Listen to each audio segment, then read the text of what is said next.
Hi, I'm Alicia, and I'm about to tell you how I met the love of my life. But before we get into that, please like and subscribe to MSA. If there's one thing you have to know about me, it's that I wasn't an ordinary little girl. Being raised by a single father who was an ex-army officer does that to you. I had rules, discipline, and responsibility drilled into me since I was very young. And growing up, I found other kids my age really immature. I don't know why he'd break up with me. I wore the clothes he liked, woke up at 5 every morning to do my hair because he liked them curly, and pretended to love watching wrestling.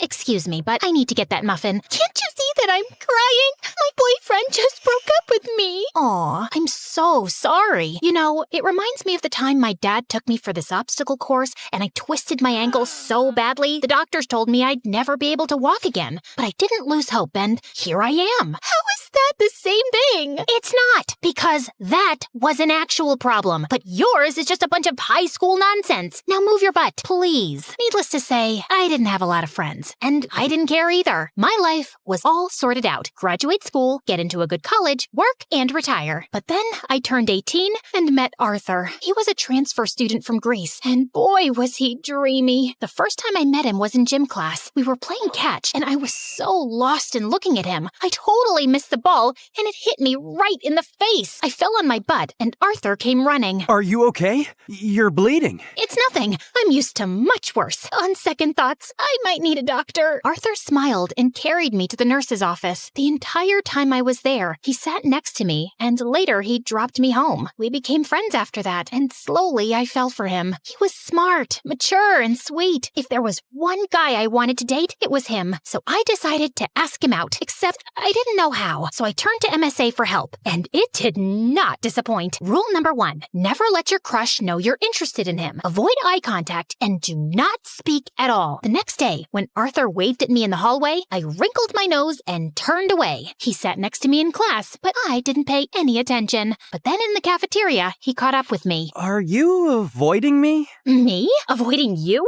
Oh, don't be silly. I was just really busy thinking about global warming and how it's impacting the fish population. Oh, that reminds me. I have to water my fish. My plants. I'll see you around. And I just ran before I embarrassed myself further. After that epic failure, I turned to step number 2. Dress up nice and behave like a total diva. I went shopping, picked up a bunch of dresses, and the next morning, it took me 2 hours to get ready. I thought I looked great, except the moment I entered, everyone started pointing at me and laughing. Oh my god, why is she dressed like a peacock? What is that on her face? Did someone finally punch her for being a know-it-all? I was so embarrassed. I immediately turned around and ran for the bleachers. I was still sulking when Arthur walked up to me. If you rub your lips anymore, they're gonna fall off. This lipstick won't come off. Ugh, it's so annoying. Let me help you. Also, I'm not saying you don't look good with makeup, but you actually look way prettier without it. Really? Does that mean you'll go out with me? Are you serious? I wanted to ask you out for the longest time, but everyone in school told me you're a cold-hearted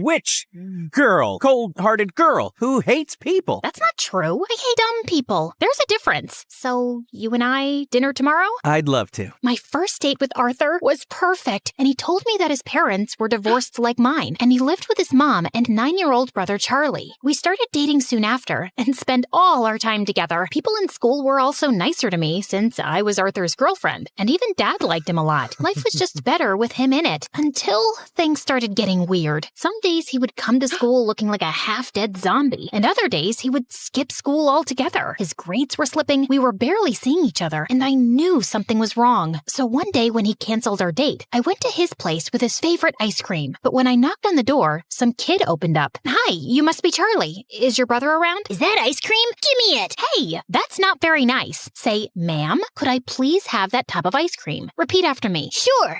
Ma'am, give me the ice cream or I'll kick you. And Charlie kicked me on my shin, snatched the tub, and ran away. As I yelled out in pain, Arthur came running downstairs. Alicia, why didn't you tell me you were coming? When would I tell you? You hardly talk to me these days. I know. I'm sorry.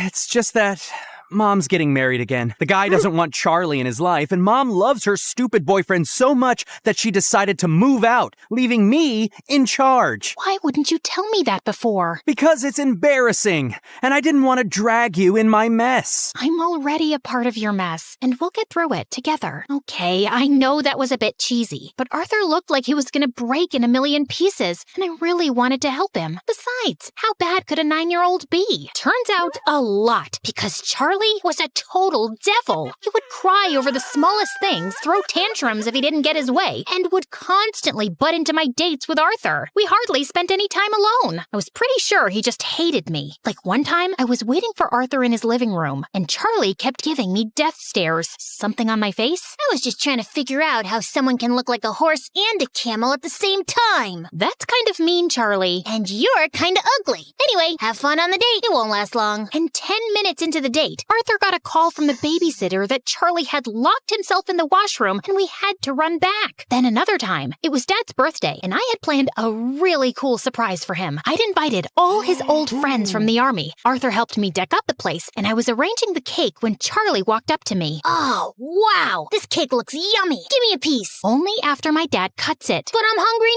now. Then eat something else. There's a whole pizza on the counter. Are you stupid? I said I want the cake. Charlie tried to get the cake, but I got in his way. He shoved me away, and I accidentally knocked into the cake, which crashed to the floor. Whoopsie. Guess no one gets to eat it. What happened? I heard some noise. Your brother ruined my surprise. I just asked her to give me some cake. And I asked you to wait. Relax, Alicia. We'll get a new cake. I'm sure your dad won't know. That's not the point, Arthur. Your brother is a spoiled brat. He needs some discipline. You put that kid on a leash, or I swear I will. He's my brother, not some dog I can put a leash on. I know he made a mistake, but he's just a kid. You know what? We'll just leave. We wouldn't want to ruin your evening any more than we have. Perfect. Arthur took Charlie's hand and they left. I wanted to stop them, but I was too mad. Later that night, when I calmed down, I realized I might have been too rude and called Arthur up, but he didn't answer. He didn't even show up to school the next day, and neither did Charlie. So I went to his place to talk to him and saw Charlie crying on the porch. What's wrong? Arthur wasn't here when I woke up this morning, and I don't know where he went. Did you call him? He left his phone behind. Then why didn't you answer when I called? Anyway, don't worry. We'll find him. But till then, you're coming home with me. No, I don't like you. You don't have to like me, but I'm not leaving you alone till Arthur gets back. So annoying. We waited the whole day for Arthur to show up or get in touch, but he didn't. By nightfall, I decided to sleep in the lounge and offered Charlie my room. If you need anything. The next morning, Arthur was still a no-show. I couldn't reach his mom either, and then remembered he told me she was out of the country on her honeymoon. Next, I asked his friends and colleagues, but none of them knew where he was. Eventually, I contacted the police, but even a week later, they had no news of him, and I was worried sick. What could have possibly happened to him? Meanwhile, Charlie refused to go to school or shower. He mostly kept himself locked in my room and reacted rudely to any nice gesture I made. I was losing my mind. So I turned to Dad for help, and he promised he'd get a word out to his colleagues in the army to track Arthur down. I still don't know what to do with Charlie. He shuts me down every time I try to talk to him. He's been through a lot, Alicia. What he needs is some distraction to keep his mind off things. After your mom left, you were all over the place. That's why I built such a strict routine for you, so you wouldn't have time to think about her. Maybe you should do something similar. I decided to give Dad's advice a shot, and the next morning, I walked to Charlie's room and woke him up. Get up. We're going out. Is Arthur back? No. Then let me sleep and go away. Nope. You're getting up right now. Charlie resisted, but I dragged him out of bed, and somehow we made it to the bus stop. He kept cursing me the whole way, but I didn't care. And minutes later, we were at our destination, the paintball arena. I'm not going in there. Why? Too chicken to lose? As if you're on. Charlie and I had a great time at the paintball game, and it was the first time I actually heard him laugh. Afterwards, we went to a trampoline park and jumped our hearts out. By the end, he was so tired he could barely walk, so I called a cab and took him to my favorite burger joint, but he just stood at the entrance and stared. What, you don't like burgers? No, it's just that this was my favorite place to come with my mom. Every weekend, we'd come here and play our favorite songs on the jukebox machine. And now, she doesn't even call me, and Arthur's left me too. Arthur will be back in no time, I promise you. He loves you a lot, Charlie, and no matter what, we'll always be here for you. You too? Yes, me too. Charlie cried and hugged me tight. For the first time, I saw him as a heartbroken broken kid who just wanted his family back. Since then, Charlie warmed up to me. We'd have breakfast together, and he would always make my bed when I got home from school. He was a lot calmer and hardly threw a tantrum. I couldn't wait for Arthur to come back and see how much progress Charlie had made, but we still had no leads on him. I wanted to be strong, but with each passing day, my hopes of ever seeing him again were getting dimmer, and it broke my heart. Finally, one night, I broke down in front of Dad. "I don't think Arthur's coming back, Dad. It's been weeks, and no one knows where he is. If he was in town, we would have found him by now. And Charlie, he's lost his mom and might lose his brother too. What can I even say to him?" What? I turned around and saw Charlie standing at the door. You've been telling me all along the police will find him. You said you were sure. No, I'm sure he's fine, Charlie. I was just... Stop lying. Why do all grown-ups lie so much? I hate you, all of you. And Charlie just ran out of the house. Dad said he'd go after him, and as I was sitting in the kitchen in despair, the phone suddenly rang. It was the police, saying they'd found Arthur in a hospital close to town. I rushed to the location and texted Dad on the way. The doctors at the hospital told me that Arthur was brought in a few days back by the forest rangers. Apparently, he went on a hike and got injured, and since then, he'd been in a coma. I was sitting next to him when Charlie walked in with Dad. How is he? He hit his head, but he's out of danger. Doctors say there's a very good chance he'll be just fine. Charlie, promise me, no matter what happens, you and I will never fight again. I promise. I will never scream again, and I will always be a good brother. He will wake up, right? What do you think?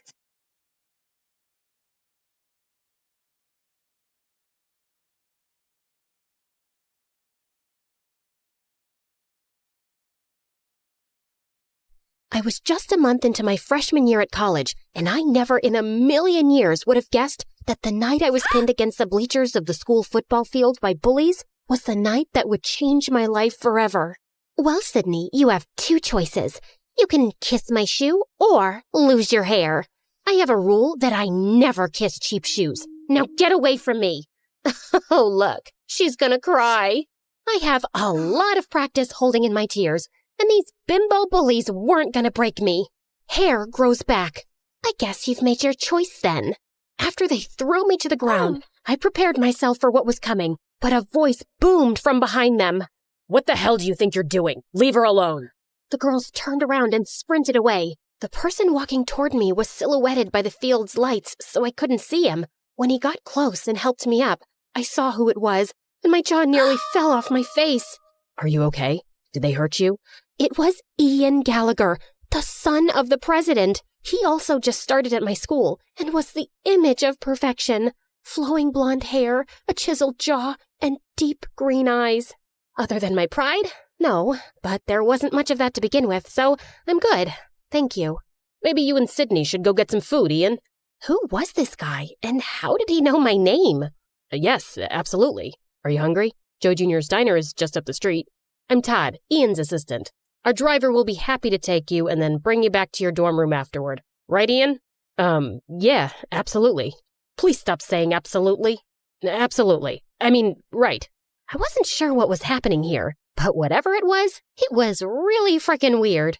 Okay then, shall we go so you two can eat and get acquainted? Can you two hold on for just a minute? I need to pause this here. As you already guessed, my name is Sydney, and it would be awesome if you clicked like and subscribe. And while you do that, I'm going to fill you in on some quick backstory. I grew up in a huge house with everything a girl could want. Giant stuffed animals, so much chocolate that Willy Wonka would be envious, and an arcade packed with every video game that ever existed. There was only one thing missing. My parents. Sure, I had an amazing nanny who hated children and would lock me in my room when she wanted to be left alone. But all I wanted was to spend time with my mom and dad. They ran an international hotel business and traveled the world visiting their properties.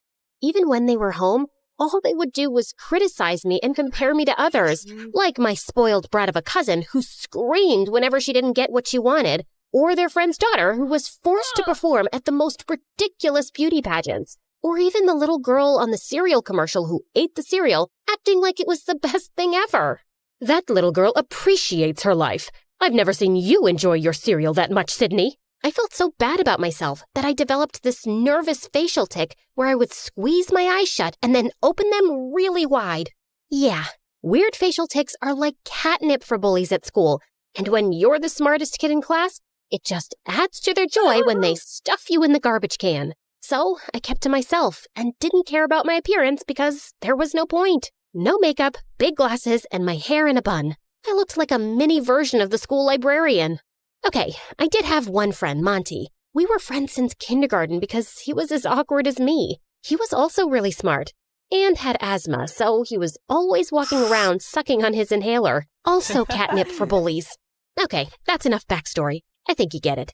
I thought college would be better, but clearly I was mistaken. Once an outcast, always an outcast, it seems. Now, back to the night I met Ian, because it just gets weirder from here. He took me to the diner, but our table was guarded by his two big, serious-looking Secret Service agents. His tiny assistant, Todd, sat in the booth across from us, just staring. Sorry about all this. It must be really weird for you, Sydney. This? Weird? Nah, I'm used to it. Happens every time I meet a president's son. He laughed. Someone actually thought I was funny besides me. And then he leaned in.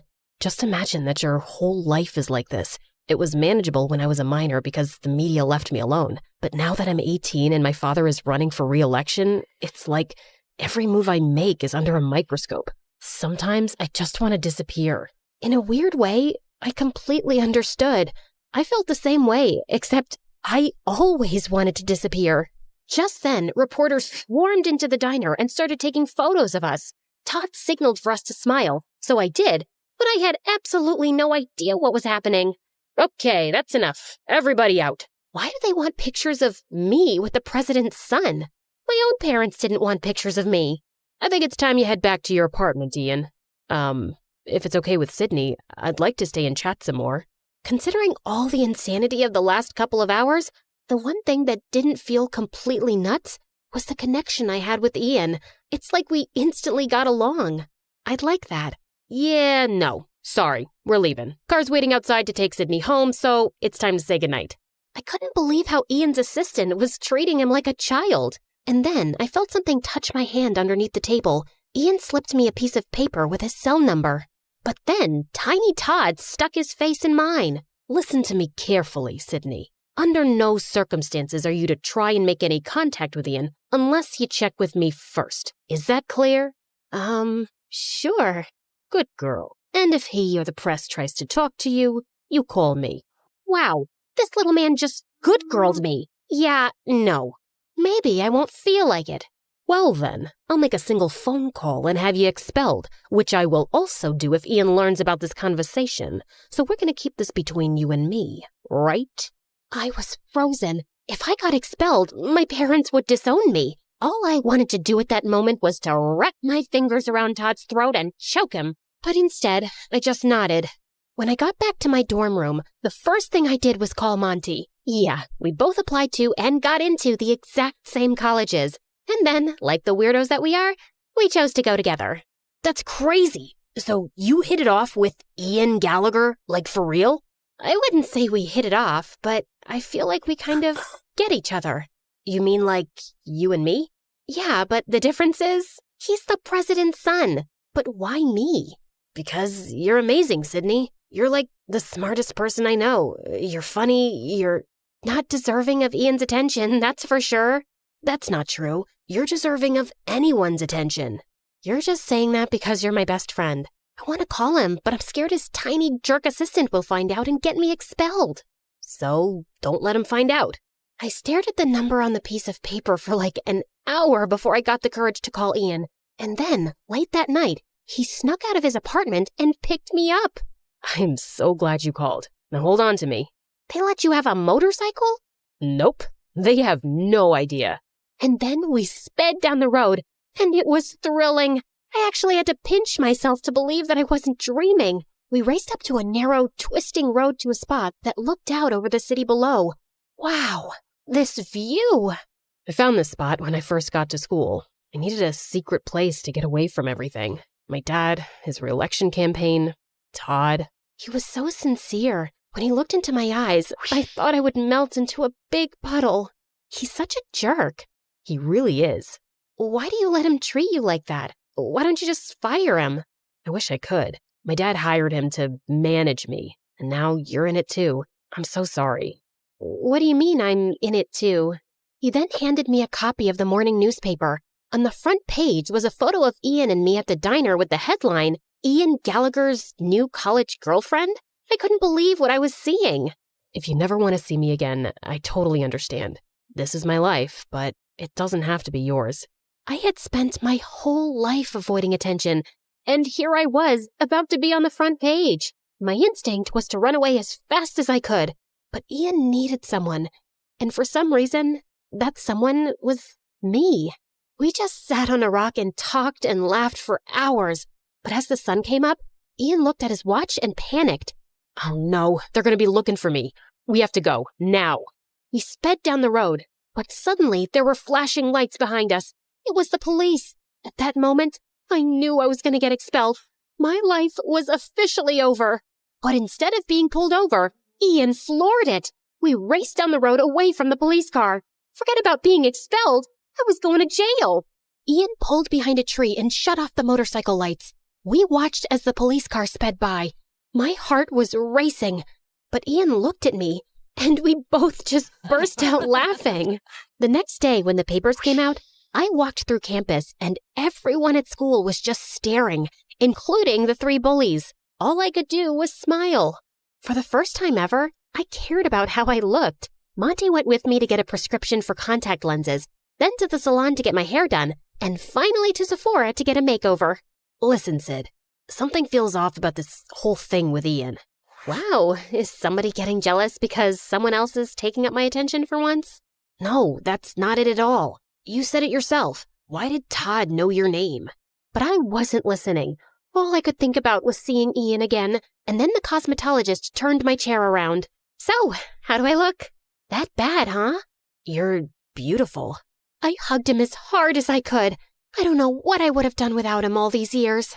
For the next few months, Ian and I snuck out nearly every night and went on crazy adventures. We went to a closed amusement park and turned on one of the rides, did a Ouija board in an abandoned house, and went for a midnight swim in the park fountain. During the day, I struggled to stay awake in class, and my grades went down, but I didn't care. I was falling in love. I was so caught up in Ian that I barely ever saw Monty anymore. I didn't even care that Todd kept posing us for the press. Until one day, when things took a dark turn, Todd had Ian and I meet. Well, look at you 2 lovebirds. It just warms my heart. I didn't know you had one of those, Todd. Every day there's a new surprise.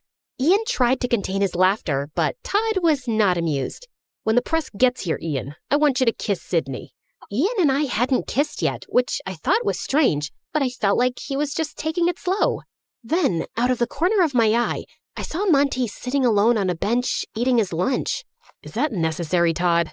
Of course it's necessary, Ian. And I want you to kiss her like you mean it. Understand?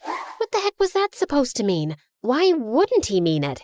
And like clockwork, Ian's bodyguards ushered a dozen reporters over to us. But Ian looked so uncomfortable. He gave me the most awkward, quick kiss. Now, I'm no kissing expert, but I would have to say it was pretty terrible.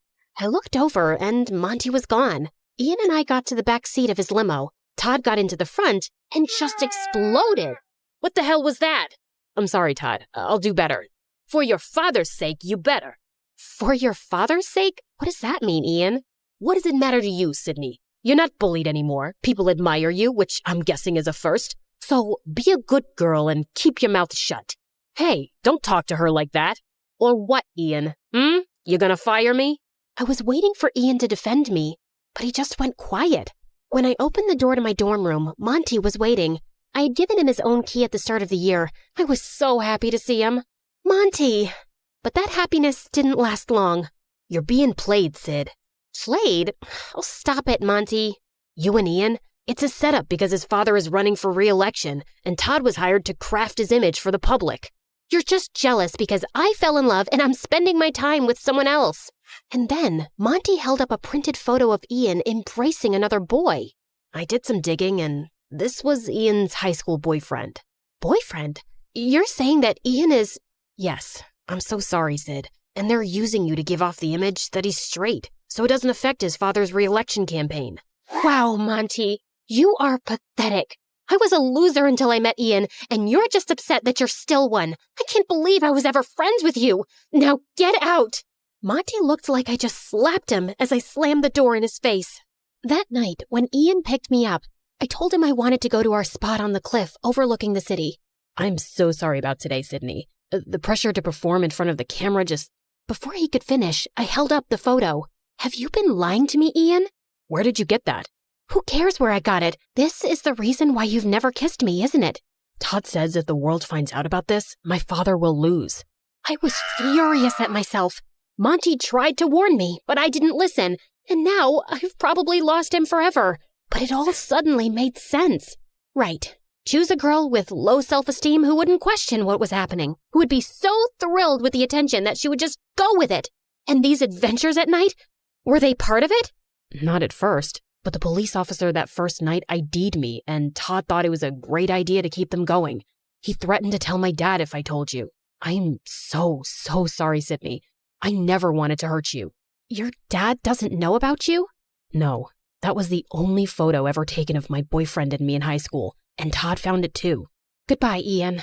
Sydney, you need to see this through until the election. My dad is coming to campus tomorrow, and if you're not there, Todd will have you expelled. Doesn't matter. I'm dropping out anyway. I'm done. Ian dropped me off in front of my dorm, and I turned to him one last time. If you want to live your life trying to be someone you're not, just to prove yourself, it will crush you. Trust me. The next morning, my face was puffy from crying.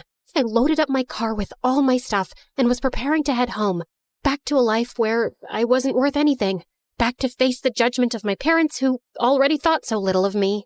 I got into the car and tried to close the door, but it didn't budge. Monty was standing there holding it. What are you doing here? Stopping you from making a huge mistake? Didn't you already try that? Yeah, well, that's what best friends do, right? And then I just lost it. I am so sorry. I was such a huge jerk. Why do you even want to talk to me after those horrible things I said? I don't deserve you. Because I love you, Sid. I always have. Why do you think I chose this school? It was to be with you. And then he kissed me with a passion that I had never experienced before. My body felt like it was plugged into an electrical outlet. The president's about to speak. Shall we go watch? Why would I want to watch? And so we went to the football stadium, where Ian was standing on the stage next to his father. Todd was standing behind them. And as I stand on the cusp of the next presidential election, I want to hand the mic over to my son Ian, who means more to me than anything in the world. During my dad's first election, nobody paid attention to me because I was only 14 years old. But now that the world is paying attention, I want them to meet my true love. And suddenly, the boy from the photo walked onto the stage. The whole stadium burst out into applause. It was incredible. And then Ian turned and hugged his father. Todd looked horrified. After the speech ended, Secret Service let Monty and me backstage, just in time for Todd to walk out. I hope you enjoyed your time here, Sydney, because you're as good as expelled. Nah, but you're as good as fired, Todd. Ian walked over, and for the first time, Todd looked terrified. You can't fire me, but I can. Mr. President, I was only doing this for you. Who told you to do that? You harassed my son for years and misused the power I gave you. Get him out of here. And the Secret Service dragged him away, kicking and screaming. It was glorious. I forgave Ian, and 4 years later, he and his boyfriend became the best men at Monty's and my wedding, at the White House. My parents were there, glowing with pride, but winning their approval didn't matter to me anymore. I was happy that at least they were there. And finally, I was just happy being me.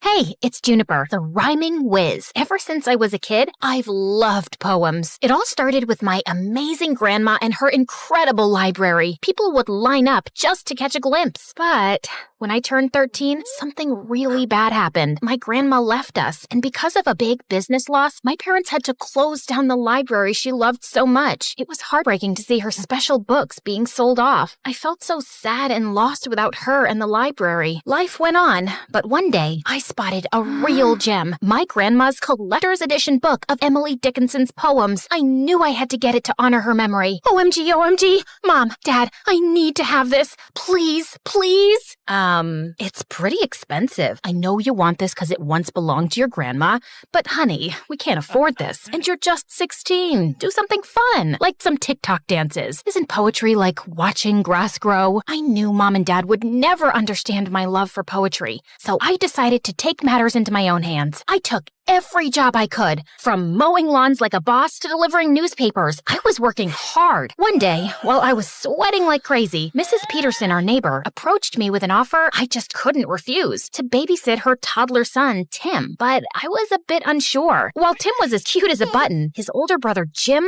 was a handful. We were in the same class, and that dude had a special talent for getting into sticky situations with his failed magic tricks. But beggars can't be choosers, so I accepted the job. So there I was, babysitting like a pro, changing Tim's diapers and trying to keep Jim out of trouble. And one day, Jim called for help, all tangled up in chains while attempting a magic trick. I helped him out of the tangled mess, all the while laughing my heart out. You really need to be careful with your magic, Mr. Magician.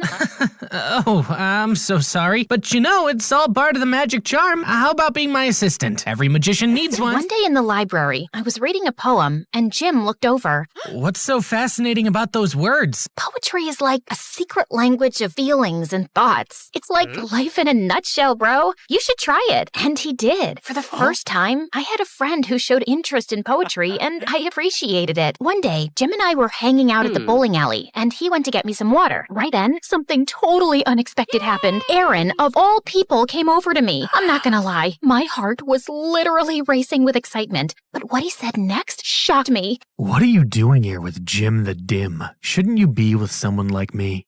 Do you really have to? No way I was gonna just stand there and listen to him diss my bestie. Hey, don't call my friend that. Just look. He's so dumb. He couldn't even figure out how to get water without making a total fool of himself. What an idiot. Whatever. At least he's not a jerk like you. Fuck off, Aaron. Once Jim finally returned with a water bottle, he could tell something was up just by looking at my face. Hey, what's going on here? Is he bothering you? Back off, loser. Can't you see we're having a little chat here? She is my friend. If you're bothering her, you're bothering me too. That's right. We're a team, so just back off and let us enjoy. Aaron's face turned redder than a chili pepper at a hot sauce convention as he walked away, and I realized he's definitely not the guy I thought he was. I mean, sure, he's hot, but I should have known better. The dude's got a black belt in meanness. Lesson learned. Next time, check for both hotness and kindness before developing a crush. But the next day at school, when I saw Jim, I was stunned. He had a black eye. What the what? Who did this? It's nothing. I fell from... Don't you dare give me that fell from the stairs. Spill the beans. What happened? I got into a fight with Aaron. He did that? Oh, I am so gonna teach that jerk a lesson. Saying that, I ran to the parking lot where I knew Aaron always hung out with his goonies, and the moment I saw him, I threw a punch at him that left him stunned. You'll regret this, Juniper. I'll make you pay. How? By hitting a girl? You're worse than I thought you were, Aaron. Back off, Jim. It's between Juniper and me now. So, Junie, you think you're tough? Yes, she is. Want to see how tough she is? Let's settle this with a rap battle. Yeah, I know you've been preparing for it. So, Aaron, are you up for the challenge? 'Cause Juniper destroyed you here, and she's gonna destroy you there, too. Bet I will. I'm not afraid of you, Aaron. We'll see about that. But just so you know, if I win, you'll have to go on a date with me. No way. Oh, you will. And if I lose, I promise I'll apologize to Jim in front of the entire school. Fair deal, right? Bring it on. As Aaron walked away with his friends, reality hit me hard. I had just agreed to a rap battle with Aaron, and if I lost, I'd have to go on a date with him. While I would have been thrilled about the idea before, now that I knew Aaron was a jerk, I had zero interest. Jim, I don't know if I can do this. Juniper, you don't have to do this if you don't want to. But think about it. The cash prize is a whopping $5,000. We can split it. You can finally get those poetry books you've been dreaming of, and, well, I can perhaps get that PlayStation 5. My mom's been denying me forever. His words sparked a glimmer of hope within me. Maybe, just maybe, I could pull this off. All right, let's do this. And so, we went all in, writing and rehearsing like crazy. Aaron and his crew seemed just as determined, and we saw them often practicing at the nearby park every day after school. One rainy afternoon, as I was on my way home, I was about to slip in a puddle, but Aaron caught me just in time. Careful there. I didn't need you to rescue me. Even though I didn't want to, we both ended up finding shelter under a small roof. And there, I felt a bit uneasy. It was a tight space, and we had to stand close, making the situation all the more awkward. I never thought I'd be stuck in the rain with my archenemy's BFF. I don't know why you think he's your enemy. Jim's an amazing guy. It's you who's a grump all the time. Just like everyone else, you also probably think I'm just a jerk. Duh. You think you've got it all figured out, huh? Well, I've got it figured out that a tough guy act you put on, it's to keep others away. You know, you don't have to be a meanie all the time. Whatever. It's just that things at home aren't good. Everything feels like a mess. Well, everyone has problems, Aaron. I guess it's time you realize that and perhaps show people the goodness in you. You're weird. You know that? Takes one to know one, I guess. As Aaron and I kept talking, I realized he wasn't so bad after all. Once the rain finally eased up, we both went our separate ways, but I couldn't help but feel a newfound understanding for Aaron. As the days passed, I saw a new side of Aaron, and it amazed me. One time, I spotted him helping a stray dog find its way home, and another time, he even shared his lunch money with a classmate in need. One day, I noticed Aaron leaving school in a hurry, forgetting his phone. I chased after him on my bicycle and found him at a hospital, sitting in a room and crying. Hey, Aaron. What are you doing here? You left your phone at school. Is everything okay? You seem upset. It's none of your business. This is my mom. She's been in a coma for a long time. I come here every day to see her. Oh my God, I had no idea. I hope things get better for you. Yeah, thanks. From that day on, I saw Aaron in a totally new light. And when I told Jim about how Aaron's mom was sick, without revealing the part that I spoke to him, he just rolled his eyes. That guy's a phony. Don't believe everything you hear, Juniper. Jim hated Aaron, but I guess I had started to have feelings for him. One day, at lunchtime when Jim wasn't around, Aaron approached me. Hey, Juniper. Want to catch a movie together? Barbie's playing. I heard it's hilarious.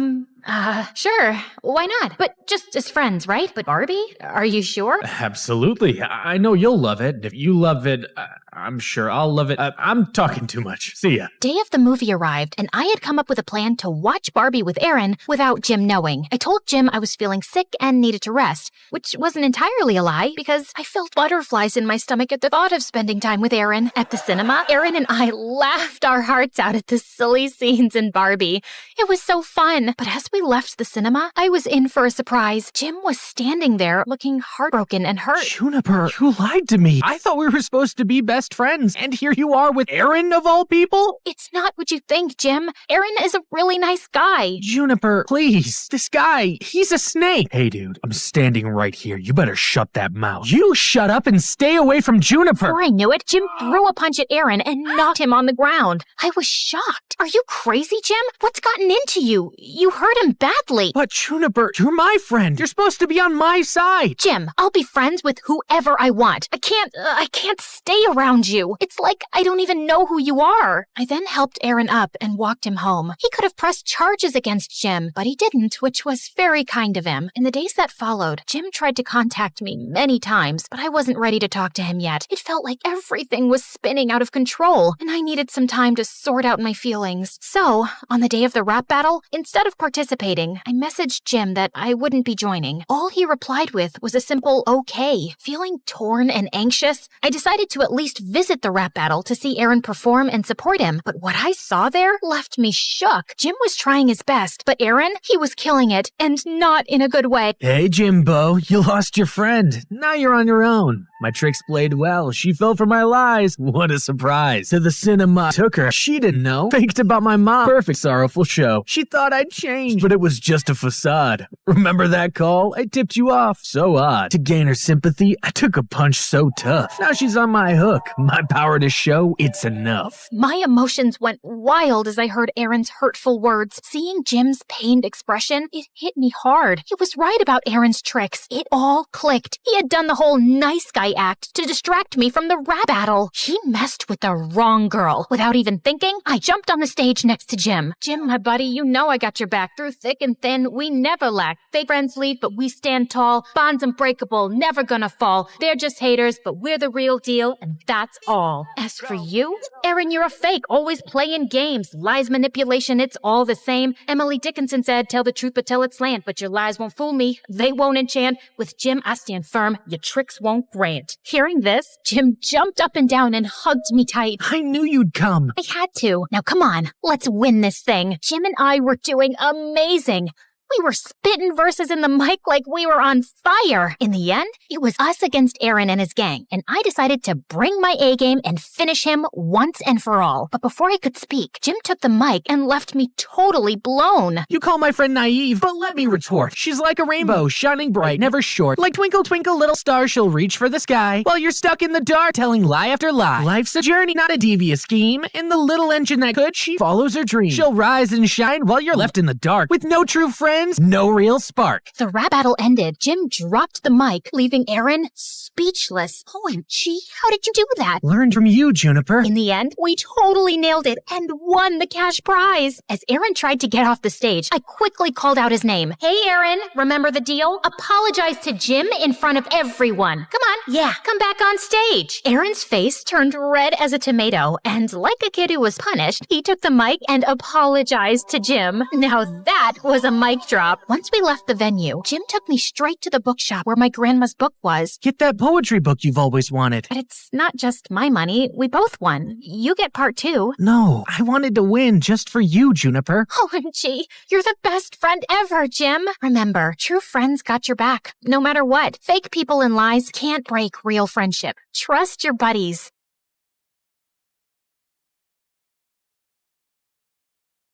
Lots of little kids say they want to be an astronaut when they grow up, but I was one of the only ones who actually did it. Hi everyone, I'm Marisol from Dallas. Please like and subscribe. Okay, so I wasn't technically an astronaut yet, but I was getting close. I've gone to space camp every summer since I was little. While the other kids were doing basic algebra, I was solving complex calculus equations just like the engineers at NASA. My heroes were Valentina Tereshkova and Sally Ride, two of the first women to go to space. I wanted to follow in her footsteps and inspire other girls one day. My parents thought I was strange for only eating freeze-dried space food, but I didn't care. Maybe I wasn't an astronaut yet, but no one could say I wasn't living the lifestyle. I had to hide the food, though, because my little brother was always chasing our cat around the house and squirting her with space ketchup. Rodrigo, that only works when there's no gravity. My dad didn't approve of my dream to go to space. He wanted me to aim for somewhere more practical, like a courthouse or a hospital. But being a lawyer or a doctor just wasn't my dream. One day at school, I saw some students gathering around the bulletin board. I pushed through to see what they were looking at. It was a flyer for Space Cadet Tryouts? My heart leapt into my throat. This was exactly the opportunity I'd been searching for. The tryouts were this weekend at the Space Center in Houston. Now I just had to convince my dad to let me go. Absolutely not. It's out of the question. But Dad, an opportunity like this might only come along once in a lifetime. You need to focus on your studies. I have straight A's. You have chores to do. So if I get all my chores done before the weekend, you'll let me go? I could tell my dad was trying to think of another reason to say no, but I didn't give him a chance. Thanks, Dad. I mowed the lawn, trimmed the hedges, and vacuumed and scrubbed the floors faster than I ever had before. The house was spotless. But every time I told Dad I was finished, he just gave me a longer list of chores. Oh, so annoying. If he thought I was going to let a little housework stand in my way, he was sorely mistaken. Finally, I'd finished everything. My dad looked up from his newspaper and handed me another piece of paper. Dad, come on. I've done everything you've asked. This is getting ridiculous. Look at what you're holding. It was a bus ticket to Houston. This doesn't mean I approve, but a deal's a deal. Oh, thank you, thank you, thank you.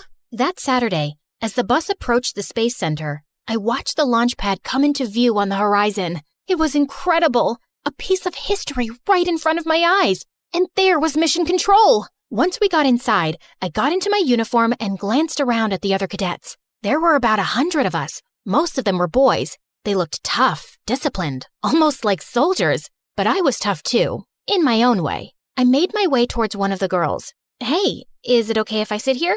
Go for it. I'm Marisol, Jessa. This place is so cool. I can't believe I'm really here. No offense, but I'm not here to make friends. Sorry, I won't bug you anymore. Just then, an intimidating-looking officer approached, and a hushed silence fell on the cadets. My name is Commander McLean. I'll be your training officer. Out of everyone in this room, only 10 will make the cut for Phase 2 of training. If you fail, you'll be leaving at noon. That made me a little nervous. It would be so embarrassing if I came all this way just to leave before lunchtime. Of the 10 who make the cut, only 1 will be chosen for the mission. Here at NASA, we only take the best of the best. And before I knew it, we were completing an obstacle course. A lot of the cadets had an advantage over me because they were taller and stronger, but I was smarter. I noticed on the climbing wall that the ropes were frayed. Most of the cadets grabbed the ropes to scale the wall, but I used the handholds instead. While I climbed, I glanced back to see the ropes break, and a bunch of cadets crashed to the mat below. A boy was climbing right beside me, and he winked at me. Who did he think he was? If he thought that was going to distract me, he was wrong. I hit the ground running. The other cadets were coming up fast. Whoa, Jessa was way ahead of the rest of us. I pushed myself as hard as I could, and I finished right behind her. Congratulations. You just made it to Phase 2. I stopped myself from jumping and cheering loudly, but on the inside, I was throwing a party. I glanced around to check out who else made it to Phase 2. Some really tall and athletic cadets were still here, which wasn't surprising, and the boy who had winked at me. I was so excited and really wanted to chat with Jessa, or someone anyway. Here I was, in a room with 9 other people who shared my passion for space exploration. But maybe Jessa was right. They were my competitors, and I needed to be serious if I was going to be the top performer. Forget about everyone else and just focus on training Marisol. After lunch, the same boy winked at me again. I could feel myself blushing, but I was annoyed. I'm not here to make friends. Okay. Our next training exercises made the obstacle course look like a piece of cake. We had to master all kinds of skills, like working the life support systems, orbital mechanics, and space medicine. Thankfully, all my time practicing calculus equations gave me a huge leg up here. The next exercise was the one I'd been most excited to try: zero gravity training. We floated around the chamber like it was a sea without water. It was amazing. Be aware, your bodies are not yet used to the effects of zero-G. Most of you will get space motion sickness. Sure enough, when I looked over at the boy who'd winked at me, his face turned green and he threw up. I didn't mean to, but it made me laugh. I caught the boy's eye and he grinned at me. Jessa was floating around like this was just another walk in the park to her. She was the only one who didn't get sick. During our next break, I decided to explore the Starship Gallery. There were a bunch of spacecraft and even a real moon rock on display. I thought I was alone, but then I noticed the boy checking out the lunar module. It's incredible, isn't it? I'm Nick. It really is. I'm Marisol. It's so wild to actually be here. I've been dreaming of this since I was 2. My bedroom is covered in planets and stars and model rockets. I'm embarrassing myself, aren't I? Your room sounds a lot like mine. I've been obsessed with space ever since my dad bought me my first telescope when I was little. I think he regrets it because all he talks about now is me becoming a lawyer or a doctor. He probably worries about you. This is a dangerous job. It's not that. He doesn't believe it's a realistic dream. Not for most people, maybe, but he didn't see how impressive you were in training earlier. It's nice to talk to someone who cares about space like I do. I felt Nick's fingertips touch mine. It gave me butterflies. Surrounded by all the spacecraft, in the dark with the little starlights on the wall, it was almost like we were really in space. Nick leaned in to kiss me, but at the last second I turned my head. I'm sorry. I really do want to, but I can't. This is my dream. I can't afford to get distracted. No, I totally get it. I was glad he took it so well. He really did seem like a great guy. Under different circumstances, I would have kissed him in a heartbeat. But this wasn't the time or place. You know this means I'm going to do my best to beat you, right? I'd expect nothing less. Our break was over. Now it was time for something super cool. The space flight simulator. It was awesome at first. It was so realistic that it was easy to forget we were on the ground. But then an emergency alarm started to beep. Mission Control, we have a problem. There was an explosion in the service module. It ruptured oxygen tank number 2.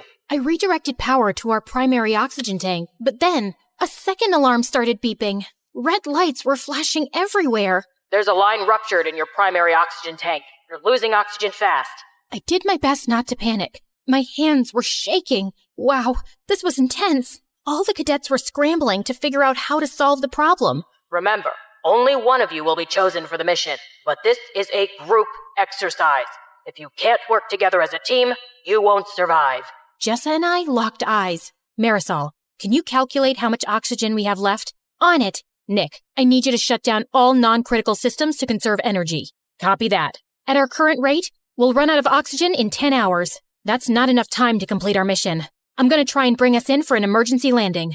All of us got to work, nervous and sweating, but we were in sync. It's too rocky. There's no safe place to land. You got this, Jessa. We believe in you. Even though it was just a simulator, I had to admit, it was scary. What if this happened on a real mission? That's what you're preparing for, Marisol. So if it does, you'll be ready. Suddenly, the emergency signals were silent. We all looked around at each other, breathless. Congratulations, cadets. You've just successfully executed an emergency landing. All of us cheered. I even gave Nick a hug. We really pulled together and overcame the odds. It made me stop seeing the other cadets as my competition. They were good people who wanted the same thing I did. And when one of us succeeded, we all did. Later, I was hanging out in the observation area overlooking the launch pad. The sun was setting outside, and it cast a beautiful glow on the shuttle. Mind if I join you? Of course not. I'm sorry if I was rude earlier. The truth is, I was afraid if I opened up, it would make me vulnerable.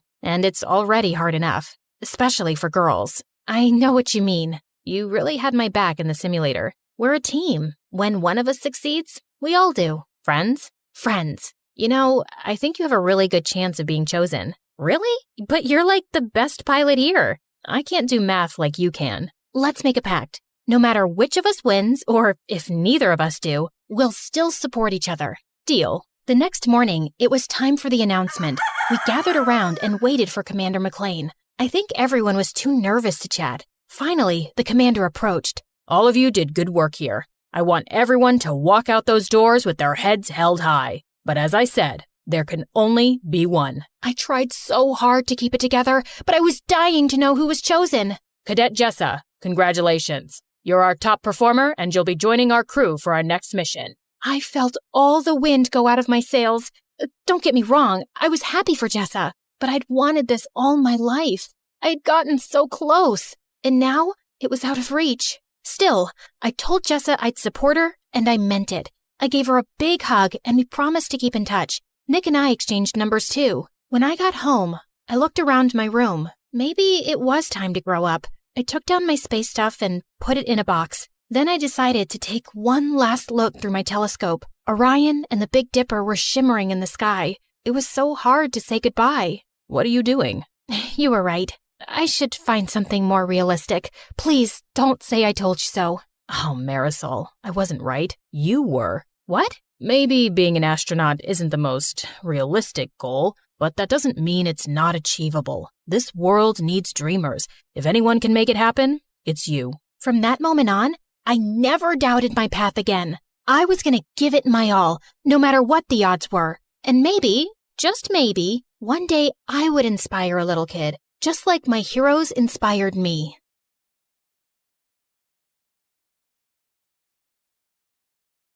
Hey guys, how's it going? Okay, you're probably wondering why I only have one half of an eyebrow. It's just that I was waxing my eyebrows and I had a little accident. But no biggie, your girl's gonna pencil them in just as soon as I find my brow pencil. Ruby, you're gonna be late for school. Again. What am I supposed to use? Lipstick? Oh, magic marker. Guys, please don't give me that judgy look. I can't go to school without eyebrows. Oh, wait, sorry.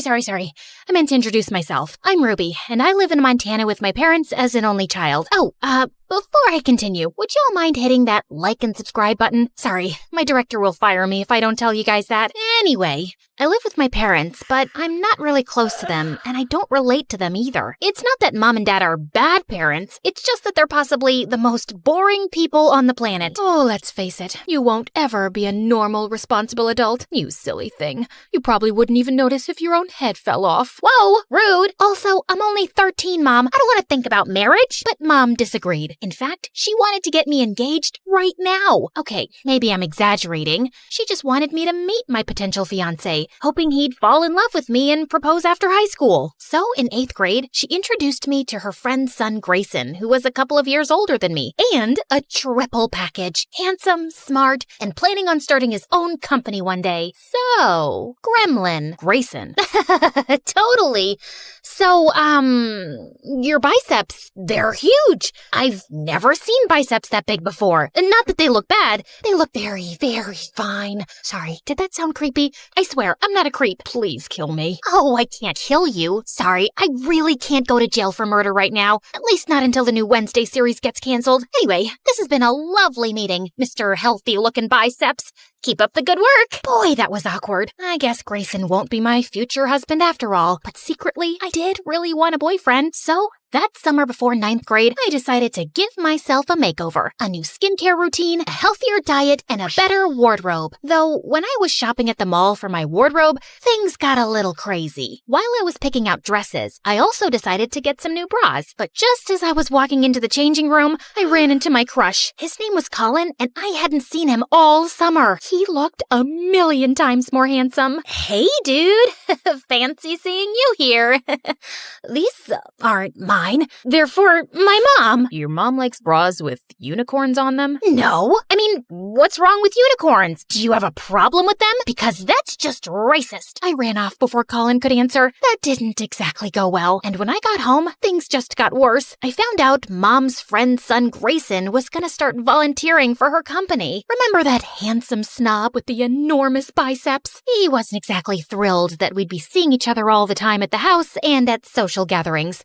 As if I was excited about it. Ignore stupid handsome Grayson. Back to my glow-up makeover. Not to brag, but I looked like a knockout the first week of 9th grade, and everyone showered me with compliments, including Mom and Dad. Finally, you cleaned yourself up a little. Look, sweetie, our ugly duckling has turned into a swan. Mom! She looked beautiful before, and she looks beautiful now. I don't get what the big deal is. She just caked on 10 layers of makeup to make herself look like a Barbie doll and put on flashy clothes. I just rolled my eyes hearing that. Of course the jerk had nothing nice to say about me. Well, his opinion didn't matter, because the following week at school, guess who finally noticed me? My longtime crush, Colin. Even after our embarrassing unicorn bra encounter, he asked me out to a movie, and a couple weeks later, we started dating. Talk about the perfect start to a girl's teenagehood and high school career. Colin writes me good morning texts and takes Instagram selfies with me. I remember the olden days when I was a sad, lonely girl, but now my life is perfect. On the night before winter break, Colin took me to an exclusive cool kids party. But just as I was getting ready to leave, I saw Grayson waiting for me outside. What the frick was he doing here? And how did he even know where I was? Your parents asked me to come check on you and then drive you home. You're at a midnight party with your boyfriend, Ruby. Someone needs to supervise you. Who do you think you are? My dad? You can do whatever you want, but I don't need any supervision. I meant to do that. Anyway, I'm gonna go kiss my boyfriend now, so bye! I just hope he's available to kiss you. I saw him looking pretty happy talking to some other girl a few minutes ago. Yeah, because it's a crime to talk to other girls when you have a girlfriend. Grayson, get a life. He was really starting to get on my nerves, so to stick it to him, I took the bus home, and he had to drive all the way back to his house for nothing. It served him right for being such a control freak. Unfortunately, though, I couldn't see Colin after the party because he was going on vacation. I knew he'd be busy, but a week went by, and he didn't call or text at all. Okay, no reason to panic. Couples need space. I totally get it. I had other stuff going on in my life. I went to a yoga class, read books, painted my nails. Finally, when we got back to school, I searched everywhere for Colin. I didn't have much luck until I wandered into the school garden to find him kissing another girl. Ahem! Oh, Ruby.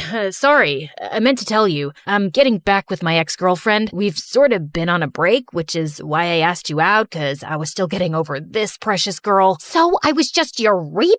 You are such a jerk! How could you use someone like that? I'm sorry. You're really great and all, but I just wasn't feeling those magical sparks between us, you know? I just smacked him across the face and told him we were done. And then to really stick it to him, I texted Colin, "We're done," 3 more times over text message. The truth was, though, I felt really depressed about my breakup. I mean, yeah, I was mad at Colin for what he did, but I was more mad at myself for believing he'd actually cared about me. I distracted myself the next few days by hanging out at the pet shelter and keeping the kittens company. It was exactly the heartbreak therapy I needed. I was even starting to feel better until Dad called me, begging me to come home and help him prepare for a fancy work dinner. But when I arrived at the house, Grayson was already in the kitchen with his sleeves rolled up. Ugh, I just knew my parents had told him about my breakup, and he was waiting to rub it in my face. I asked Grayson over to help us cook since your mom isn't home yet. Yeah, and also, 'cause your dad told me you don't know how to cook. Did you seriously start a fire trying to deep fry ice cream? First of all, the fried ice cream disaster wasn't my fault. I just happened to forget to watch the tutorial first. And second,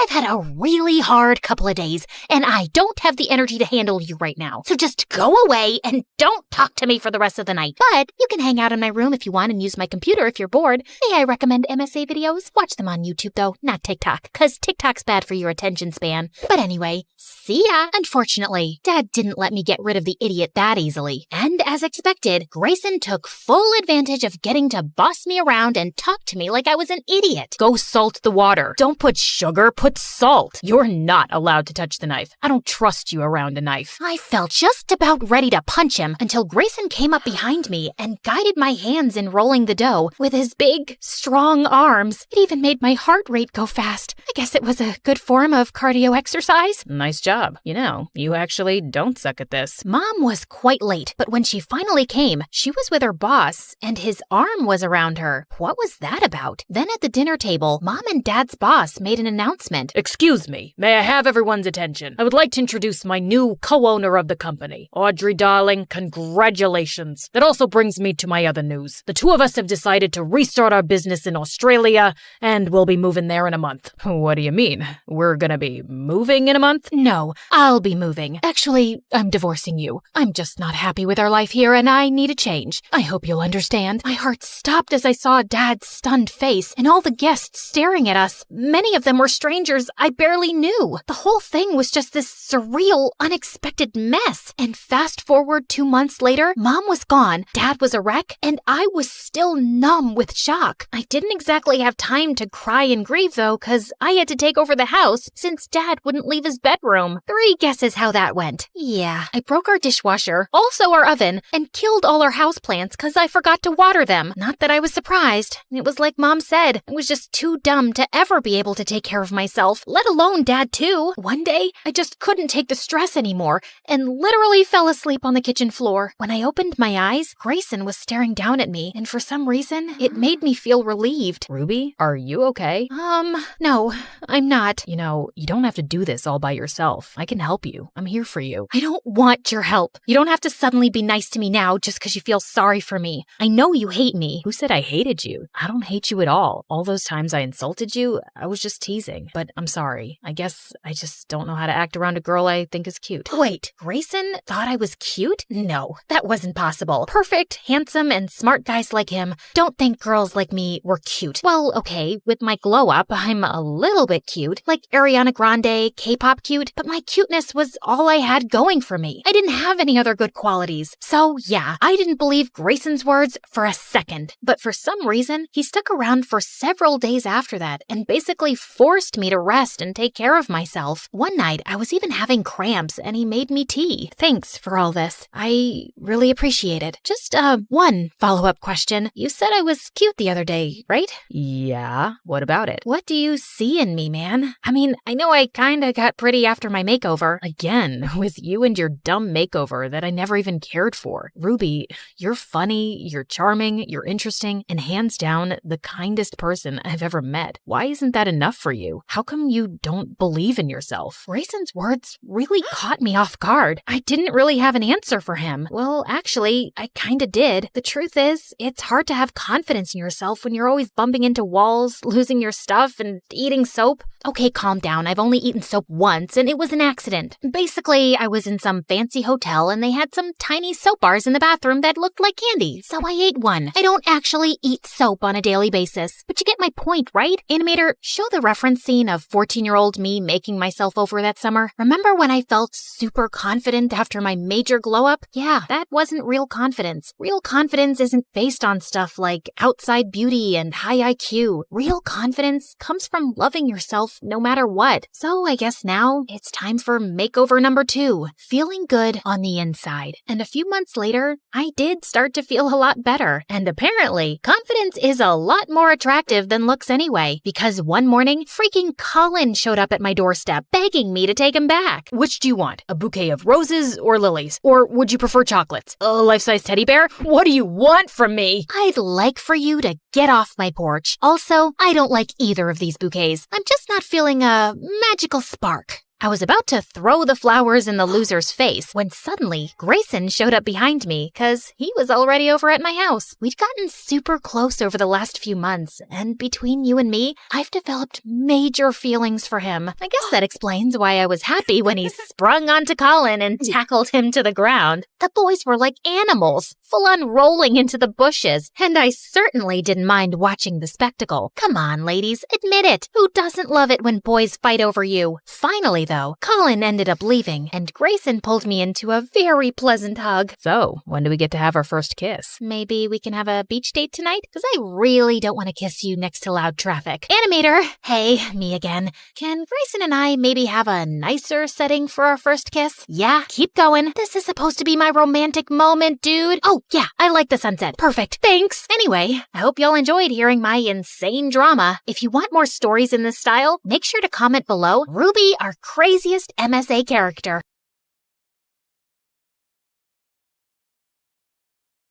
People call me the Queen of Entertainment, a famous pop icon, a musical superstar. You can take your pick. As for me, I like to be called the Queen of Hearts. Hi, I'm Ariana Grande. I was born in 1993 in Florida to overachiever parents who were super successful in their careers. Right since I was a toddler, I loved to sing. Mom would sing me lullabies and I'd sing along with her. You have a beautiful voice, my baby, just like an angel. I'm not so sure. I didn't get selected for the school choir. Don't let that dishearten you, sweetheart, and have confidence in your talent. I'm sure you're meant for greater things. Although I loved singing, I was also fascinated by theater and acting. I performed on stage for the first time when I was 8 in a musical named Annie. Are you nervous, Ari? No, not at all. In fact, I can't wait to set the stage on fire. And I did just that. That musical was a great success, and it marked the beginning of my musical theater journey. After that, I performed in so many other local productions like Beauty and the Beast and The Wizard of Oz. Life was going smoothly, but then my parents got separated. I felt devastated for a while. But thank God I had my pet dogs to keep me going through that tough phase. Just so you know, I have 10 rescue pups. One of them is named Sirius Black. Yeah, I'm quite obsessed with Harry Potter. But then, aren't we all?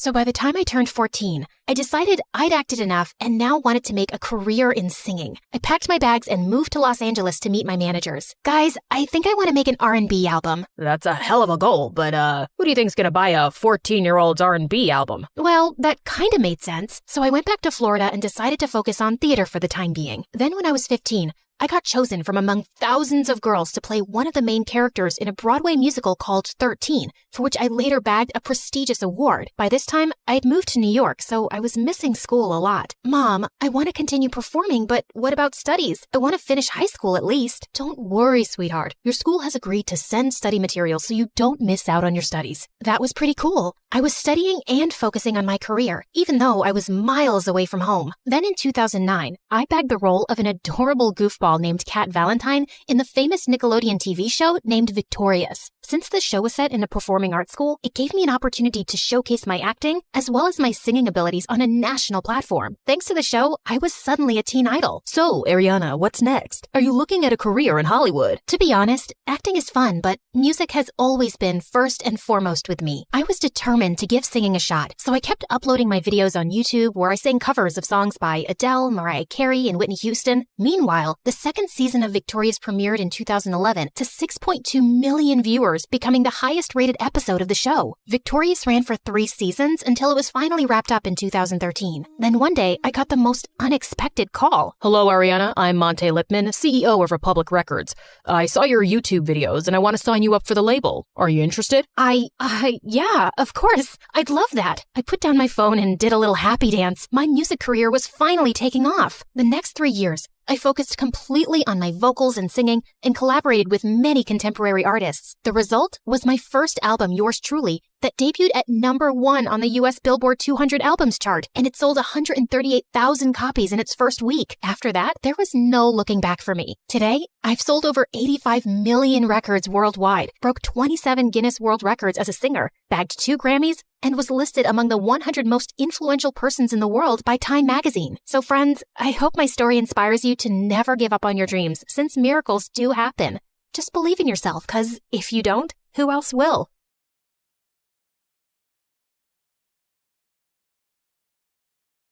Hi, I'm Allison from a small village in France. Please like and subscribe. I lived in a small cottage with my single mother who worked as an artist. Life was tough since we had little money, so when I turned 5, Mom decided to move back to her home city, and it had a freaking palace. Whoa, is that a real palace, Mommy?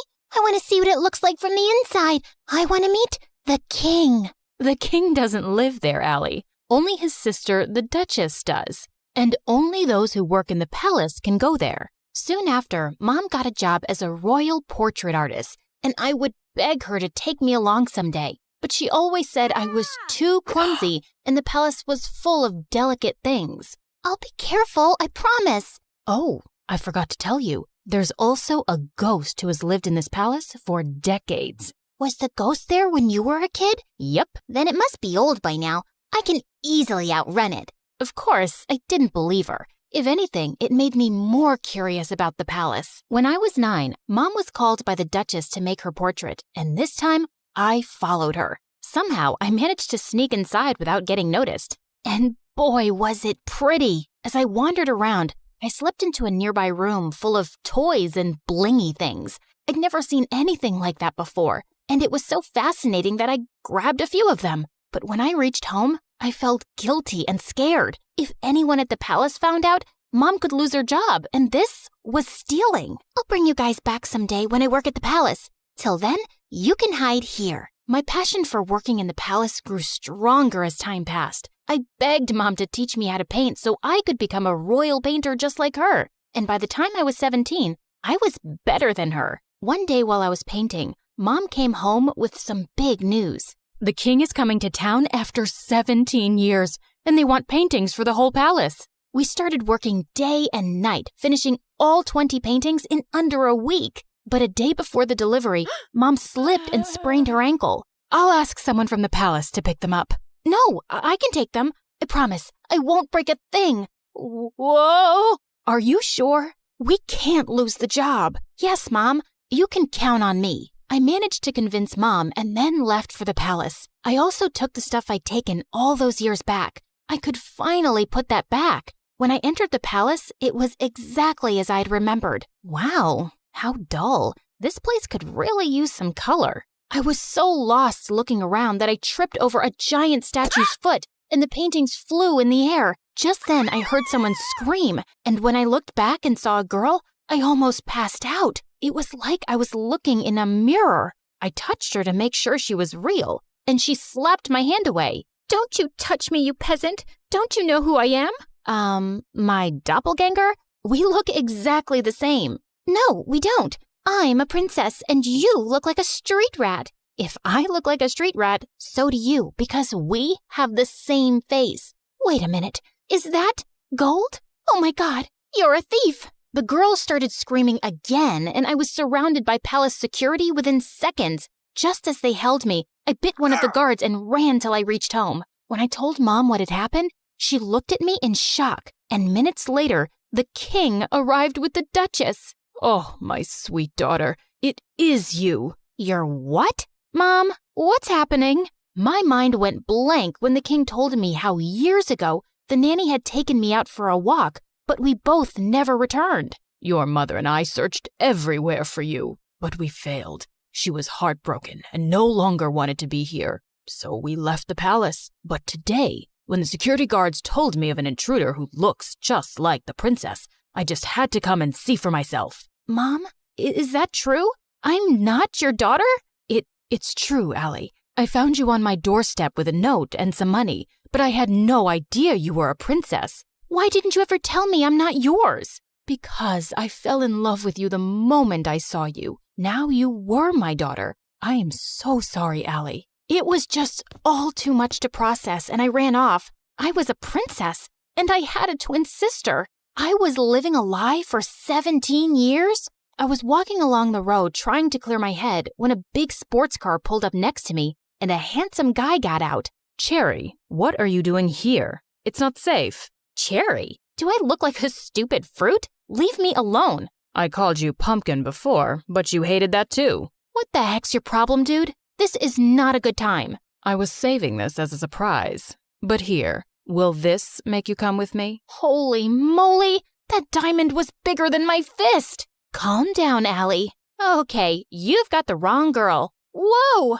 Sorry, I'll have to carry you back home if you don't listen. I punched him in the nose as the guy screamed like a little boy and then ran for my life. This was officially the worst day ever. The next day, the royal staff packed all my stuff and I was moved to the castle. My royal chambers were bigger than my whole house, and everything was beautiful, except it didn't feel like home. Mom wasn't there, and even though I was mad at her, I missed her. I was unpacking when my sister walked in. I know you think you're suddenly a princess now too, but don't let this get to your head. Remember, I rule. Charlotte, dear, don't be so rude to your sister. You should be happy she's back. Okay, Amber. Allison. Allison, darling, we're starting with your royal lessons from tomorrow. Be ready at 4 a.m. sharp. Good luck with that. It's not easy being a princess. She wasn't kidding. It was a mad schedule. Mornings were for horse riding, then music in the afternoon, and martial arts in the evening. My body was super sore and I was exhausted. But within a few weeks, I'd grown tougher and learned a lot. One evening during martial arts practice, someone walked up to me. It was the diamond guy. I thought they were just rumors, but you are prettier than Charlotte. We look exactly the same, like identical. Can't you see that, or did the punch make you blind? Feisty. I'm Prince Arnold, by the way, Charlotte's fiancé. Isn't she too young to get married? Are you jealous? What? Move along, dude, unless you want another punch. But the guy just winked and left. What a flirt. Later that evening at dinner, Dad announced that he'd be holding an official coming out party for his daughters, and the entire village would be invited. What's a coming out party?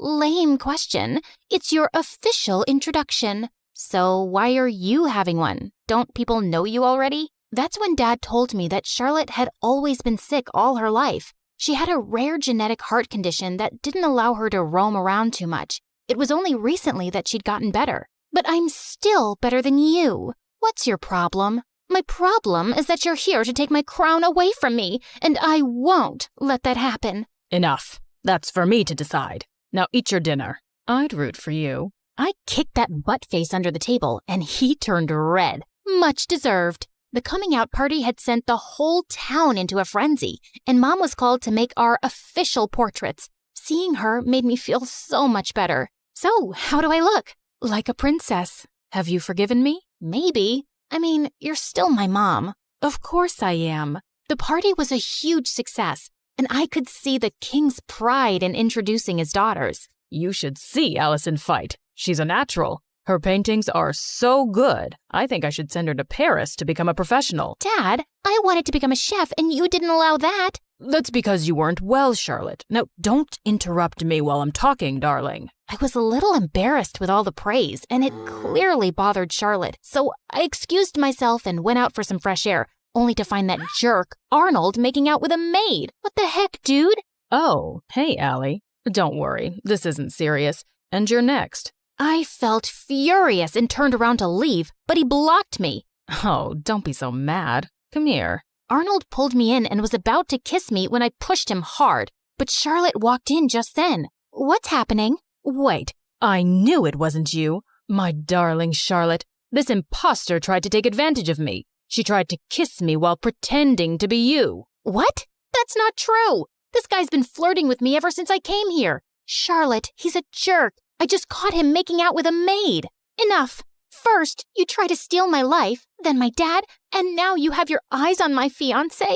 I won't let you get away with it. With that, Charlotte went inside and got on stage as everyone stared at her in confusion. Attention! My twin sister is a manipulative witch. She's a thief and a liar, and so is her mom, that lady. Tell me, Allison, did she teach you how to be a lowlife? Because you surely weren't born one. Say what you want about me, but keep my mom out of it.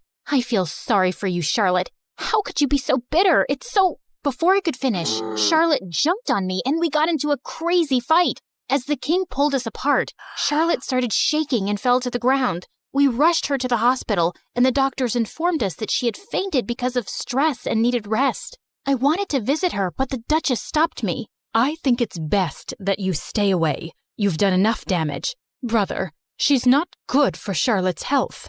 We might not get along, but she's my sister. She's right, Allison. I think it's best if you give each other some space. Maybe you can stay with your mom for some time. It will only be temporary, love, and I'll have you back as soon as possible. I think we dumped too much on Charlotte, and she needs to get better. Of course, I understood, but I was actually happy to get away from everything for a while, especially since Charlotte and I were on the front page of every newspaper the next day. People called us the Crazy Royals. We were a joke. I was packing my stuff when the Duchess walked in. You're finally going back to where you belong. I knew you'd never fit in here, and it was a mistake to bring filth into the palace. I know I didn't grow up here, but I'm still a princess by birth. So please, mind your manners and never talk to me this way again. Don't forget your place. That's exactly what I'm doing. I pushed her aside and left for my old home. Mom was ecstatic to see me, and to be honest, I felt happier than I'd been in weeks. A few days later, once Charlotte was better, the king announced her engagement to Arnold to give people something else to talk about. Dad invited me, but I decided not to go to the ceremony. I just wanted to stay away and avoid any more drama. On the engagement day, Mom had gone out for something when Charlotte came over. What are you doing here? Don't you have an engagement to get to? I can't marry him, Allison. He's a snake. I should have trusted you. Good time to say I told you so. But what do you want from me? After our fight, we can't have another media blowout. Dad will never allow me to call off the engagement at the last minute. Please, come with me.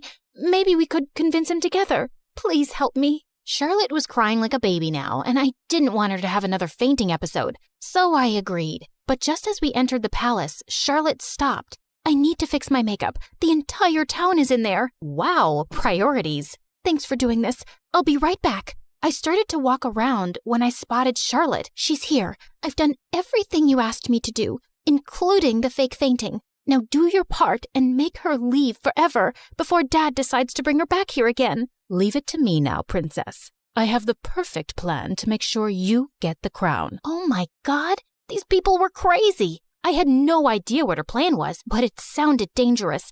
So I ran straight to Dad, and seconds later Charlotte followed. Allison, I thought you weren't coming, but I'm so glad you did. Of course she had to come. She had to ruin my engagement. She just can't see me happy. Oh my God, Arnold, hold me, please. Oh, shut up already. Don't you guys get tired of manipulating? King, Dad, whatever, you should see this. I played the video for the entire hall to see, and Charlotte turned pale. Charlotte? Dad, I'm sorry, but you seem to like her more because she's tougher than me. And when Auntie told me that she was after Arnold and my crown, I couldn't take it anymore. But this was all Aunt's idea. Sister, what were you planning to do and why? Suddenly, the Duchess turned into a mad person and started screaming. I'm tired of being your servant. I'm the older sister and the crown was mine, but these girls took that away from me, and I would have gotten away with everything if this one hadn't shown up. What do you mean? You knew she was alive?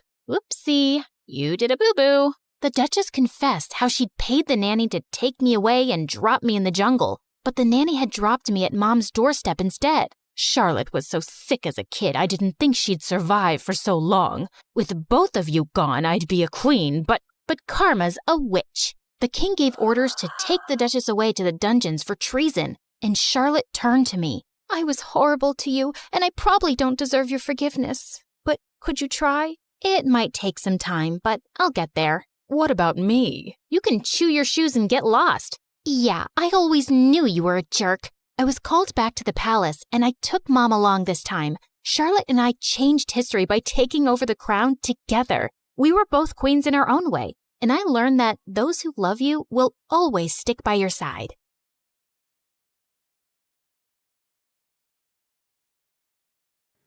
Hi, I'm Blair, and I'm about to tell you a crazy story. Before we continue, please like and subscribe to MSA. Growing up, my parents fought constantly over money. Dad was a struggling sculptor, and Mom, who was a waitress, cursed the day she met him because we constantly had money problems. She always said dropping out of school was her biggest mistake, so she made sure I studied hard. That's how I earned a full scholarship to one of the city's top schools. But my true passion was painting. I fell in love with it at 5, taught myself through YouTube, and by 13, I was winning major school competitions.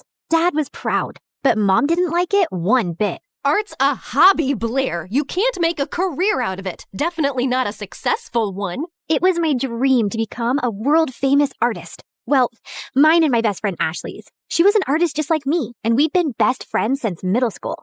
Ashley was rich, so she got to go to amazing art classes and shared everything she'd learned with me. And whenever my parents argued, I'd sneak over to her mansion. Life was just better with Ashley around, except for her annoying twin brother Dexter. He mocked our art, hid our supplies, and chased us with his paintball gun. Whenever we complained to Ashley's parents, Dexter would just put on his innocent face and get away with it. Even at school, everyone adored him for his sense of humor. Ashley absolutely hated him, and I could see why. Like on their 15th birthday, Ashley spent hours getting ready, and she looked beautiful. But the moment Dexter walked in, everyone gathered around him, completely ignoring Ashley. Look at him, smiling like he owns the world. I will never understand what people see in him. Probably his athletic body. I mean, if you look at it from an artistic point of view, Dexter's pretty much perfect for a portrait. What? I mean, so what if he's good looking? You've got a great personality. That's what you tell ugly people, Blair. You're also so much more creative and way smarter. People would notice that someday. Notice what someday? That you're a total jerk. Aw, are you jealous because no one's paying you attention? Go away, Dex. It's her birthday too. Don't make things worse. Fine, I'm sorry. Here, I got you a flower, little sis. Happy birthday. But as soon as Ashley took it, the flower squirted water all over her face, ruining her makeup, and Dexter ran away laughing. As we grew older, Dexter just got more annoying. At 17, he joined the football team, became the most popular guy in school, and a serial heartbreaker. Every day, some girl would be crying over him, and it was nauseating. As for me, my parents were fighting a lot more lately, and one day, Dad just packed his stuff and left. Shortly after, he filed for divorce, and Mom went bonkers. She refused to shower or step out of the house, and a week later, she came home and told me she'd quit her job. Between rent and expenses, we soon ran out of our savings and didn't even have enough money for food. Do you have cash? Sure. Let me just grab some from the secret trust fund your dad left me. No, I don't have cash, you moron. Just run the card again. I've already tried 3 times. It's not working. Pay or leave. Mom just started yelling at the cashier like a madwoman. He called security, but as they approached, Mom grabbed a bunch of stuff and bolted in the other direction. She went round and round in circles before the security guys finally caught her and dragged her out. Since Mom was acting all kinds of crazy, I took up a part-time job at a cafe to help out. But between work and school, my life was miserable, and Ashley wasn't helping. What do you mean you're not coming for the concert? We booked this months ago. Things were different back then. Now I have to work. Ask someone to cover your shift. We're short-staffed, and I need the money. But Hank's gonna be there, and I need your help talking to him. You're not getting out of this. Ashley kept pushing me, but I kept refusing, and eventually she gave up. The next morning, she told me Hank had asked her out, and I was happy for her. College applications were looming, and I desperately wanted to get into NYU's art program, where Ashley was applying to. It was expensive, and I needed a strong portfolio for a scholarship. I couldn't risk my mom finding out, so I stayed late after my shifts at the cafe to work on my portfolio. One day, while I was heading back home, it started raining heavily. It was already late, so I couldn't get the bus, and was waiting for a cab when someone walked up to me with an umbrella. Dexter, what are you doing here? I was just across the road running some errands, and by errands, I mean date that didn't go too well. Anyway, I saw and I thought I'd help. Dexter led me to his car, and on our way, we got talking. He asked me how I was doing, and I don't know why I ended up telling him everything about Mom and how things were really tough at home. Ashley told me about your parents' divorce, but I didn't know things were so bad. If you need anyone to talk to, I'm here. Something about the way he said it made my heart melt. And after that day, Dexter and I got closer. He would wait for me at the cafe and then walk me home. We'd debate over classic movies, argue over music, and bond over our favorite MSA videos. The more time we spent together, the more I saw a different side of Dexter. One that was kind, funny, and surprisingly thoughtful. And before long, I started having feelings for him. You know, I've always had a bit of a crush on you. Really? Why? You're kind, beautiful, smart, creative, and you're probably the toughest person I know. Wow, thanks. I always thought you're kind of annoying. Gee, thanks. What a compliment. Let me finish. But now I think you're the only person who gets me. You've shown me what it's like to really connect with someone, Dex. I guess what I'm saying is... That you like me? I like you too. And then Dexter kissed me, and it was perfect.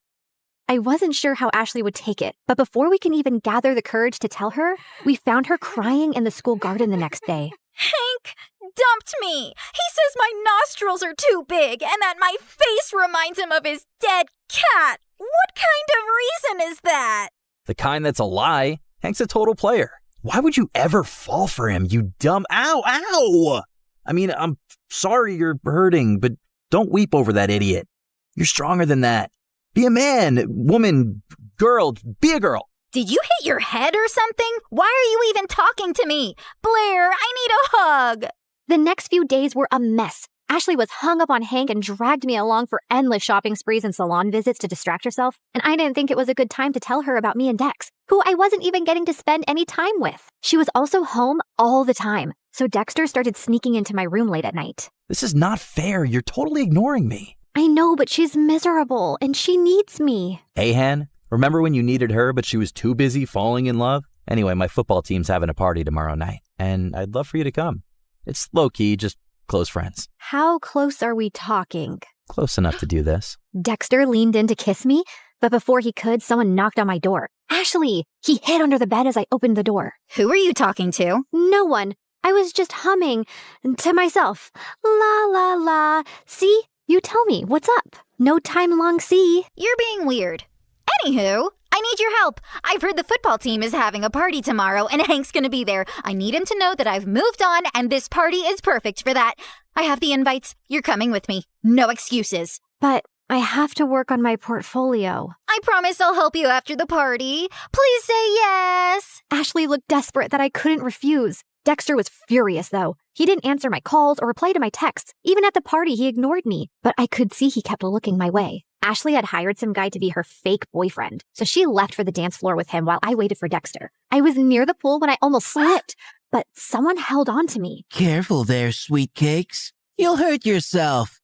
Blair, right? I'm Hank. I know. Great. Then let's skip the introductions and dance. I don't want to. Come on. She said no. I turned around and saw Dexter looking furious. And who are you? Her boyfriend? Yes, now back off. Or what? You'll hit me, pretty boy? You bet I will. Dexter punched Hank right in his face and he stumbled backward. Hank charged at Dexter and the two got into a fight. Everyone gathered around and I caught sight of Ashley's face in the crowd. She looked furious. I ran over to her, but I slipped and fell in the pool. I don't remember much after that, but when I opened my eyes, I was in a room with Dexter and Ashley staring at me. What happened? You passed out. You don't know how to swim? I didn't exactly grow up with a pool in my backyard, so no, I don't. You're bleeding. That's no big deal. Yeah, no big deal. Just like it's not a big deal to hide from your best friend that you're dating her idiot brother. How could you not tell me? I don't know, okay? I freaked out. You've always hated Dexter, and then you'd just broken up with Hank, so I didn't want to rub my relationship in your face. You don't have to treat me like I'm a child who doesn't have a handle on her emotions. Anyway, you've chosen Dexter. Although I can't understand why him out of all the boys on the planet. But you did, and you're my best friend. So I'll accept it on one condition. Never, never make out in front of me, or I'll projectile vomit all over you. Deal? Deal. After that, things went smoothly. Dexter and I could now date openly, which made me really popular. One of his friends asked me to create a portrait for her dad. He loved it so much that he gave me a lot of commissioned work. Soon, I was making enough to quit my job at the cafe, and life became a lot easier. I even finished my art portfolio and was working on some last-minute changes one night when Mom barged in. You're applying to an art college? Why didn't you tell me? Who told you? Doesn't matter. Have you forgotten how much we've struggled because of Dad?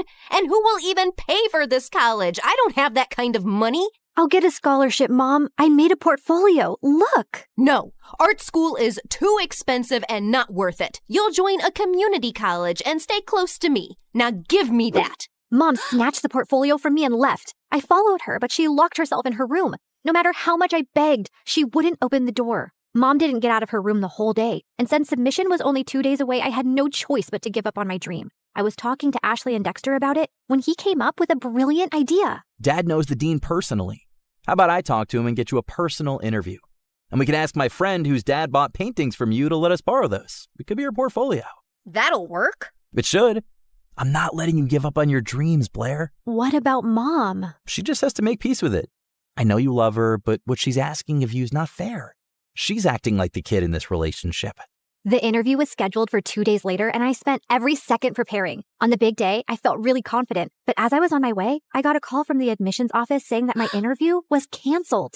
Apparently, I had called and canceled my interview, claiming my mom was unwell, even sending medical reports as proof and withdrawing my application because I needed to take care of her. I tried telling them so many times that it wasn't me, but they just cut the call. I had no idea how Mom had found out about my interview, but I was furious that she'd done this. I went back home to confront her, but to my shock, I found her passed out on the floor. I called 911 and immediately rushed her to the hospital.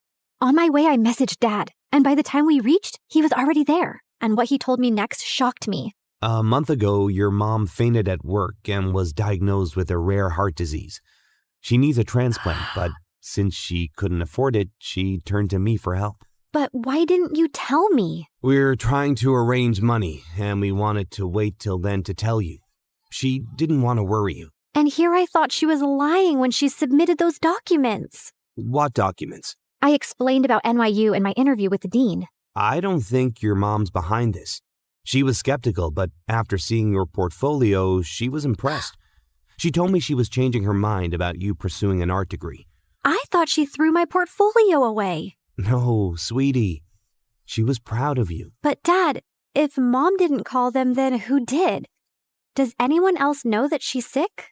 Yeah, Ashley's dad knows. We needed money for tests, so I asked him for a loan and sent pictures of your mom's report to prove it. I told him to keep it a secret so you wouldn't find out. I immediately understood who might have done this. But just to be sure, I called the admissions office and asked them for the number they received the call and reports from. And when I saw who it was, my mind exploded with anger. I took a cab, reached Ashley's place, and barged into her house. You called the admission office and told them that my mom was sick and I won't be attending the interview? Don't even try to lie to me. I have proof. My mom was sick, Ashley. You could have told me that at least. Instead, you used that against me. Hold on, I think there's some confusion. Why would Ashley do that? Ask her. And suddenly, Ashley's face twisted into rage. Yes, ask me. Ask me why I'd go out of my way to make your life miserable, Blair. It's 'cause I hate you. There, I said it. I hate you. First, you were my best friend, and you chose to date the person I hate most, my doofus brother. It was bad enough my parents always chose him over me, but even you? Also, I couldn't stand how perfect your life was. You have a football jock boyfriend. Everybody loves your art. Everybody loves everything about you. Heck, even the boy I liked likes you more. I didn't want to go to college and be second to you again. So I told your mom about your art school plans, hoping she'd stop you. And when she failed, I used the pictures and did what I had to. I can't believe I trusted you. I thought you were my best friend. How can you do this to me? You've shattered everything we had. I never want to see you again. We're done. Don't think I'll cry over it. I'm going to NYU, Blair. I'll make new friends. You disgust me. Whatever. I never saw Ashley's face again, and Dexter told me that his parents heard her entire confession and ended up grounding her big time. She didn't even get through NYU, but I did, thanks to Dexter's dad who got me a second interview. Mom stayed in the hospital for a few more weeks before coming home. A month later, we found a donor. It was tough to get the money for the surgery, but we managed, and Mom made a full recovery. Today is my first day in college, and I couldn't be happier.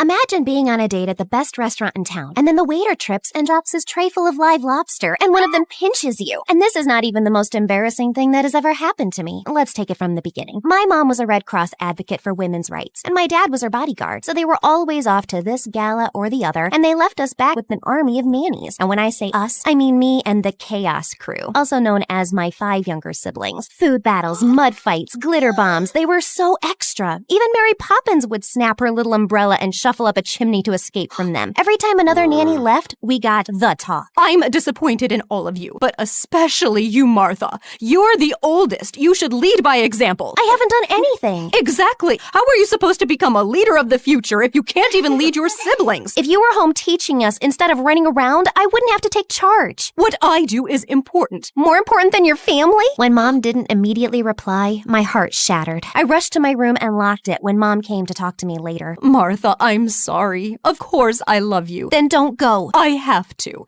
But we'll talk when we come back. I promise. Maybe it's better if you never come back. It was like fate really had a twisted sense of humor and heard me. Mom and Dad did not return from their last trip to the Amazon. I felt like it was my fault that they didn't return. My punishment. The police sent out search parties and even used drones to look at their plane that disappeared, but they couldn't find anything. It's a lot, right? But stay with me. You've already liked and subscribed, haven't you? Don't cry. Mom and Dad will come back. Dad's a tough bodyguard and Mom's faster than a tiger. I'll take care of you in the meantime. I'll be a leader, Mom, just like you wanted. Please come back. But I was only 15 and I knew nothing about adulting. I was suddenly surrounded by lawyers asking me questions and making me sign things. Just pretend you know what you're doing and you'll be fine. Yeah, it wasn't fine. One of my mom's lawyers turned out to be a total snake. He conned his way into getting guardianship over everything, and then he kicked us out and took control of all the assets. You can't do this! Oh, what? I'm sorry. I couldn't hear you over the sound of all the money you just signed off to me. Wait until Mom and Dad are back. They'll send you to jail. You mean when they come back from the jungle?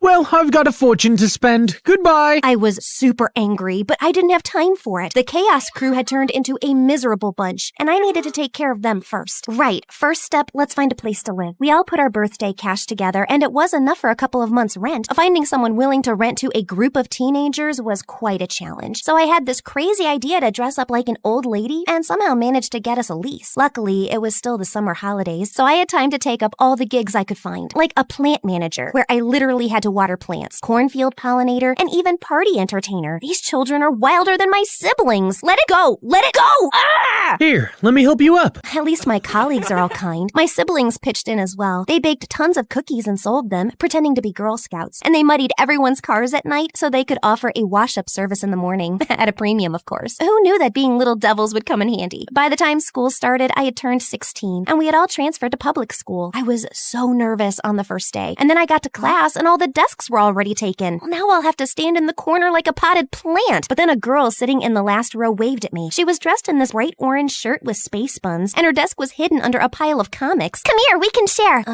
There's a desk under all that? Where can I get a chair? We'll share mine. By the way, I'm Bree. You can call me Brilliant. Bree was a weirdo, but she was also pretty awesome. She gave me all her notes and knew all the juicy gossip. That girl there, her mom works in marketing, so she always knows the latest discount codes. And that one there, don't talk about her nose. We became best friends, and eventually I told her about my story. I want to save up enough cash so I can find my parents. You're so strong. I want to be like you. You're perfect the way you are. I'm not. I'm almost 17, and I've never had a boyfriend. Everyone I confess to just rejects me, and Darius doesn't even know I exist. Darius was Bree's crush and the captain of the school's chess team. Are you sure he's the right guy for you? He's the one. I can feel it. And this time, I'm going to get my confession right. Bree's plan was as crazy as she was. She got dressed up as a chess piece and painted the whole club room as a giant chessboard with a banner that said, "Will you be my checkmate?" But when Darius walked into the door, he freaked out. Where is it? What? My chessboard! There was a game I've been playing since I was a freshman!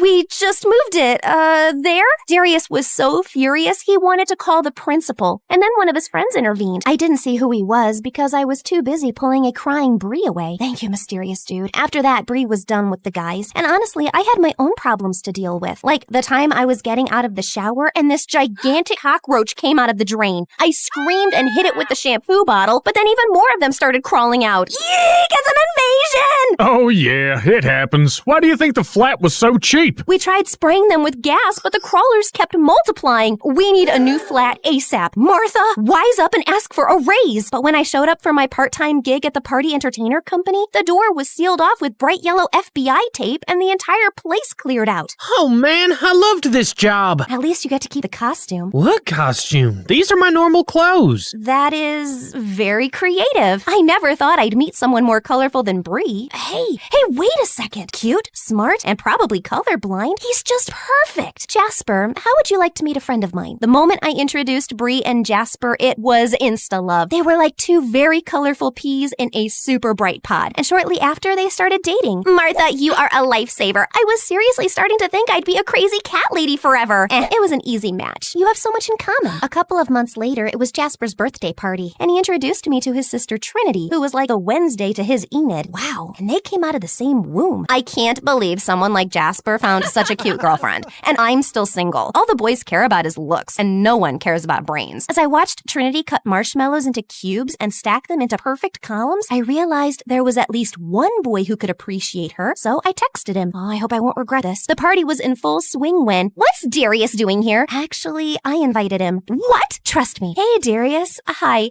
this is Trinity, and she likes cube-shaped marshmallows. Round marshmallows make no sense. Finally, someone who gets it. And just like that, Darius the ice cube started melting. See, I told you he wasn't the right one for you. She is. OMG, you're right. You're like the matchmaking queen. I realized how happy Bree's words made me. Helping other people is so cool. But fate was once again ready to kick me down because I got a call from the hospital. What happened? They're saying my brother picked up a sandwich from the bin, but it had some glass in it and now he needs stitches. This is all my fault. If we had more money, he'd never pick food from the bin. And now how am I going to pay for the operation? We don't have insurance. I even tried to call the snake lawyer, but... Oh, I love that you think I should care. Bye. Luckily, the operation was a success, and my brother was okay. When I got to the hospital and asked for the bill, the receptionist told me it had already been paid. It was a young guy. There, he's just walking into the elevator. I tried to catch up with him, but the elevator doors shut in my face. Gosh, I swear his back looks so familiar. Who is he? Thanks to my mysterious angel, the accident had resolved well, but it had shown me how much I needed a new job. After Darius and Trinity became a thing, the whole school was buzzing with the rumor that I was the one who set them up. People were begging me to find them their perfect match. Every time I opened my locker, I was buried in a pile of profiles and love letters. How do I fix this? I'm happy to help, but I can't keep doing this for everyone. I gotta focus on finding a new part-time job. Well, why don't you open a matchmaking agency? But I feel bad to ask people to pay for love. Then only ask for a donation from the successful ones. And who knows, maybe you'll find the right match for yourself as well. Right, like I have time for that. But Bree is right. This is something I'm good at. I should at least try. So the next day, I got Bree and Jasper to help me throw my first matchmaker party. By the end of the night, the donation box was bursting with cash, and everyone was coupled up. Almost everyone. As I stepped into the bathroom, a girl ran up to me, and she was dripping wet. How could you match me up with that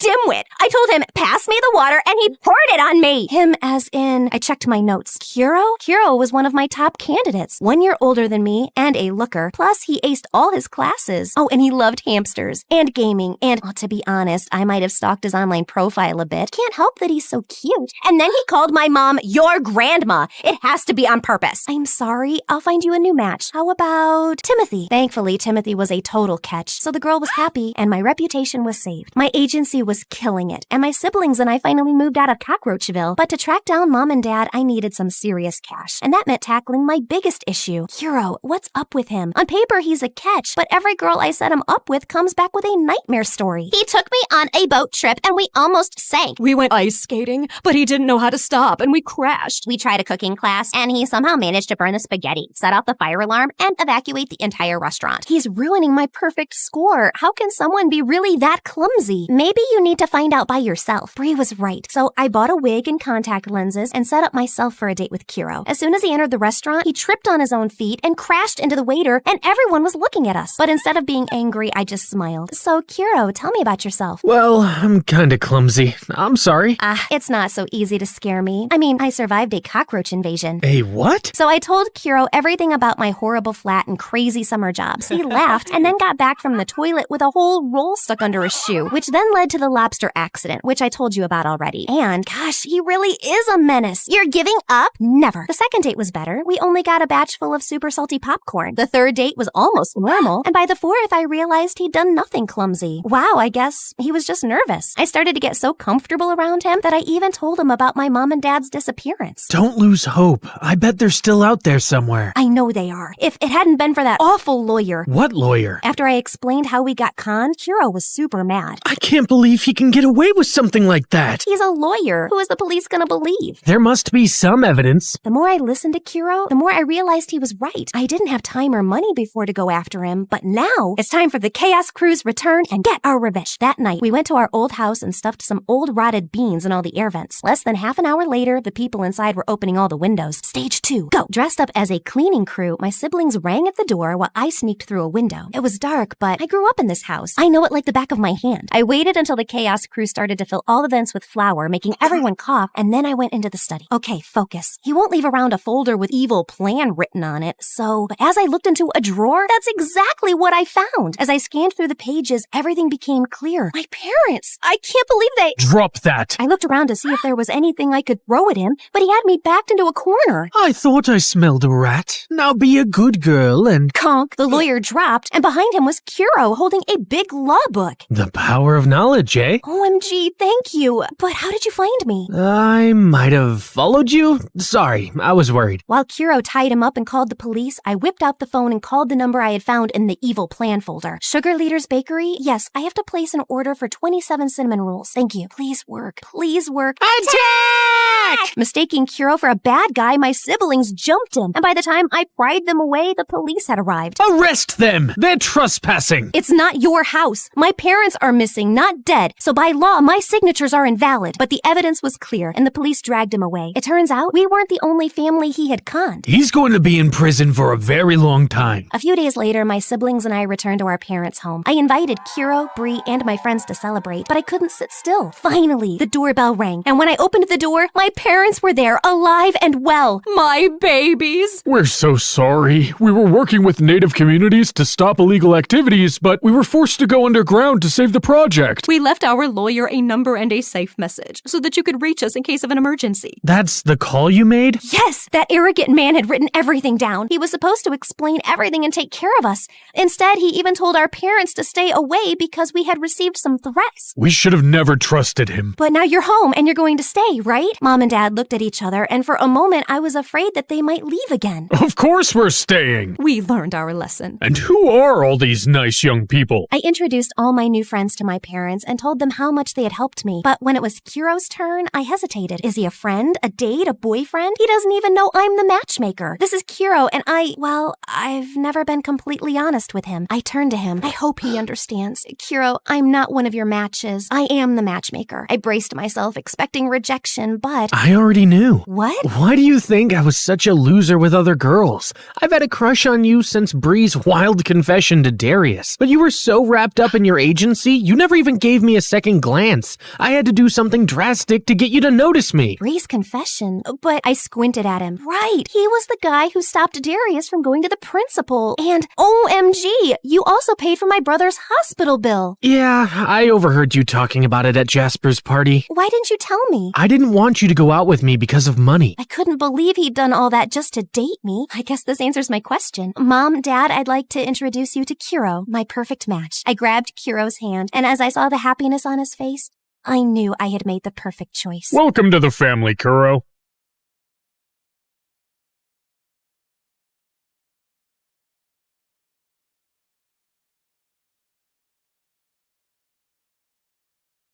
Hi, my name is Gigi, and I'm from Illinois. Before I continue, please like and subscribe. Ever since I can remember, I have loved cars. I guess it's because my dad is a professional racer. I grew up hanging out with him at the racetrack, and his pit crew always treated me like one of their own. Don't get me wrong, I'm totally a girly girl. I love to do makeup, get my nails done, shop for the latest trends, and post selfies on Instagram. But given the choice between a hairbrush and a socket wrench, well, you can't fix a car with a hairbrush. The year I turned 16, my dad was in a terrible accident while racing. It was so hard for my mom to see him in the hospital, but I did the best I could to help by keeping my little brother and sister in line while she was visiting him. I cooked and cleaned, and sure, I hated it, but I had been raised with a pit crew mentality. Everyone pitches in. I missed my dad, and I couldn't wait for things to get back to normal. At night, I would watch NASCAR videos on my phone under the covers, dreaming of the day that it would be me driving. One day at school, our mechanics teacher said he was offering extra credit for anyone who wanted to work on fixing up an old car after class. My arm practically came out of my socket as I raised it to volunteer. The boy sitting next to me sneered. But you're just a girl. I took a wrench that I had in my zini purse and slammed it on his desk.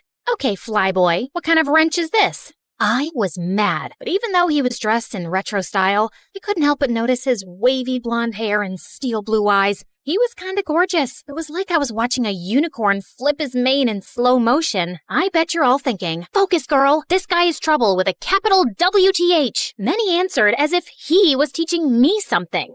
Torque wrench. I can show you how to use it if you need a lesson.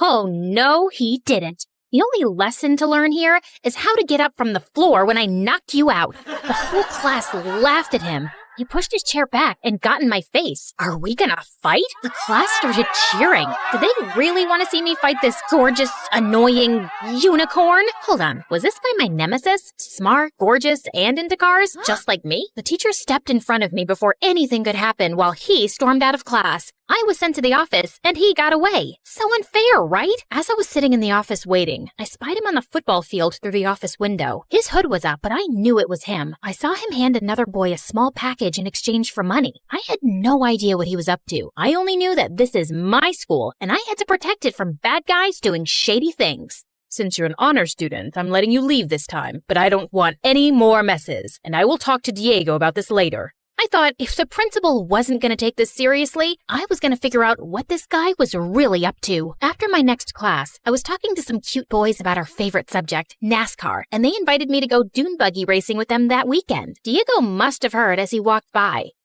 Dune buggy? I guess you can't drive a real car. I followed him to confront him about his rude comment and saw him walk off alone to a lunchroom table. He took a half-eaten apple out of his pocket and started eating it. I stopped myself from gagging at the thought of eating what looked like something you would find in the trash. Gross! I needed to let him know that I was watching his every move, so I walked by him and gave him a dirty look. What's the matter? Couldn't afford a whole apple? He stood up, and I thought, this is it. I'm gonna wrestle him to the ground and search his pockets for evidence. Just then, my friends walked up to me, congratulating me for standing up to this bully earlier. But before they even noticed he was there, he put his hood over his head and darted away. We heard what you did, girl.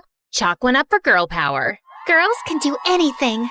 I was loving all the positive attention. I was, after all, the hero of this story. But I couldn't believe he didn't challenge me. I expected more of a fight from my mortal enemy. I was thinking that was the end of it. But the next day, I saw him leaning on a locker and talking to another boy and whispering. As soon as they saw me, they stopped and walked in the opposite direction. My spidey senses were tingling. After school, I waited, hiding under the bleachers to follow him home. I had to see for myself what the deal was. My phone rang, startling me, and I nearly jumped out of my skin. It was my mom. I whispered so that I wouldn't give away my hiding spot. Hi, Mom. I'm kind of busy right now. She asked me to pick up groceries on my way home. I wanted to go to the library. Can I do it after? I felt bad lying to my mom, but I needed to have time to confront this worm, Diego. He came out the back door of the school, walked across the field to a hole in the fence, and slipped through. Gotta go. Love you. I followed him. And as I hid from sight, I saw him walk up to this small, broken-down house. 3 little boys came running out to hug him. It was the first time he smiled all day. Hi, guys. Come on, let's get you into the house before... Just then, a loud car pulled up to the house, and Diego hurried the kids inside for safety. A very large, scary man leaned out of the window and just stared at Diego. Diego was clearly intimidated by this man. He dove into the house like he was trying out for the swim team. The car spun its wheels, screeching so loudly I had to cover my ears, and it took off down the street. But before it left, I managed to take a picture of the license plate. I knew he was up to no good, and now I had the proof. The next day after school, I waited for Diego again, but this time, I stopped him before he ducked through the gate. What are you doing here? What's going on? Are you breaking the law? Because we don't tolerate that in this school. I mean it, Diego. Why are you spying on me? Don't you have a life? I'm super connected at this school. I know everyone. And if you think that you're gonna... Okay, fine. I'll tell you, but just to get you off my back. That's Leo. He keeps asking me to work for his chop shop where they steal and sell illegal car parts. I knew it. You're a criminal. Suddenly, he got really calm and touched my arm. We locked eyes, and for a second, I couldn't explain it, but I wanted to kiss him so badly. I know what you guys are thinking. Love him or hate him, girl, but pick a lane.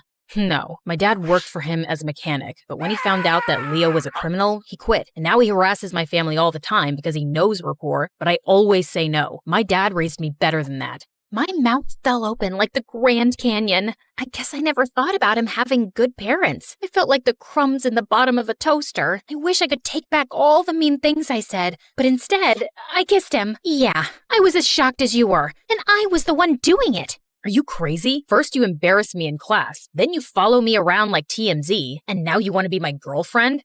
A girlfriend? Slow down there, Flash. It was just a kiss. No, this is a kiss. He kissed me back, and after a second, he shot me a shy smile. But then I remembered why I was there. Hey, you're trying to distract me. Did it work? Never mind that. What was all that sneaking around school, handing people mysterious bags? If I didn't know any better, I'd say you were obsessed with me. You wish. Now answer the question. If you must know. He pulled up his sleeve and showed me a leather cuff around his wrist. I make these out of scraps and sell them. It's the only income I have since my dad isn't working. I felt like a monster. I wouldn't have been surprised if I had horns and a tail at that very moment. Guys, has anyone ever said to you, don't judge people until you know what they're going through? I'm gonna get that tattooed on my forehead. I'm sorry that I judged you before I got to know you.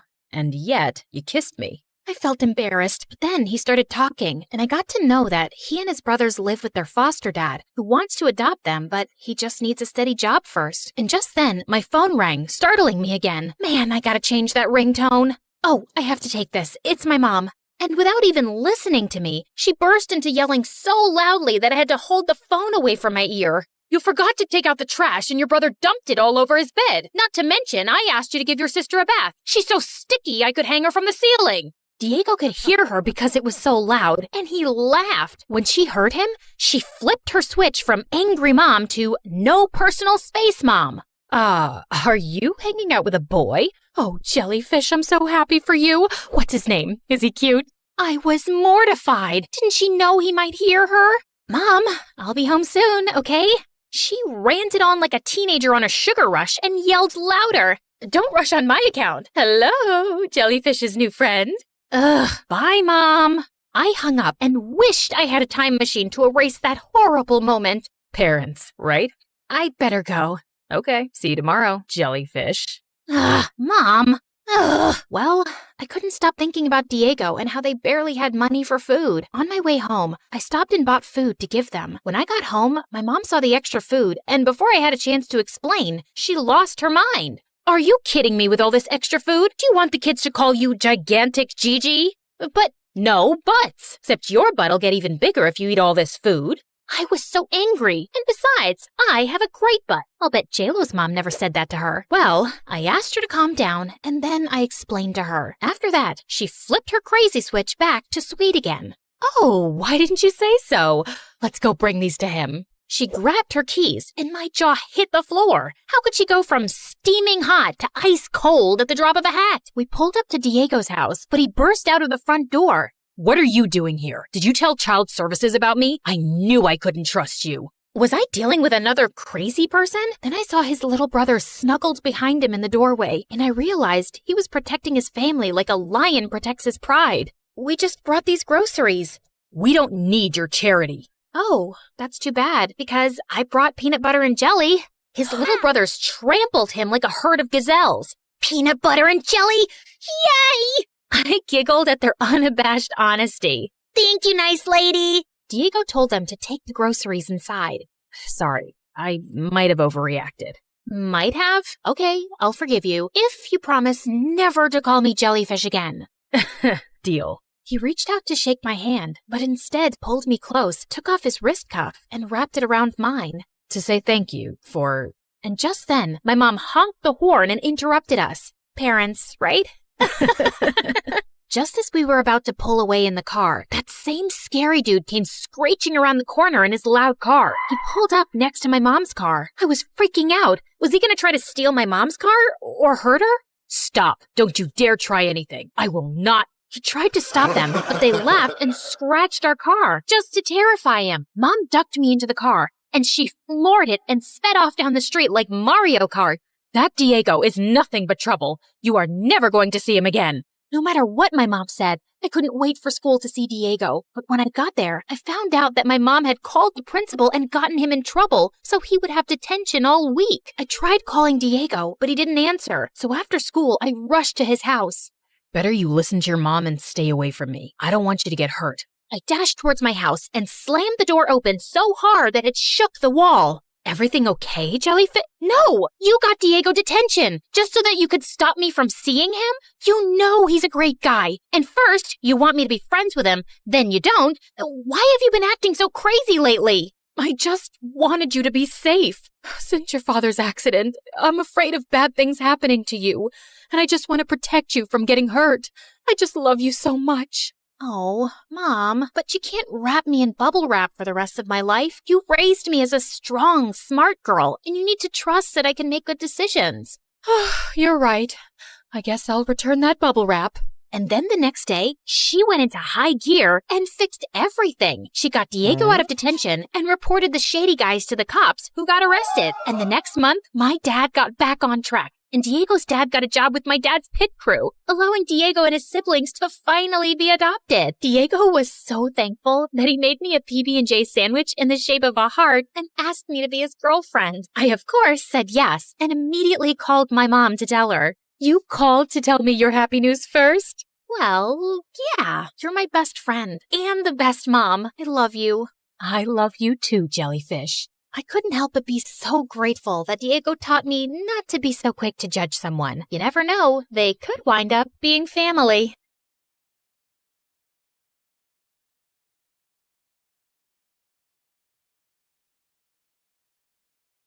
As Hermes, messenger of the gods, I've borne witness to countless tales spun across the tapestry of Olympus. With my winged sandals, I have traveled across the realms of the universe, carrying tidings that have altered fates. Among these tales, one that stands out in my mind is the story of Persephone and how a twist in her fate affects every mortal until eternity. You see, Demeter is the goddess of harvest, and she could turn the earth green with her touch. She made countless flowers bloom and coaxed bountiful crops from the soil. With her presiding over the planet, no living creature ever went hungry. She took great joy in her role, but her heart belonged entirely to her daughter Persephone, the Maiden of Spring.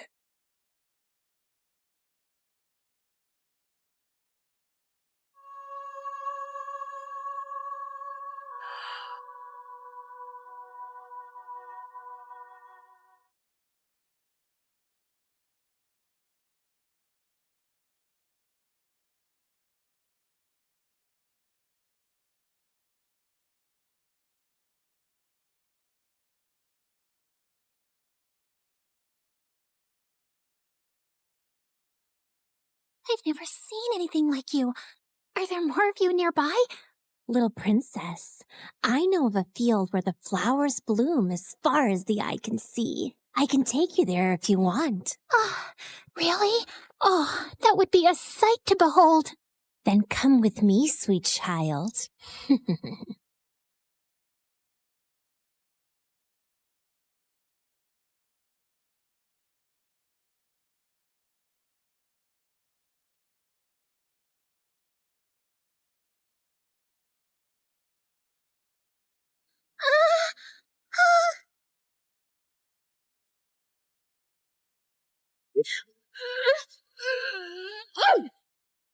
Enough, spirit of mischief!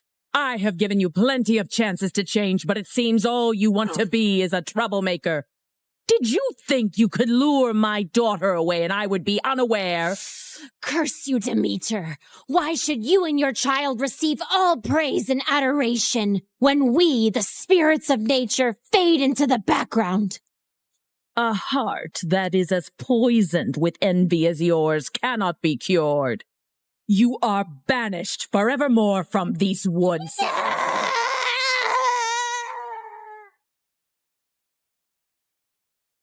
Did you forget that you are not allowed to venture into the forest alone? I'm so sorry, Mother. I only wished to see the magical flowers. And you shall see many wonders, my child, but always within the safety of my reach. The world holds great beauty, but also grave danger. Come now, it's almost dawn. Let us go out into the meadows and make our own magical flowers bloom. That sounds perfect, Mother.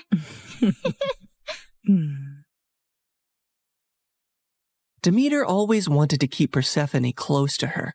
But as her daughter grew older, she turned into a beautiful young goddess who attracted the attention of many young suitors. Anytime a god smitten by Persephone's beauty sought her hand in marriage, Demeter sternly turned them away. I cannot marry her off, Hecate. She is too delicate for the harsh world outside. Huh? These gods who come after her, they only see her beauty, not her gentle soul. They cannot care for her as I do. Demeter, you must be mindful of what Persephone wants too, or she might grow to resent her cage. A cage? Is that what you would call it? She has everything here that she could possibly desire.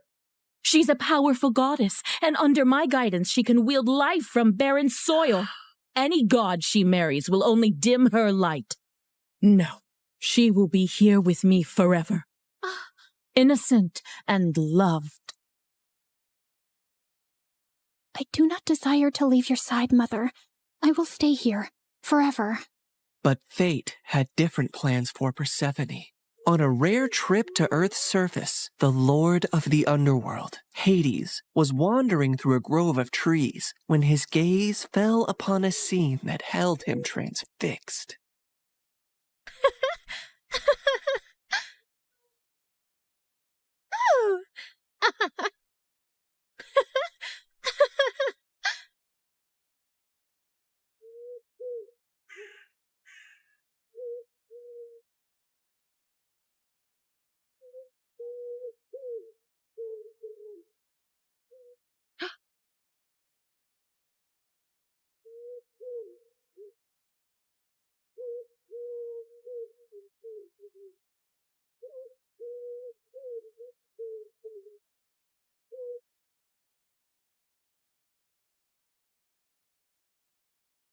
Hades, my lord, you seem to be troubled. What weighs on your soul? As you well know, when my brothers and I overthrew our father, the kingdom was divided among us. Zeus received the sky, Poseidon the sea, and I the underworld. I've never complained about my lonely lot, and do my duties justice. I don't frolic or play like the other gods, and work hard in my solitude. But mortals and gods alike see me as the embodiment of darkness, and their tales paint me as a monster to be shunned. My realm is necessary, but it is hated by all, as am I. But do they not see that I also have a heart, that I am made of the same cosmos as they, even yearn for the light sometimes? What has brought this on, my lord? Persephone, she is the light where there is none. She is life where all is death. Ever since I laid eyes on her, I can think of nothing else. But would she ever see past the darkness that cloaks me?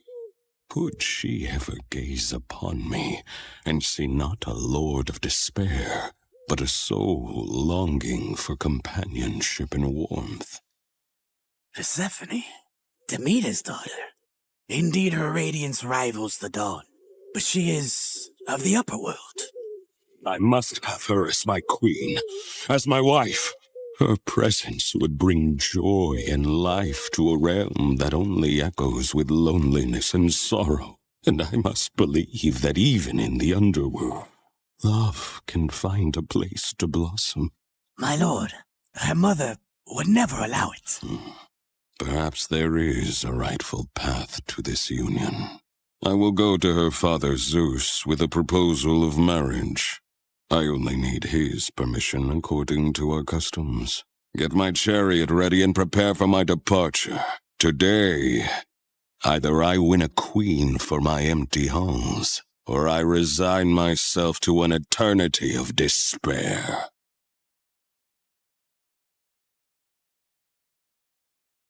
The next day, when Persephone had wandered far from her companions in a field and was kneeling down to admire Narcissus, Suddenly, the earth beneath her shook.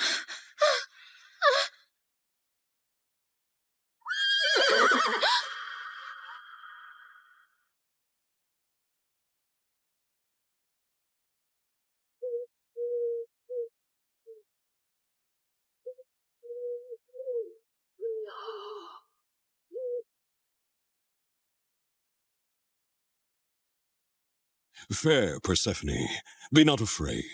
I am Hades, lord of the underworld. My kingdom is vast and rich, but it lacks the radiance of your presence. Unhand me! Come with me and rule by my side in the shadows where eternity lies. Let me go. My mother will tear the world apart to find me, and there will be no place dark enough to hide.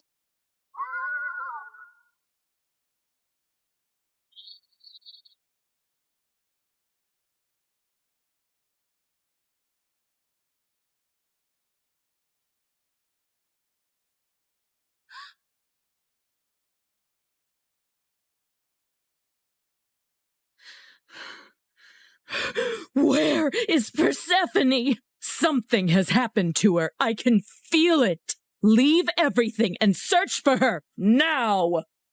Demeter's grief upon discovering her daughter's disappearance was immense, and as she roamed the earth searching for Persephone, she had neglected her duties. And so, the crops and trees began to suffer.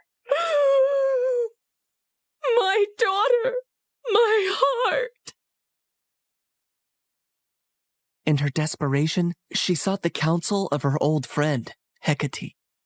Hecate, you who see into the shadows, help me find my daughter. You must seek Helios, Demeter. His all-seeing gaze pierces through deceit and darkness. Taking the advice to heart, Demeter ascended to the chariot of the sun, where Helios guided the day. Helios, please, you must tell me where my Persephone has gone. You see everything from your throne. Surely you must know. I can't bear this pain any longer. Helios the sun god had indeed seen everything that fateful day, but had chosen not to interfere. However, he was moved by Demeter's grief. Demeter, your daughter has been taken by Hades to the underworld. He desires her as his queen. That cannot be. My daughter, queen of that cold, dead realm? I won't allow it. Perhaps it is not as dire as you fear. Persephone's grace could bring life even to the underworld. Also, he is one of the most powerful, wealthiest gods in the universe, and she would rule by his side. Is that so terrible? This is an outrage! How dare he take my daughter? Did Zeus know about this too? Zeus allowed it. In her fury, Demeter descended back to earth. Return my daughter to me, or I will let the earth perish in my sorrow. I will let this world turn into ice and ash. I will plunge it into eternal winter. Meanwhile, in the underworld, Persephone wept in despair and lashed out at Hades any time he tried to speak to her. To rule the underworld by your side? I want nothing to do with you. You've stolen me away from the sun, from my mother. I understand your anger, Persephone. I only hope, with time, you will see me and my world differently. Until then, I will respect your wishes. As enraged and heartbroken as Persephone was, she eventually got tired of her despair and ventured out of her chambers to observe Hades and her new home.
I built this for you, to remind you of the surface and to give you a place of peace.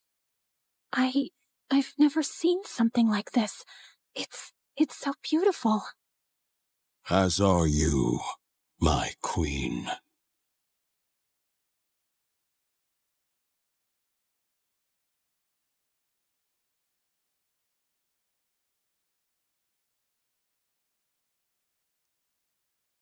Each realm has its supreme ruler, Persephone.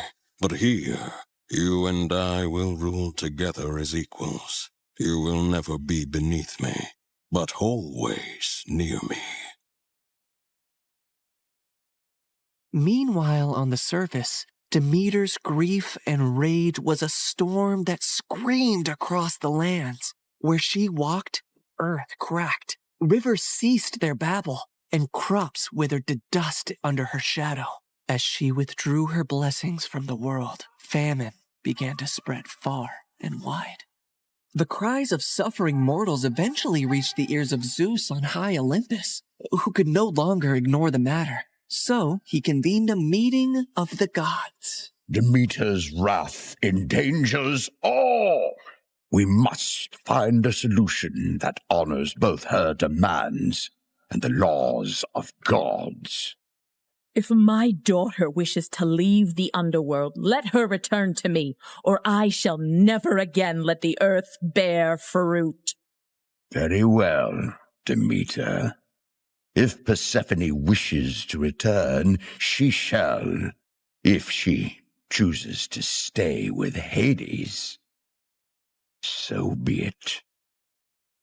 With a heavy heart, Demeter agreed, and Zeus commanded me, Hermes, to negotiate Persephone's return.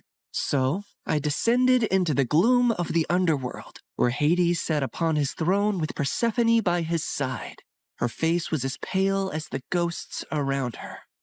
Hermes, why does Olympus disrupt the quiet of my realm? Mighty Hades, Zeus commands you to release Persephone, lest the earth die with Demeter's heart. I cannot ignore the decree of Zeus or the pleading eyes of the one I love. But know this, the ties that bind us are not easily broken. What do you mean, Hades? Just then, Persephone looked down at something she was clutching in her hand, and I saw it was a pomegranate. Suddenly, the realization of what had happened dawned on me. Fair Persephone, did you eat from that fruit? I couldn't help it. 6 seeds, to be exact. Each of them has sealed her fate and has bound her to the underworld.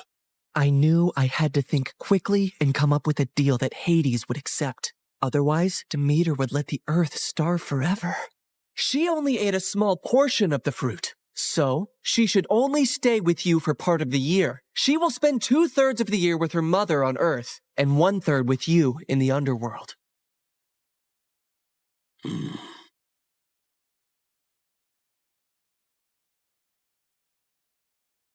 Go now to your mother, but feel compassion kindly in your heart towards me, and do not feel sorrow upon your return. For while you are here, you shall rule as my equal, and have the greatest rights and honor among the gods, as well as my undying devotion. Persephone assured him she would return on the agreed time, and he arranged his chariot for her to depart.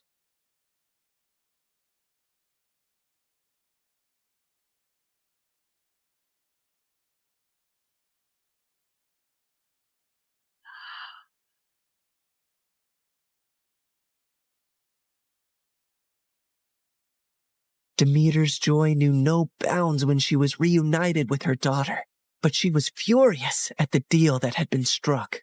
How could you possibly eat the fruit of the dead? It is common knowledge that eating anything in the underworld binds one to that realm. Why would you do that, Persephone? It was a moment of great weakness. I wish I could reverse it. I am so sorry, Mother. Demeter had no choice but to accept the deal. And once her wrath subsided, the earth turned green and bountiful again. But when it was time for Persephone to return to the underworld, Demeter began to mourn once more, and winter would arrive, thus setting the cycle of the seasons. My daughter, my soul, your return brings life to this world. Mother, in the darkness, I've learned the secrets of the deep earth, and in your light, I bring forth life. Together, we bind the world in a cycle of death and rebirth. And so, in this tale of compromise, the dance of the seasons has found its rhythm. An enduring love story was also set into motion, for even eons later, Hades and Persephone are often mentioned as Greek mythology's most happily married couple. I can give you all the wealth of the earth, Persephone, but I cannot give you the sun and the breeze. I know you long for them when you are here. You have given me more than I ever expected to experience in my life, Hades. You have given me respect, power, and a love that is genuine and rare. With you, I feel the most like myself. With you, I feel free. So you do not regret your decision to eat the pomegranate seeds? Never, my love.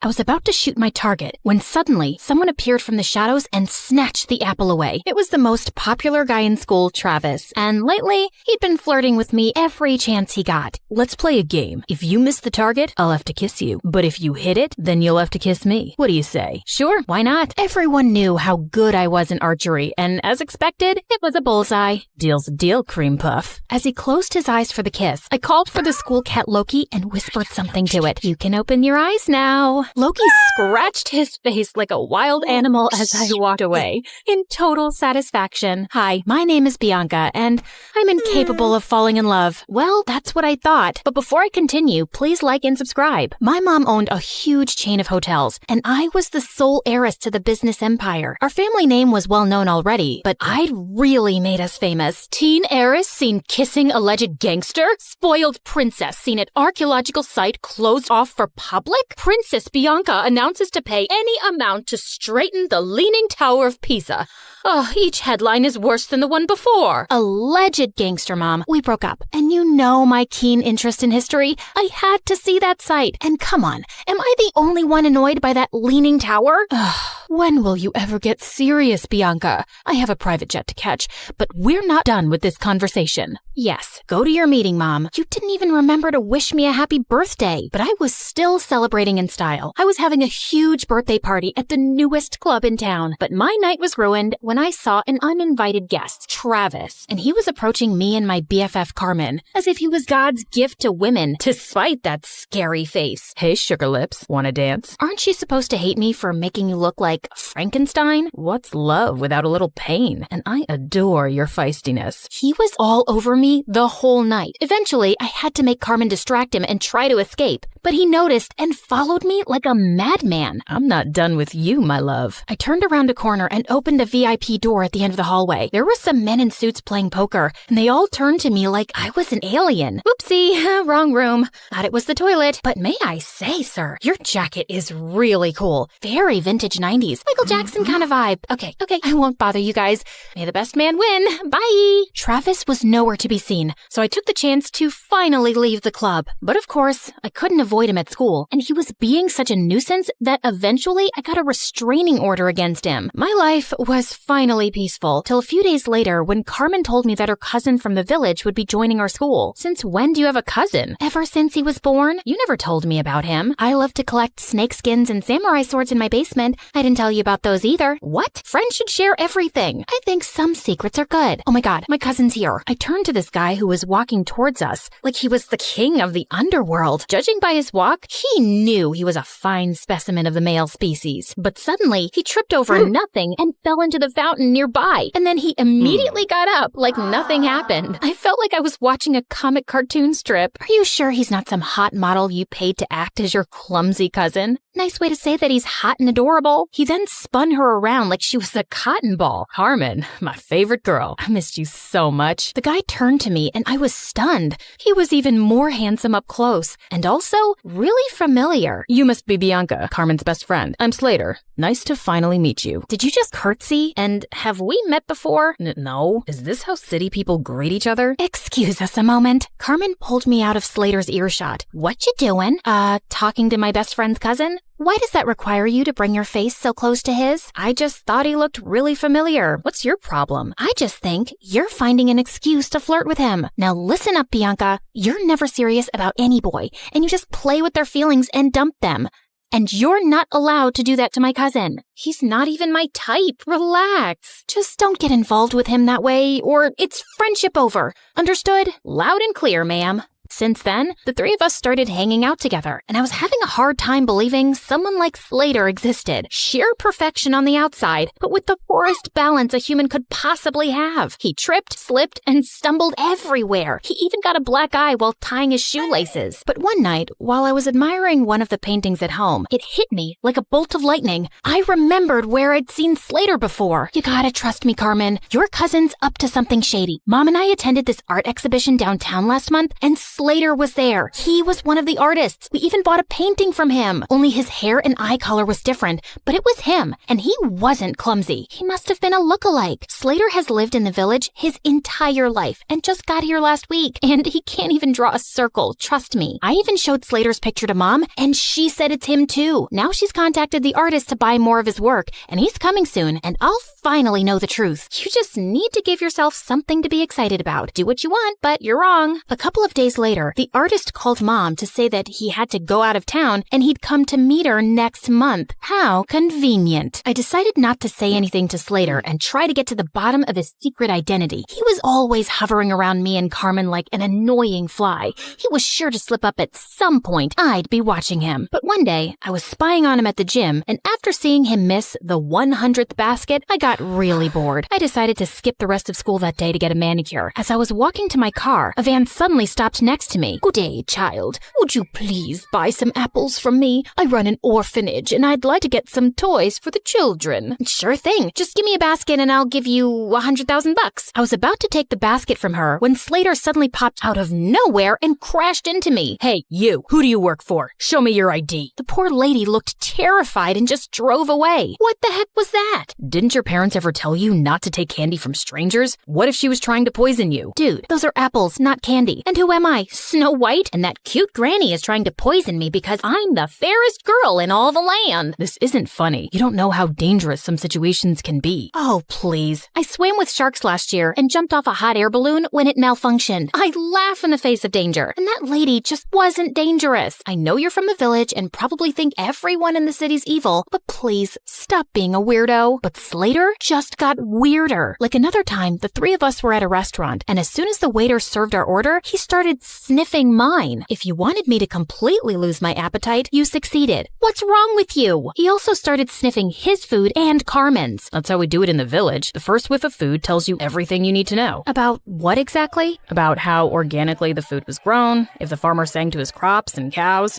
I ordered a giant brownie sundae with whipped cream and sprinkles. Are you insane? Just give me that that. Just then, there was a loud crashing sound next to us, and Slater jumped towards me and brought me down to the floor, covering me like a human shield. He was looking down at me, and I was a little breathless. And then I saw everyone else staring at us like we were mental. Apparently, a waiter had just dropped a tray full of glasses. Oh, my bad. I thought it was a gunshot and maybe some robbers had come in. I just acted on instinct. Wait, let me get this straight. So you thought it was a dangerous situation and your first instinct was to save Bianca? Hello, what about me? Your own flesh and blood? Slater muttered some apologies while Carmen kept scolding him, even if he was crazy. It was really sweet how he tried to protect me. One weekend, Carmen told me that the cheer captain was throwing a party, just for the cheerleaders and all the boys. I felt curious to see how Slater would act at parties with other girls, so I dashed over to the venue and spied from the bushes. But I couldn't spot him anywhere. I knew how girls looked at him. He was probably surrounded by the cheerleaders. Well,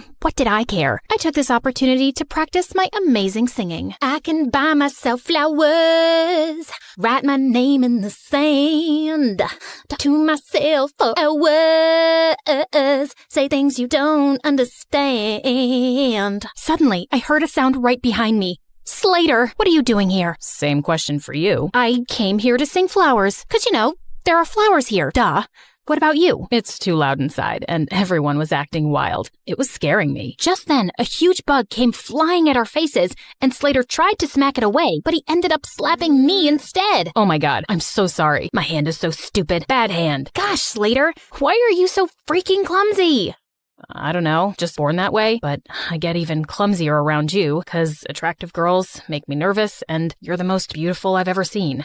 What do you mean? You know what I mean, Bianca. It suddenly hit me. He was attracted to me, and that could make things complicated. I had to avoid him from now on before Carmen could misinterpret things and unfriend me. But the very next day, I caught him in the janitor's closet with his butt stuck in a mop bucket. Jesus, what have you done this time? Can you just help me, please? I think I got a cramp. As I pulled him up, our lips accidentally touched, and my tummy fluttered. Just then, someone gasped from the door. Carmen! Girl, it's not what you think. I followed her to an empty classroom and tried to explain. I swear, there's nothing romantic going on between us. He's too dumb and clumsy for me, and I'm certain he's a liar. Excuse me? That's my cousin you're insulting. And you say these things, but I feel like you're attracted to him. Just don't get attached to him, okay? He's not right for you. Of course, duh. I already knew that, but I was a bit bothered by what Carmen said. Why did she think he wasn't right for me? A few days later, I was practicing archery alone when suddenly an arrow came flying from somewhere and almost hit me. I turned around and saw someone behind a tree. I dashed over and found Slater. What are you doing here? Trying to kill me now? No, what? What just happened? You happened, Slater. You nearly sent an arrow straight into me. You're a hazard to society. Oh God, I'm so sorry. I didn't realize my arrow came your way. I mean, I didn't even know anyone was here. I would never hurt you, I swear. But let me make it up to you with an ice cream shake. Come on, let's go. I wasn't finding his act convincing. Why was he always around me? He was beginning to seem as obsessed with me as Travis. And what if he tried to hurt me on purpose with the arrow? By the way, are you free tonight? I want to talk to you about something. Just you and me, alone. Okay, sure. But we're alone right now. You can't tell me over ice cream shakes? What ice cream shakes? Oh, yeah, that. No, tonight's better. I'll send you the pin location. Driver, I'll get off here. Thanks. See you later, Bianca. And then he just jumped out of the car and walked away. This dude was so weird, but I was really curious about what he had to say. Later that night, I was surprised to learn where he was taking me. The rooftop of an old building. There was no elevator, so we had to climb 8 flights of stairs, and he was holding on to my shirt like a kid. Wait, what if he tried to push me down? Can you move away? I need some personal space. But what if I trip and fall down the stairs? You know how clumsy I get. Why would you invite me to a rooftop then, idiot? You'll see. When we finally reached the top, I was surprised to see a candlelit dinner. What's all this? Obviously a date. Were you expecting a crime scene? Didn't your cousin warn you about me? She did, but I just don't see why she's so against the idea of you being my girlfriend. You're beautiful and amazing. She was trying to protect you because I have a history of not being good with relationships. May I know why? And before I knew it, I just found myself opening up. Growing up, I saw how my dad broke my mom's heart and left her for another woman. Since then, mom's not even the same person. She just buries herself in work. And dad kind of broke my heart too. Leaving like that, I'm just afraid to let anyone come close. I know that you don't trust me, but I hope that someday you will, and I'll get to know you better. I feel like you're someone worth knowing. He looked at me me earnestly and then started leaning in. I found myself closing my eyes, and when his lips touched mine, I felt something electric. Wait, that was a mistake, Slater. I care a lot about my friendship with Carmen. I can't. Okay, I understand. But later that night, all I could think about was Slater and that kiss. Maybe I could talk to Carmen and she'd come around, but I still couldn't shake off the idea that Slater was lying about himself. As luck would have it, Mom told me the next day that the artist was back in town and he was displaying his work at a gallery that night. Well, Slater wasn't going to be the only one in disguise. I went dressed up as someone completely different, and I was thrilled to see him. He might have a different style, but I was certain it was Slater. And as I was walking past him, I accidentally tripped and fell forward, scraping his arm with my pen. I'm so sorry. I'm not very good with the walking. Clumsy, like you people say. Oh, it bleeds. It's fine, miss. I'm okay. Excuse me. I need to use the bathroom. And the next day at school, Slater was wearing a full-sleeved shirt, just like I'd expected. So I spilled my juice all over him. Oh my God, you're wet. You'll have to change your shirt. It's fine. It'll dry up. No, you'll get sick. I won't. I'm as strong as a cow. I tried a few more tricks, but he was able to avoid all of them. I guess I just had to do it by force. After our classes, I followed him outside school, and just as I was ready to jump on him from behind, he turned around and pinned me to the wall. Bianca, why were you trying to attack me? How did you know, Spider-Man? And all I wanted to do was this. I pulled up his sleeve, and sure enough, he had a long cut on his arm. Ha! So you're really that artist. I've exposed you, you big fat... Suddenly, there was a growl behind me. I turned to see two guys holding two rabid dogs and pointing at us. Bianca, just run. Slater grabbed my hand, and we ran like crazy from the dogs. After sprinting down several blocks, he pulled me into an old building, and we ran up the stairs. We climbed all the way to the rooftop, and we could hear those guys behind us. Okay, there's no other choice. We gotta jump. Excuse me? I must have heard you wrong. And what is going on? Questions later. And what's the matter? I thought you laughed in the face of danger. Ha ha. Now is not the time to be sarcastic. Just hold on to me and you'll be fine. Do you trust me? Of course I don't trust you. You're the clumsiest idiot I've ever met. Listen, Bianca, I'm not who you really think I am. I just need you to trust me right now, okay? I won't let anything happen to you. I promise. My instincts told me to trust him, and I did. And what happened next was the most thrilling thing ever. We went flying through the air, then landed straight in a garbage dump. Ew, fish heads. Come on, this isn't over yet. I needed answers about why I was currently running a marathon with my BFF's mystery cousin around the city. Slater, why are these people after us? Listen, something happened. He didn't get to finish because the gangsters finally cornered us. Slater pushed me inside one of the diners as he started fighting them expertly. What were these kung fu ninja moves? He was so hot. Just then, one of the guys came up behind him with a metal chair. I looked around for anything I could throw at that scumbag before he could hurt Slater. Bullseye. That's my girl. Just then, a bunch of policemen arrived and surrounded the men, and Slater pulled out a badge. You're under arrest. What? He was a detective?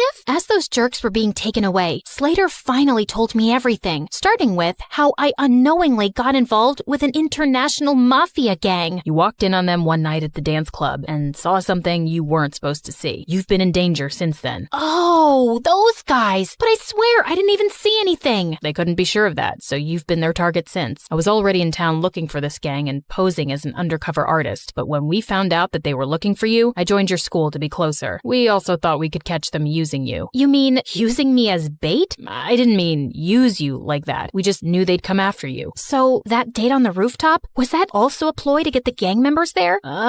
Well, yeah, we had police hidden all over that building, but I think the gang realized it was a trap. Everything made sense now. He was just pretending to be interested all along so he could be around me for my protection and to catch the bad guys. I was just a mission for him. You saved my life. Thank you. I just did my job. I'm glad you're safe now. I gotta report to headquarters soon, so... Yeah, great job. Goodbye then. As I walked away, I suddenly felt sad and empty, and the next day at school, Slater was gone. I demanded more answers from Carmen. Slater really is my cousin. He became a detective at a young age, and he doesn't tell us much about his job. But after that restaurant incident where he was clearly protecting you, I asked him what was going on, and he said it was something related to you, but it was confidential. So that's why you didn't want us to get closer. Yes, because he was just here for his job, and he doesn't form attachments. I didn't want you to get hurt. I'm sorry.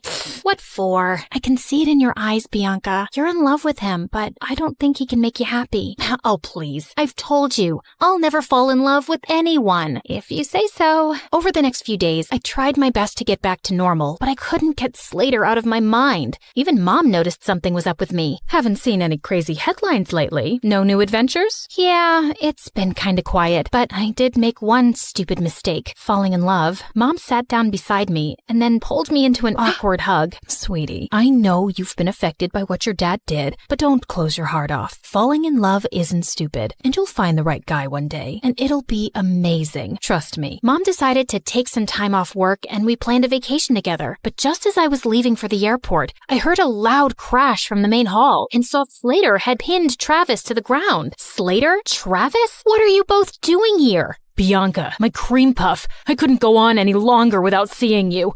I can't live like this. You really need to tighten security around here. Found him crawling through the dog door. As Slater handed over a screaming Travis to the guards, he turned to me. Why are you here, Slater? Same reason as Travis, actually. I really missed you. Wait, where are you going? Sorry, can't disclose the location. It's top secret, so whatever you want, make it fast. I got another mission. Okay, so what is it? I need you to fall in love with me and be my girl. Oh, well, that sounds like it's gonna be a very hard mission. I'm not afraid of challenging assignments. He pulled me in for a kiss and then hit his forehead against mine. So you're naturally clumsy. Only when I'm in love.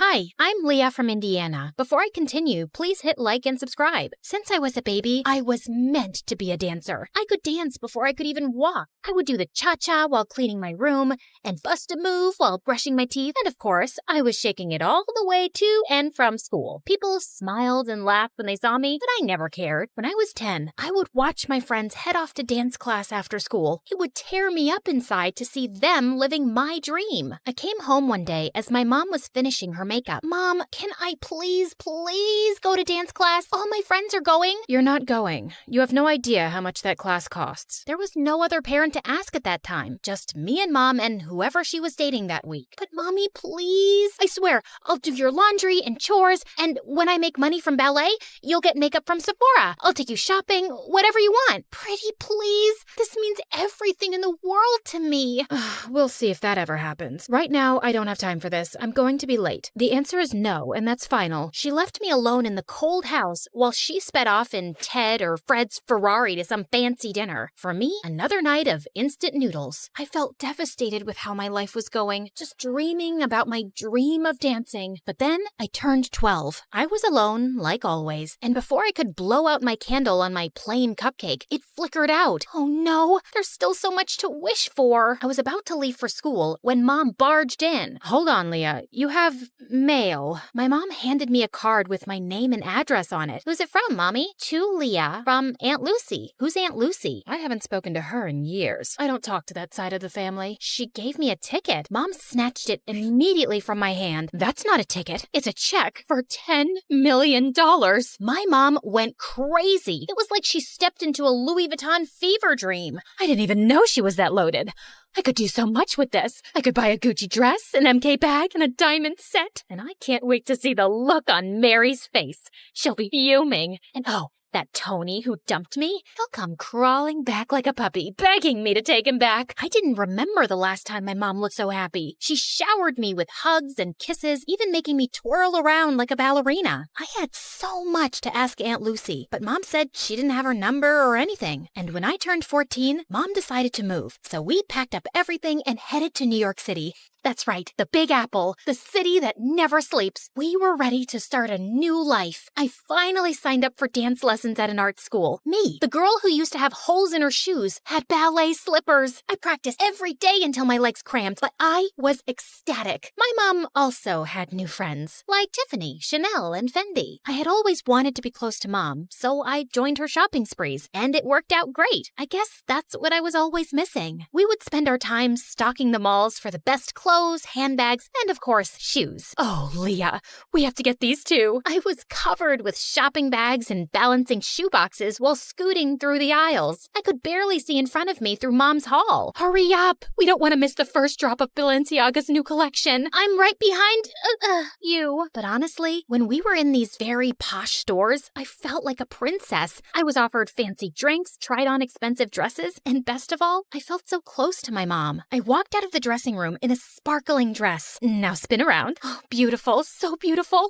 We'll take it. I looked at myself in the mirror. I could barely recognize myself, but maybe this is who I was supposed to be. I carefully teetered in the heels my mom had picked out for me, but crashed into the mirror. Do you think we could look at some flats? While I spent so much time with my mom, I might have been distracted from my dancing. My dance teacher seemed to be losing patience with me. Okay, Leah, you're up next. Saute. I smiled nervously at my dance teacher, attempting to jump, but fumbled the landing. The other students giggled at me. Have you been practicing? Yes, of course. I lied. What time did I have to practice? School was out at 3. I told my mom I would be at Bloomingdale's by 4. I mean, it was so unreasonable. Besides, I never looked more like a ballerina. The clothes, the hair, the shoes, the makeup. I was the definition of what a ballerina looked like. It wasn't my problem if my teachers couldn't see it. By the time I was 16, me and my mom had our routine down. Shopping, dining, and dining. Mom had friends she'd visit while I was in school, and we'd chat about them over dinner. And you wouldn't believe her hair. It's turned this terrible orange color. And her roots? Oh,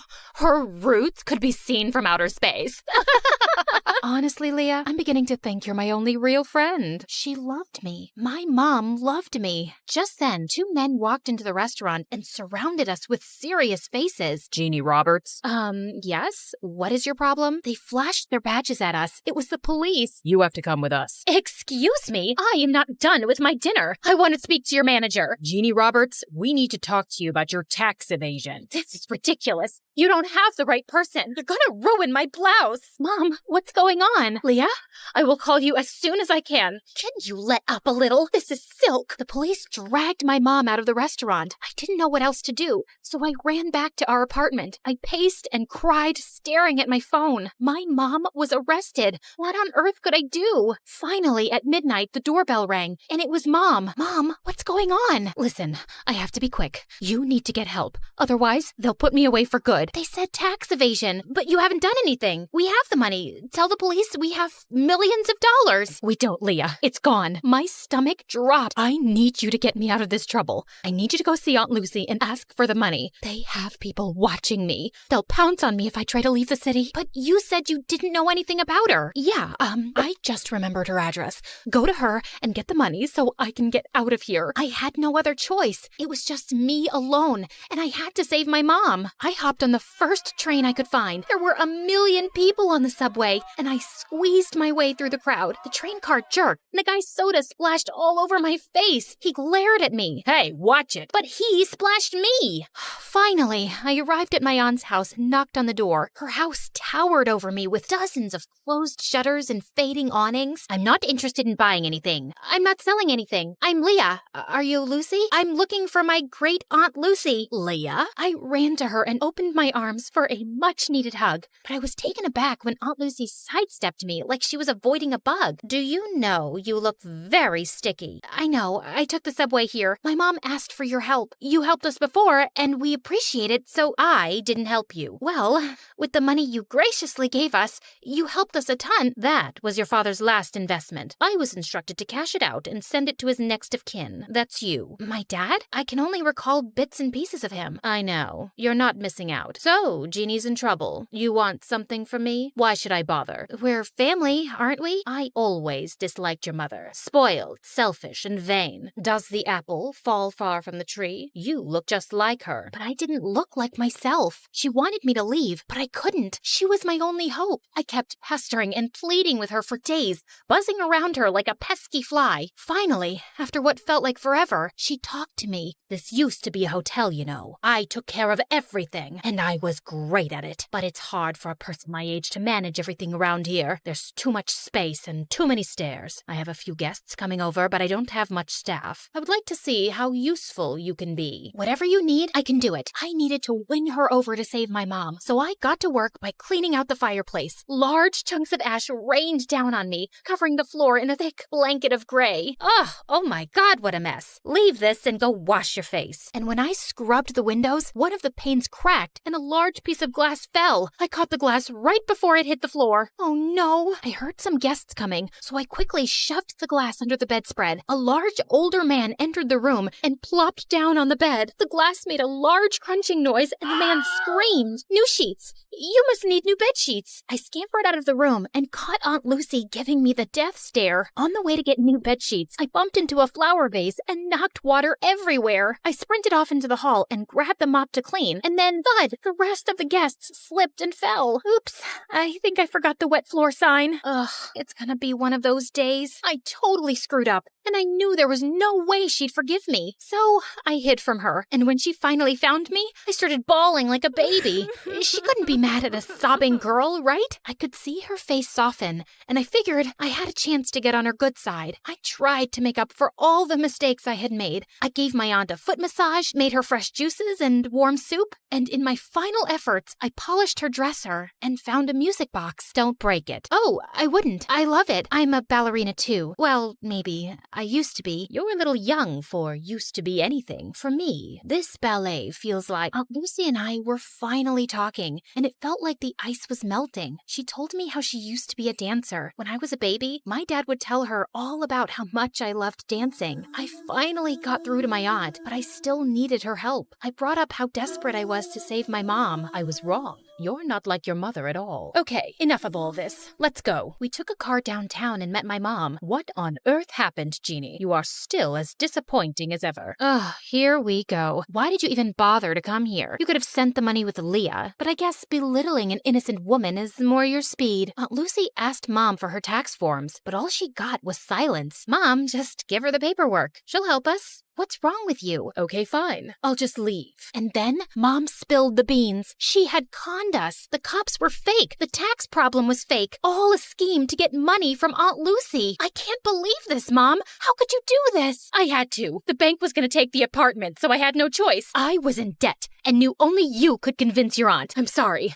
I know I spent a little, but I spent on you too, and it was for us, right, Leah? It made you happy, right? You were happy, and that's what made me happy. But I'm behind on all of my classes. We're out of money, and we don't even have the apartment. And now you're definitely not happy anymore, so I'm not happy. And I don't see how I could ever become a dancer. Enough. Leah, you need to go to school and work on your studies. You want to be a ballerina? Yes, of course. Then you are coming with me. And Jeannie, you need to pay all of this off. You'll need a source of income to dig your way out of this. This is an impossible situation. I know I made a mistake, but I want to change. And I can't live without you, Leah. I had doubts, and I was furious too. I even stepped outside with my aunt to leave. But then I realized I couldn't abandon my mom, not even after all the things she did. Okay, Mom, I think we should try to be a family, all of us together. I believed that this time it was going to work out. The three of us went back to the hotel and were ready to start our new lives together. But the next morning, Mom, I ran around the hotel but couldn't find my mom. Her clothes and purse were gone. I searched up and down until I got to the front desk. The cashier's box was completely empty. She left and took my Aunt Lucy's money.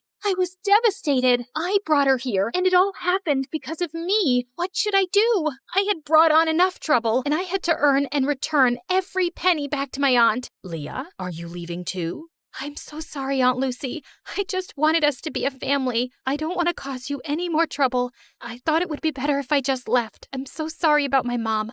I wanted to believe that she would be different, but she wasn't. Just the same horrible, selfish woman. Leah, you don't have to go. It's not your fault. We're family. Sometimes the family you're given isn't the family you end up with, and that is okay. Really? Really. I love you. And I do have some good news. I made a few phone calls, and you have an audition next week. Oh, thank you. I love you too, Aunt Lucy. At the audition, I danced my heart out, and for the first time ever, I was supported and loved by my Aunt Lucy, and that sounds like the perfect kind of family to me.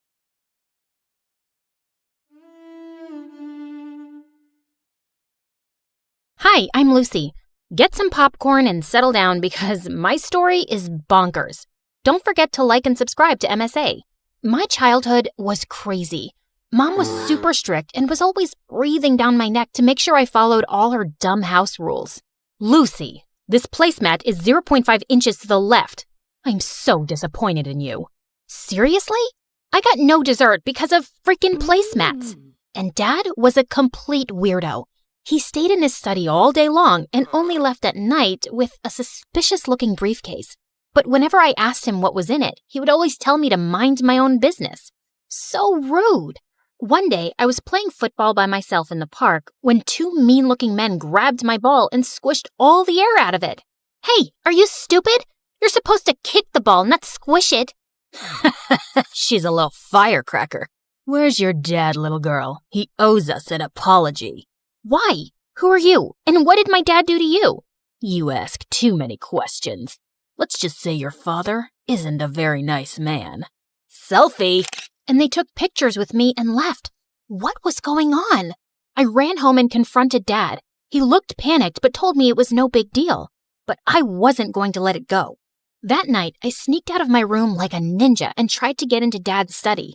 But suddenly, a loud alarm went off and red lights flashed all over the house. I nearly jumped out of my skin in fright. Dad was so furious, he made me write 200 times, "I will mind my own business." But the next day, he was gone. I looked for him everywhere and called him, but his phone was off. And I felt guilty. Had he left because of me?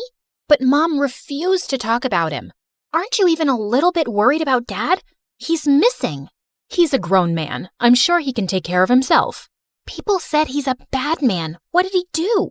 What have I told you about listening to idle gossip? And straighten your back. Ugh, she was the worst. Rather than go to the police and file a report, she moved us to a new city. I was so mad at her that I stopped showering for a week. Then I accidentally smelled my own armpits and nearly fainted, so I finally took a bath. But I stopped doing chores according to her ridiculous rules. Lucy, I told you to dry the laundry, not dye it. Oops. But I was only getting started.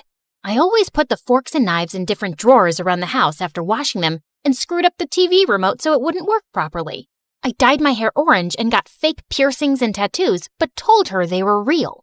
She was so upset, she got me enrolled in an insanely strict school. They have uniforms and rules. I'm sure they'll knock some sense into you.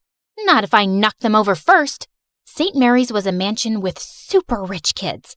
The lawns were perfectly kept, and the halls were so clean they shone like diamonds.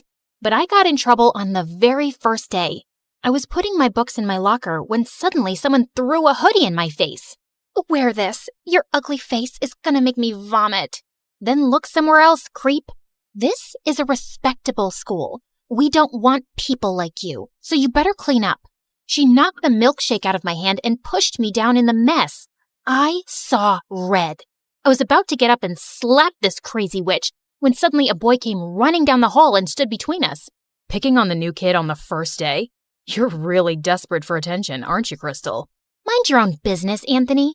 This is my school, not your dad's office. What I say goes. Maybe I should give him a call and we'll see who really runs this school. Crystal looked furious. She flipped her hair and left with her minions, and Anthony helped me up. Hey, I'm sorry about Crystal. Just because she's the principal's daughter, she thinks she can boss everyone around. Thanks for coming in like a knight in shining armor. I always wanted to save a damsel in distress. Oh, you didn't save me. You saved her from me. But the teachers at the school were like Mom Pro Max. They gave detention for everything. Need to sharpen your pencil twice a day? Detention. Spend more than 5 minutes in the bathroom? Detention. The last straw for me was when one of the teachers took away my bag of candies and threw them in the trash. Just keep your candy at home.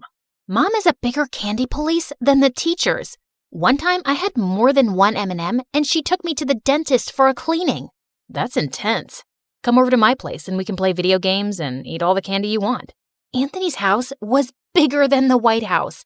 There were guards all over the place and a whole room dedicated to gaming consoles, snacks, and a freaking cotton candy machine. Fart in my face to wake me up because I must be dreaming. You are so weird. We played till our eyes hurt, and it was the best time I'd ever had in my life. Over a dinner of greasy burgers, I told him all about my parents, how we'd moved so suddenly, and how I'd never had a normal childhood, and how Dad left. I think Dad was a criminal or something. That's the only logical explanation. Is that why he disappeared? Maybe. This is the best burger I've ever had. Mom would freak out if she saw me eating this. That just shows your mom really cares about you. My dad builds bridges and has a whole list of rules that he needs to follow strictly, or people's lives could be in danger. Your mom is just trying to build a strong bridge. I'd never really thought about it like that. Maybe Mom wasn't so bad. But Anthony was so wrong, because when I got home, Mom was waiting for me in the living room, boiling with anger. How dare you go to a friend's house without permission? Do I even know these people? You'd know about my friends if you cared about anything other than your stupid rules. You're grounded. I hated my life at home, and Crystal was making me miserable at school. She was the student body president and was always after me for breaking some rule, which she made up herself. Ugh, I know you can't fix your ugly face, but at least have the decency not to smile. Your crooked teeth really make everyone cringe. Detention. For smiling? That isn't against the rules. No, but it should be for you. Well, if I'm gonna do the time, I might as well do the crime. I was getting detention so often that kids in school had started calling it getting a Lucy. It was ridiculous. So I decided to get even in the most Lucy way possible. I came in super early one day, did a little dance for the security camera, and drew poop emojis all over Crystal's locker. But why stop there? The whole school was a blank canvas. So I drew the little brown swirls on every whiteboard and bathroom stall. The school went nuts. One of the teachers fainted. The principal called me into her office, and soon after, Mom showed up with Dad's briefcase. She told me angrily to go outside for a few minutes. You're definitely going to get expelled, Lucy. That's what happens when you don't follow the rules. But just then, the principal came out looking pale and sweaty. Well, Lucy, I've decided not to expel you. I can see you don't do well with rules, so maybe we can relax a few and make learning easy for you. What? I was shocked, but Crystal had a full-blown meltdown. This loser drew poop all over my locker. She can't get away with this. I want her out, Mommy. Kick her out. The principal had to drag Crystal into her office because she was kicking and screaming like a 5-year-old. And Mom grabbed my hand and took me home for the day. What just happened? What did you say to the principal? Did you threaten her? What's in that briefcase? That's none of your business. Just keep your head down at school. I saved your butt this time, but it won't always work. No. Maybe you're a criminal, just like Dad. I don't trust you at all. I won't do anything you ask until I know the truth. I ran out the door and went to stay with Anthony. It was the only place I felt safe. Mom kept calling, but I ignored her calls. The next day, people in school were looking at me like I was some kind of hero. One of Crystal's minions actually dusted my locker and opened it for me, while another girl brought me coffee and offered to carry my books. What's going on here? Why are you guys doing this? Because someone finally put Crystal in her place. She's no longer the student body president thanks to you. We were all so tired of her being mean to us. Aw, shucks. But I didn't really do anything. Thanks for the coffee, but you don't have to do this anymore, okay? Life was pretty sweet after that. The teachers left me alone, and Crystal's day of ruling the school halls was over. She was always glaring at me like she was planning something evil in that petty brain of hers. And a few weeks later, I found out what.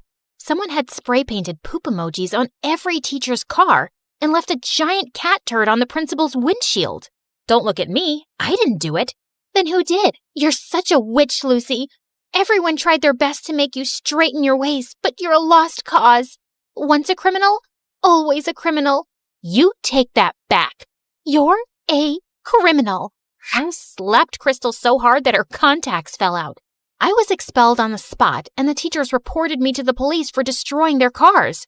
My case was being investigated, and I was probably going to end up in juvie. But I wasn't a criminal like Dad, and I had to prove my innocence. So that night, I sneaked into the school's security room and got all the camera footage on a USB, and then ran to Anthony's place. Lucy, what happened? Why did you do that to all the teachers' cars? I didn't. Someone's framing me and I'm gonna find out who. We used his laptop to look through the videos, but there were hours and hours of it, and I was getting sleepy. I went to the bathroom to change into my pajamas when I saw something that made the hair on the back of my head stand up. Hey, Lucy, I think I found the footage, but it's no good. The person's wearing a hoodie and a mask. I don't think you'll be able to prove it wasn't you. And that's exactly what you wanted, didn't you? I threw the hoodie and mask in his face. They had the same spray paint stains as the one used to make the emojis. He looked shocked at first, but then an evil grin spread on his face. No one is going to believe a nobody like you. They shouldn't have believed your dad either. What are you talking about? What does my dad have to do with any of this? He has everything to do with this. When you joined the school and I read your name, I knew you had to be that nosy journalist's daughter. Journalist? Stupid, naive Lucy. Doesn't even know anything about her own parents. Yes, he found some stupid evidence against my dad for fraud and ruined his reputation. He sent him to prison. And now I'm going to send his precious daughter to jail. Just then the door slammed open and the police rushed into the room. Anthony, you're under arrest for property damage. What? It was her. You have no proof it was me. Actually, you slipped up. I have a dashboard camera in my car, and that caught your face when you were ruining it. Lucy, are you okay? Suddenly, Mom came into the room, and I was so glad to see her. I gave her a bear hug. I was so scared, Mom. Anthony told me some weird stuff about Dad. He's a journalist? Yes, sweetie. He is a very brave man who exposes criminals and bad men in the government. People are always trying to harm him, so he had to leave the country. And that's why we moved, to keep you safe. But how did you know I was here? I know I'm gonna sound like a psycho stalker, but I got your phone tracked. You weren't picking up and I was worried about you. The minute I saw Anthony's last name, I realized who he was and I knew you were in danger. I am so glad you stalked me. I didn't realize you were living with so much stress. And tell me now, Mom, what's up with the briefcase and how'd you scare the principal? It has your father's research and proof that he's used to expose people. I told your principal I had dirt on her. Do you? Nah, but it scared her enough to let you stay on in school. But you don't have to go back there. We can find you a better school. That's okay. The kids aren't half bad there. But when can we see Dad? I was thinking we could visit him in the summer. Would you like that? I would love it, Mom.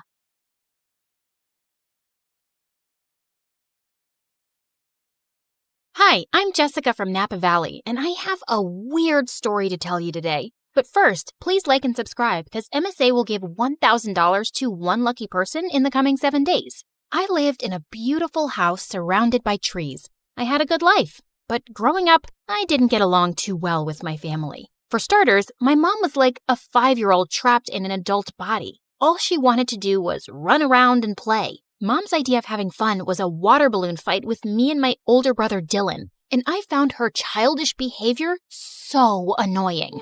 I could never study in peace without hearing Mom sing show tunes around the house. Come on, you little bookworm. Let's bake some cupcakes. Don't you know how to have any fun, you nerd? Ugh, see what I mean? But the only person worse than Mom was Dad. He was barely home since he was a fancy businessman who traveled a lot. And when he was home, he treated us like servants. Bring Daddy some juice, will ya? My toes hurt and I can't move.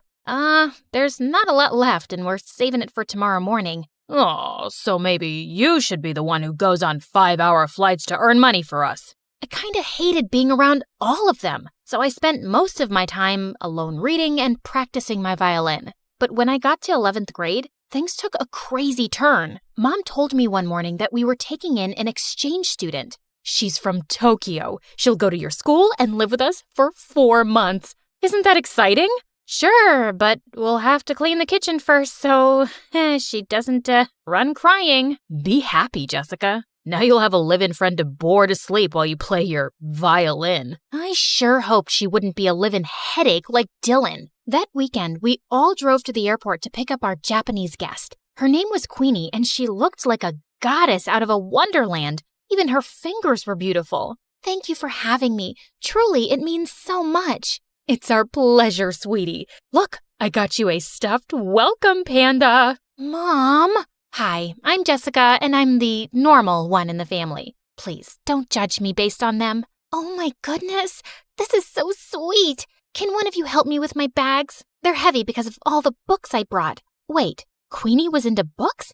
I loved this girl already. She and I were talking about our favorite authors on the way home, and after that, we really started to bond. It was nice finally having someone I had stuff in common with. Queenie was also super helpful around the house, so both of my parents adored her, especially Dad. Aren't you amazing? How about I buy a present to thank you for all your hard work? Maybe new shoes or gold earrings? I would have bought some for Jessica, but all she cares about is school and homework. That's very kind, but you guys have already done enough, really. Then one night, Queenie and I decided to go on a walk, and she grabbed a jacket from the coat closet. Oh, that's actually Dylan's. But it's so comfortable, and I don't have any warm jackets. Can't Dylan lend clothes to his guest? You can't just take someone's jacket without permission. Give it back. I don't want you wearing it. Fine, here you go. I'll just freeze to death then. Come on, Jessica. Dylan looked really mad, and suddenly he pulled me aside. What's her deal? After all we're doing for her, she gets this worked up over a jacket? I don't get why you can't just lend it to her for 10 minutes. Because there's something about that girl I just don't like. You mean 'cause she's actually sophisticated and has manners? Makes sense why you wouldn't like her. Dylan just looked angry and stormed off. Jeez, what a drama king. He probably was just jealous that Mom loved Queenie so much. He'd always been Mom's favorite. The next day at school, I was studying for exams in the library when Queenie came in and sat next to me. Hey, girl, listen, I just want to apologize about Dylan being so mean to you. He must have forgotten to take his meds. Don't worry about it. Actually, I was wondering if you could help me with my English assignment later. I'm still not fully comfortable with the language. Yeah, of course. Thank you so much, Jessica. I'm really grateful for you. Queenie hugged me super tight, and I realized I was her only real friend here. I could just feel how sad and lonely she was. I waited for Queenie at her house for several hours, but she didn't show up, even though I called and texted her 100 times. Then finally, Queenie arrived carrying a small box. Sorry I'm late. I was buying you a present. Here, open it. Aw, Queenie, you didn't have to get me. At that second, I saw a hissing rat and I started to scream. Jessica, calm down. This is a pet rat. I have one just like him at home. He's so sweet. Just hold him. Queenie let the rat crawl on my arm, but he bit me. Minutes later, I had to go to the emergency room, and Queenie burst into tears. I swear, I had no idea that rat bites were poisonous. I have the exact same one at home, and he's such good company. It's okay, Queenie. The doctor said I'll be fine. Just don't go around giving people pet rats in the future. Queenie just kept apologizing and hugging me. I felt bad for her, but man, it had been an exhausting day. And for some reason, things kinda went downhill after that. Queenie wanted to be around me 24/7 and do everything together. I was thinking I could come with you to your violin lesson today. I've always wanted to play an instrument. I have a recital tomorrow, Queenie, and don't take this the wrong way, but I need a little space. We already go to school together and live in the same house. Of course, I totally understand. Your mom wants me to make dinner anyway. I was relieved that Queenie wasn't upset, but when I knocked on my violin teacher's door, I saw he looked mad. What is it now, Jessica? Haven't you caused me enough stress today? Caused you stress? What are you talking about? Your mother called in to tell me you wanted to quit the violin for good. The recital is tomorrow night. I have 24 hours to find a replacement. My teacher slammed the door angrily, and I was so confused. Why would Mom tell him I was quitting the violin? I went home to confront her when I saw Queenie standing by the kitchen, smiling at me. How was your violin lesson? Was your teacher disappointed that you quit? How did you know about that? Wait, unless you were the one who said I quit? Yeah, I was a little hurt that you didn't let me observe your lesson. So I thought a good punishment would be taking the violin away from you for a while. I'm sorry, punishment? Queenie, you're not my mom. How could you do that? Playing the violin is one of the only things that gives me joy. Like you already don't have enough joy in your life?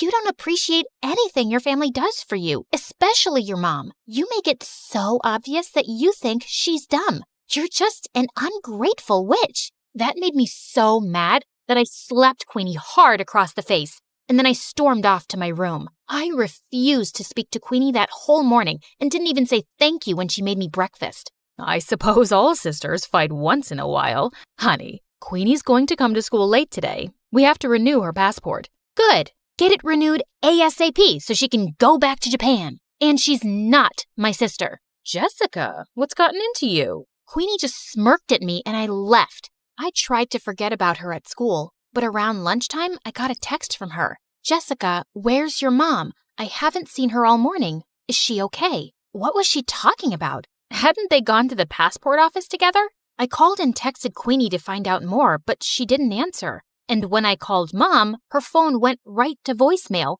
I started panicking and went home as fast as I could to see what was going on. And I found Dylan on the porch looking super upset. I just got a text from Queenie asking where Mom is and if she's okay. What is she talking about? Neither her or Mom are answering their phones. Why would Queenie send a text like that? Something's going on. We have to call the police. Okay, but go tell Dad first. I found Dad in his office and told him everything, but he shrugged like it was nothing. What's the big deal? She'll turn up soon enough. So you're not worried at all if Mom's okay? You don't think those texts were weird or... Quit bothering me, Jessica. I could use a break from your mom. Get a little peace from her morning singing. What? What kind of monster was my dad, not caring if Mom was safe? I would have to take matters into my own hands. But just then, I heard yelling coming from Dylan's room, and I opened his door to find Queenie sitting on his bed, while Dylan looked furious. What is going on? Queenie, you've been home this whole time? Do you know how many times we tried calling you? What is going on with our mom? Sorry, that's not a question I can answer. Jessica, this girl's a creep, and I know she had something to do with Mom being missing. Look, Queenie, I know we had a fight yesterday, but we really need your help. Queenie didn't answer me. She just walked towards the door with her arms crossed. You two won't find your mom anytime soon. I'm making sure of it. You're making sure? Queenie, tell me right now where Mom is, or what? You'll go to the police? You'll accuse a poor, helpless exchange student of making your mom go missing with no proof? I don't see that working out, and I'm not done with you guys yet. In fact, I've just started. With that, Queenie pushed me off of her and walked out of the room. Dylan and I immediately went to the police station and reported everything. They sent out a search team to look for Mom and then did an investigation on Queenie. And to our shock, they discovered Queenie wasn't an exchange student at all. She'd faked her application. She wasn't even from Japan. She lived in LA. So she's just this stranger who came into our lives and made Mom go missing? Who is this girl and what does she want from us? I don't know, but that chick gave me weird vibes from the start. She's obviously out to get us. We stayed at the police station for several hours, waiting for any news. Then finally, the police came back with Mom. Oh my God, what happened to you? It was Queenie. She said she had to show me something important, then drove me into the middle of the woods and threw me out of the car. She just left me there without my phone. I was just lucky some forest rangers found me. But don't worry, I'm all right now. Just then, some policemen walked in with Queenie. Looks like Mommy made her way out of the woods. You're a monster, Queenie. We know everything. How you kidnapped Mom, how you faked your exchange student application. Who are you and why are you trying to ruin our lives? Because you ruined my life first. When I was 10 years old, your dad conned my parents out of all their money and disappeared. And we ended up having to live on the streets. My mom had a mental breakdown. Your dad is a criminal, and I finally tracked him down because I wanted him and his perfect family to suffer the way I did. I was speechless. I knew Dad had been a jerk, but he was a crook too? Queenie was admitted into juvie, but we insisted that the police look into her family's case. And 2 days later, the police came to us with some news. It turned out that Dad was part of a group of con men that had been going around in disguise all over the country for years, scamming people. And as soon as Dad got home, they arrested him. He kicked and screamed and shouted at us to do something, but we didn't. A part of me almost felt relieved to see him go. I am so sorry, you guys. I never knew much about your father because he always told me to mind my business and kept everything a secret from me. And I stopped asking. That's why I was never happy in our marriage. He was the worst. He never cared much about you or us. You did everything for us, Mom. and I really appreciate you. I'm so sorry if I looked down on you for being messy or childish or whatever. Now come on, let's go talk to the police to get Queenie's family help for their situation. Be grateful for the life you were given. Every day is a gift.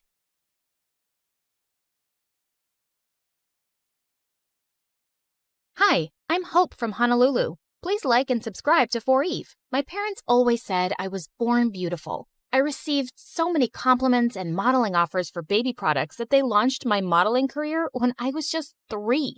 But I never really knew my parents. When I was 6, they started a clothing line named after me and got really busy with it. So they mostly left my older sister Leilani in charge, and she hated me. You promised we'd play with the dolls. You can't always be the center of the universe. I have to take this call. Fashion Kids magazine wants you again. She'd always lie and say we'd do one thing, but we'd do another thing instead, and I'd suffer. You said after my fashion show, we'd go home.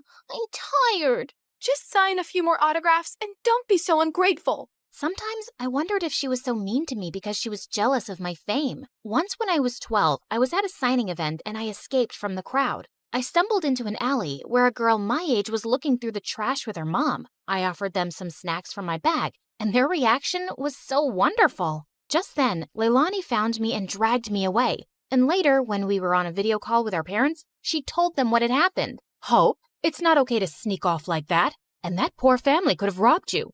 Or taken a lock of your hair to sell on eBay. No, they were nice, and I liked helping them. Nonsense. You're too busy and famous to be doing anything else. Anyway, we heard your sister booked you on a morning show for the launch of your new toy line. Little Hope dolls. They're gonna sell like hotcakes. Sometimes it felt like my parents just used me for money. In fact, I felt people were friends with me for the same selfish reasons. But I never gave up on the idea of using my wealth for good.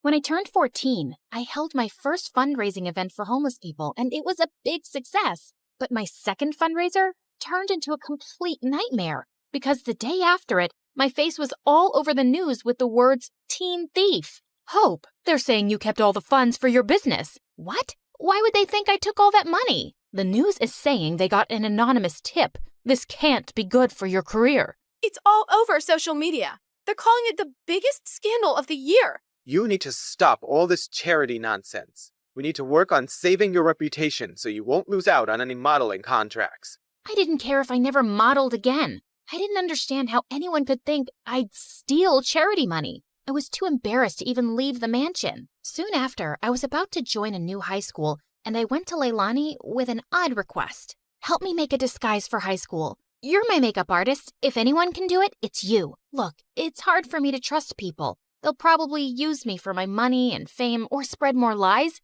I'd rather just go as a regular kid so I can be active in the school's charity clubs. You don't think you could just go as yourself? Doubtful. I always become the center of attention without meaning to. And because of that scandal, the charity clubs might not trust me. I just want to fade into the background and do the things I care about. Please. To my shock, she agreed to the makeover. She gave me cute short hair as part of my disguise. I decided to keep my disguise a secret from my parents. They were not happy about my short hair, but my agent had advised me to take a break from modeling and stay out of the public eye anyway till the scandal died down. At home, I was Hope, the supermodel on a break. But at school, I was Minnie, the humanitarian. I joined the charity club, and the volunteer work I was doing felt amazing. And I was making friends pretty easily. But one day at school, I was lifting a heavy box of canned food donations when I suddenly threw out my back. Whoa, are you okay? I suddenly noticed there were 2 really cute guys watching me struggle to stand up straight. Guess I'm an old lady who's not used to heavy lifting.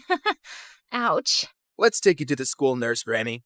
I'm Kai. And I'm Crane. Here, let me take your bag. What was in that box? Canned stuff for a food drive. Crane immediately dropped my bag to the floor.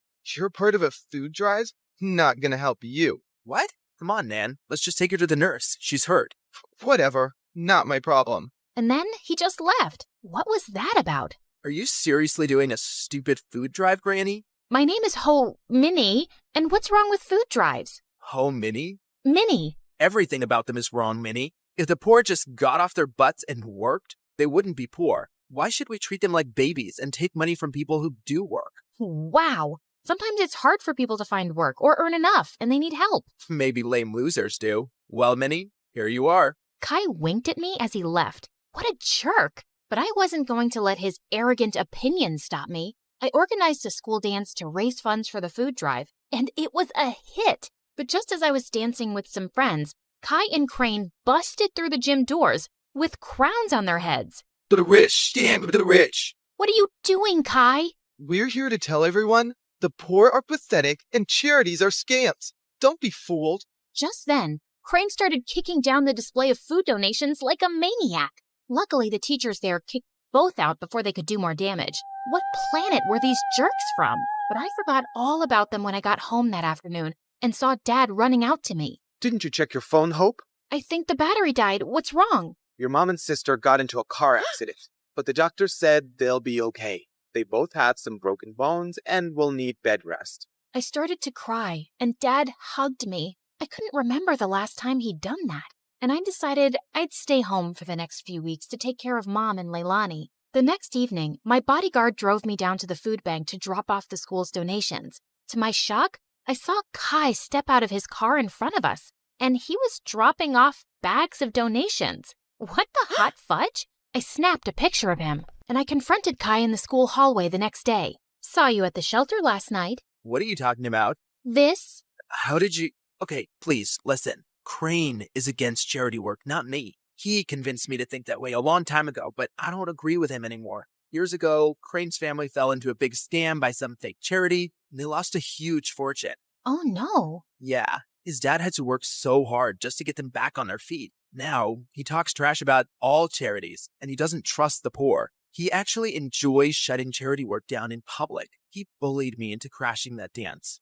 And well, I'm sorry I did, really. He looked really sincere. If that's the truth, I understand. But you gotta stand up to Crane sometime. You can't keep pretending to be someone you're not. Kai offered to walk me to class, but I explained I was just there to collect my books as I was homeschooling for a while. He asked for my number, and I kinda left with butterflies in my stomach. Kai and I texted every day for weeks, and he even started coming over. I kept saying it was best to give my mom and sister space to recover, so we'd always hang out in my backyard. Keeping Minnie away from my parents and Hope away from Kai was getting exhausting. I was also developing the biggest crush on the real Kai. He was nothing like the jerk I'd first met. Once I found him waiting for me in my backyard with the most amazing picnic laid out. Hey, what's all this? Just a little surprise for your big day. Happy birthday, Minnie. Kai, my birthday isn't for another 5 months. What? Really? I looked for you over social media, but I couldn't find you because you're apparently the world's most private person. Then I went to go check the school records,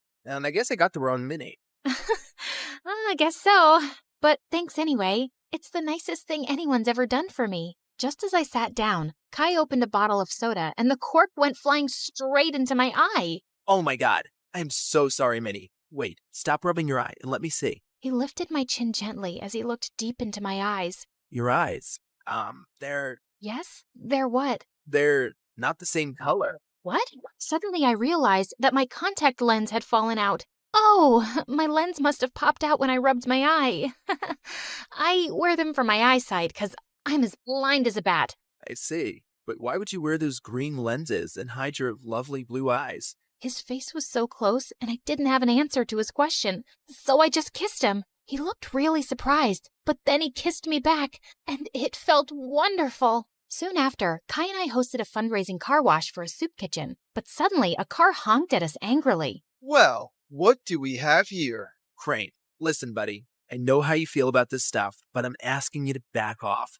I want to do this. What? Support lying, dirty thieves? Did you forget what happened to my family? Of course not. But that was one bad experience. Not all charities are scams. It's this witch. Winnie's brainwashed you. It's Minnie, and Kai is free to do whatever he wants, but you need to leave. Just then, Crane went red. He threw a punch at Kai, but Kai blocked it brilliantly and stepped back. Crane, walk away right now. You better watch yourself, Winnie, or you'll end up like that stupid teen thief model who raised funds for her business. She got what she deserved. She's a forgotten fraud now, a nobody. Suddenly, I froze in my spot. Was it possible that Crane had started that rumor? He was crazy enough to do it. And what if Kai had been involved back then too? Crane drove off angrily, and Kai turned to me. This may be the end of my friendship with Crane, but I feel relieved. I'm proud of how you stood up to him. Kai smiled at me warmly, but now I felt guarded. Did I fall for someone who might have framed me? Later that evening, as he drove me home, Kai suddenly took my hand. Minnie, I love who you are and who you've helped me become. Will you be my girlfriend? Kai, no, I can't. What? Why? I thought you felt the same way. You kissed me. And maybe that was a mistake. I'm sorry, but I can't be with you. Not only did I feel paranoid about trusting him, he had no idea I was Hope. I hated lies, and now I hated lying. Things were a mess. Kai begged to see me and kept messaging me, but I just ignored him until he gave up. One afternoon, I was fluffing Leilani's pillows when she asked me something unexpected. Hope, how are you? Not bad. Why?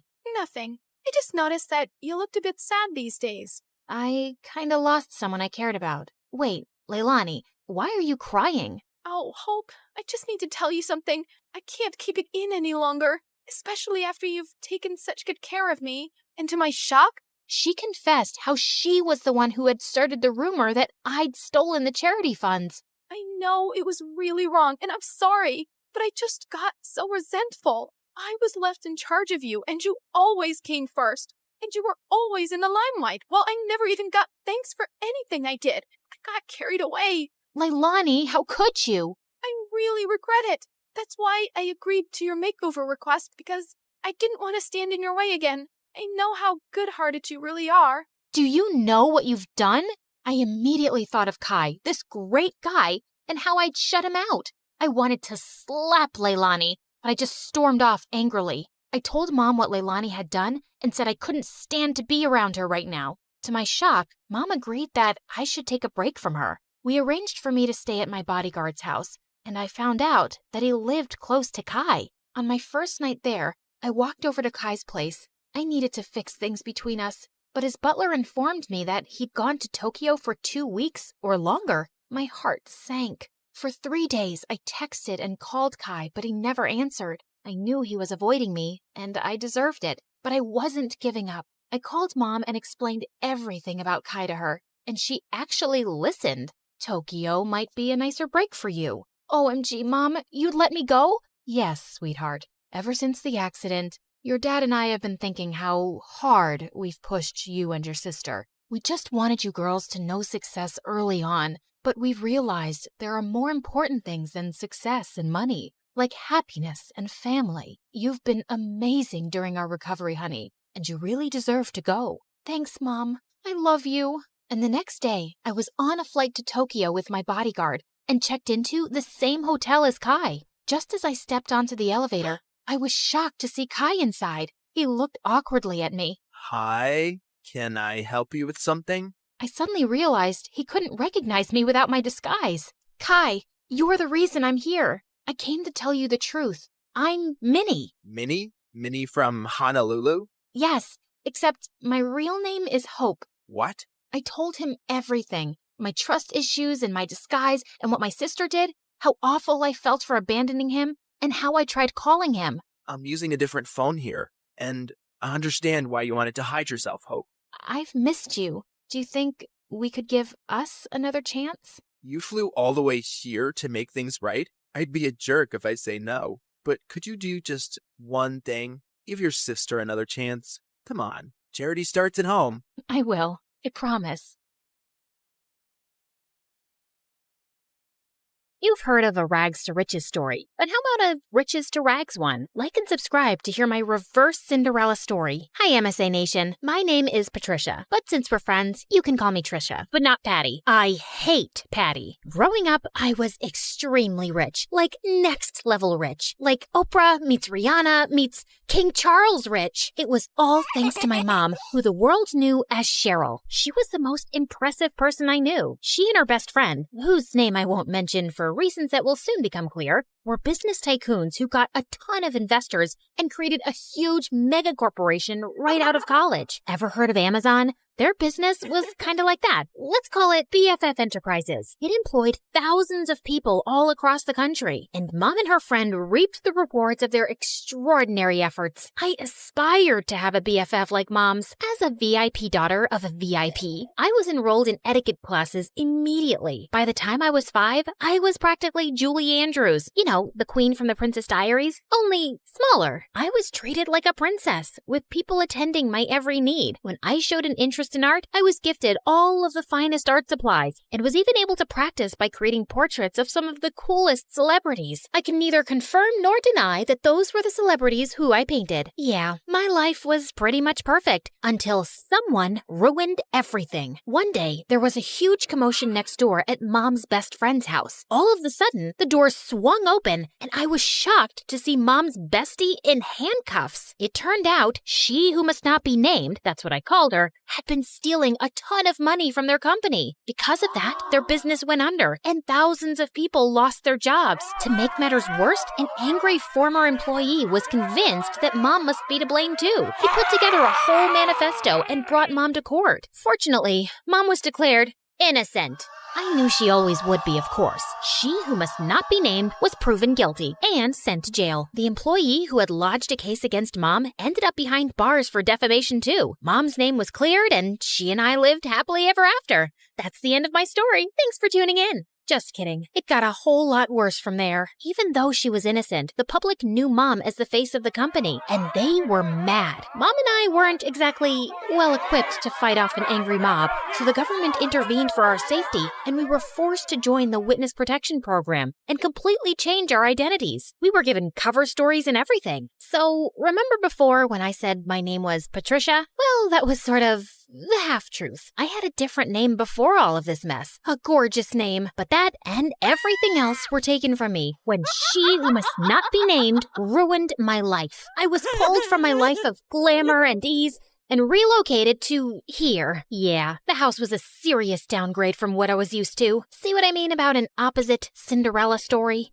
I know this is different from what we're used to. At least we still have each other. One day, we'll live in a big mansion again. I hoped she was right. In the meantime, Mom set up security cameras everywhere. She was afraid someone would somehow find out who we were and try to break in and steal whatever valuables we had left. That fall, I started up at my new school. I thought it would be a breeze. I'd never had any problems making friends before in my fancy school, back when I had money. But here, everyone was staring at me as I walked in. I felt like a total fish out of water. What, are you like from Gossip Girl or something? It got worse in the classroom. May I use the washroom?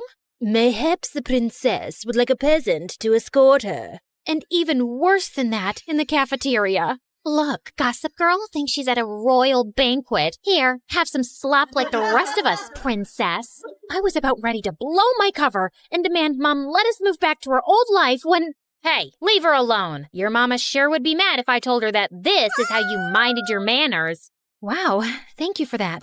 Don't mention it. Someone has to show you some proper small-town hospitality. I'm Sally. Patricia. Where are you from, Patricia? I grew up in the big city with a ton of money. My paternal grandparents invented trail mix, but my dad walked out on me and my mom and took all of our riches with him. Oh my goodness. I'm so sorry to hear that. We used to have more money too, but, well, it's complicated. It's hard, what with being one of 6 kids. Hey, if you'll let me, I would love to help you learn the ropes of a small-town life on a budget. Under Sally's wing, I started to really get the hang of my new life. She taught me all the tips and tricks to finding the best deals while thrift shopping. $5, final offer. The art of sandwich making. The more cold cuts, the better. Even how to use a lawnmower. She was a hoot. While all the other neighborhood kids were riding bikes, Sally would show up places driving her dad's lawnmower. And you don't need a license for this? Nope. Weirdly, though, I never actually saw Sally's dad, but more on that later. Sally encouraged my painting, even if it meant using unconventional canvases. She was the most thoughtful friend I ever had. In turn, I taught Sally all about how to host a proper high tea and even how to ballroom dance. Sally was a total girly girl at heart, and I could tell she appreciated feeling like a princess for once. Over time, Sally and I became inseparable, and we especially loved taking her lawnmower out for joy rides. Hey, instead of zooming around town, why don't you put that machine to good use and mow my lawn? I'll throw you $20. $30. Final offer. The haggling skills Sally taught me were really coming in handy, and that's how Sally and I started earning some extra cash. In the beginning, we had a handful of customers, mostly our friends' parents, who paid us to mow their lawns and rake their leaves. But then, Sally had a fabulous idea. Trisha, you're such an excellent artist. We should offer painting services too. You can even do customized designs. Oh my gosh, Sally, you're a genius! We showed up to the hardware store, excited to get all the materials we'd need to expand our business, but were shocked when we saw the prices. We were in over our heads. I went home, defeated, but then I thought of someone who just might have some good advice. Janessa, the apple certainly doesn't fall far from the tree. I'd be happy to jumpstart this business for you too. We'll finally have a new way to make money. But first, I want to see your business plan. With Mom's guidance and funding, S&T's Landscaping was born, and with her savvy advertising, our client base expanded quickly. Plus, I was having a blast customizing people's houses with my art. With Sally by my side, I was starting to finally feel at home in this small town. There was just one weird thing. Sally never invited me to her house. She always made excuses why we should meet at my place instead. Oh shoot, I totally forgot. My crazy Uncle Louie's at my house this week. He always brings all 17 of his pet chickens. We should probably just hang out at your house. I fell for it when she told me about Aunt Linda and her 6 boa constrictors, but 17 pet chickens? Yeah, right. One day, curiosity got the better of me. When Sally told me she was heading home after school, I pretended I was going to my place, but I followed her instead. What could she possibly be hiding? I followed Sally to the outskirts of town, the bad neighborhood. Whoa, Sally lives here? The trailer barely looked big enough to hold a twin bed. How could Sally and her 5 siblings and her parents even fit in there? Just then, I lost my balance and fell to the ground with a huge thud. Trisha? Sally, I can explain. I thought Sally was gonna start screaming at me, but instead, she started crying. I'm sorry I never showed you my home. It's just, well, I was embarrassed of this ugly trailer. My dad used to have an excellent job, and we had a big house and a big yard, but Dad lost his job a few years ago and ended up in jail. Ugh! If it wasn't for BFF Enterprises, we would never be in this mess. He was just trying to stand up to their evil owners, and instead Cheryl hired her cronies to make it look like Dad was lying and put him away. It felt like my stomach had dropped out of my butt. Sally's dad was the angry former employee who'd made a case against Mom. Thank goodness Sally had no idea who Mom and I actually were, thanks to our aliases and dye jobs. But why was she blaming Mom when it was really her dad who put us in this mess? I knew I shouldn't say anything or risk Sally getting suspicious, so I ran home before I put my foot in my mouth. Trisha, wait! Was it something I said? I avoided Sally the rest of the week, which wasn't easy. I felt so conflicted. Sally was my best friend, but she hated my mom and blamed her for her dad being in jail. So, I decided to get Mom's advice. I need to talk to you. Sally's dad is your angry former employee who ended up in jail. Oh, come on now, Trisha. What a strange joke. Why was Mom calling me Trisha? At home, she always called me by my real name. Mom, this is serious. Sally has no idea who I really am, or that you're actually the co-founder of BFF Enterprises. Just then, Sally popped up from behind the couch, and suddenly, Mom's behavior made sense. Sally, it's not... I can't believe this. I thought we were best friends, and all along, your family is why my family is suffering? Sally, please, leave me alone. I don't want to talk to you ever again. I've heard of surprise birthday parties gone wrong, but never this badly. I probably lost my BFF forever. But Mom was more preoccupied that Sally would out us both. What are you doing? Follow her. Make sure she doesn't talk. Do whatever it takes. I hadn't seen Mom this stressed out since the trial. I tried texting, calling, even showing up at Sally's window, but she wouldn't even look at me. I returned home completely hopeless. Did it work? Will she keep quiet? She won't even talk to me. Just then, Mom turned into a fire-breathing dragon. Well, not literally, but I'd never seen her this angry. Then we need to move again, now. But this is her home. Sally is my friend. Some friend. As soon as she talks, I'm going to jail. Mom, what are you talking about? Why would you go to jail? The judge said you were innocent. Of course he did. I bribed him. My business partner and I were both stealing funds from the investors because we deserved more. But unlike me, she was dumb enough to get caught and unwilling to do whatever it took to stay out of jail. And Sally's dad figured it all out and tried to get me behind bars too. But I showed him I am not to be messed with. I couldn't believe it. I was so blinded by all of her generosity over the years. I'd never even once suspected that she could have done anything criminal. And I felt so awful for Sally and her family. They didn't deserve this. But then again, how could I choose between my mom and my best friend? What Mom said next, though, made everything totally clear. You got us into this mess. Now you have to get us out. Me? I'm just a kid. You're the one who was so greedy that you stole money and ruined your company and all of your employees' lives. You even let your own best friend take the fall. You cared so much about money, you forgot about what really matters, friendship. Trisha, come back here. My name isn't Trisha, Mom. It's Janissa. So, let me reintroduce myself. Hi, MSA Nation. My name is actually Janissa. Pretty, right? Okay, back to the action. I grabbed the security cameras on my way out and headed straight to the police station. It had our conversation and Mom's confession recorded. The police took my mom away, and because I had just turned 18 recently, they let me take care of myself. And that night, the story was all over the news. I knew I'd done the right thing, but I'd never felt lonelier. The next morning, I woke up to a knock at the door. Sally, you have to believe me. I didn't know about my mom. She told me everything for the first time yesterday. I can't believe you did that for me, Patricia. Well, I had to. It was the right thing. I mean, sure, I probably could have bounced from town to town with Mom for years, pretending to be someone I'm not, but I don't want to be like Mom, throwing my friends under the bus and not caring about hurting other people. I would choose friendship over luxury 1,000,000 times. And by the way, my real name is Janissa. It took months, but after campaigning tirelessly, we finally got Sally's dad out of jail and back home where he belonged. With Mom behind bars, I was finally free to come out of hiding. Even though I was totally free to move back to the city, I decided to stay put in this small town. After all, this had become my home. I even asked Sally's family to move in with me. Plus, Sally's dad was able to take over the landscaping business. With him in charge, business is booming. Everyone is just so thrilled that he's back home where he belongs. We did have a company name change, though. I'm just so happy to have my best friend by my side.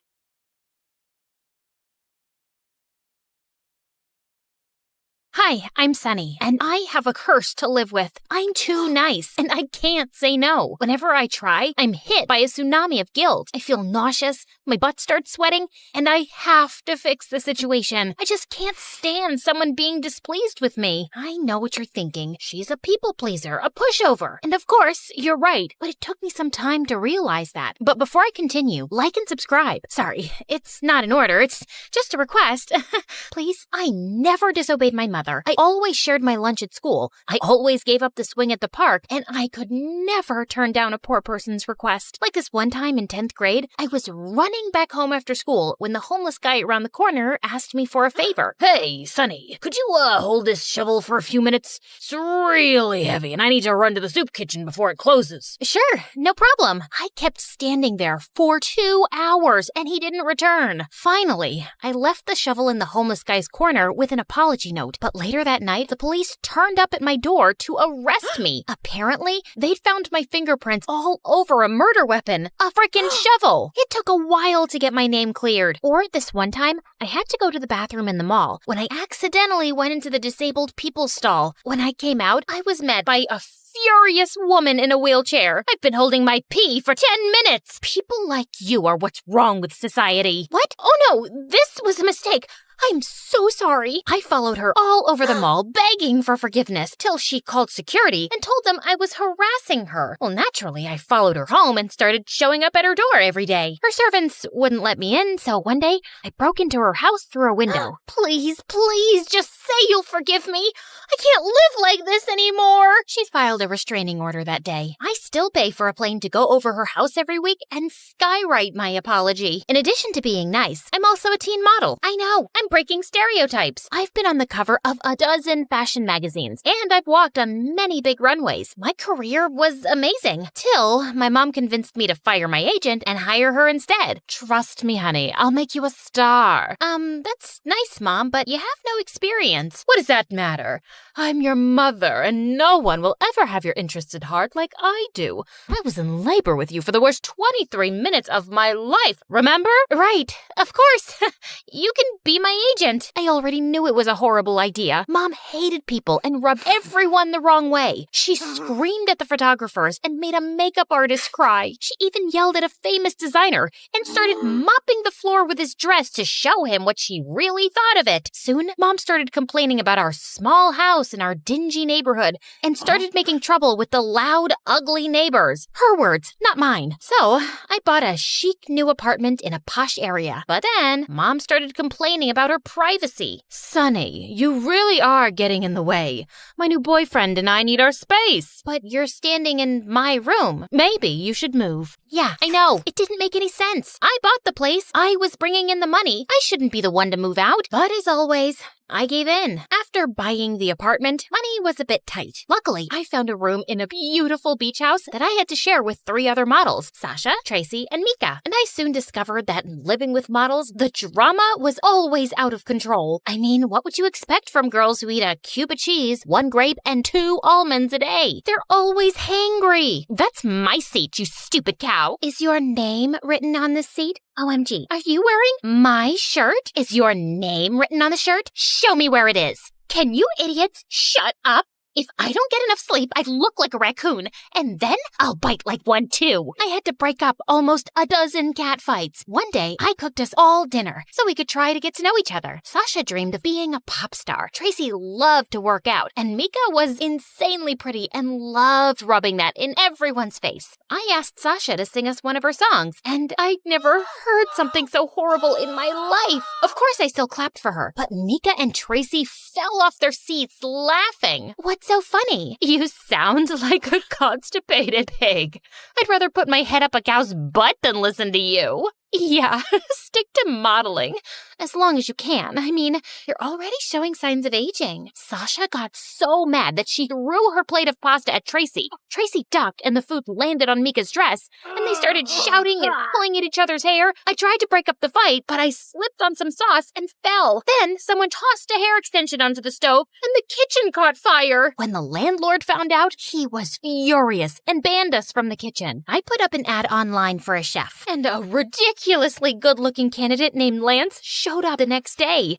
So Lance, you can cook, huh? Yeah, that's why I applied for the job. Lance, your cologne is to die for. I'm not wearing any cologne. Lance, did you just fix our sink? You're such a genius. It wasn't broken, you just left the faucet on. Your biceps look like boulders. Can I touch them? I'd prefer it if you didn't. Lance was an amazing chef, a handyman, and even a gardener. One day, all of us were drooling at his abs as he pulled out weeds, when suddenly, some crazy paparazzi climbed over our garden wall. Lance ran towards them like Tom Cruise, broke their cameras, kicked their butts, and sent them running. Oh my God. I can't take it anymore. I have to ask him out. No, he's mine. What? I saw him first. I don't think he's interested in dating any of us. Shut up. Who asked you? The girls cornered Lance in the hallway to get his attention. Sasha sang Lance an awful love song. Tracy did a cheerleading routine. Then Mika walked up in a bathing suit. Hey, Lance, you want to go for a swim? No thanks. I gotta get back to work. But the girls' constant flirting and fawning over Lance got so out of hand that he couldn't do his job properly since he was always trying to hide from them. One of the toilets got clogged, the shower stopped working, and the front yard was starting to look like a jungle. I can't live like this. How are we supposed to share one bathroom? I haven't taken a shower in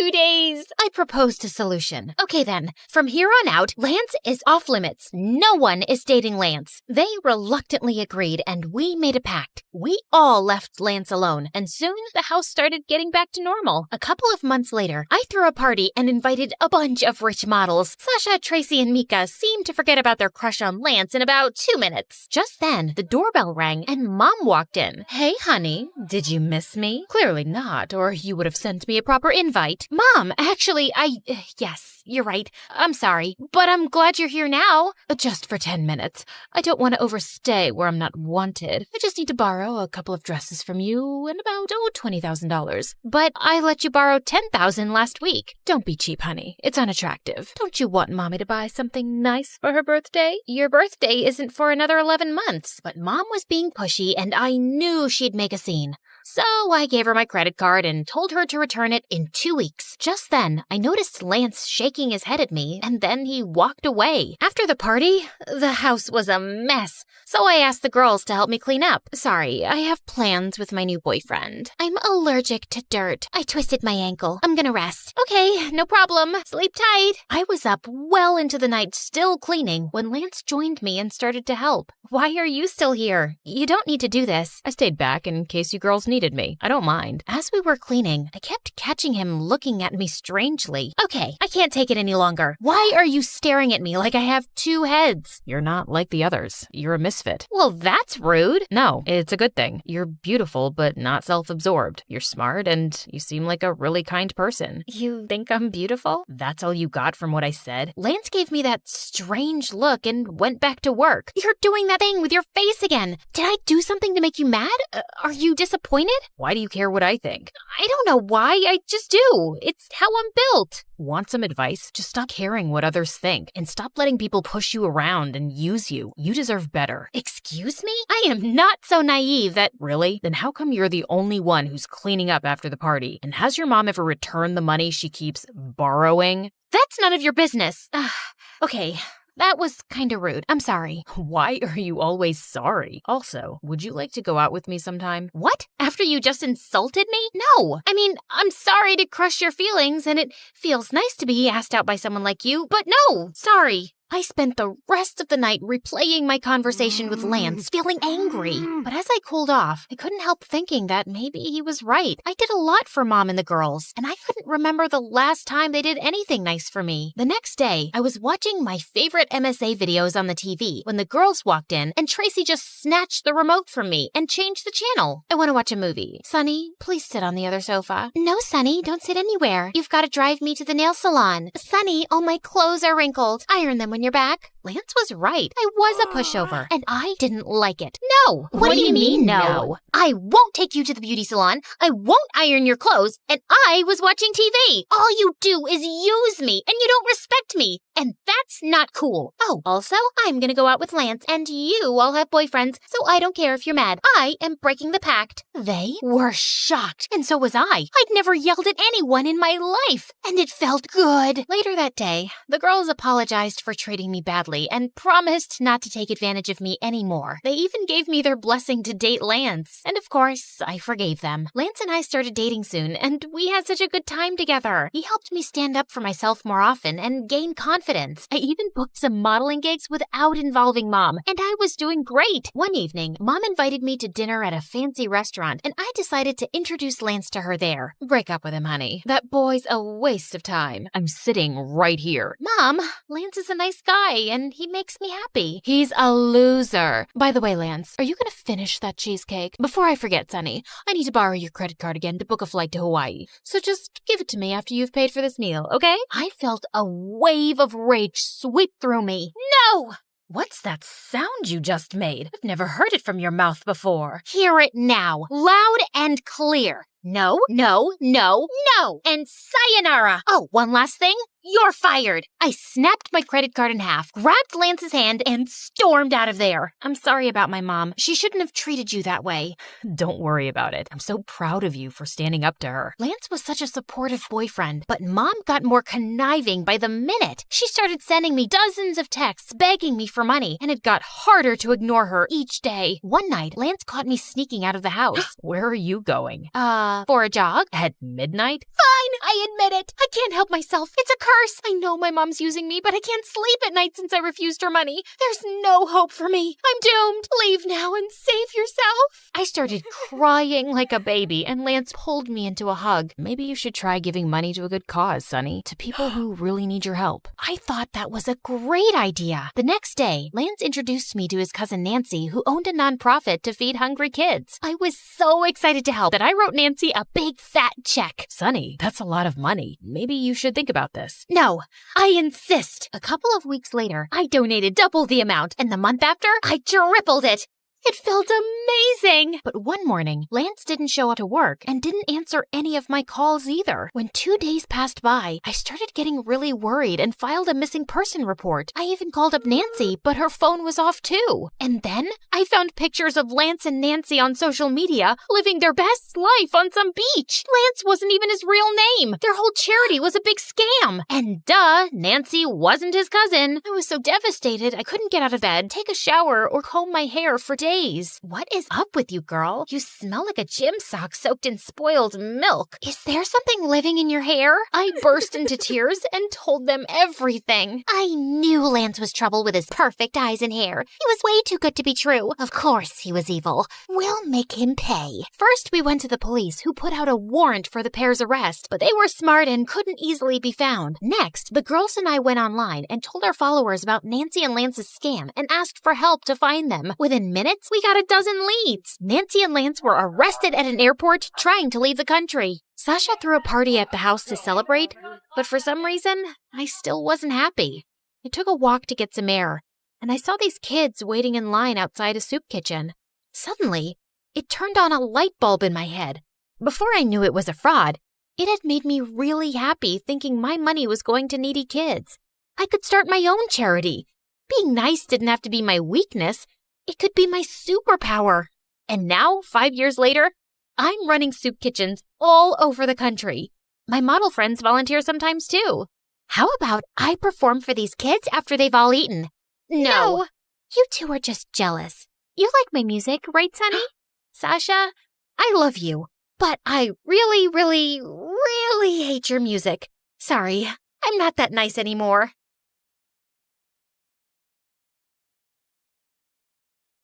Contestant 9, please state your name. Sierra? Looks like a nightmare, right? Hi, I'm Sierra, and ever since I could talk, I've had a stutter. I didn't think much of it until I moved to a new town when I was 6. Welcome to the neighborhood. I'm Dean. This is my daughter, Kelsey. What's your name, sweetheart? Sierra. Why do you talk like that? It was the first time anyone had asked me that. It wouldn't be the last. My stutter happened frequently, but it got worse when I was nervous.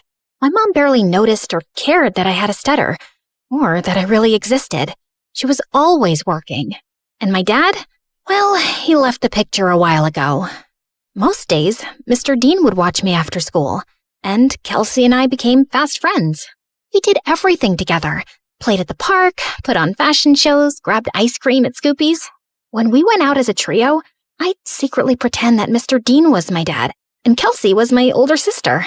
In those moments, it felt like the family I'd always wanted. But things started to change when Kelsey's mom announced she wanted a divorce and moved out of state. After that, Kelsey started to change. She wasn't just upset. She was furious. She yelled at everyone, and once even smashed the living room furniture in a fit of rage. She lashed out in class and got held back a grade. And if her dad hadn't been the superintendent, she probably would have been expelled. By middle school, we ended up in the same class, and Mr. Dean dropped us off on the first day. Wow, your daughters are so beautiful. Aren't they? I'm a lucky dad. Kelsey looked like she was about to explode. I'm Kelsey. I'm his only daughter. My mistake. And what's your name? Sierra. Sierra? Why do you talk like that? Yeah, can you not speak properly? Or are you stupid? The class erupted into laughter, and I could feel my face burn. Since then, Kelsey wasn't my friend anymore. A real friend wouldn't do that. Through the years, Kelsey's hatred only grew. Anytime I had an accomplishment, she had to ruin it. Opening night of the school play, she stuffed worms in my costume. She threw her birthday party on the same day as mine every year and literally paid people to skip mine. At the science fair, she unplugged my volcano as the judges walked by, so it just looked like a sad pile of paper mache. And during my middle school graduation speech, She just had to make a scene. And so, I want to say how proud I am of our class. We did... What the glitch here is trying to say is we did it. Congratulations, grads. Party at my house tonight. Everyone's technically invited, but only cool people should show up. If it weren't for being her neighbor and still being close with Mr. Dean, I would have liked to never see Kelsey again. I'm sorry about my daughter. Ever since her mom left, she's been a different person. I just wish she wasn't so mean. You shouldn't be ashamed of something you can't control. At the end of the day, your stutter is something that makes you unique. I held on to that going into high school. My stutter didn't bother me much anymore. In fact, it was getting better with age. He was right. It did make me different. And I liked that. One Friday in English, we were doing a vocabulary spelling exercise, and I was totally killing it. ESOTERIC. Esoteric. QUERULOUS. Querulous. VACILLATE. Vacillate. Everyone was surprised at how well I was doing. And honestly, so was I. Who knew I was that good at spelling? Sierra, there's a regional spelling bee in a few weeks. You should join. Who knows, you may make it all the way to nationals. That night, as I sat in my room looking over the spelling bee brochure, loud music suddenly rattled my walls. Kelsey was throwing a party in her backyard. A few classmates waved me over. Fine, just for a little. The party was fun, but I couldn't stop thinking about the spelling bee, and I decided I would sign up. I was about to leave when... What's this? She snatched the brochure out of my hand. A spelling bee? Oh, please. Like you could ever win one of these. In case you didn't know, you trip over your words. Give that back. Not so fast. I'll help you practice for your big day. She pulled out her phone and turned the flashlight on as if it were a spotlight. Some other people gathered around and did the same. I felt blinded by all the lights in my face. Why don't you show us what you got? Nothing screams fun like watching you butcher the alphabet live on stage. Your word is quiberate. That's not even a word. Okay then, your word is pathetic. I'm sure you're quite familiar with that. IRRELEVANT. Irrelevant. I'll use it in a sentence. Kelsey is irrelevant. Now give me back my brochure. But she ripped it into pieces and threw it up like confetti. I took a small step in her direction. Kelsey took a step back and fell into the pool. Ugh! You pushed me! Yeah, right. I didn't push you. Your attitude just slipped. She climbed out and stormed over to me, and I bolted. As I ran, I saw her shoving people in her way into the pool. I made it home and locked the door, just as she started kicking and clawing at it. My heart was racing. By Monday, the whole school was talking about it. Someone had filmed everything, and she looked completely unhinged. I avoided her all day. After class, I asked my teacher if she would sign off on my spelling bee application, and she wrote a letter of recommendation. That night, I was recording myself practicing when I heard Mom come home early. I rushed downstairs to tell her about the bee, but she really wasn't listening, as usual. Sierra, that's great and all, but I'm working and I don't need any distractions tonight. And the Mother of the Year award goes to... Feeling annoyed, I went back upstairs and found Kelsey sneaking through my bedroom window. What are you doing here? Get out! Relax, Miss Broken Record. I'm just here to apologize. Apologize? Yeah.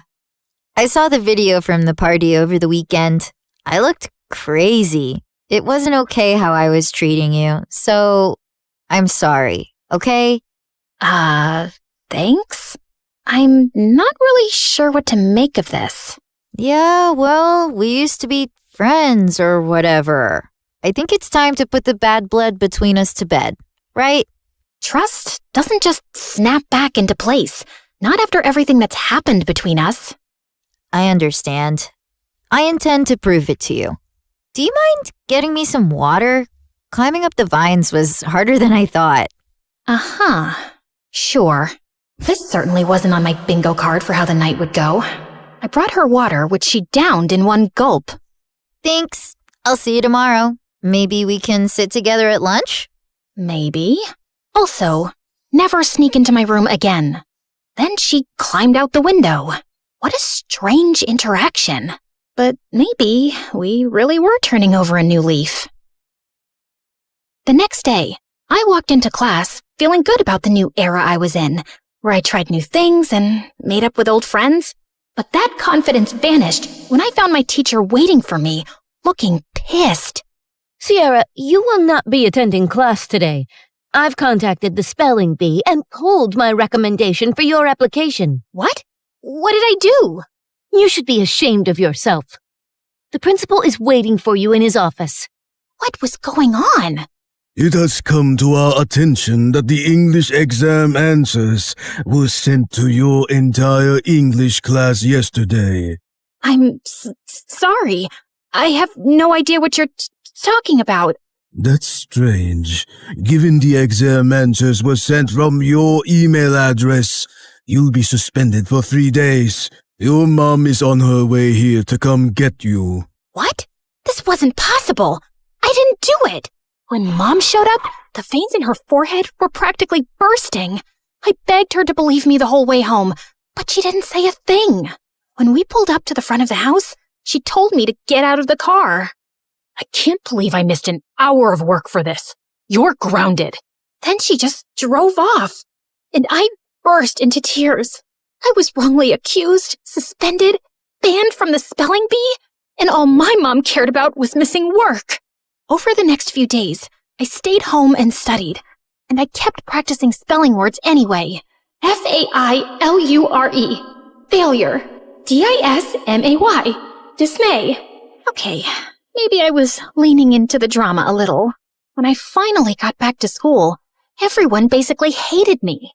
A bunch of students had used the answers sent from my email, so the teacher failed the entire class, and now everyone was blaming me. Next few weeks were so lonely. I walked straight out of school one day and went to get an ice cream cone from Scoopy's, and Mr. Dean happened to be passing by. I told him everything that happened. Let's go talk to the principal right now. It was nice to have one person who actually listened and seemed to care. Back in the office, Mr. Dean demanded answers. It was sent from her email account. My hands were tied. Steve, you're talking like you weren't the biggest troublemaker back in school. Honestly, I'm shocked you became a principal. Mr. Dean insisted on seeing the email with the timestamp. It was around the time I was practicing spelling. Wait, I had recorded myself doing that. I pulled out my phone to prove it. We watched me spelling, then leaving when Mom got home. Then Kelsey climbed through my window and went for the laptop, but I walked in. Once she sent me away for water, she sat down and typed out the email. She did this. They called her into the office. Dad, what are you doing here? You framed Sierra for stealing exam answers when she's completely innocent. I did not.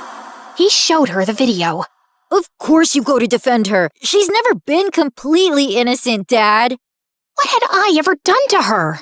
The principal and I had front row seats to their screaming match. Kelsey got suspended for a week, and the principal and teacher apologized to me and reinstated me in the spelling bee. That night, I heard a commotion outside. I looked out my window and saw Kelsey stuffing suitcases into her car. I'm over you, Dad, just like Mom was. She slammed the door, rammed the car into the garage, and peeled out of the driveway. I ran to Mr. Dean, who was covered in food. What happened? We were in a huge fight about what she did to you, and she threw everything in the fridge at me. I kicked her out, and she's gone to live with her mom. As much as I wanted to jump with joy at the thought of never seeing Kelsey again, I didn't want things to be like this. Mr. Dean looked crushed as he walked back inside, and I followed him to help clean up the mess. At school, word got out about what Kelsey did, and people started being nice again. Things weren't just back to normal, they were better. I gave an incredible anti-bullying speech at a school assembly that got a standing ovation. I started a support club where victims of bullying could share their stories. And at every free moment, I was practicing for the spelling bee, often with Mr. Dean's help. He still seemed down about being alone, but when I was around, he cheered up. He drilled practice words with me every day until regionals. And on that day, he was there in the audience. My mom wasn't. I got second place and was qualified for nationals in a month. Afterward, the top contestants did a group photo shoot. I was smiling for the camera when someone put an arm around my shoulder. I looked up. It was the guy who won first. You were a great competitor out there today. Congratulations. His accent, his eyes. Suddenly, I forgot how to breathe. Thanks. Where do you come from? Where do you come from? Sierra, are you kidding me? Is that how you speak, or did I just fluster you? Oh, no. I just have a stutter. It's adorable. I'm Leon, and I'd love to get your number. We should talk more, since we'll be seeing one another for nationals next month. Yes, please. We exchanged numbers, and I practically floated back to Mr. Dean. It felt like the best day of my life. When we got home, Mom was on the porch, arms crossed. She rolled her eyes when she saw us together. And where have you two been? The spelling bee, Mom. Remember? I won second place. She did amazing. You should have seen her. I'm sure, but I was too busy with the logistics of moving. Moving? Work wants me to relocate to California within the next couple of weeks. Mom, no! I have nationals next month. Well, that's too bad.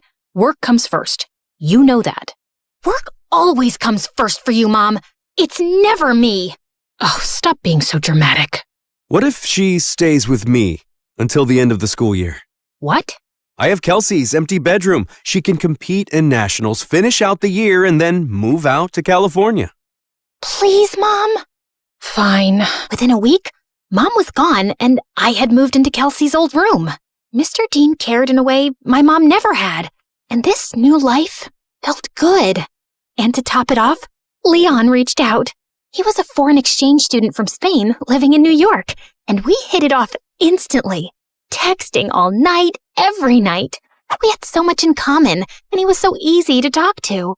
I had a major crush. One night, I even felt bold enough to tell him. I was losing sleep, slipping in school, and didn't care. I had never felt like this about someone in my life. Leon and I even planned our first date the night before nationals. That weekend, I was behind on prep, but I was more excited to see Leon than I was to compete. We planned to meet at a park, and I spent hours getting ready. I waited for him at the park. He was 5 minutes late, then 15, then 30. After 2 hours, unanswered calls, and 20 unread texts, I gave up and walked home. I got in bed and cried. Had something happened? Had I been stood up? I barely slept that night. The next morning, I was exhausted. Mr. Dean and I headed to the bee. I checked in and looked for Leon. Nothing. When it was time to go on stage, I scanned the crowd. No Leon. But then backstage, I heard whispered voices. I turned and saw Leon talking to someone behind him. No, I can't keep doing this. Leon, come on. It's not that hard. He pulled away, and I gasped. Their heads snapped towards me. Kelsey laughed, while Leon froze like a deer in headlights. Was this all just a setup to mess with me? Sierra, wait! My ears started ringing, and I don't remember anything else that happened until... Contestant 9? Contestant 9, please step forward! A contestant sitting next to me tapped on my shoulder, and I walked up to the mic, trying to steady myself. Sierra? Why do you talk like that? Yeah, can you not speak? Are you stupid? You should be ashamed of yourself. Like you could ever win one of these. In case you didn't know, you trip over your words. Contestant 9, please state your name. Sierra? Your word is vicissitude. Vicissitude. VICISSITUDE. That is correct. And just like that, my first round was over. With every ring of the bell that told me I got the word correct, my confidence rose. I shut Kelsey and Leon out of my mind. Contestants were dropping like flies, but I stayed strong. Until it was just Leon and I. Your word is appoggiatura. Appoggiatura. A-P-P-O-G-I-A-T-U-R-A. Appoggiatura. I'm sorry, that is incorrect. Sierra, if you can correctly spell the word, you will be our national spelling bee champion. Appoggiatura. APPOGGIATURA. Appoggiatura. That is correct. I did it! The audience went wild. I got my huge new trophy and went to the lobby to find Mr. Dean. But I heard Leon's voice behind me. Wait, Sierra, please. Leave me alone. Sierra, please, let me explain. It was all Kelsey. She put me up to this. She wanted to get in your head so you'd lose. Wait, don't go to the lobby. I walked through the doors, but Leon lunged at me and pushed me out of the way. The doors had buckets of slime and feathers on them, which all fell on Leon. Why did you push me away? I was trying to save you from this. Listen, Kelsey moved to my school and found out I was going to regionals for the spelling bee.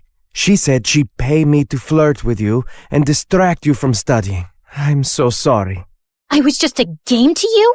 I only agreed because I really needed the money for my mom's treatments. That's why I'm even competing in the bee. I didn't expect to end up having real feelings for you. When Kelsey found out, she stole my phone and smashed it. She even threatened to get me kicked out of school. Just then, my mom and Mr. Dean walked up. Mom, what are you doing here? Mr. Dean convinced me to attend, and I had no idea you were so talented at this. We're so proud of you, Sierra. And then Kelsey walked in. Of course my dad is here to support perfect little Sierra. And Leon, I see you've betrayed me too.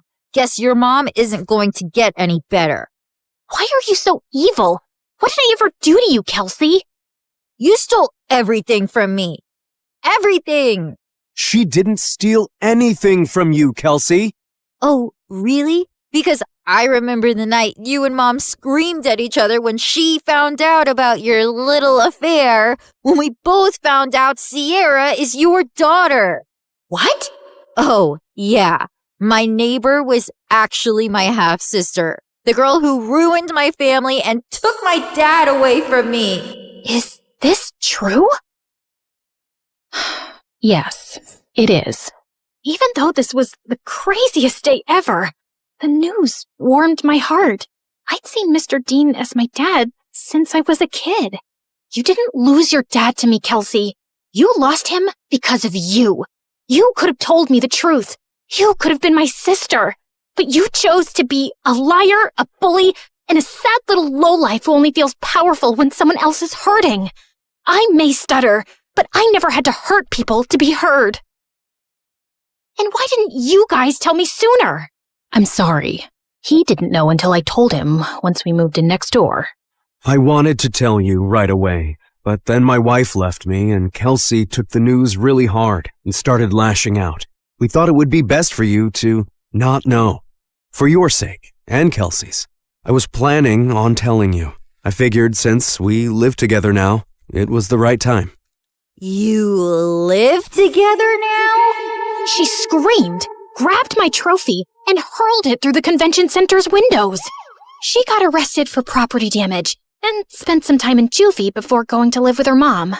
I told my mom I wanted to stay with Mr. Dean for the rest of high school, and thankfully, she allowed it.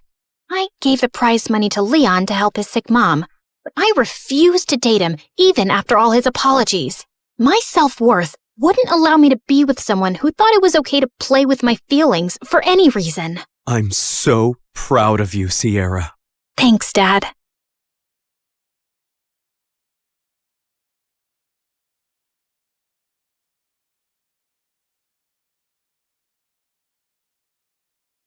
When the music kicked off and everyone started dancing, I escaped to the garden for some fresh air. As I sat down by the fountain and sighed, a soft object hit me squarely in the face. Then someone in black jumped down from the tree above me. Brought your favorite cheeseburger.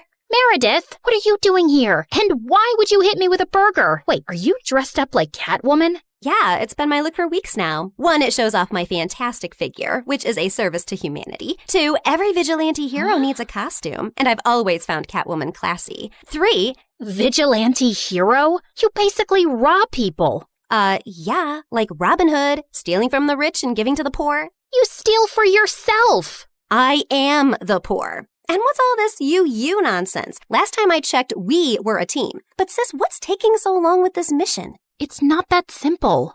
It's pretty simple. You make this rich dude fall for you, get access to his vault, steal the painting, and we run off to Bora Bora. Are you having trouble making him fall for you? Maybe he hates your eyebrows. I don't know, but I feel like punching you in the face every time I see your eyebrows, which is basically every time I see your face. Shut up, Em. Everything's going fine. Okay, but hurry up. This catsuit is giving me a butt rash, even though I use baby powder under it. I want to put it away soon and retire on a beach in a bikini. Aren't you looking forward to it?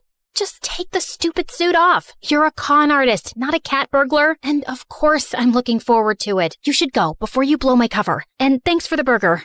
It's not a gift. Duh. You're gonna pay me back. I've noted it in my diary. See ya. I couldn't help laughing as I saw her clumsily climb the wall, then fall over to the other side. But as I turned away, I felt troubled. The problem wasn't about making this rich guy I had to rob fall for me. He already had. The problem was, I'd fallen for him too. Let's start from the start, okay? Hi, I'm Claire, originally from Connecticut. And yes, you might have heard some fun words being used for me. Deceitful witch, manipulative liar, and con artist might come up, none of which is an exaggeration. But people change, okay? Before I tell you my crazy story, please like and subscribe. My mother was born into what she always called old money, which basically means her family had been rich for a long time and their wealth was passed down generations. Unfortunately, it skipped our generation. Apparently, my dad was extremely charming and swept Mom off her feet when she was just 20. She married him against her parents' wishes and they cut her off from their wealth. Then, 2 years later, Mom gave birth to twins, Dad met another woman, and he abandoned us. At least he left us the house in a nice neighborhood, but my grandparents refused to help Mom out and said she had to live with her decisions. Mom, how are you feeling now? Like my organs are shutting down one by one. So, same as this morning then. Here's some chicken soup. There's no chicken in it. Well, you asked for chicken soup when there was no chickens in the fridge, so I guess we all have to use our imaginations, don't we? Oh, the soup at my parents' house always had chunks of chicken and big fat prawns. What has life come to now? I was raised as a creature of luxury. I'm like that fairy tale princess who couldn't sleep because of a single pea under her mattress. So you say, but there's a bunch of sharp pebbles under your mattress and you sleep like a log and snore like a bear. What? How could you put pebbles? I do not snore. Leave me to decompose, please. Well, you have to return to your waitressing job, so get well soon, Mom. Shall not. I loved Mom, but she was basically a spoiled, selfish child who just couldn't adapt to her changing fortunes and start acting like a freaking parent. My sister Meredith and I were twins, but we looked nothing alike. With her soft blonde hair and big baby blues, she looked like the kind of sweet soul who saved kittens from trees, helped old people across the road, and sang to birds. She didn't look like she had an ounce of evil in her, which wasn't true, like at all. But we'll come back to that later. From an early age, it was clear to me and Meredith that we had to be resourceful for money. I started doing odd jobs for our rich neighbors in the 8th grade, like raking their gardens, walking their dogs, and babysitting their kids. But Meredith was always finding more creative ways, like taking stupid boys in her class on paid exclusive tours to an alien site she'd discovered in the nearby forest. I'd seen her digging up the crater where the spaceship had landed, or selling youth water to high school girls, claiming she'd traveled far to the Fountain of Youth over summer break and had a limited supply. They actually thought she was telling the truth because it tasted different. Yeah, Yeah, that's because she was filling up bottles from the neighbor's gross jacuzzi. People eventually caught on and stopped buying from her, and that's when she started stealing from me. But whenever I'd confront her, she'd throw a tantrum and deny it like I'd accused her of killing someone. So the next time, I hid money in my diary and made my latest entry. Dear Diary, guess what? What? When Mom took Meredith to the hospital for her sore throat the other day, the doctors made a shocking discovery. Meredith has a rare, incurable disease. She only has a few more months with us. We've decided not to tell her so she isn't scared and lives the rest of her short life in peace. Yes, I'm sad, but not that much because my baby sister is going to a better place and leaving me all her stuff. I knew my trick had worked when Meredith came down one morning with swollen eyes. When Mom asked her what was wrong, she burst into tears about her incurable disease. Where would you get an idea like that? Yes, Meredith. Please, tell Mom where you got this idea from. You wrote it in your... Wait, you chubby witch! You made me believe I was dying! Meredith lunged at me and we went rolling all over the kitchen floor. But she ended up getting grounded for a month for stealing and invading my privacy. I soon started missing her at dinner time though. So late one night, I snuck into her room with ice cream to find her playing darts with my face as the target. I'm sorry you're stuck here, but you did steal from me. I know we don't have a lot right now, but we'll work hard and make money in the future. But the future is in the future. What do I do now when I need money for mascara and gummy bears? Maybe we can think of some business idea. Oh, I thought you'd never ask. She pulled out a box from under her bed full of t-shirts. So you know my friend George, the next-door gardener's nephew? Apparently he volunteers at a mental institution every weekend. The owners got t-shirts made from all the patients, but they refuse to wear them, blah, blah. So now the mental place has hundreds of these lying in storage. George said he can score them for me, and we could have our own t-shirt range with cute things written on them. Look, here's one I made for myself. I want to go to Bora Bora, but I'm Bora Bora. Please help me. Funny. I'm very serious, actually. I'm gonna live in Bora Bora one day. So, are we selling these t-shirts? I'm in. I also made one for you. That'll be $10, thanks. Money can't buy happiness, but poverty can't buy anything. Please help me. You should pay me for wearing this. Meredith didn't have the best reputation in our neighborhood or school to sell things, so we decided to hit the other end of town and set up a t-shirt stall outside a private school. With my salesmanship and Meredith's flirting, we managed to sell quite a few on the first day. We started setting up shop at different locations, and one day as we were heading home, Meredith suddenly said she had to pee really badly. So we walked up to the closest house to ask if they'd let us use the bathroom. We rang the bell, but no one seemed to be home. I was peeking in through the window when suddenly I turned around to see Meredith already crawling halfway through one. Are you crazy? That's breaking and entering! I'll kick in your face so hard that you'll need plastic surgery, which we don't have money for. If you don't want to be ugly for the rest of your life, let me pee. I let her go and was standing guard at the door when, to my horror, a car suddenly pulled into the driveway and a snooty woman stepped out. Hey, you girl. What are you doing lurking around my house? Were you thinking of breaking in? What? No, of course not. I'm a Girl Scout selling cookies. Yeah, I study in the, Aston Bridge School for Girls. Oh, I see. It's a lovely school. I know many people whose children go there. Sorry for my mistake. I'll be happy to buy some cookies from you. Put me down for 20 boxes. Sure. It's, $5 a box, so that'll be $100. I'm putting your name down on my list, and I'll drop them by tomorrow. That's perfect, sweetie. Here's the money. I'll see you soon. Just then, I saw Meredith slip out the window, and as soon as the lady went in, we ran like crazy down the block and then collapsed on some grass. Look, I took some pastries from her kitchen. Perfect for a spontaneous picnic. That's stealing. Oh, you're one to talk. I heard the whole cookie conversation from inside. You took that lady's money, and you're never going to give her any cookies. I was just trying to distract her before she caught your butt. I didn't think she'd be dumb enough to actually give me the money. I can return it. Look, she didn't do it out of the goodness of her heart. She's a rich snob who was being really rude till she thought you were someone rich, too. You didn't force her to give you money at gunpoint. Oh, Claire, this has just given me the best idea. You're not serious. Yes, I am. Dumb people deserve to be tricked. And what does $100 mean to someone who has a gold toilet seat? I knew it was wrong, but it was also so easy. And before I knew it, Meredith and I were wearing private school uniforms and hitting different neighborhoods, collecting money for Girl Scout cookies that we had no intention to deliver. We made $2,000 in a month. But one day, when we went up to a rich old lady's house, she invited us in and even offered us cake as we signed her up. How many boxes will that be, ma'am? Oh, none, thank you. You see, I don't buy imaginary cookies. What? I'd heard that there were 2 conning Girl Scouts in town, and I was ready for you. I've called the police, and you 2 will end up in a detention center. Just then, there was a loud bang, and the power went out. In the confusion, Meredith kicked the old lady and yelled, "Run!" As we were sprinting down the street, I suddenly noticed a nerdy-looking boy my age running beside us too, grinning and waving at us. Hey, hold on. Who are you? I'm your new neighbor, Freddie. I'm the one who saved you from that old crow. What? I'm so confused right now. New neighbor? You moved into the house next to ours? Why are you here? I was bored and saw you girls leaving your house, so I followed you for fun. Don't worry, I won't tell anyone about your little cookie secret. When I heard that old lady threatening you, I went to the main circuit board and pulled out a wire with my tweezer, which I always keep handy.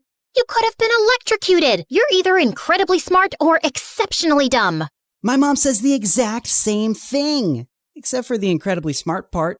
Listen, you geek, what do you want? If you think you're gonna get a cut of our profits. No, my parents are well off. They're neurosurgeons. I just want to be friends. I swear, I don't have any siblings and I don't know anyone here. What if we say no? I'll keep following you around until you say yes. Okay, fine. Congratulations. You got yourself 2 friends. Oh, I'm so happy. Merry Christmas and a Happy New Year. And from that day on, that goof really did become our best friend, especially mine. He was like the sibling I never had. I mean, the nice sibling who did my nails and watched the channel I wanted to watch on TV without arguing. He was also really generous. I didn't want to take advantage of it, but Meredith and Mom had no problem keeping all the gifts he was always getting us. We decided to lay low with our conning activities in case the old lady had actually told the police about us. But soon after we joined the 11th grade, a new drama unfolded in our lives. A family moved into the huge white house across the street. Apparently, the couple who'd bought the place was loaded, and they had 5 teenage boys. Finally, some eligible bachelors on our street. Thanks. My feelings aren't hurt at all. Oh, I'm sorry I left you out, sweetie. Maybe you'll find someone too. I mean, they have 5 boys. There's a good chance one of them is gay. What? Why would you think? Okay, girls, here's a basket of goodies for you to take over as a welcome present. Now go, throw yourselves at those boys. Meredith and I rolled our eyes, but we decided there wasn't any harm in checking them out, and we were welcomed by the ugliest quadruplets ever. They were really sweet and really excited to see us, but with their orange hair, acne, and buck teeth, they were not a pretty sight. Man, I feel sorry for those parents. Like, Mom got one average-looking kid, but God made it up by giving her me. But those parents, God decided to use copy-paste on that ugly model. They must have done something terrible to deserve this. Huh? You are so rude. Oh, shut up. I know you're thinking the same. I just have the guts to say it out loud. But then a day later, I'd just woken up when the bell rang, and I opened the door to find the most gorgeous boy ever standing outside.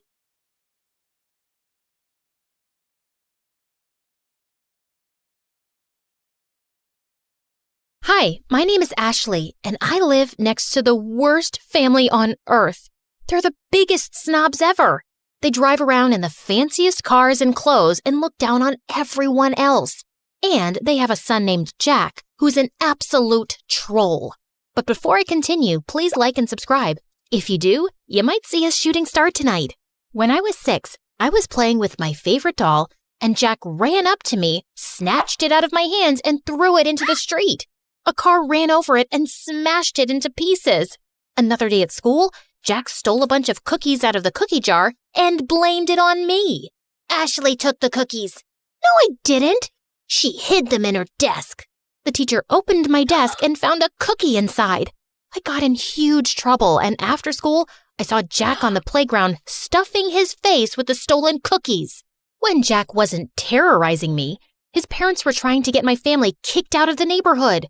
Our house was the smallest on the block, and even I had to admit, it was a really ugly green. And my parents were a little weird sometimes. My dad loved to sunbathe on the front lawn, and every morning, my mom made this strange sound to call all the stray cats in the neighborhood to feed them. She'd also sing to the birds and make birdhouses all day. Our house looked like a zoo, and the neighbors hated it. Their yard is unacceptable. It looks like an overgrown swamp. Their house gives me a migraine every time I look at it. Mommy, my eyes hurt. You have to do something, officer. And can someone please tell that man to put a shirt on? Jack's parents threw fancy parties every week, but me and my family were never invited. We only lived in the neighborhood because we inherited the house from my grandfather, who used to be a famous investigative reporter. I wanted to grow up and be just like my grandfather. When I was 12, I joined the school newspaper, and when my teacher's cat, Mr. Whiskers, went missing, it took me less than 2 days to find him on the roof of the school auditorium. Though I suspected Jack had something to do with it. In high school, Jack was the richest and most popular kid. I, on the other hand, only had one friend, my cousin Bethany. Bethany moved into town a week before we started 10th grade. But Bethany was obsessed with being popular and would do anything to get Jack and his rich friends to like her. Jack's friend Sadie was the ringleader of the rich kids, and she made Jack look like a saint. Bethany adored Sadie. She'd carry Sadie and her minions' books, do their homework, and follow them around. She'd even let them copy her answers during tests. They'd smile in Bethany's face and laugh at her behind her back. Why do you let them treat you like that? They're just joking around. Those girls aren't your friends, Bethany. They're jerks. Bethany never listened. She wanted to be popular so bad she couldn't see the truth. One day, my mother dragged me out of bed at 5 a.m. on a Saturday morning to volunteer at a soup kitchen. It's important to give back to those less fortunate. But do we have to do it so early? As I was serving food, I looked up to see a familiar face. Jack? Ashley? What are you doing here? Jack's face turned white, and he just ran out of the soup kitchen. The next day, I saw Jack at school in science class. The teacher partnered us up for a big project, and we met in the library after school. Why were you getting soup at the soup kitchen? Did you fall on your head or something? Why would I ever go to a place like that? You don't have to lie to me. I'm not lying. I'm just trying to help. No one asked you for help. The next day, Bethany and I were walking to class, and we ran into Jack in the hallway, and Jack gave me the meanest, coldest stare ever. What's up with you and Jack? I saw you two whispering in the library. Are you guys dating? Is it a secret romance? Oh, Jack's so cute and so rich. I'm so mad you didn't tell me. Jack and I aren't dating. Then what's going on? Can you keep a secret? Of course. I told Bethany about how I saw Jack at the soup kitchen and his weird behavior afterwards. But all Bethany cared about was that I had the attention of such a rich, popular boy. But I had an itch to investigate. So later that afternoon, I stopped by Jack's house to check things out. But I heard Jack's parents yelling inside. I heard someone coming, so I hid in the bushes. Then the door swung open and Jack rushed out. He darted down the street before I could say a word. Jack missed our study session the next day. Then he started missing all his classes. I started to worry, so I called and texted him, but he didn't answer. A few weeks later, I went by his house again, but when I knocked on the door, a strange woman answered. There was another family living in Jack's house. The wheels in my head started spinning. I started asking around to see if anyone knew what happened to Jack. Sadie said Jack and his family were vacationing in the south of France? Or was it the Hamptons or Tahiti? It was probably all three. Jack is so lucky. I wish I was rich. There was even talk about why he'd moved. Jack's dad bought a new mansion that's twice the size of the old one. Twice the size? He's richer than I thought. The explanation seemed reasonable, so I let it go. During summer break, I was heading home one day after running some errands when I saw a boy in an oversized hoodie playing guitar on the sidewalk. He played a sad song that was so beautiful, it made my heart sink. When the song ended, some people dropped money in the can beside him. I walked over to put in some money too, when a suspicious-looking guy crept up and snatched the boy's can. Then the thief ran toward me. Without thinking, I stuck my foot out and tripped him. Give that back, or I'll turn your face into scrambled eggs. I took a martial arts stance that I saw in a movie once. It worked, because the thief dropped the money and ran. I picked it up and turned to the boy whose hood had come off. It was Jack. Jack? Are you okay? Jack shook his head and broke down into tears. He told me that his parents broke up, then his dad sold their house, stole his mom's money, and fled the country. Now Jack and his mom were broke and living in a shelter. I felt so bad for Jack. No one deserved that, not even a rich jerk like him. So I invited Jack and his mother to my parents' house. Ashley, why is this woman in our house? They're in trouble, Mom. They need our help. Jack's mom apologized for the way she treated my parents. My parents forgave her and invited them to stay in our guest room for as long as they needed. Luckily, Bethany was away all summer with her family, so I could keep the secret. Jack and his mom were so grateful that they helped out as much as they could around the house. Jack even tried to help my dad fix a leaky faucet. That didn't turn out well, but the gesture was sweet. I tutored Jack to help him catch up on the work he'd missed at school. It was odd having Jack in my house at first, especially when I saw him walk out of the shower with a towel around his waist. A few weeks later, Jack's mom got a job and they moved out. I hated to admit it, but I missed having him around.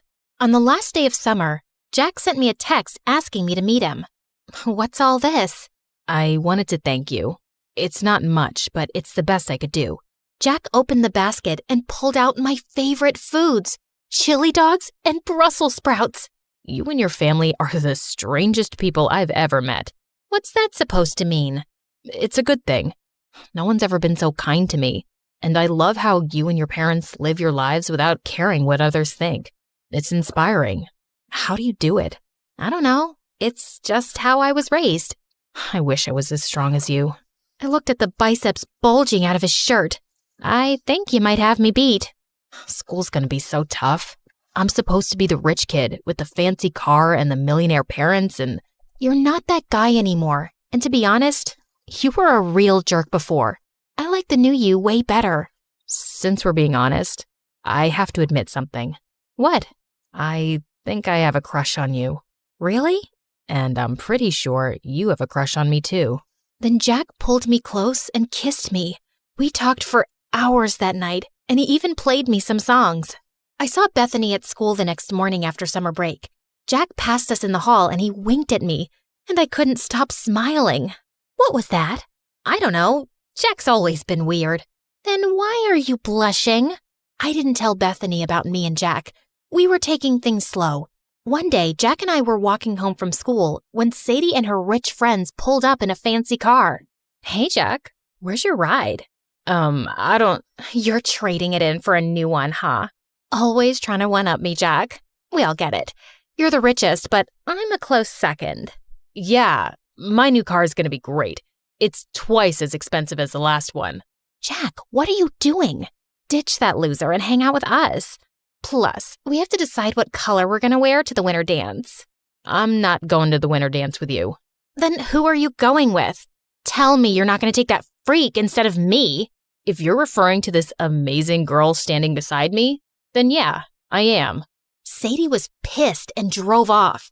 I appreciate the compliment, but you can't keep lying. About what? Your father's not buying you a new car. I know that. Then why lie about it? Why not? It's not hurting anyone. The truth always comes out, no matter how hard you try to hide it. Let's talk about something else. What time should I pick you up for the dance?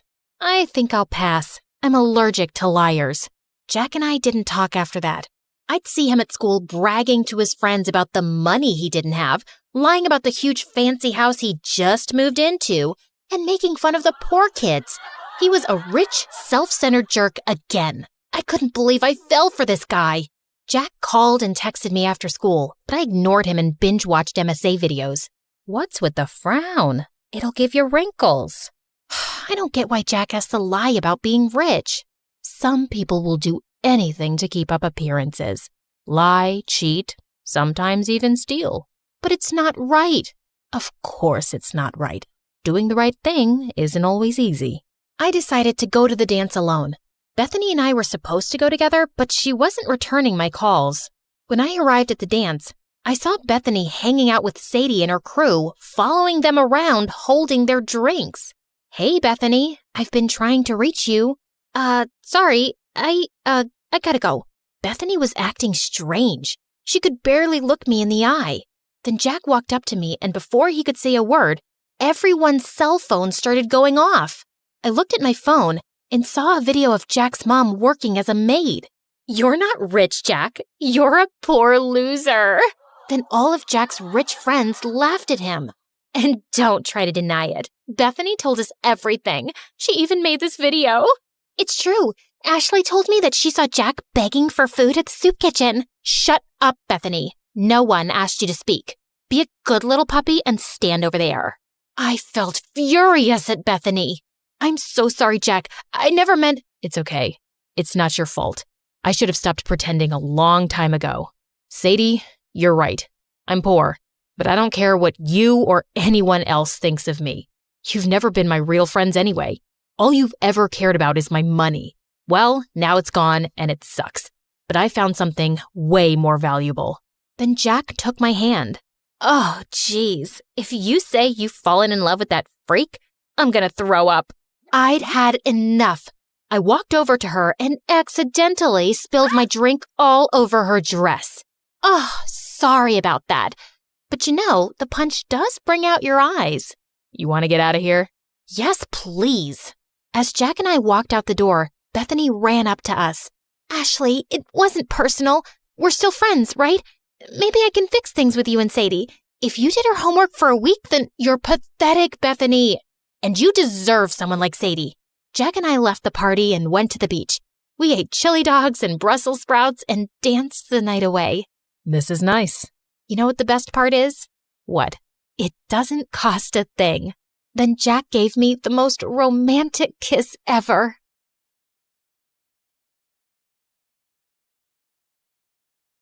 Hi, I'm Joyce, and I'm from China. People think my life is perfect. A pretty face, wealthy parents, and an elite school. But what good is any of that if my family doesn't love me and favors my genius brother? All I ever wanted was for my dad to be proud of me. But I made my brother disappear, and that ruined my life. Let me start from the beginning. I look like Mom, thankfully. Dad's beauty is mostly internal. Mom is the prettiest woman I've ever seen, and she looked more like my big sister than my mom. She looks like you, but I hope she doesn't have your brain, or she'll turn out useless like you. Well,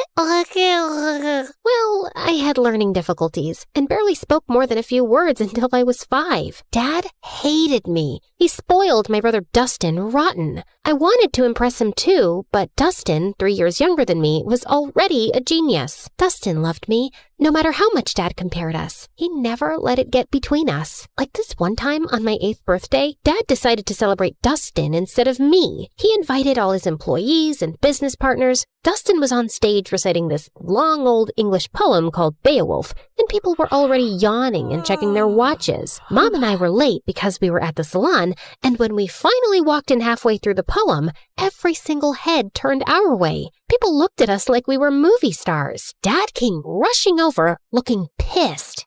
What are you all staring at, huh? It's just 2 girls who care more about their looks than their brains. Joyce, you're just a disappointment. Go upstairs. Actually, do us all a favor and stay there. I went to my room, and a few people, including Dustin, gave me the thumbs up and told me how pretty I looked in my dress. So I gave them my best princess bow, threw a couple of kisses like a celebrity, and kept walking. Once Dustin started 1st grade, my parents adored him even more. Dad gave him the entire 2nd floor, 3 private drivers, and 1 jet. Maybe you're wondering why a 6-year-old needs a private jet. Yeah, me too. But when you're that rich and that obsessed with your genius kid, I guess a bicycle just doesn't cut it. Anyway, once, Dustin took me on his jet to France for breakfast. And when Dad found out, he freaked out and grounded me for weeks. I knew I would never make Dad love me, so I thought maybe being close to Dustin would help. Whenever he did something wrong, like breaking a glass or messing up the floor, I'd take the blame, thinking maybe that would make Dad look at me differently. Joyce, stop! You don't have to cover for me. Dad's not gonna love you more because you're suffering, and it kills me when he talks about you like you're nothing.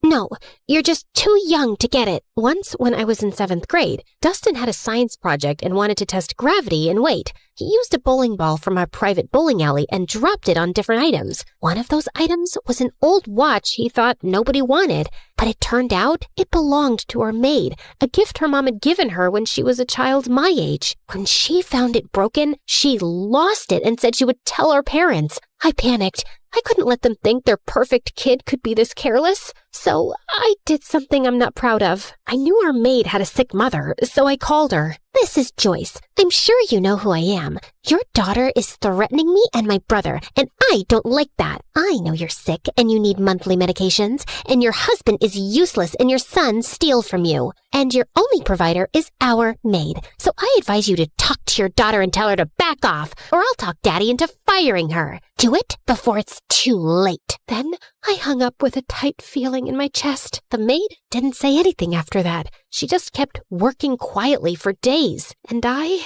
felt terrible. I kept giving her money from my pocket anonymously for years. Then 9th grade arrived, and something completely unexpected happened. One afternoon, I was humming in the school bathroom when the music teacher happened to be hiding in one of the stalls trying to catch girls who were vaping. She heard me, asked me to sing, and ended up loving my voice. She even said I could be the lead singer for the Christmas choir.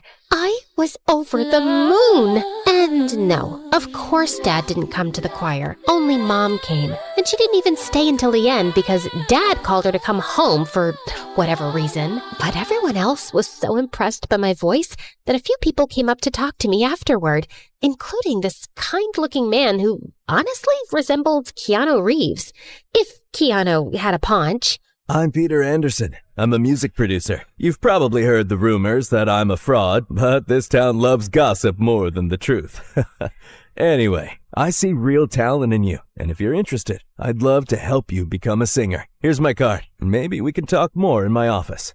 I was so happy that someone finally noticed something in me and wanted to help me shine, even if it was this half-fraud kind of a mess person. Of course I kept his card with me, and I didn't tell anyone except Dustin.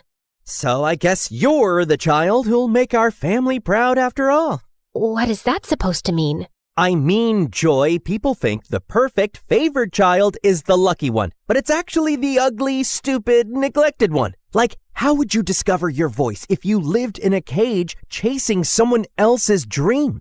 Okay, wow, this is getting deep.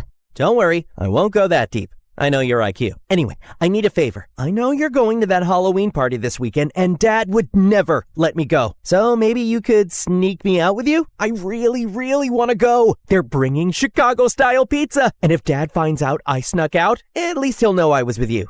Which will make things even worse. Come on! I'll do your assignments for the whole next semester. For the next 2 years. Fine. Shake on it. Wait, did you like this video and subscribe to MSA? Obviously. Why do you think I turned out so emotionally intelligent? Guys, interact with our video so this story blows up. What are you waiting for? Comment now!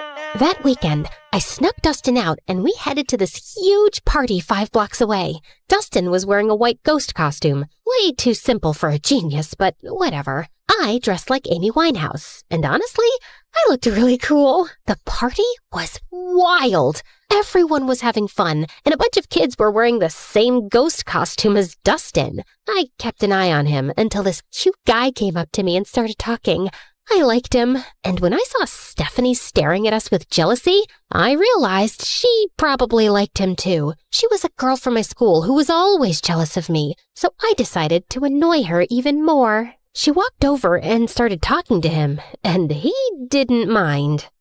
So, Alan, did you know I have a really good voice? I can sing Can't Help Falling in Love by Elvis Presley, if you want. They have karaoke here. It's Derek. The singer? No, my name.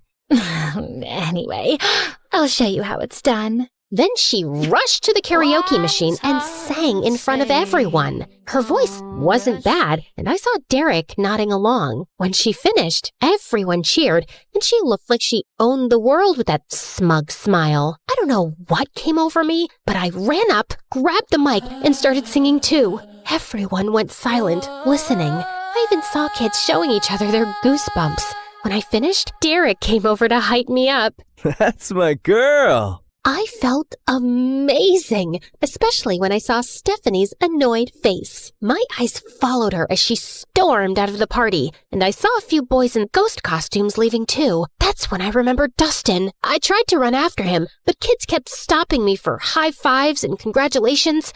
By the time I made it outside, I sprinted to the group of ghost boys. Dustin? Dustin! Knock it off! This isn't funny! No one answered. I started pulling off their masks one by one, but none of them were Dustin. Back off, you weirdo! Panic shot through me. I ran like crazy through the streets. Dustin! Dustin! Dustin! 2 hours passed. I couldn't find him. I was so worried sick about my brother, and I knew there was no running from calling Dad. I was finished. Dad and Mom arrived with a few police officers, and Dad looked like he was about to finish me off. He lunged toward me, but Mom stepped between us. He glared at her with furious eyes. So now you're protecting your kid? Oh, that's funny because I didn't see you stopping them from sneaking out in the middle of the night. The officers tried to calm him down while everyone started searching for Dustin. But another day passed, and still no sign of him. The whole town volunteered. People searched through the nights, but nothing. Every second felt heavier than the last. I isolated myself. I text Dustin every day. Stupid messages like, "Where are you?" and "Please come home," as if he'd somehow see them and reply. At night, I'd sneak into his room and sleep in his bed, burying my face in his pillow until his smell faded away. Some nights, I'd just sit on his floor holding his favorite hoodie, feeling like I'd lost the only person who ever really saw me. Dad barely talked to me anymore. Mom didn't yell at me or blame me, but sometimes I'd catch her crying alone, and she'd wipe her tears the second she saw me. "I'm sorry, Mom." She didn't answer. "Can we talk about this? I want to hear your voice. I know what happened is my fault, but I just want you to pat my shoulder, let me cry in your lap, tell me it'll be all right. Just say something, anything." But she didn't. She just gave me a sad little smile, nodded, and walked away. And then I completely shut down. A year of guilt and silence later, I couldn't take it anymore. I needed something, anything to distract myself, even if just for a little while. I remembered the card the producer gave me, and I figured, why not call him? It's not like I had much to do being alone all the time.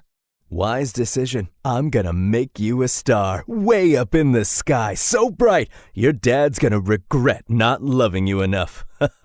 Well, that's definitely a dream to live up to. He started helping me get small singing gigs at local cafes, and I loved it. The attention, the clapping, the feeling that I mattered to someone. One day, someone recorded me singing and posted it on TikTok, and it went viral. People loved my voice and kept commenting that they wanted more. So, Peter created a small YouTube channel for me and uploaded my videos there. He was so proud. It felt nice having a father figure in my life who actually cared. But when my dad found out, he completely lost it.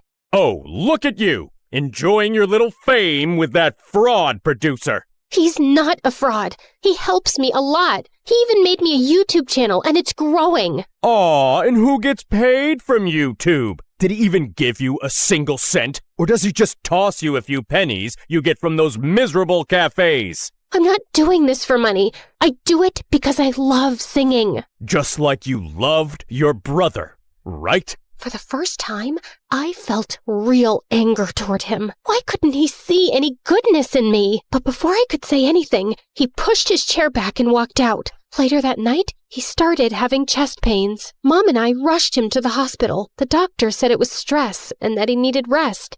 I didn't visit him much while he was there. Not after what Peter told me.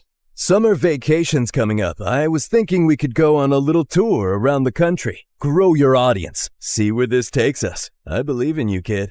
I went on that tour in a heartbeat, and I had the best time of my life. For once, I felt like a child again. No guilt, no pressure, just music and freedom. But even then, I worried about Mom. I always felt like she needed rescuing from Dad.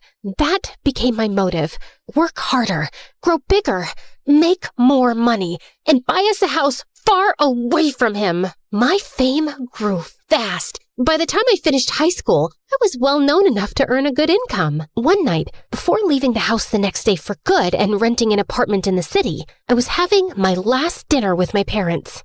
You know, Joy, now that you're getting into business and success, you should know it comes with stress. You might even end up in the hospital since you're so fragile. So I was thinking, I don't trust that knucklehead producer of yours. I should be your manager. I have a pretty good feeling I'll finally be proud of you, especially once we start making real money off your little talent. I paused. The moment I thought would never come had finally arrived. Sure, my dad wasn't nice to me, but maybe this was my chance to make him proud. Maybe I could make up for everything that happened years ago. I looked at Mom for a reaction. She gave the slightest shake of her head, but I convinced myself she didn't mean anything by it. I'll think about it. That night, I told my producer I was choosing my father as my manager.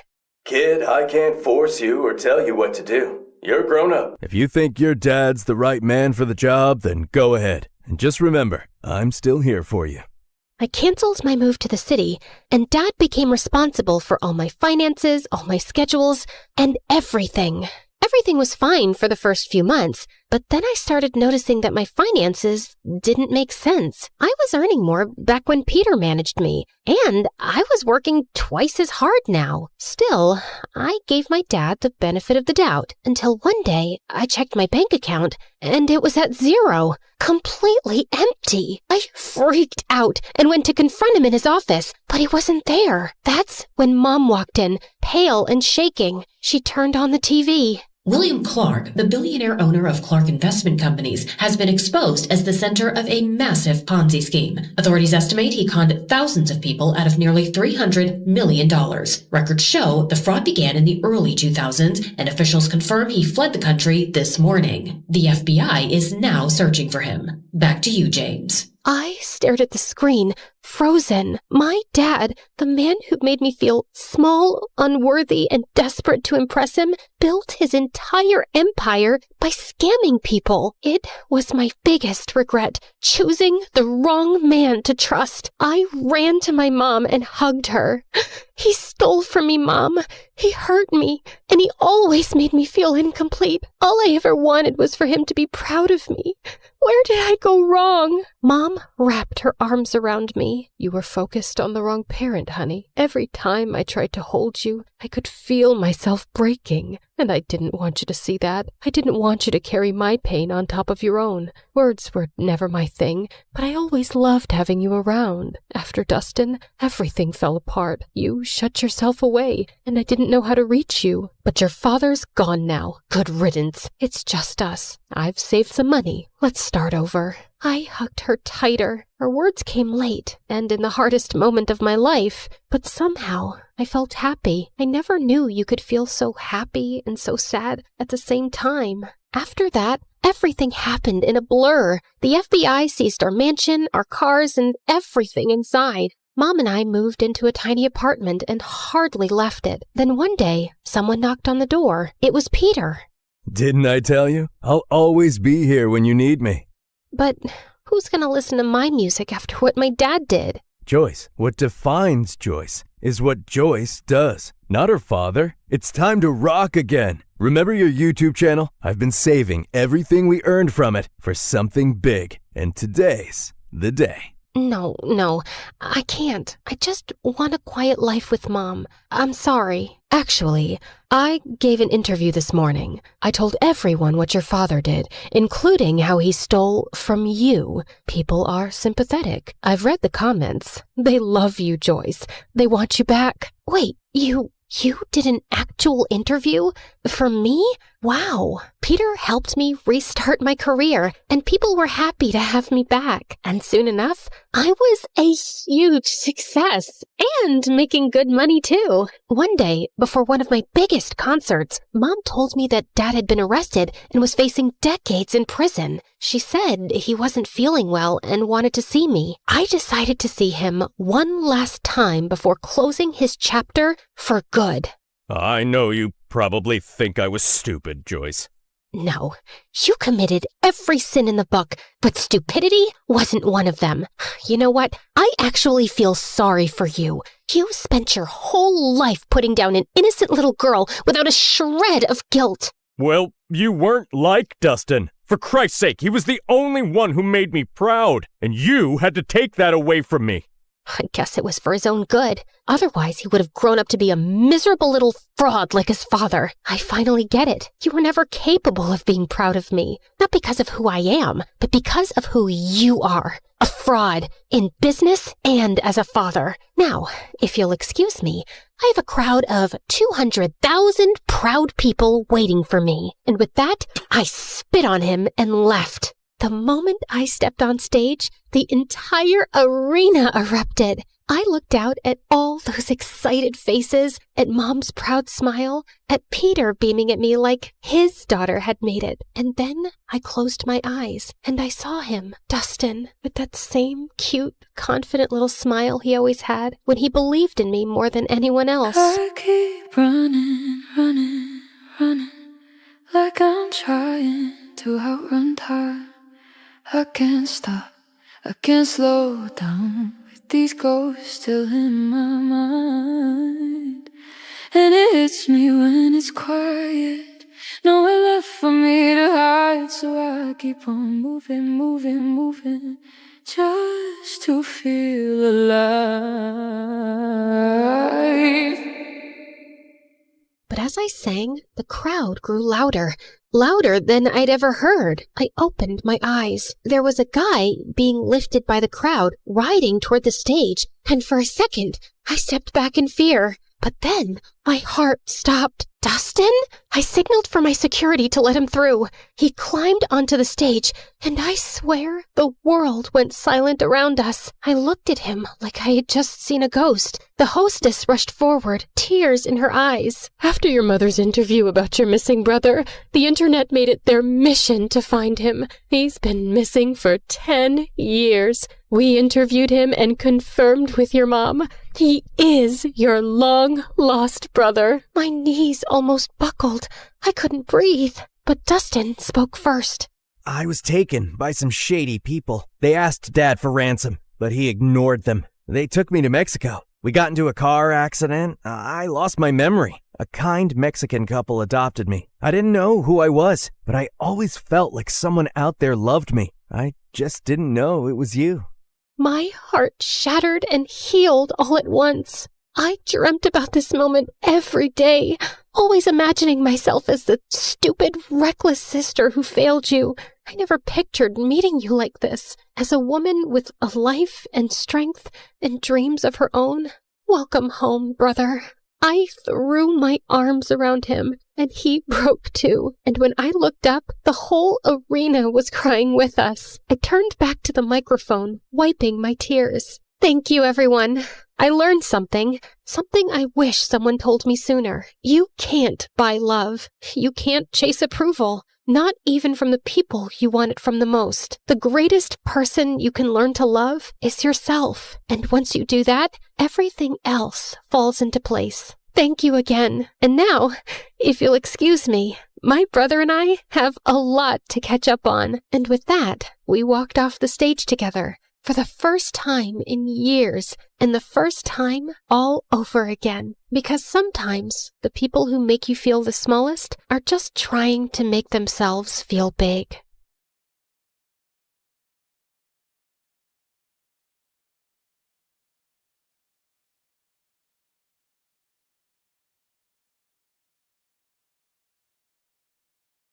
Hi, I'm Alvita from Jamaica. Please like and subscribe. My parents were the most successful members of their family. Dad was a lawyer and Mom was a doctor, and they always worked really hard and bought their dream mansion in a posh neighborhood. And then they were blessed with me. Whenever their family and friends met me, they were dazzled by my shiny dark hair and big green eyes. Wow, you guys are so lucky to be blessed with this beauty. Alvita will definitely be a model one day. As I got older, modeling never interested me much, but I did love talking. Whenever my cousin Maya came over to visit, we loved playing newscasters. In today's news, it looks like there's going to be a heavy thunderstorm. Don't forget to take your umbrellas, people. And thank you for watching Maya and Alvida News Time. Maya was the same age as me, and we were pretty close. But in the 4th grade, my parents hired a casting agent for me. And soon, I got a presenter's role for a kids' TV show. Things changed in my life after that, and I didn't have much time for Maya when she came by. You want to go roller skating today?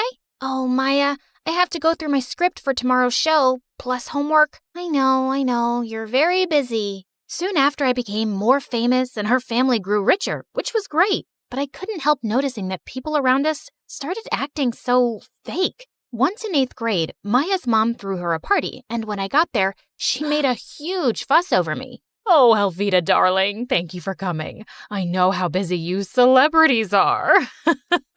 By the way, you looked gorgeous in this week's show. Thank you, Auntie. This is for Maya. Oh, you brought a present. You didn't have to. Your presence is a gift for us. Maya!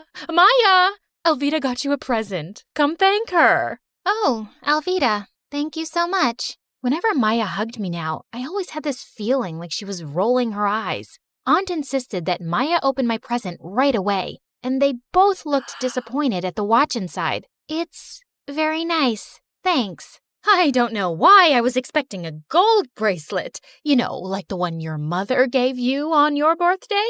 But the watch is nice too. Could I have the receipt, darling, in case I need to exchange it? Why would you need to do that? Oh, just in case it doesn't fit Maya. We went to the same school and we were in the same class. Once in 9th grade, we had a fun fair in school and we bought raffle tickets, and I won a prize. It was a huge package with really fancy chocolates from Switzerland. How come you're always so lucky, Alvy? I don't know. It just happens. We'll share the chocolate at recess, okay? But at recess, the entire class crowded around me. Apparently, Maya had told everyone that I was sharing the chocolates with the whole class, and now I had no choice. Maya, why did you do that? Oh, come on. It's not like you don't have the money to buy dozens of these packages. Yeah, but this was my prize, and I get to choose who I share it with, no? But Maya tried every way to sponge off of me and make other kids do it too. Sometimes I wished we weren't related so I could just ignore her. I felt more comfortable when I was in the studio with people like me. I loved performing, and I loved Chris, my boyfriend. He took care of all the sound and background music for the show. Every day after shooting, we'd hang out together, and he always found a way to make my day with some thoughtful gift. He was the sweetest. Then one day in 11th grade, the show decided to add another presenter to join me on the show. It was a guy named Mason, and he was gorgeous. I had to show him how everything worked around here, which was a bit difficult because Chris kept popping up. So normally, when we face the camera, we stand like this. Hey, I brought you some coffee. Oh, I just had some a minute ago. Sorry, babe.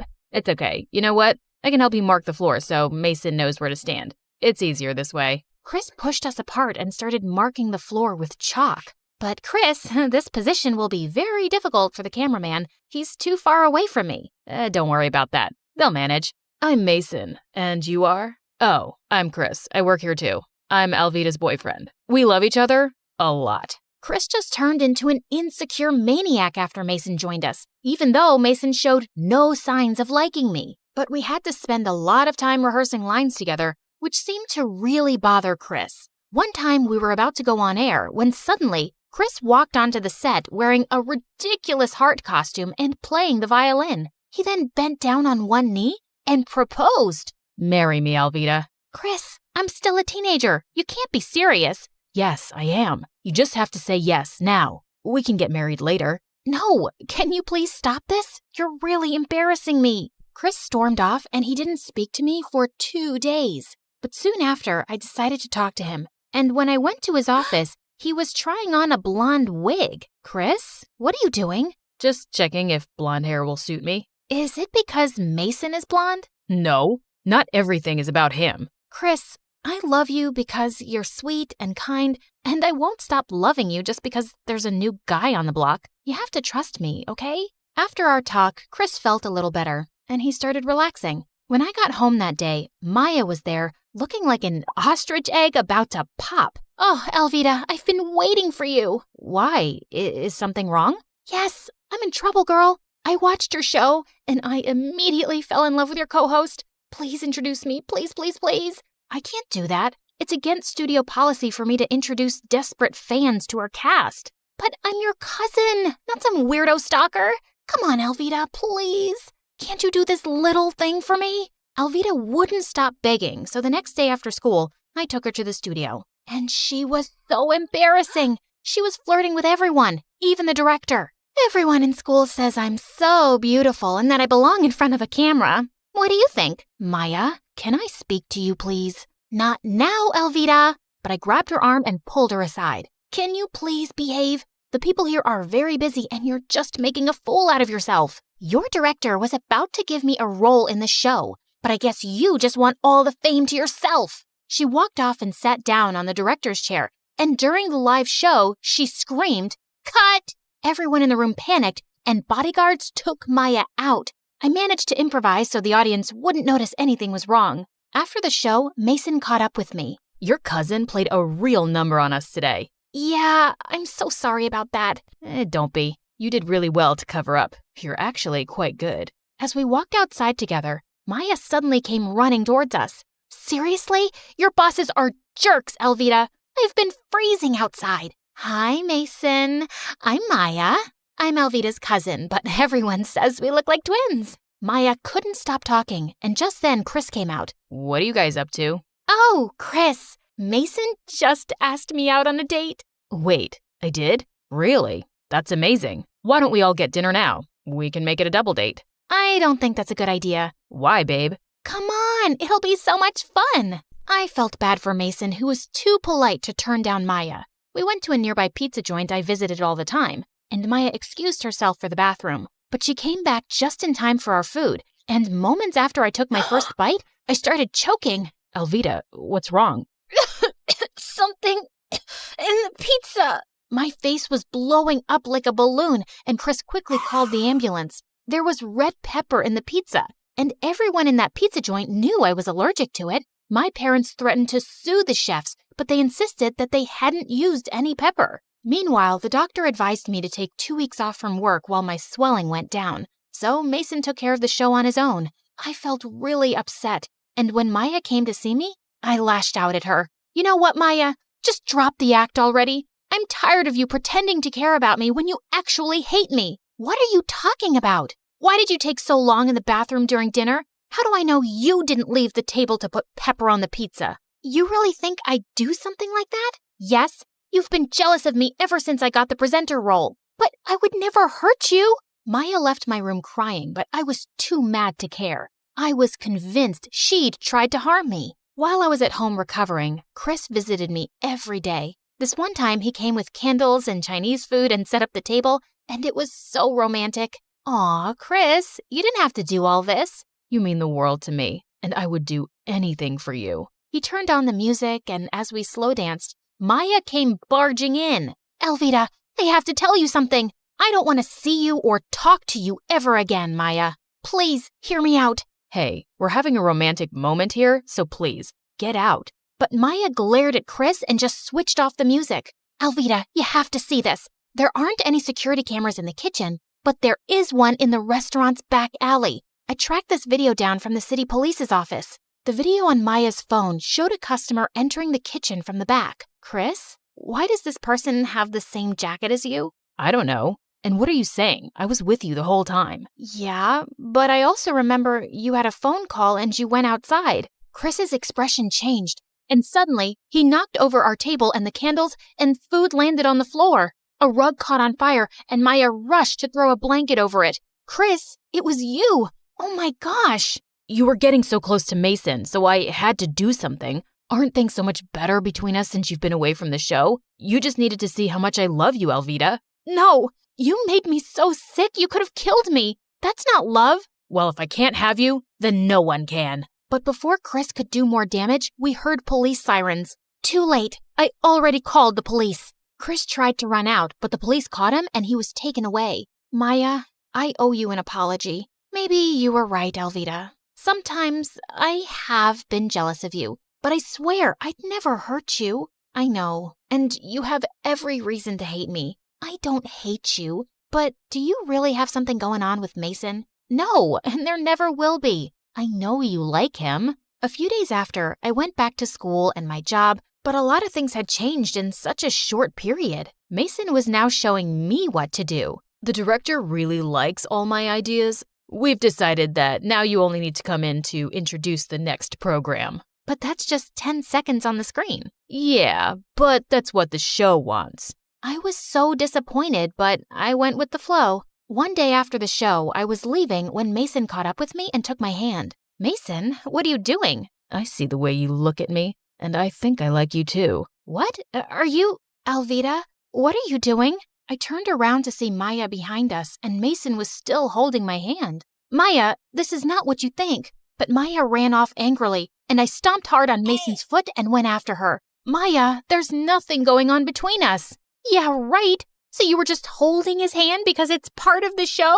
No, he took my hand and just save it, Alvida. She refused to talk to me for days and ignored me in school too. And I just hated being on the show with Mason. So one day at the studio, I made a big live announcement. Hey guys, today is my last day on the show, but you'll definitely see me on screen again. Maybe with my talented cousin Maya, who was my first co-host. See you around, folks. The director was furious with me, but I didn't care. If he wanted Mason to run the show, he was welcome to have him. I was out. Later that evening, Maya came by. Hey, you want to play a newscaster? We're too old to play it now, but we'll be doing it for real. Did you really mean that? I just got a call from my producer who wants to help me with my own show. She says my ratings are much higher than Mason's. And yeah, you'll be my partner. It'll be the Maya and Alvida show. Wow, this is a dream come true. Thank you, Alvida. And I'm sorry I jumped to conclusions about you and Mason. It's okay. I forgive you. I did the same thing too once before. And if you really want to see Mason, you can ask him out. Although, I think he's a jerk. I think I trust you on that one. I learned that you must never let jealousy and misunderstandings get in the way of your most important relationships. It's better to get the whole story before jumping to conclusions.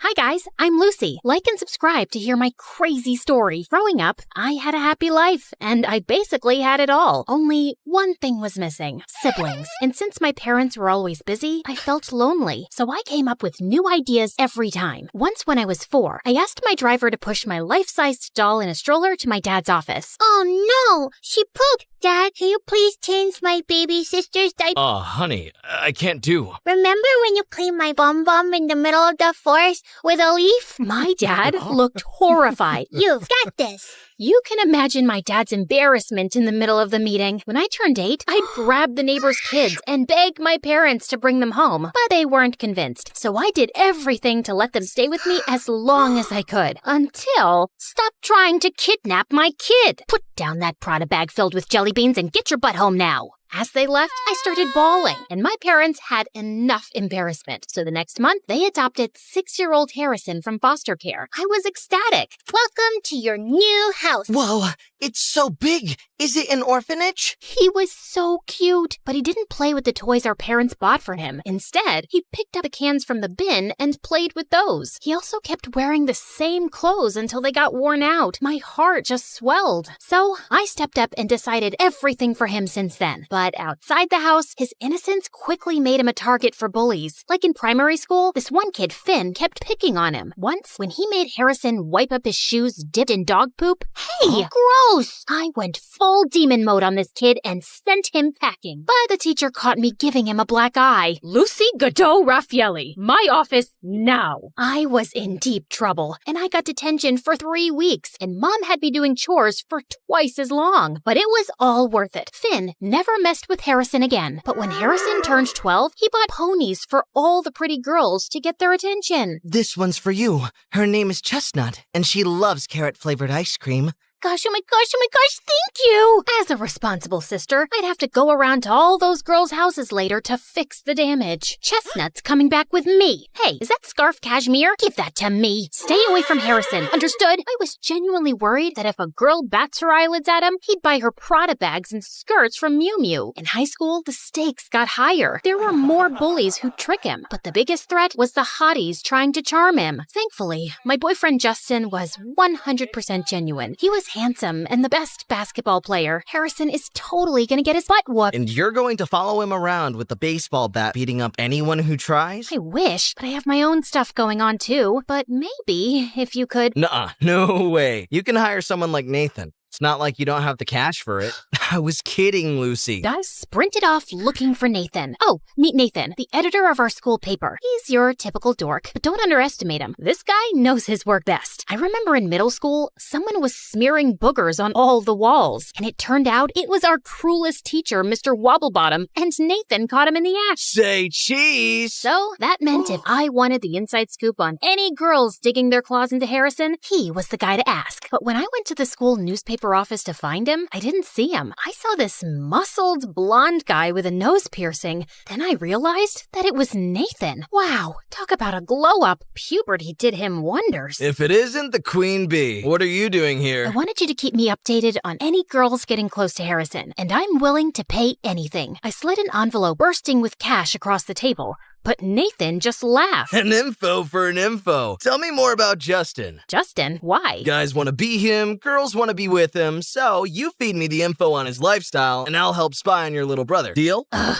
I wanted to smack Nathan so bad, but now I'm stuck. Spilling the tea about Justin isn't a big deal, and it might even get him more fans. For the next month, I got the inside track on any girls who had their eyes on Harrison and shut him down early. And all I had to do was listen to Justin a bit more when he started gushing about his new protein powder or whatever. But things got messy when the first article on Justin came out. Gains, come my ways. He stopped me at my locker and shoved his phone in my face. Do you know anything about this? Your special no-carb meal plan? In the school paper. How'd they find out about that? I eat my lunch in the gym storeroom just to keep it a secret. Only 2 people know about it. My trainer and you. Don't get so worked up. It's just a diet. Meal plan. This is what determines if you're Olympic level or a local league scrub. You just don't get it. You never did. He stormed off, and before I could say anything, out of nowhere, Nathan peeked from behind. Don't worry about it. I heard something else that's going to blow your mind. He told me that Harrison and this girl, Natalie, have been secretly meeting up after school. And just today, she got a new iPhone. Okay, what's the big deal? Nathan said Natalie was on a scholarship, and there was no way she could afford the latest iPhone. That leech! This would be a huge scoop if we can prove that she's using Harrison for his money. Oh, she definitely is. And since you're Harrison's sister, I thought you could get in close and help me expose Natalie.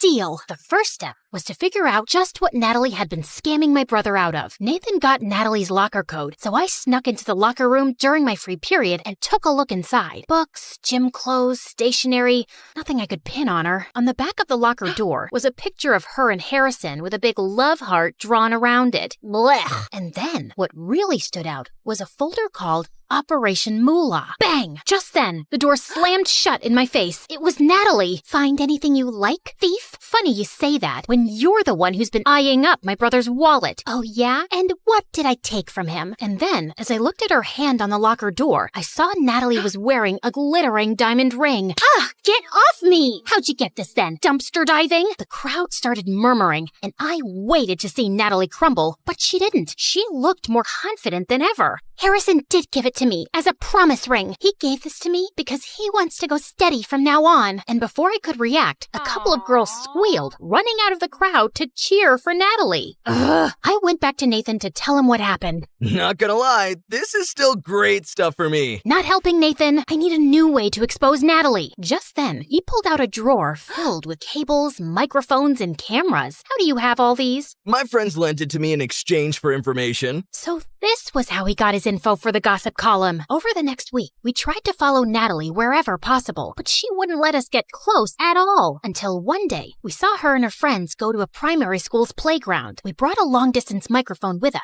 Hi, I'm Clara, and I'm a story hunter. I see a story in everything, and I won't stop until I find it. But before we get into it, please like and subscribe to MSA. My parents thought they'd never have kids, but 10 years after their marriage, they had me. While Mom was over the moon, Dad always seemed annoyed when I tried getting his attention. Daddy, look! I found a ladybug in the park. Isn't she cute?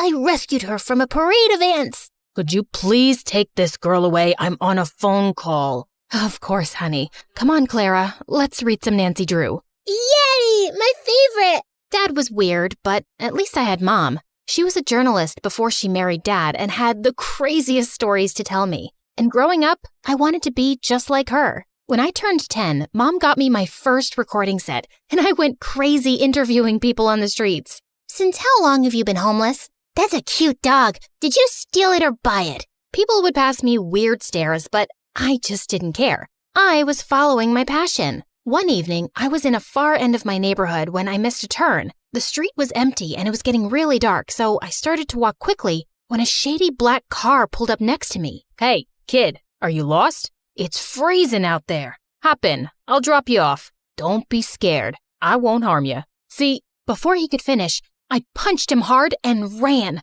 I thought I was successful, but seconds later the car stopped again and the guy got out, and I was shocked to see he was the frickin' mayor. He wasn't hurt, but this was so embarrassing. I apologized and he dropped me back home, but someone on the street had made a video of me punching the mayor and it went viral. I was the joke of the town, and Dad was furious. You've crossed all limits. You hit the mayor. It was a reflex, Dad.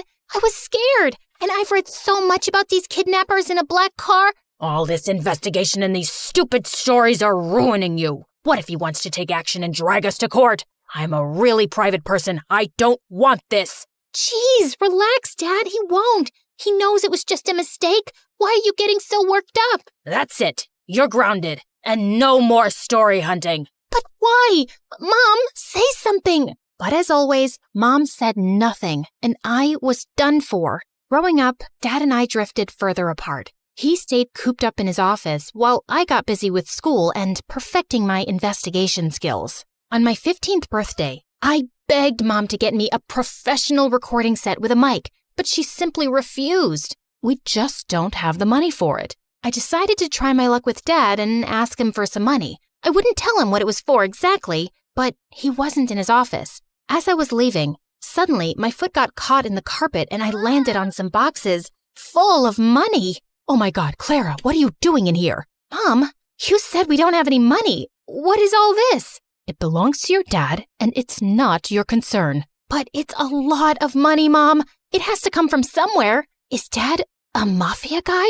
Oh my God, he robbed a bank, didn't he? Stop it. Please, Clara, you don't understand. You need to leave, now. And don't say a word about this to anyone, least of all your dad. Promise me. Something was definitely fishy, but I'd never seen Mom so serious. So I did what she said. I wanted to know more, but I just didn't get the chance to go into Dad's study again. Soon, I got busy with school and forgot all about it. One time in 11th grade, Lena, the head cheerleader and the most popular girl, walked up to me. I heard you can uncover any truth in the world. Is that true? That depends on what kind of truth you want. Well, don't tell anyone, but I think Nick's cheating on me. Who's Nick? Do you live under a rock? Nick's my boyfriend. He's the captain of the football team. Got it. What about him? I just told you. He's cheating on me, and I want you to find out the truth. Oh, yeah.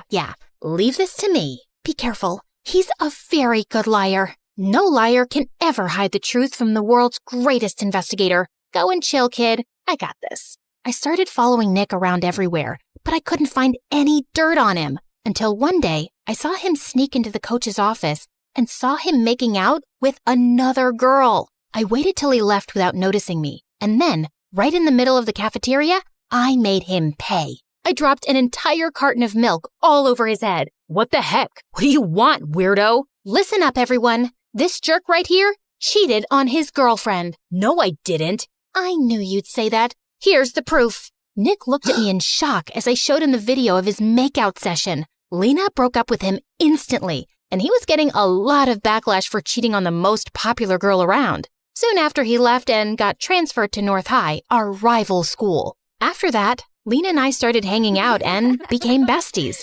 As much as I liked having her around, her band of cheerleaders annoyed me. Especially this girl, Wendy. Lena even had a YouTube channel with her where they ran gossip sessions and fashion advice. You know, I was thinking, why don't we add Clara to the channel? Why? So we lose all our followers and our popularity? I don't think having 5 followers makes you popular. But then again, what do I know? Stop it, you two. Clara is a professional. You saw what she did with Nick, and with her brains and cool stories and my beauty tips and styling, we'll be so much more popular. We'll be like Daphne and Velma. Who? Scooby-Doo? Forget it. We should totally do it. I joined the YouTube channel soon after, and we started with collecting scoops on everyone in school. Within a few months, we hit 1 million subscribers. I was happy, but Lena was on cloud 9. Her popularity was through the roof, and she loved the attention. We got invited to every party in town, and she would drag me with her even when I didn't feel like going. One day I was at her house getting ready for a party when Wendy made a snarky comment. Do you always have to dress up like a homeless person? And why's your hair such a mess? There's nothing wrong with my hair or clothes. I don't want to look all dolled up. Detectives are meant to look rugged, right, Lena? Yeah, but it won't hurt you to put on a little makeup now and then. It'll only make you look prettier. No, it'll make me look like a bimbo. So you think I'm a bimbo? I didn't mean it like that. But Lena was already walking in the other direction.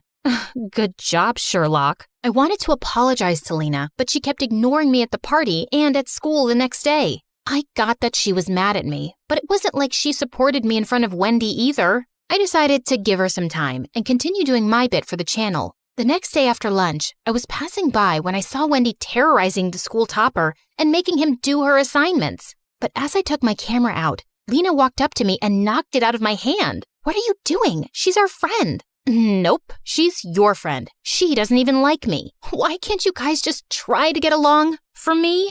I know you think we're bimbos, but that's the least you can do as my best friend. Oh, you're so dramatic. Okay, fine. I'll let this go. Just this once. And I don't think you're a bimbo. I'm sorry. Stop talking and meet me for boba tea later. Deal? Deal. And just like that, we were back to being besties. And I tried to tolerate Wendy better, even though she still got on my nerves. Soon after, the entire school was buzzing over the senior day prank wars with North High, and Lena was determined to crush the rival school, mainly because Nick was their new student body president. We need to ace this. They should never see us coming. How about we break into the school? You can't be serious, Wendy. You guys will get caught. Not with these masks, we won't. And why are you so negative? I'm being practical. It's the dumbest plan on earth. Back me up, Lena. Actually, I like it. No one will ever know. Now, are you in or out? Out. You know my dad. He would ground me for life if I got caught. You know what, Clara? I've been there for all your dumb investigations. I even got you in on the channel. And now, if you can't support me, then you're not a good friend. Hey, that's not fair. It's my channel too. I made it popular. Really? Wow.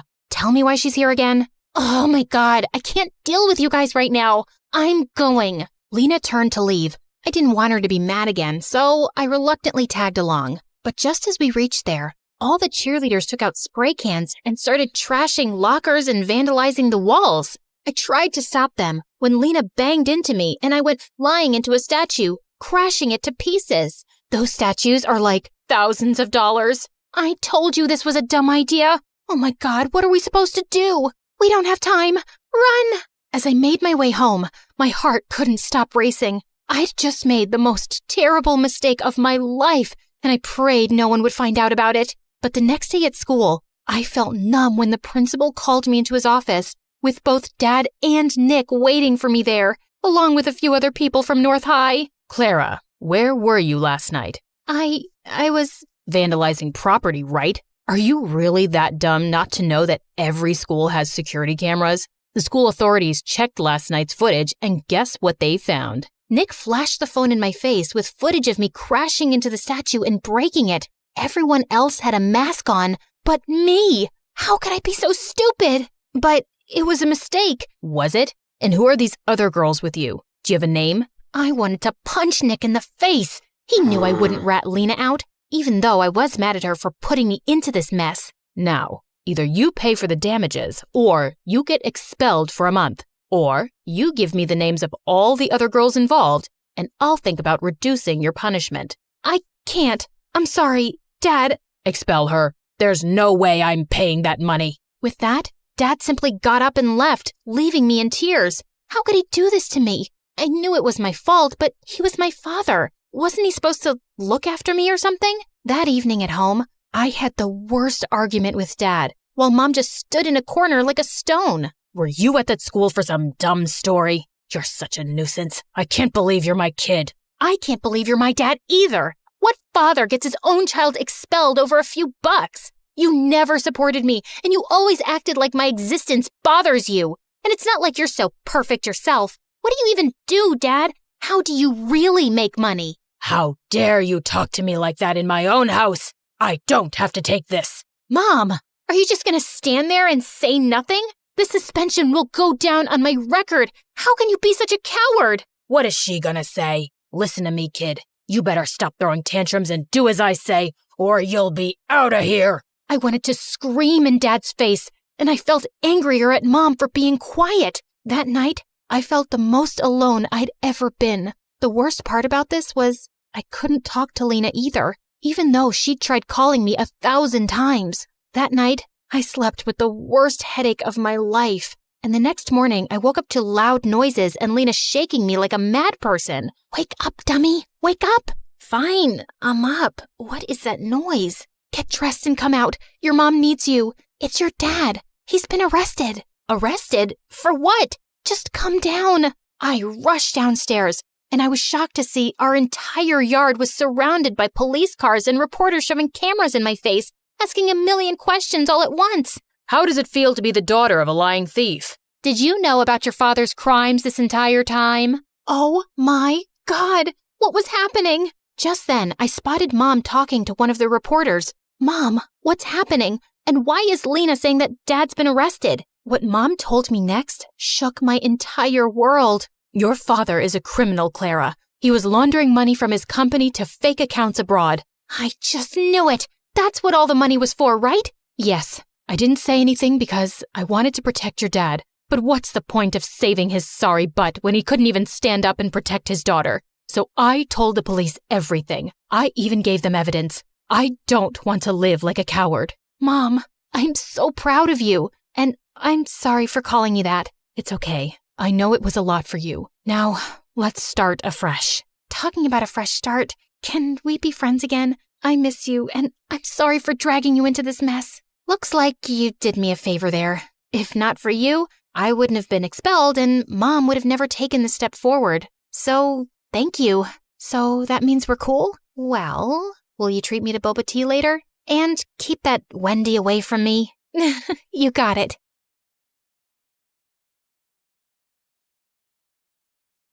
I sat in the audience for the 1,000th time watching my annoying sister Mara's talk show. I was just about to fall asleep when suddenly a spotlight shone on me. There she is, my twin sister Brooke. Come help us play the game, sis. Wait, what? Before I could say a word, the audience started chanting my name and my parents nodded at me encouragingly. Mara was waiting on stage with her guest star, who was some famous model. So, Brookie, you and Iris are going to play the card game War, and whoever wins breaks an egg on the other's head. Can I jump off a building first?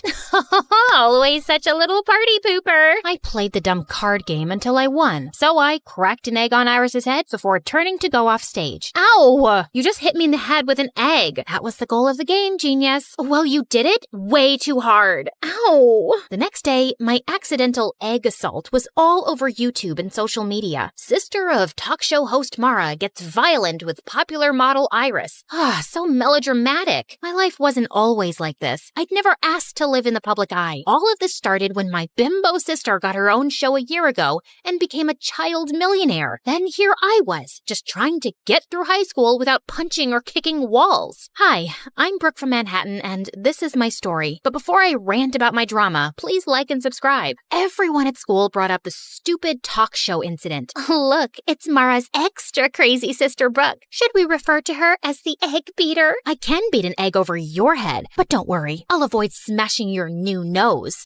You're always such a witch. This is why nobody at school likes you. She was so cute for thinking that I cared. Anyway, around lunchtime, I headed to the bathroom when suddenly I jumped. One of the most popular guys in school, Lance, was right behind me, smirking. He was a part of a clique of 4 other heartthrobs who all looked like Wattpad princes. You are looking lovely today, princess. You just followed me into the girls' bathroom. I wanted to ask you out on a date. You've never even made eye contact with me before. I used to think you were just Mara's mean loser sister. But when I saw what you did on TV, I practically fell in love with you, babe. I've always wanted a girl with that kind of fire. So I'll pick you up tonight at 8. I didn't answer. I just pushed Lance away from my face and towards the toilet bowl. He landed head first, and I couldn't help laughing. Except later that day, I noticed the rest of Lance's dreamy friends kept staring at me with that same smirk on their faces. In fact, all 5 of them slipped envelopes into my locker asking me on a date. This had to be some kind of joke. I decided to ask Mara about it, since she was the school queen bee and full of gossip. But surprisingly, Mara didn't know anything. Then later that night, she gave me some crazy news. She'd invited all 5 of those guys to come onto her talk show, where she'd set up a competition over who could win a date with me without even asking me. So what if they're just hitting on you for a joke or a bet? It'll be so much fun. You've never been on any kind of date and you're in the 12th grade. Please. I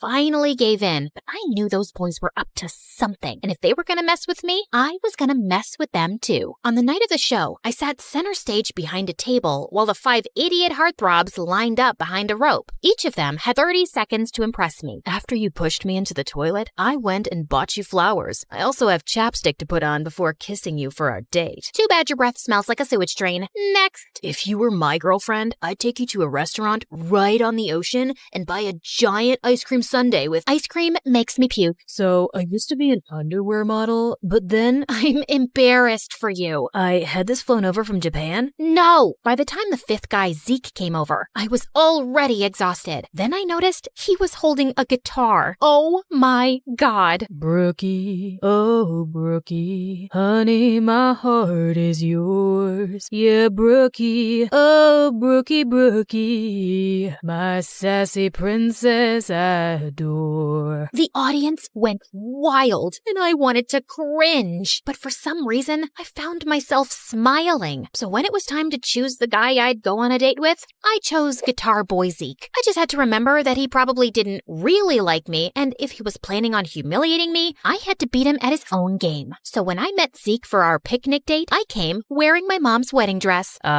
What's that you're wearing? A wedding dress. That way, we can imagine what it'll be like when we get married one day. Ever since the talk show, I've fallen head over heels for you, and after that song you sang for me, I know now that you feel the same way. I'd hoped the guy would run scared and crying, but instead, he laughed.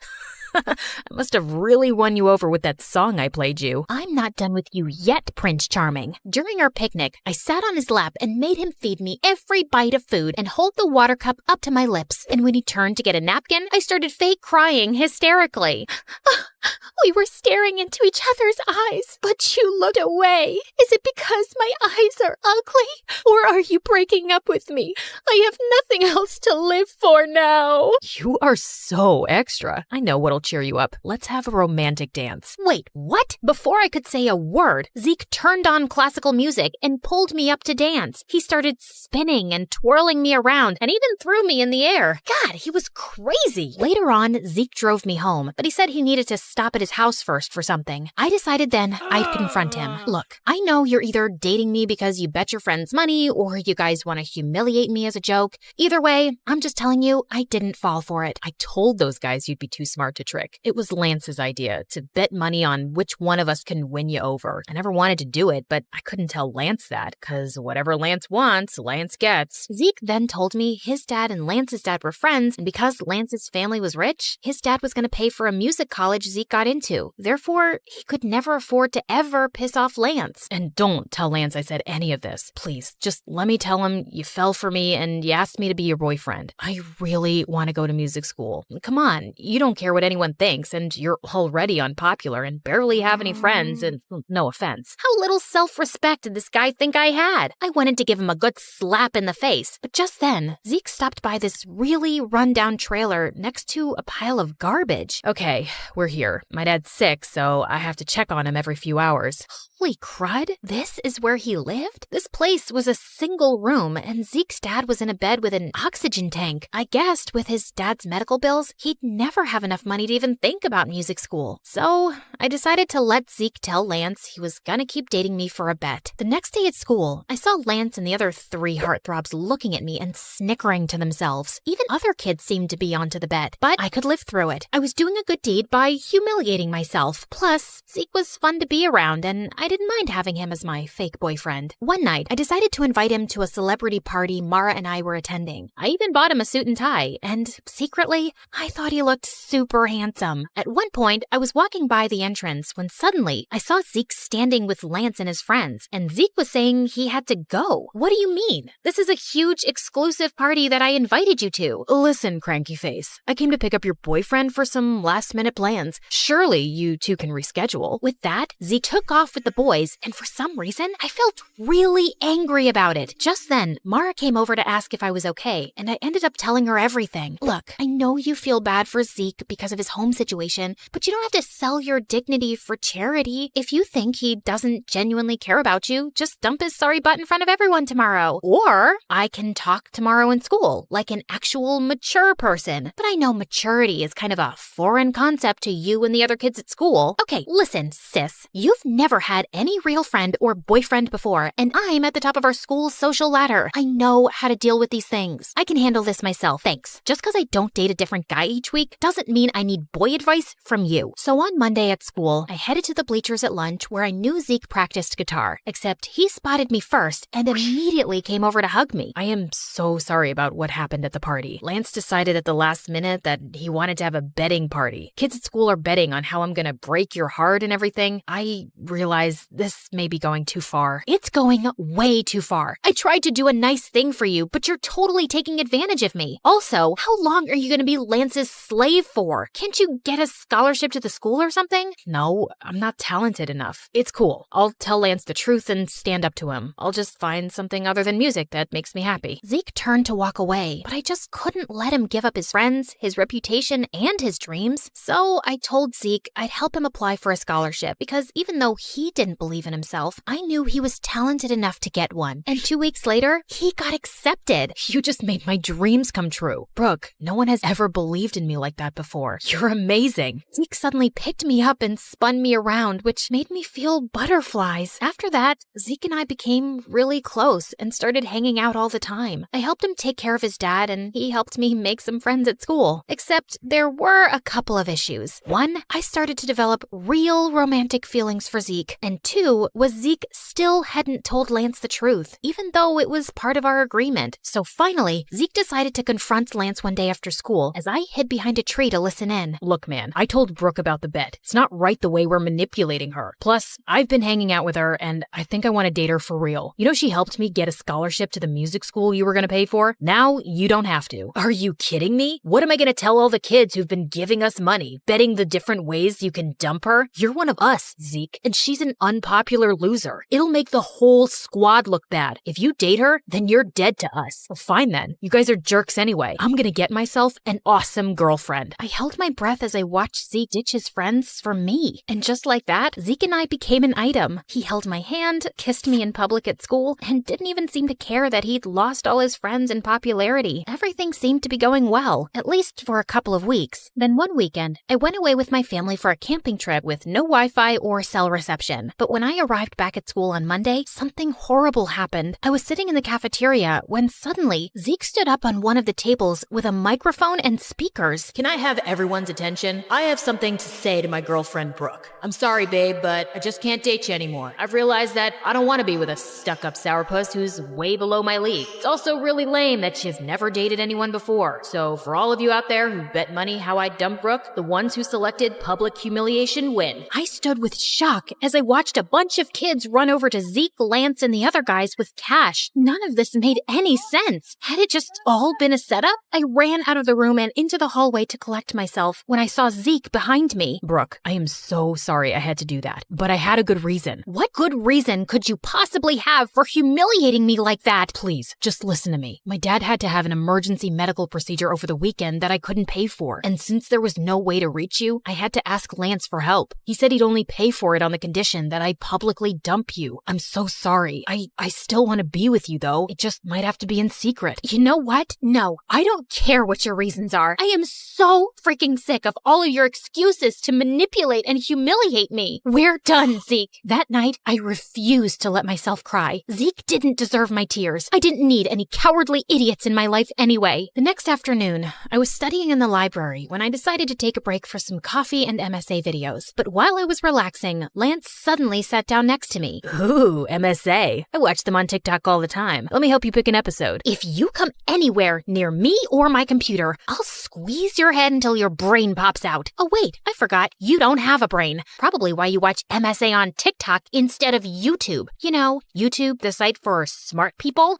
Wow, Zeke must really regret dumping you. Yeah, about that. I know it was you who forced Zeke to break up with me. Why do you have to go around messing with his life and mine? The way you and your friends bet on me and tried to break my heart for fun? How sick do you have to be to want to do something like that? Maybe some people just enjoy messing with other people's lives. You should ask your sister. After all, the whole betting game was her idea. Lance got up and left, leaving me very confused. What did he mean by that? He was probably just messing with me, but I still asked Mara about it, and she got really quiet. Okay, it's true that it was my idea, but let me explain. I just felt bad because our whole lives, you've lived in my shadow. I have everything. Fame, popularity, friends, and you didn't get any of that. So I wanted to find you a cute boyfriend to make you happy. Except none of the guys at school wanted to date you. The only ones who were willing to were Lance and his friends, if they could make money off of it. But I had hoped one of them would fall for you for real. I was stunned and silent as Mara apologized over and over. I knew her heart had been in the right place, but she'd gotten me into such a giant mess. God, I just needed space from everyone. The next morning, I was going through the mail when I saw an envelope from Zeke's music school. To my surprise, they'd returned a check I'd paid as a deposit to confirm his place in the program. Apparently, Zeke had called the college and declined the offer to attend. I thought right away of his sick dad, and suddenly I got a bad feeling. I drove immediately to Zeke's house, but when I reached there, he was sitting outside and playing guitar, looking perfectly happy. Zeke, is everything okay? Did you call your college and decline the offer?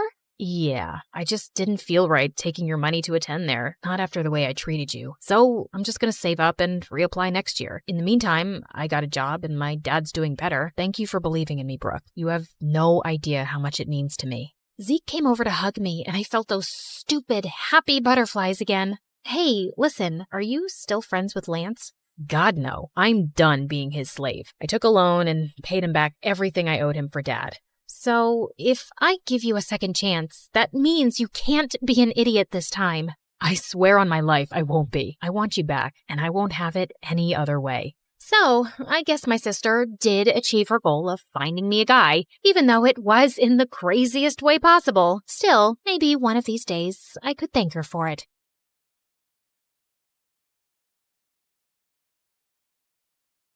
And I opened the door to find the most gorgeous boy ever standing outside. Hello, I'm Eric. We got some of your mail. I came to return it. I just stared at him, dumbstruck, feeling acutely aware of how terrible I looked. Just then, Meredith pushed me out of the way. Hey, thanks. You're such a lifesaver. Haven't seen you around before. I just moved into the house across the street. The big white one with the quadruplets? Yeah, they're my brothers. What? No, they can't be related to you. They're very unattractive. Meredith, can't you ever sugarcoat anything? I am sugarcoating. Did I call them ugly ogres? I am so sorry. It's okay. People have this reaction often. I'll see you girls around. He flashed his beautiful smile at us and then left. Wow, Eric stole his brother's luck, the schoolboy's luck, the neighborhood boy's luck, and his mother's and his father's luck, and the whole town's. I agree. He's beautiful. I hope he's smart and funny and kind too. I'm sure he is. I never believed in love at first sight till I met Eric. Okay, maybe love is an exaggeration, but I was crushing on him hard. Freddie, how does this purple dress look on me? Claire, what the? You can't just come in without knocking? What if I wasn't wearing a towel? Well, you are. So unclench your butt. Now, what do you think about the dress? Hey, Freddie, I want your opinion on this red dress. Oh, hi, Claire. I didn't know you were here. Have some respect for my privacy. What are you talking about? Actually, I don't care. Now tell me, I look hot, right? Of course I look hot. I could wear a potato sack and I'd look hot. I can do hot in my sleep. What's the dress for? The party at Eric's place? What, did you think you're the only one who got invited? The red's a bit much for a casual housewarming party, no? Yeah, you're right. It's more of a second date dress. Thanks, I'll look for something else. And your dress looks lovely. I am not your sister, and you can't treat me like this. I am a man. Okay, thanks for the news flash. Come on, Claire, let's go before Freddie has a heart attack. The party was coming up soon, but I knew there would be many guests, and I wouldn't really get a chance to talk to Eric then. So I decided to drop by to borrow some sugar one evening. But my heart sank when I spotted Meredith and Eric in the kitchen, and they were kissing. I couldn't believe that witch. It was so obvious I was crushing on Eric, wasn't it? Can you give me some mashed potatoes, Claire? I lifted a spoonful and threw it straight at her face. Claire! What the heck? Oh, I'm sorry. You didn't want them on your face? You should have been clearer then. You got a problem with me? What a genius. Since you're so smart, I'm sure you already knew I liked Eric, but you went after him anyway. Yeah, I saw you two kissing. Oh my God, what? You like Eric? I had no idea. You should have been clearer too. Cut it out, okay? You knew. Did not. Okay, so now that you know, will you stop seeing him? No, duh. Are you really into him? Not really. I barely know him, but he's cute and rich and he likes me. You did see that he was kissing me back, right? I flung another dollop of mashed potato straight in her eye and stormed off. Fine, that jerk could have Eric. I wasn't even going to go to the party now. But on the night of the party, when I heard music floating from across the street, I couldn't help myself. Eric had just known Meredith for 2 days. This battle wasn't over yet. I knew I looked smoking hot as I marched up to Eric and Meredith in her stupid red dress. She looked furious to see me before she turned sickly sweet. Oh, hi. I thought you were unwell and not coming, honey. How are you doing now, honey? I'm good, honey. How are you, honey? I'm great, honey. Do you like my honey, honey? What honey? Honey? The honey, honey. I see no honey. Honey? What's happening here? Don't worry about it. Let's go get some honey, honey. We don't have any honey, Meredith. Honey! You ruined it. You should have ended the sentence with honey. Don't mind her, Eric. You already know she's rude. And she has a vile temper. She once tried stealing money from an old lady and kicked her hard when she resisted. Oh, so that's how it's gonna be, huh? Eric, did you know that Claire is so dumb? I told her when we were kids that if she ate bluebells, her eyes would turn blue like mine. She ate a bunch and then pooped her pants in school. Didn't Meredith tell you she used to fart in the neighbor's jacuzzi just because they said they liked me more than her?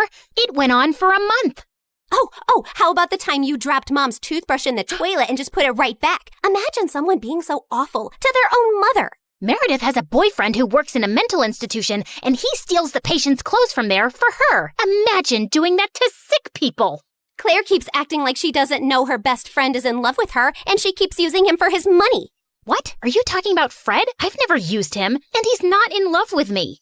Oh, please. A blind person can see Freddie's been in love with you since day one. Shut up. You shut up. How about you shut the heck up? Not till you shut up first. I pushed Meredith out of my way, but I ended up pushing a little too hard, and she crashed straight into the punch bowl. She got up and charged me, and we landed straight on the food table. As Eric was trying to pull us apart, Freddie suddenly ran in. Claire, Meredith, stop! Your mom, she isn't okay. You gotta come now. We ran outside to see Mom unconscious and being wheeled into an ambulance. Since Freddie's dad was a neurosurgeon, he took Mom's case and ran tests for weeks to discover that she had some inflammation in her brain for unknown reasons, which had sent her into a coma. Freddie's dad decided to enter her name in a clinical trial for rare brain diseases since she met all the criteria. But what's it going to cost us? We take one pro bono case for the trial, but there will still be other hospital expenses. And you girls will have to figure out something soon. Do you have any relatives? We had to contact our grandparents, but to our surprise, Mom didn't even have their numbers saved in her phone. All we had was a framed picture with their names signed at the back. Freddie offered to hire a private investigator, and within a week, he said they'd been found and were flying over to see us. But I couldn't help noticing as they got out of the cab that they didn't look rich at all. Those paupers are our grandparents? They're definitely the people from the picture. Why do Grandma's shoes look like something out of a museum? And Grandpa's coat is missing 3 buttons. The old lady hobbled towards us and hugged us tight. Oh, girls, it's so good to see you. We had no idea we had granddaughters till yesterday. You look nothing like our son, though. Your son? No, we're your daughter's kids. Oh, honey, we don't have a daughter. The private investigator who tracked us down did say our daughter was looking for us, but we just assumed that was our son who ran away from home 18 years ago. He was always saying he'd change into a woman one day. What? Our mom used to be a man? No, this is crazy. Look at this picture. Does this woman look anything like your son? Our son is ugly, and I remember this woman. Alfred, you remember this beautiful lady came to stay at our motel many years ago? She disappeared suddenly one night, and the next day some mafia men turned up looking for her. Ah, yes. Those men kept turning up for weeks. They seemed like bad news. I'm happy to hear the lady is okay. So, you're not her parents? Then why does she have this picture of you guys? She took it from the motel. I don't know why. I'm so tired, dear. Can I rest for a little while? No, if you're not our rich grandparents, you gotta go. Taxi! Meredith sent them packing immediately, and we just stood staring at each other. When was Mom in a motel? And why were there bad men after her? She told us all our lives these random people are our grandparents. What else has she been lying about?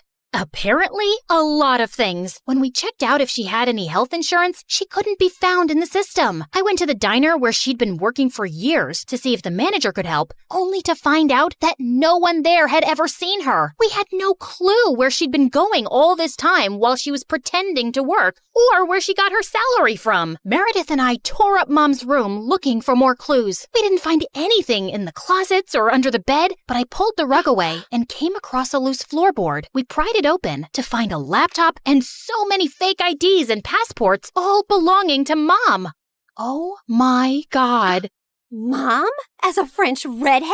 Her hair is black here, and she's Swedish. We opened the laptop, but we couldn't get past the security code. We asked Freddie to come over and told him everything. And when he went over the laptop, he let out a low whistle. Whoa, this is heavy encryption and insane firewalls. Is your mom from the CIA or something? Have you ever seen her using this laptop? Yeah, I have once, but she told me she borrowed it from a friend to watch Keeping Up with the Kardashians. Who is this woman? We really had no idea, except that her hair dye started fading soon, and we discovered she was a natural blonde. We still desperately needed the money and contemplated selling the house, but we couldn't even find any documents for it. For the first time in my life, I felt overwhelmed and completely out of ideas. Then one night, as Meredith and I were sitting on the porch, Freddie joined us, looking grim. I need to tell you guys something about the clinical trial. There's only a 50% chance that your mom will get the drug that could make her well. What do you mean? Doesn't everyone get the drug? No, half the patients get a placebo drug. Oh God, I did something really wrong. I checked the files of everyone on the clinical trial, and your mom has been assigned the placebo drug. She's not going to get the treatment. So that's it? We're just going to sit back and watch, knowing there's no chance of her getting better? Make your dad give her the drug! I can't. Dad would lose his medical license if anyone thought he interfered with the trial. Then why did you even tell us, Freddie? Freddie looked at me silently. He told us because he and his dad can't do anything, but we can. Whatever you plan, I can't be part of it, but you have to do it soon. The trial starts next week. Thank you, Freddie. You don't know what this means to us. Of course.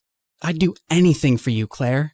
For the first time, I saw what had maybe been so obvious all along. Freddie was in love with me, and I was about to use it to my advantage.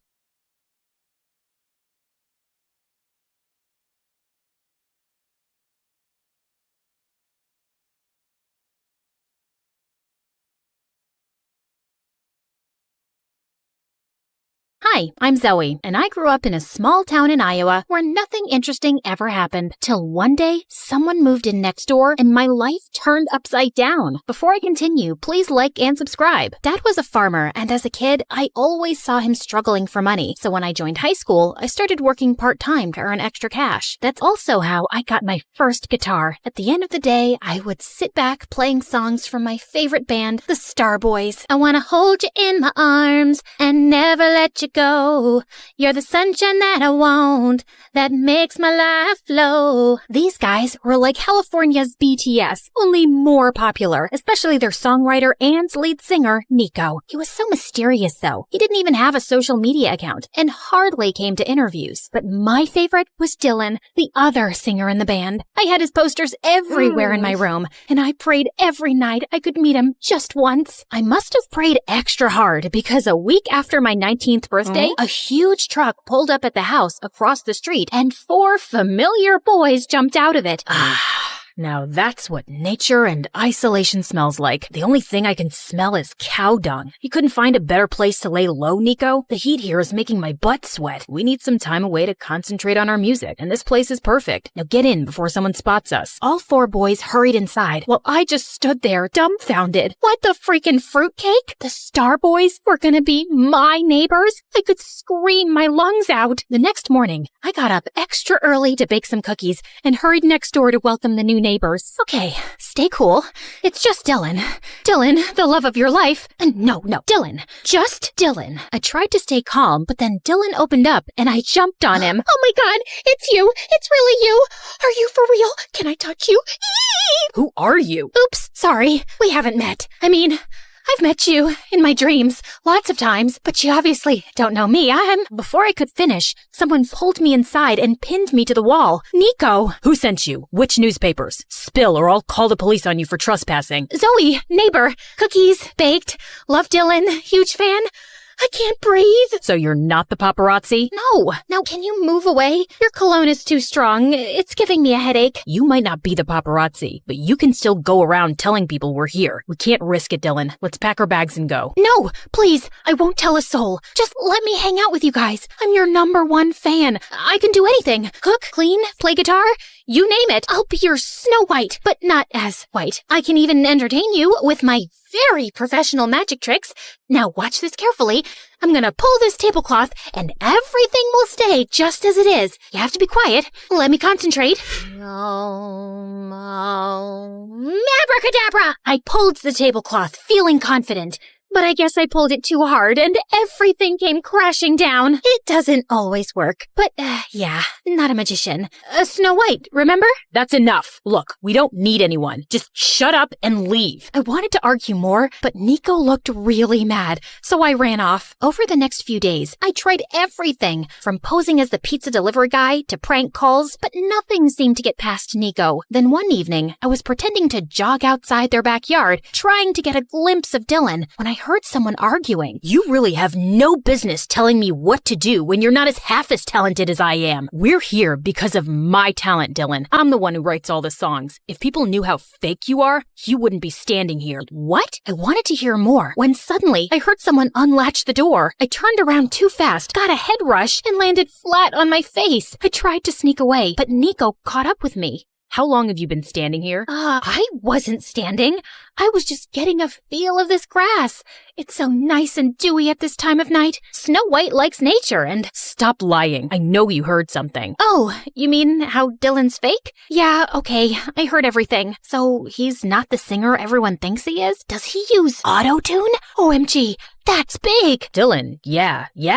That's it. You caught us. He's totally fake. But listen, Zoe, no one can know. It'll destroy the band. Do you want that? No, I don't. Okay, fine. I can stay quiet, but you'll have to buy my silence. Help me date Dylan. Even if he's fake and all, he's still cute and I want him. That's impossible. You're not his type at all. Cool, then maybe the press is his type. I'm sure he'd love to have a little date with them. Wait. Okay, I'll think of something. But you have to promise to me to keep your big mouth shut. Shake on it. And just like that, I was in. Nico welcomed me into his home as the new housekeeper, and everyone, including Dylan, was so confused. But Nico explained explained how I was really good at cooking and cleaning, so everyone got on board. In the house, I kept a close watch on Dylan. I noted the time he ate, slept, pooped, everything. I tried to get close to him, but Nico ruined the moment every time. Hey, Dylan, want me to help you with that? I'm really good at applying sunscreen. You are? Great. Too bad Dylan has to leave. We have to discuss the new song. Chop chop. Dylan, oh, you're working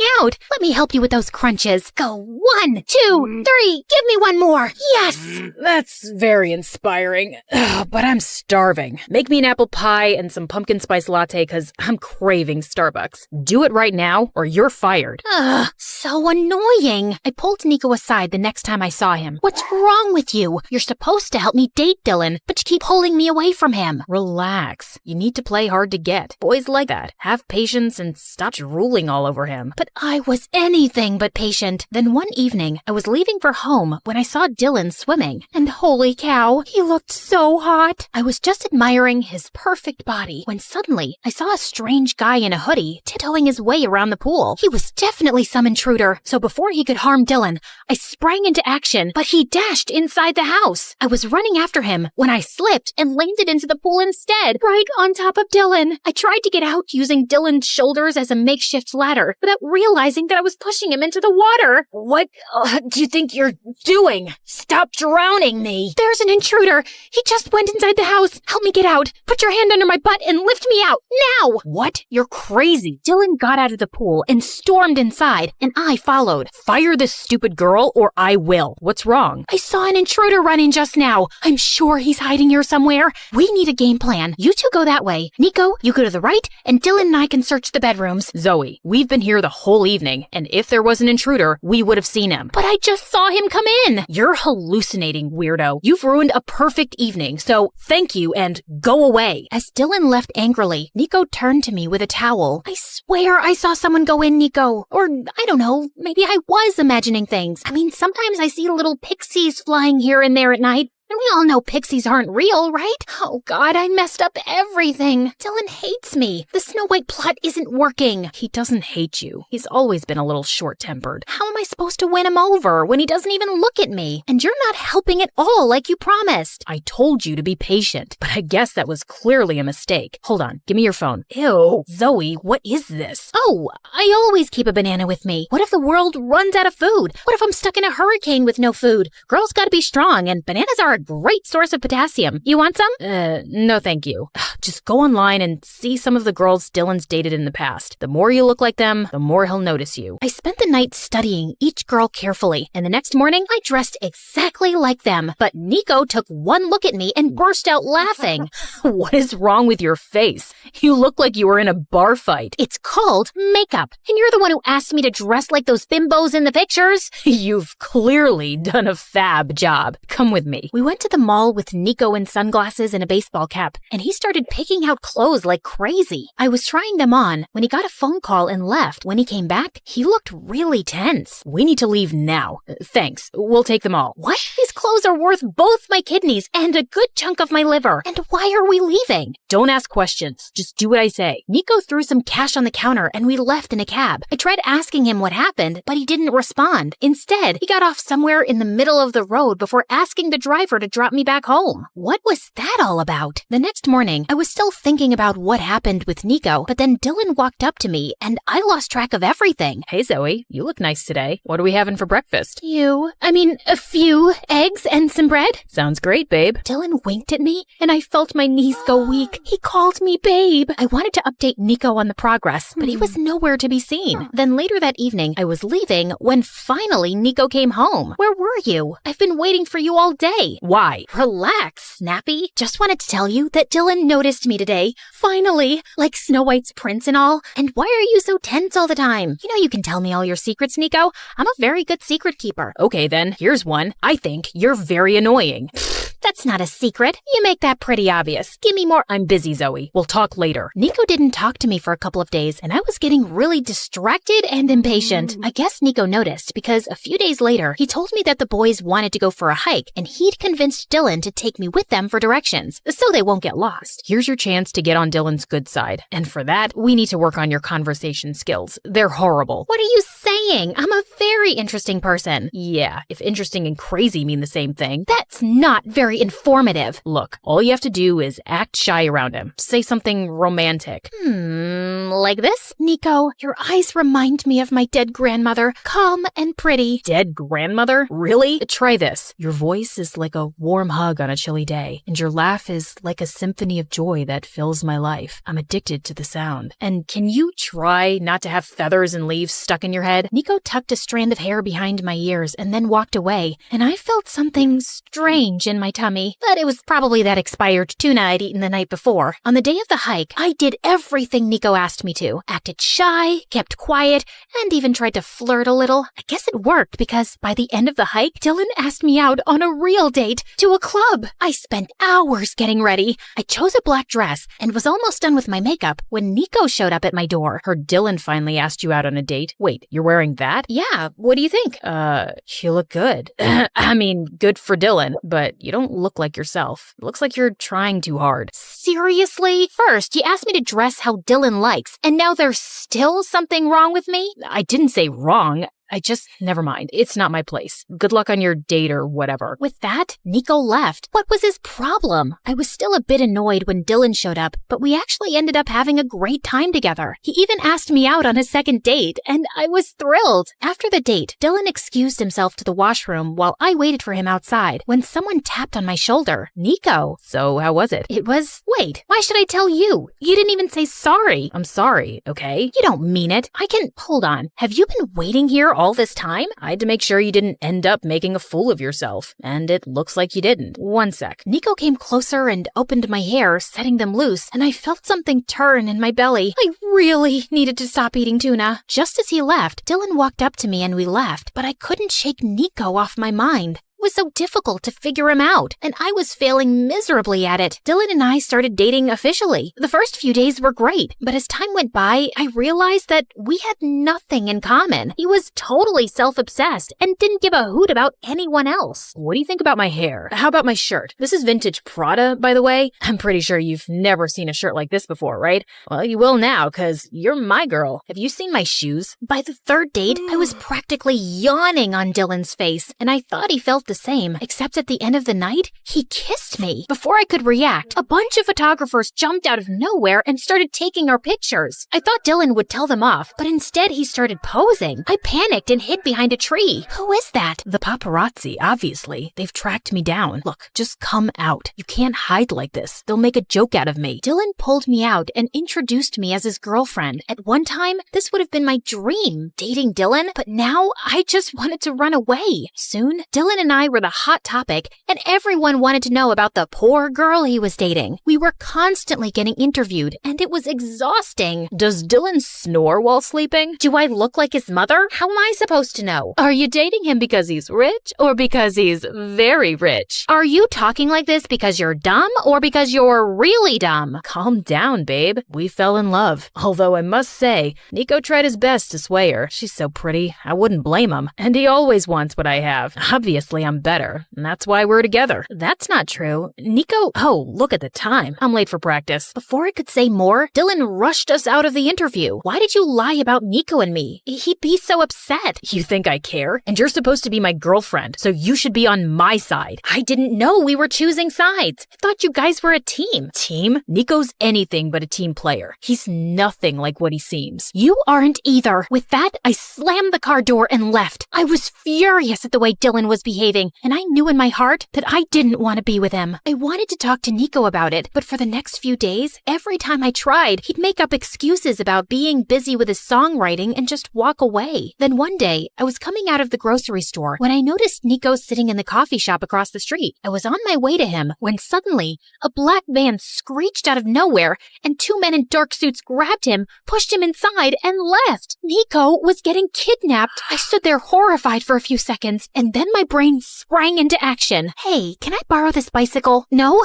Never mind. I'm taking it anyway. Stop crying. It's important. Okay, so it was a really small bicycle, but it did the job. I pedaled with all my might and didn't stop till I finally saw the van. Get out now and release Nico, or I'll kick your butt to whatever prison you came from. Step away from the car, you freak. You've damaged it. And I'll do a lot more than that if you don't let Nico go, you kidnapper. Mommy, who's this crazy lady? Wait, this wasn't the right van? Dang it. I apologized and ran home immediately to inform the rest of the boys that Nico had been kidnapped. But as soon as I got there, everyone was gone. Like all their stuff was gone too. I tried calling Dylan, but he didn't answer, and neither did anyone else from the band. Had something happened to all of them? I decided to wait another hour before informing the police. But I guess I dozed off because when I woke up, it was morning already. I rushed downstairs to Dad watching the TV, and what I saw next was the most shocking news of my life. The news report said that Nico had faked his voice and had hired someone else to sing in his place. In fact, he never sang at all. He was just a songwriter. That was not true. Dylan was the one with the fake voice. I needed answers, and since no one was giving them to me, I decided to take things in my own hands. I knew it from the news that the Star Boys were holed up in a hotel in California, so that's where I was going. Hey, Dad,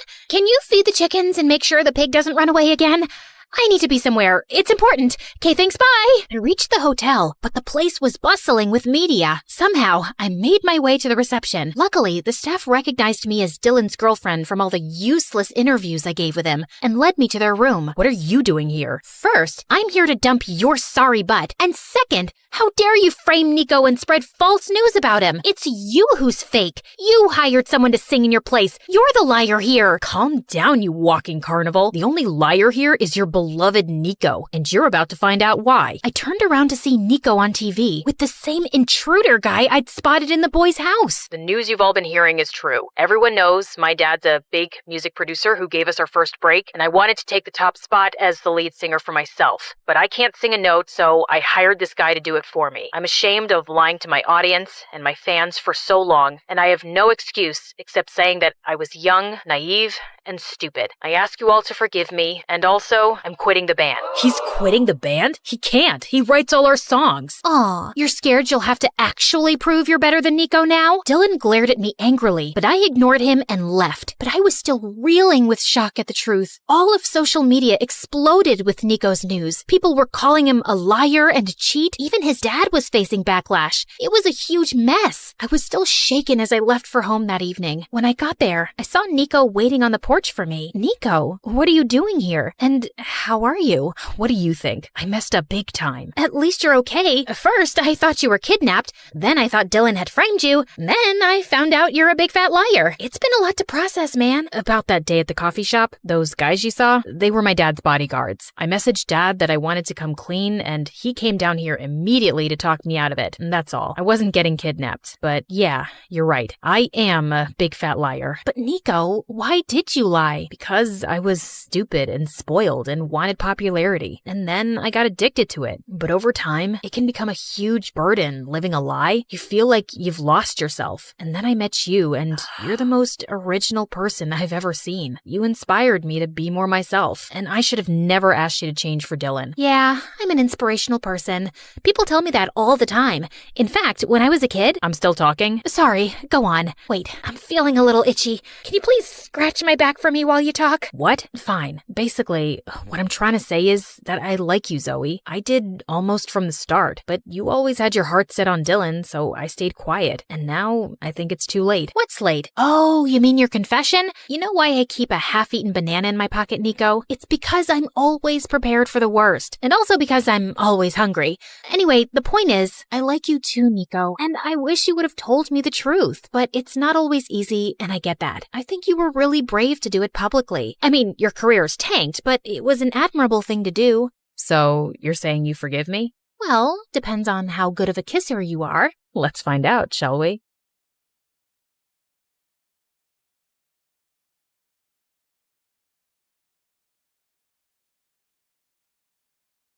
Okay, listen.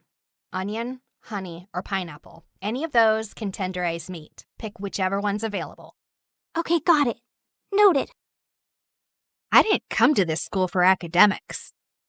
I came for the food.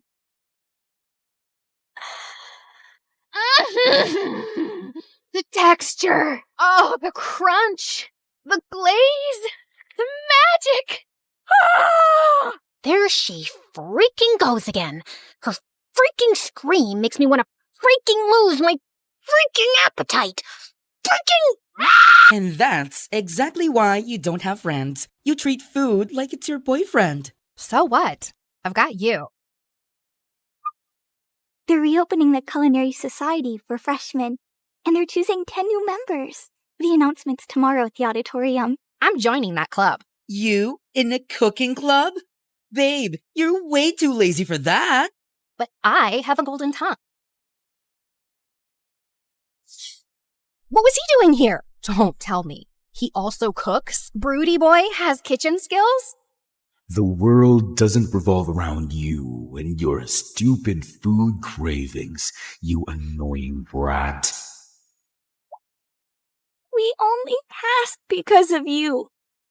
We almost failed because of me. You wasted all of this? For what? For your stupid little practice? Goodbye, Wi-Fi. Goodbye, sanity. Welcome to the life it MSU, where the story's changing and the lead is you. So carve your name in the wind, let the legacy breathe. There's a world in the pages that we're starting to weave. Not just a school, but the soul of the story. Turning our scars into stars and our grit into glow. Salty. Sweet. Cheesy. Ooh, spicy. You're clearly riding a flavor high. Did you fall in love?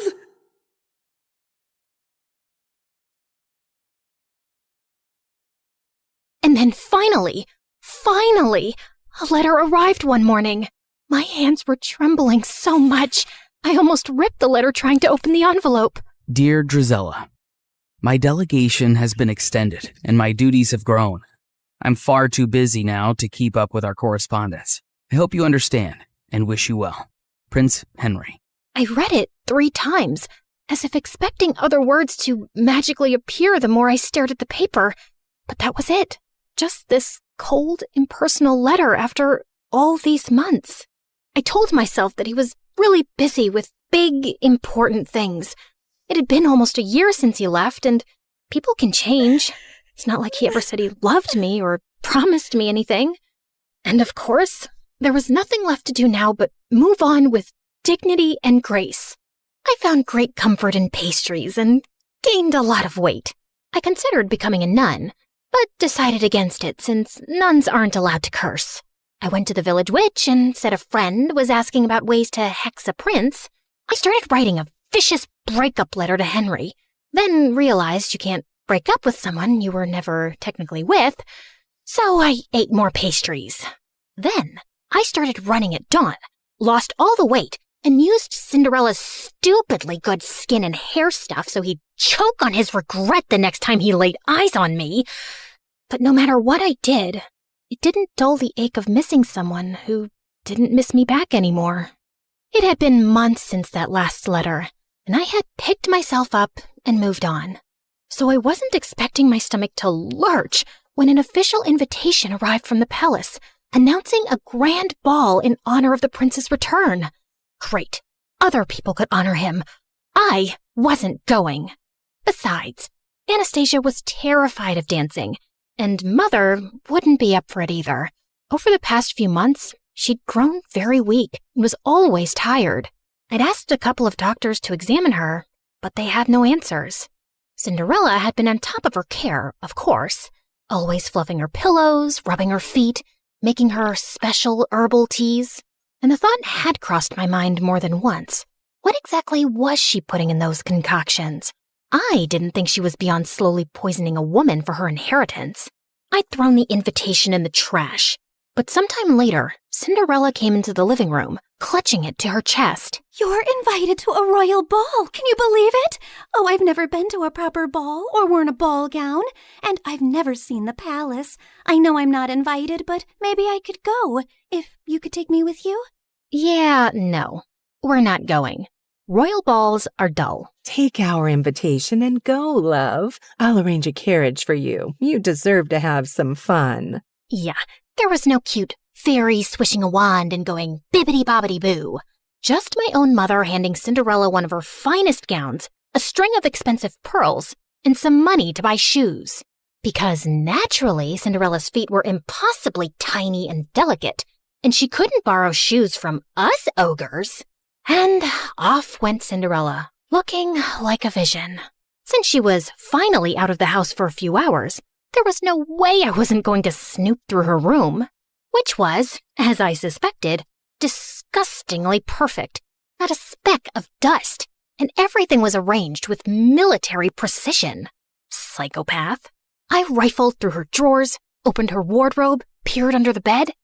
I didn't find some secret stash of poisons or a diary confessing to slow murder. I wasn't even sure what I was looking for, and I was beginning to feel stupid. I turned to leave when suddenly, my elbow bumped into a picture frame on her vanity, knocking it to the floor. I cursed under my breath as I picked it up. Luckily, nothing was broken, and the picture had just come out. As I was placing it back in, something slipped out, a folded piece of paper tucked away carefully. And when I opened it, I recognized the handwriting instantly. I would have known it anywhere. Dearest Drizella, I'm so sorry I haven't written in a while. A sudden, strange illness gripped me and I was too sick to be moved or even lift my head. The royal court kept quiet to avoid panic, and it took me months to recover. Even now, the physicians say the worst is not over. I'm healthy otherwise, but my vision has been compromised permanently. They expect it will continue to worsen until I lose it entirely, perhaps within a few months or a year.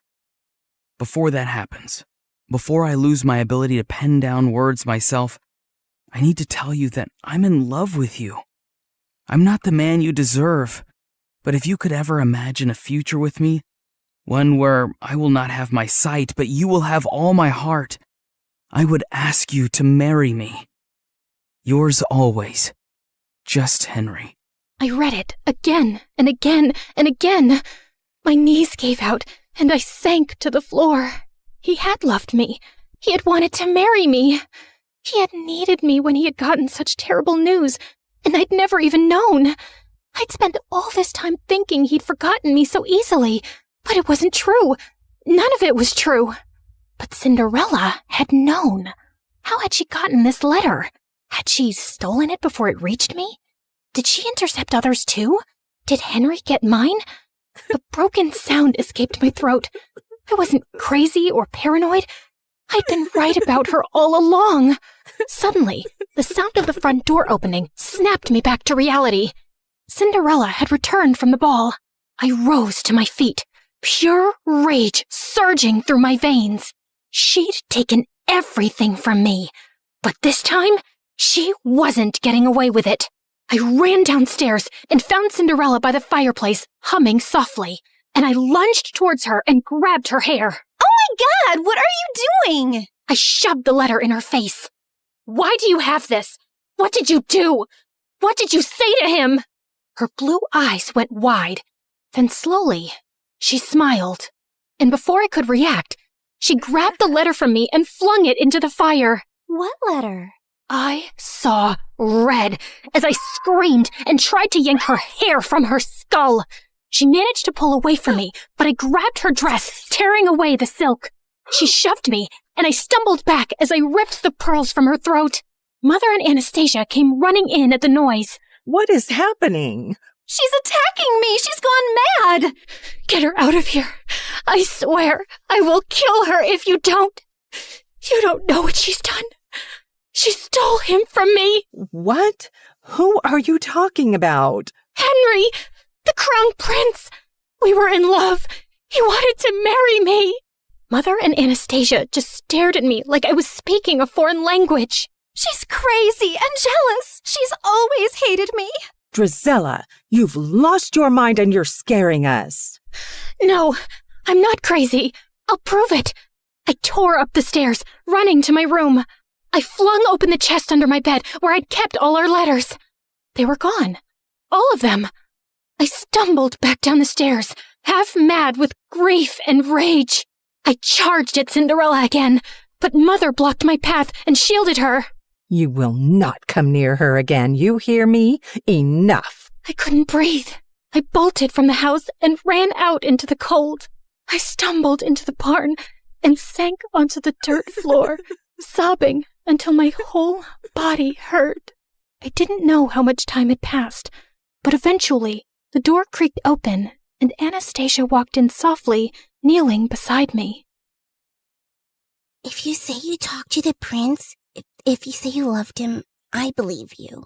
You do? I knew you were hurting this past year. I mean, I know what eating your feelings looks like. But you just shut me out. I wish you hadn't. I leaned into her, the way we used to when we were little girls, feeling scared of thunder, and she pulled me into a warm hug. Thank you. I didn't sleep a wink that night, Henry's letter replaying itself over and over in my mind. Tomorrow, I was going to the palace. I didn't have a plan or some speech prepared. I just knew I had to see him, and I wasn't coming back home without doing it. It was soon after dawn that I prepared my horse to leave, when a servant handed over a letter. Important news! By decree of His Majesty, members of the royal family will be visiting each household in this town today. What? Why would the royal family be doing that? Would Henry be among them?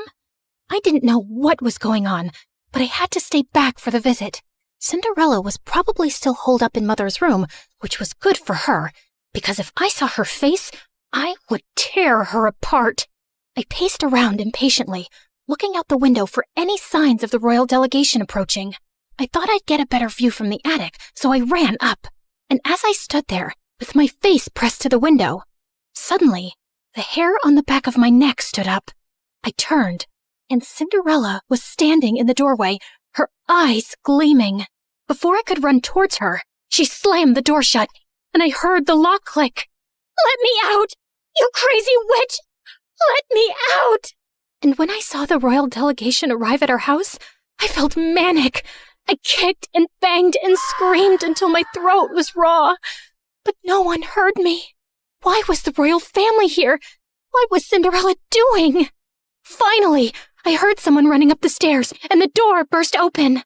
The prince, he's here. He's here. And he just asked Cinderella to marry him. The words punched the air out of my lungs. You have to go. You have to stop him. Hurry.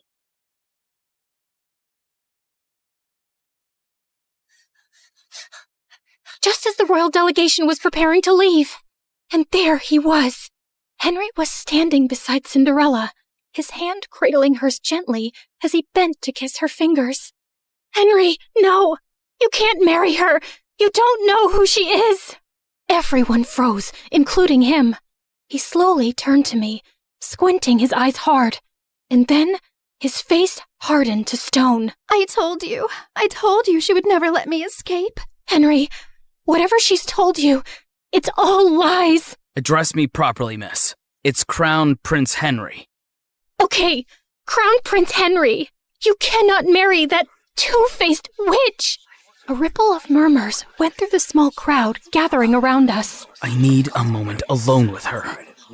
He led me forcefully into the stables away from everyone and slammed the door behind us. You are the biggest liar I've ever met. All the time you whined about your perfect stepsister replacing you when it was just a poor, abandoned girl that you and your family made your slave? I felt like he'd slapped me in the face. She didn't even dare tell me her name yesterday at the ball. She said she sneaked away because she wasn't allowed to exist freely, not even for a night. Then she ran away before I could even ask who she was. All I had was her slipper she left behind by accident. And then imagine looking for her and finding that you're the villain in her story. Henry, she's a manipulative psychopath. She stole my letters. She stole yours. I didn't even know you were sick or losing your sight. Stop lying. It was your handwriting on the letter I got, where you told me you couldn't be with me because of my illness, where you said it would be better to end things before they really even began. I never wrote that letter. She faked it. I think she always knew about us right from the start. Are you really so twisted? That you think she plotted all this? So according to you, she intercepted our letters, forged your handwriting, and had been spying on us all along just to ruin things between us one day? I know it sounds crazy, but it's true. For a second, a shadow of doubt crossed his face, and I thought he might believe me. But then, his jaw tightened. No, you didn't want me. And now you just don't want her to have me either. My heart felt like it would explode. You met her last night. How can you marry someone you don't even know? As if time is a guarantee of anything. I knew you for much longer, but it turns out I didn't know you at all. She knows about my ailment, and she accepted me as I am. And even though I've lost most of my sight now, when I look at her, she glows like an angel. She's kind and beautiful and good. I know she will save me, and I will save her from you. As he started walking away, I felt something break inside me, like a monster being unleashed. Maybe it's a blessing you're going blind, Henry. I hope it happens faster for your sake. It's better if you're spared from seeing the snake you're marrying, or the fool you've become. And I wouldn't have married you anyway. A blind fool is no prince, only a burden.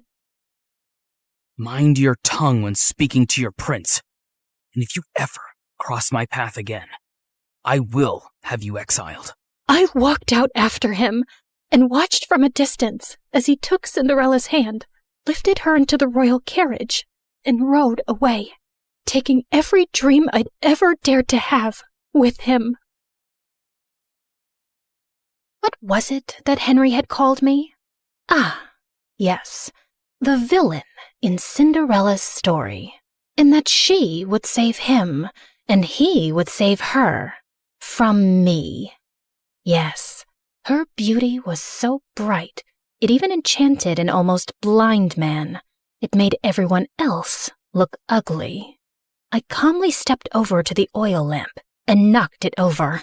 Then I stood back and watched as the flames ran up the curtains, licked up the walls, ate up her belongings, gobbled up all her lies. The whole room blazed, and it felt good. The fire spread faster than I'd expected.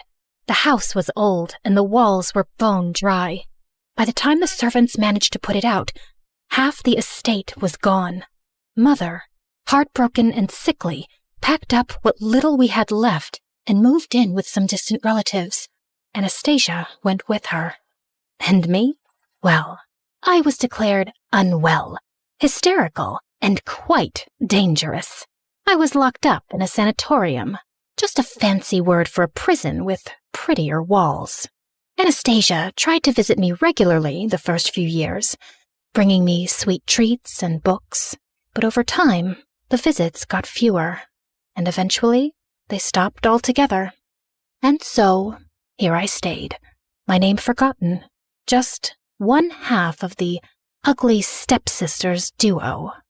The real question is, did Cinderella get her famous happy ending? Honestly, I don't know. The Crown Prince had a relapse of his disease a few years later, and this time, he did not survive it. I'm sure Cinderella wore black for a while and looked stunningly tragic, but I doubt she really mourned him, because I don't think she was capable of loving anything or anyone. But who knows? Maybe she lived happily ever after anyway, bedecked in jewels and finery, admired and beloved by the people, and with a whole castle to scrub to sparkling perfection. Anyway, this is how my story ends. It's so depressing, isn't it? But don't worry. This version won't stick, because no one really wants the truth. Not when the truth is ugly, and the liar is beautiful. Hey, before you click away, can we talk? Like, really talk? You just spent time with me and my story. Not 30 seconds, not a quick swipe, actual time. And that's kind of rare now, isn't it? Look, I get it. TikTok is addictive. Those quick dopamine hits, one after another. But here's the thing. Do you remember any of those videos from last week? Last month? They blur together, don't they? But a story, a real story, sticks with you. It changes how you see things. Maybe after watching mine, you'll think differently about the villains in other stories. Maybe you'll question who's really telling the truth. That's what stories do. They don't just pass time, they change us. We're fighting to keep this alive. Every animation you see took weeks. Every character, every expression, every scene, crafted by humans who believe stories matter. We could pump out 3-minute clips with AI voices reading Reddit posts. We could chase trends. We'd probably get more views. But we don't, because you deserve better. Here's the truth. Platforms push short-form content because it keeps you scrolling longer. But we're not trying to steal your time. We're trying to earn it, to give you something worth those minutes. So if this story made you feel something, anything, then please share it. Not for the algorithm, not for us, but for everyone who's hungry for real stories and doesn't even know it yet. Send it to that friend who says, I wish movies were like they used to be. Drop it in the group chat where people actually discuss things. Because every share is a vote that says, yes, storytelling matters. Yes, we still want narratives that challenge us, surprise us, make us think. The art of storytelling survived thousands of years. From cave paintings to campfires to Shakespeare to cinema. Don't let it die on our watch. Not for a 5-second dance trend. Help us prove that in a world of infinite scroll, some things are still worth stopping for. Share this story. Save storytelling. It sounds dramatic, because it is. I was peacefully dozing off on a plane to China when suddenly someone yanked my hair and chomped on my ear like it was a snack. I whipped around to find a naughty-looking boy. Ow! Seriously? Keep your teeth to yourself, kid! He then burst into tears and his mom turned to me. 你竟敢对他大喊大叫，他还是个孩子。 I wish I understood Chinese, but her dramatic glare made it clear I was the villain here. I tried to dive back into dreamland, but the woman next to me had other plans. She woke up and started chewing her gum like a goat who hadn't eaten for 300 years. It was so loud that people from 30,000 feet below could hear it. Excuse me, could you tone that down, please? Tone down the what? Oh, great. Her voice was even more annoying. I shrugged it off and reached for my trusty earphones instead. But before I could enjoy some music, the guy on my right suddenly smacked my shoulder. What is wrong with this flight? Everyone was driving me nuts. Left, right, front, and back. The culprit was so engrossed in some stupid adventure game on his phone. Hey, quick question. Do I look like a punching bag to you? A little bit. You can't play your stupid game without attacking a real person, you know. Chill, girl. It's called reflexes. Maybe if you had better ones, you wouldn't get hit. The audacity of this guy! I couldn't help but think, why do these online gamers waste their time in a virtual world when there's a beautiful one right outside the window? Real life is 1,000 times better. Or so I thought. Hi, my name is Alira, and I'm an aspiring photographer who loves traveling around the globe and capturing the most beautiful scenes and moments. I had always enjoyed doing it alone, but things took a wild turn when a weird and mysterious guy started tagging along and changed my life forever. Before I continue, please like and subscribe. After dealing with all those annoying passengers, I eventually fell asleep after listening to music while letting my imagination run wild. Soon enough, the plane finally landed, and I headed straight to my beautiful hotel. I took a short beauty sleep while waiting for nighttime to roll around, and when it finally came, I excitedly jumped out of my bed, took my camera, and immediately rushed outside. Stunning views, beautiful people, inviting lights, glowing lanterns, and the sweet traditional vibes of China. This is the dream. Walking along the streets, I stumbled upon a guy sleeping on a bench. Judging from all the stuff around him, he must be homeless. Poor thing. I found myself clicking pictures of him, my camera perfectly capturing his struggles and hardship from every detail of his form. Just then, a green owl suddenly appeared from behind the bench, perched on the sleeping guy as if he owned him, and scowled at me. Relax, little buddy. He's all yours. To my surprise, the guy woke up and scowled at me too. Who are you? And what are you doing here? His eyes then lowered to my camera. Were you taking pictures of me while I was sleeping? Duh, I was taking pictures of the street, but you were blocking my view. It's not my fault you were sleeping there. That's a terrible excuse for disrespecting my private space. The private space? That's rich coming from you, who is sleeping on public property. Delete my pictures, or I'm gonna delete it myself. Don't you dare touch my camera! Do you have any idea what it takes to capture a beautiful moment or view? The countless hours, the right timing, the quest for the perfect angle. I pour my heart and soul into every shot. Those aren't just pictures. It's a piece of me, a piece of my struggle, my passion, my life. So please, don't take that away from me. I trailed off when I realized that he was now holding my camera and swiping through the shots. But how? So you're not only homeless, you're also a snatcher. Give it back, you jerk. I lunged at him to retrieve my camera, but he suddenly vanished. I spun around, and he was still swiping. This guy, I swear to God. In all fairness, you have quite a remarkable talent for capturing beautiful images. What do you think of me now? Just some lousy, try-hard photographer? I snatched the camera back, and this time he didn't resist. He practically handed it over. I immediately checked my gallery and realized he hadn't deleted anything. Relax. I usually don't meddle with other people's business. Unlike you. I tried glaring at him, but I felt like I ended up pouting, which made him smirk. Oh, well, at least I finally bumped into someone who speaks English. I'm so tired of racking my brains and using weird hand gestures to understand what the locals are saying. He ignored me and started picking up his things as if preparing to leave. So, where are you from? Not from around here. I see. Where are you going? I don't know. Maybe under the bridge, at the back of the junkyard? Just anywhere with a roof where I can recharge my energy, so I can continue my pursuit of answers to my questions. Just then, a sudden rumble of thunder echoed through the streets. I think you should speed your pursuit up, because the rain is about to pour, buddy. I don't mind the rain. It helps me think better. But your owl doesn't. He stopped in his tracks when he realized that I was right. You know what? Why don't you just come with me to my hotel? I'll get you a room. It's just nearby. I appreciate your hospitality, but I don't need your pity. Oh, look. Mr. Grumpy Bench Guy is being such a drama queen. Fine. But the moment the rain stops, we're out. Another thunder rumbled as we started walking away. When we reached my hotel, the receptionist immediately greeted me with a question. 给你朋友另一个房间? As I scrambled for my translation book, Hatham suddenly swooped in. Shida, Ching.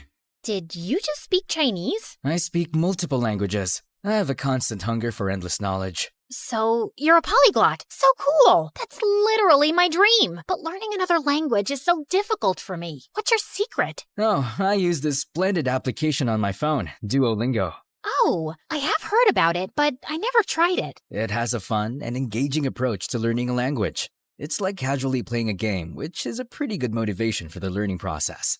Okay, that sold me. I immediately downloaded the app and was greeted by a cute green owl named Duo, who looked very familiar. I turned to his pet, who was sitting on his shoulder. Whoa, Duo looks exactly like your owl. They have the same name too.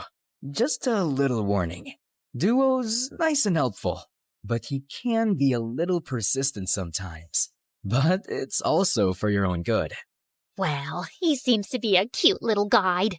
I went straight to my first lesson, and I was already liking it. Shui means water. Shui?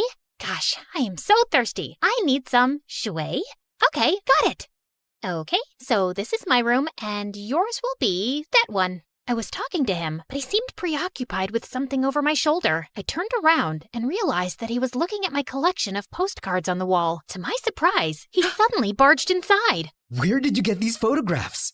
Those are the places that I captured with my precious camera. And these right here are my goal destinations. They're beautiful, aren't they? He looked so ecstatic as he gawked at one of the pictures, like it was the most delicious meal he had ever seen. Where is this place? That's my next destination, the Tianzi Mountain. It's one of the reasons why I visited this country. Take me with you.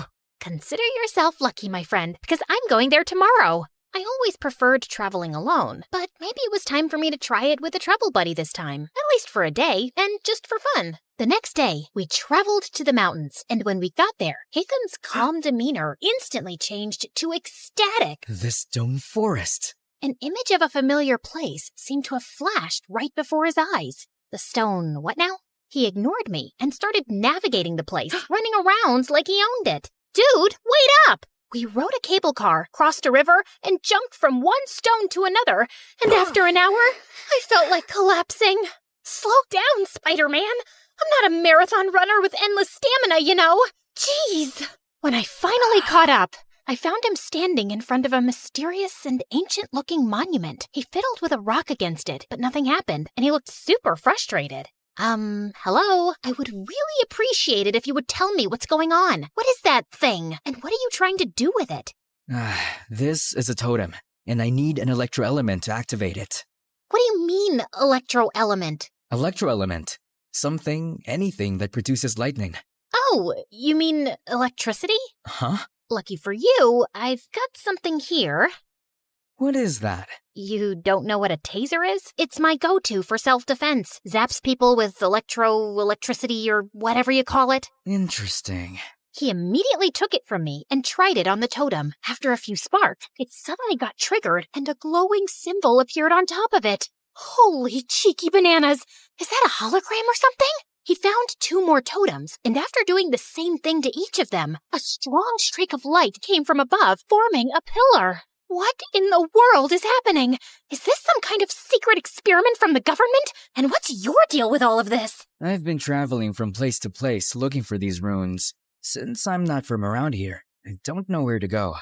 I need to activate these beacons in 6 places scattered around the world.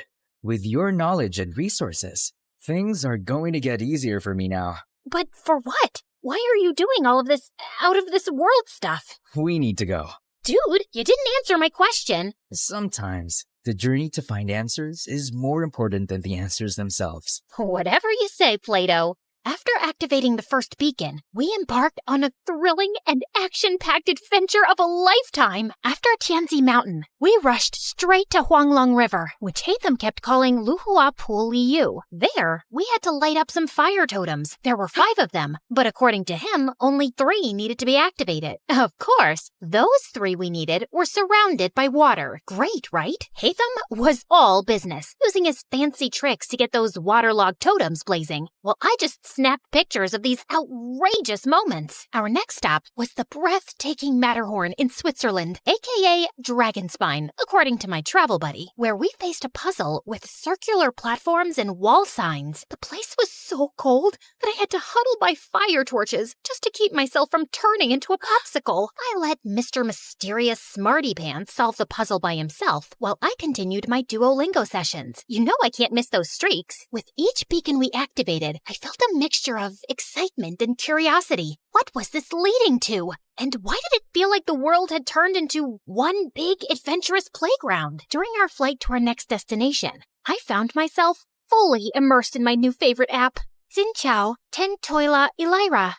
You could take a break sometimes, you know? I need to learn the basics, at least for now, and I like how Duo keeps reminding me with his cute little expressions.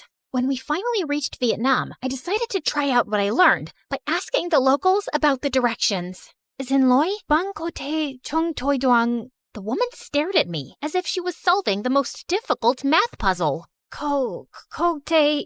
Xin lỗi, nó ngàn con đít chỗ, chúng tôi viết đúng viết vinh, ha lồng đục trong. Được chứ, bạn chỉ cần đi thẳng, rồi đi qua cái cây khổng lồ kia, sau đó rẽ phải và đi bộ khoảng 200 mét sẽ thấy một khoảng đất trống. Okay, I guess it was too early for me to attempt a conversation. After learning the direction, Hatham continued walking towards the bay. Ugh, Why is this guy so good at everything? You still have a long way to go, Elira. I literally just started. Just wait and see. I'll be leading the leaderboard with an unbeatable streak in no time. I commend your determination. Keep it up.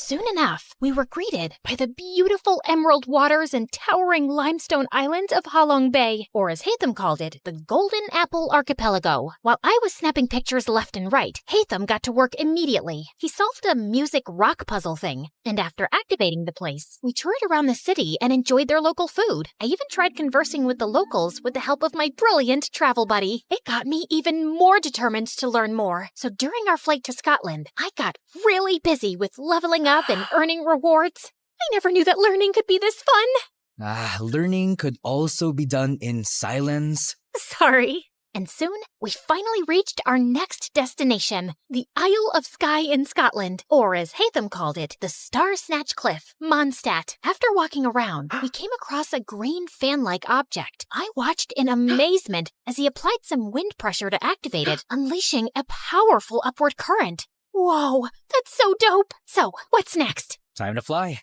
After taking a large cloth from his bag and holding onto it, he wrapped his arm around me, and we gracefully floated in the magical breeze. I never thought I would experience flying like this, not even in my wildest dreams. If this is a dream, I hope I can keep enjoying it and not wake up too soon. Our imaginations know no bounds, Elira. They possess the extraordinary ability to unlock infinite possibilities. We then found 2 more fans along the way before we finally activated the totem at the top of the cliff and summoned the pillar. I stood there for a while and looked ahead at the seemingly endless horizon, thinking about how Hatham sees this beautiful world in his own vision. Finally, we were down to the last one, Deshra Desert Sumeru, or as we call it, the Great Pyramids of Egypt, my favorite. Hatham looked so nervous and excited while I was taking some pictures of the legendary structures. After hours of touring around, I followed him as we headed to the group of old, weathered columns. So, how do we solve this one? We need to hit the larger columns until you match them with the corresponding symbol on the smaller columns beside them. Match all 3 big ones to the smaller ones to summon the last pillar. Aye, aye, Captain. I grabbed a tree branch lying nearby and used it to help him hit the columns until we finally summoned the last pillar. All the pillars scattered across the world that we activated should be glowing now too.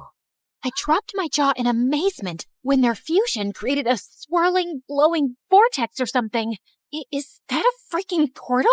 Yes, it's a portal back to my world, Elira. To your world? So there's indeed another world out there?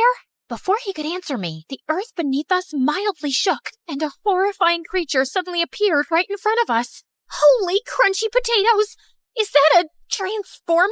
Did Hatham summon that machine from their world? What if he was actually a bad guy who was set to ruin our world? Oh my gosh, what have I done? I wasn't ready to say goodbye to our beautiful earth just yet. I have yet to discover the other wonders of... My paranoid voice trailed off when I realized that Hatham was gone. Just then, I felt a strong, glowing presence behind me. I slowly turned around and saw him and Duo transforming into something with dust particles and glowing green projections dancing around them. Everything then cleared away, revealing a strikingly handsome video game character and his adorable sidekick.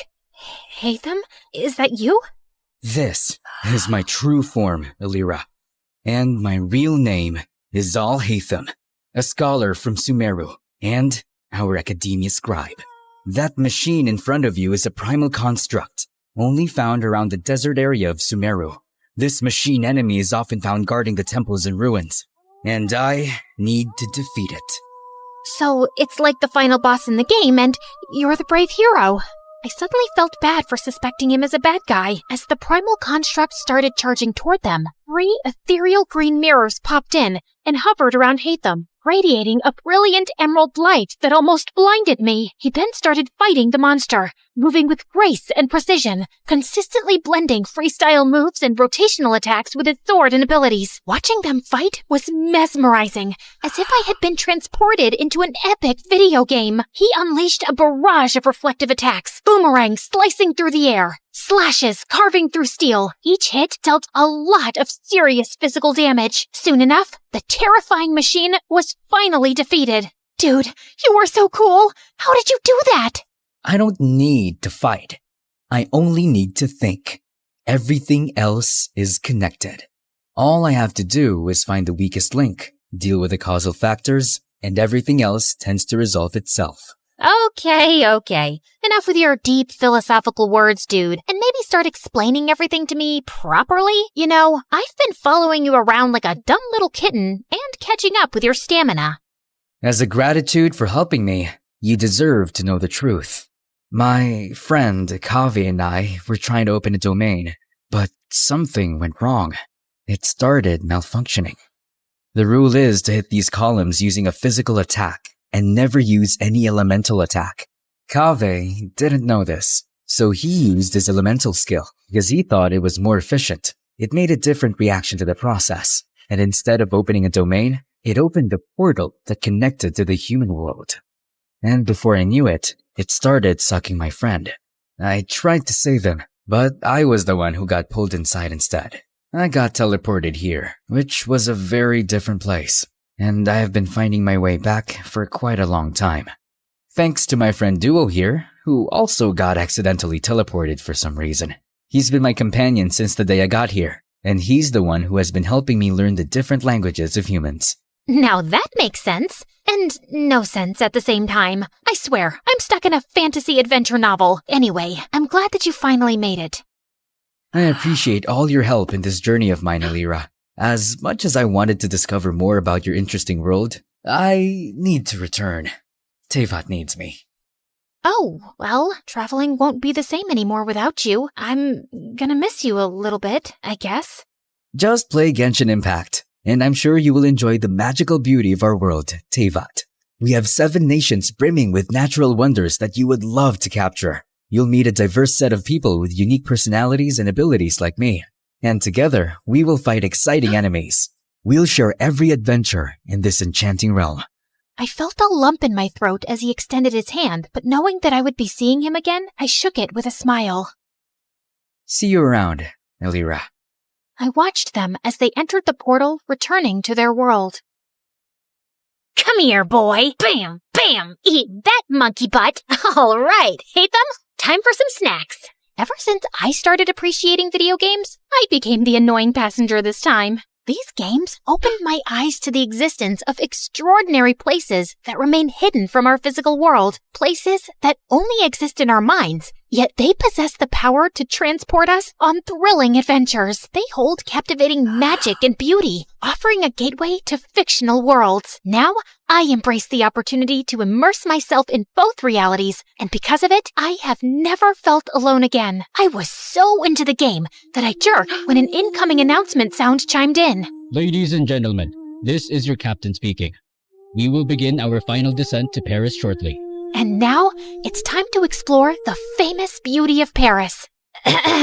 Bonjour, comment allez-vous? Wait, is it allez-vous? Allez-vous? Bonjour, comment allez-vous?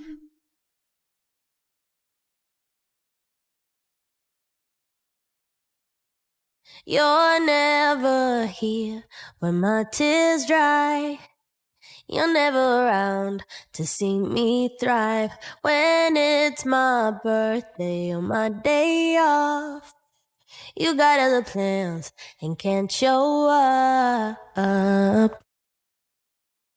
Hi there, I'm Ellie, and I've got a story that'll make you laugh, cry, maybe even question your own sanity. But hey, don't we all need that from time to time? So like and subscribe and strap in, because this roller coaster is about to take off. You see, I was born with a slight anger problem, the kind that made me want to karate chop a stuffed animal when I was just 5. Yep, I had anger issues. On a sunny day at the park, 5-year-old me just wanted to have fun on the swings and slides, but things took a different turn. I'm gonna slide like a penguin. Move it. I'm going first. Hey, no cutting. That's not nice. Do I look like I care? The bully pushed past me, smirking. Feeling furious, I climbed the ladder fast with my juice box in hand. You'll be sorry, mister. I squeezed the box hard, squirting juice straight into the bully's eyes. Then I slapped him and pushed him down the slide, and his nose started bleeding. He started crying like a baby, and his dad came running over. What is wrong with you? Behaving like a monster? You should be ashamed of yourself. I picked up a pebble and threw it at him, but it missed him by an inch. Don't tell me how to feel.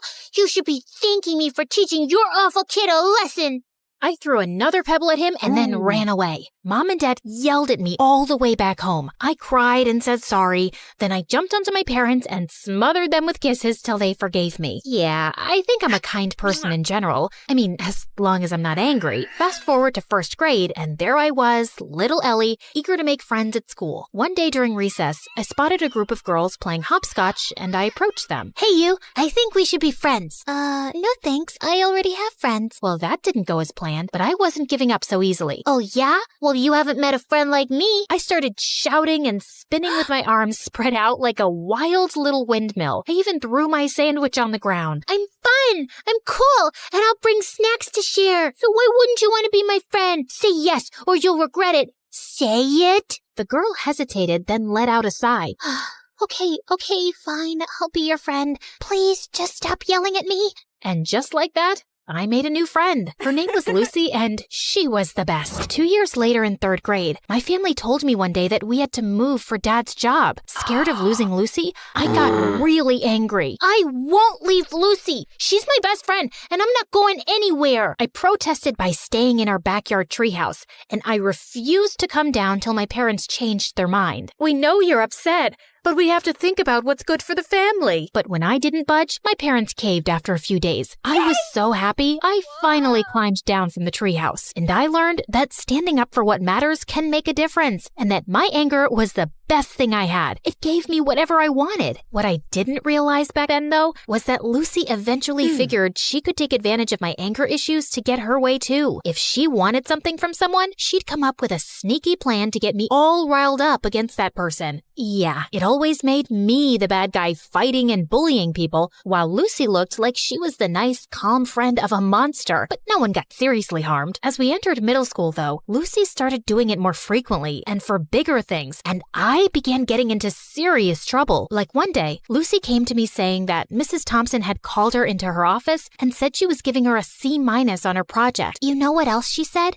She told me that I should get myself a better friend because you're distracting me with all your fights and affecting my grades while you get good grades yourself. She even said that you hang out with me just so you can feel better than me. Can you imagine? What? That's not true. Of course I know that. Listen, in today's lesson, I'm gonna confront her about this psychological manipulation. And if she sneezes a lot, it means she's nervous that I've told you everything she said. You know all the teachers fear you, but Mrs. Thompson is always sneezing because of her allergies. Yes, but sneezing a lot means she's nervous and she's hiding something. She told us that once, but I guess you forgot. Lucky you have me to remind you. When it was Mrs. Thompson's class, Lucy gifted her a red nose, and seconds later when she confronted her about the manipulation, Mrs. Thompson started sneezing like crazy, and I felt furious. How could you? I thought you were a nice teacher, but you're just like the rest. And with that, I pushed her hard. She fell down and screamed in pain. While everyone's attention was focused on me, Lucy sneaked into Mrs. Thompson's laptop and changed her own grade on the project. Mrs. Thompson broke her arm, and I got suspended for 3 weeks. My parents were furious with me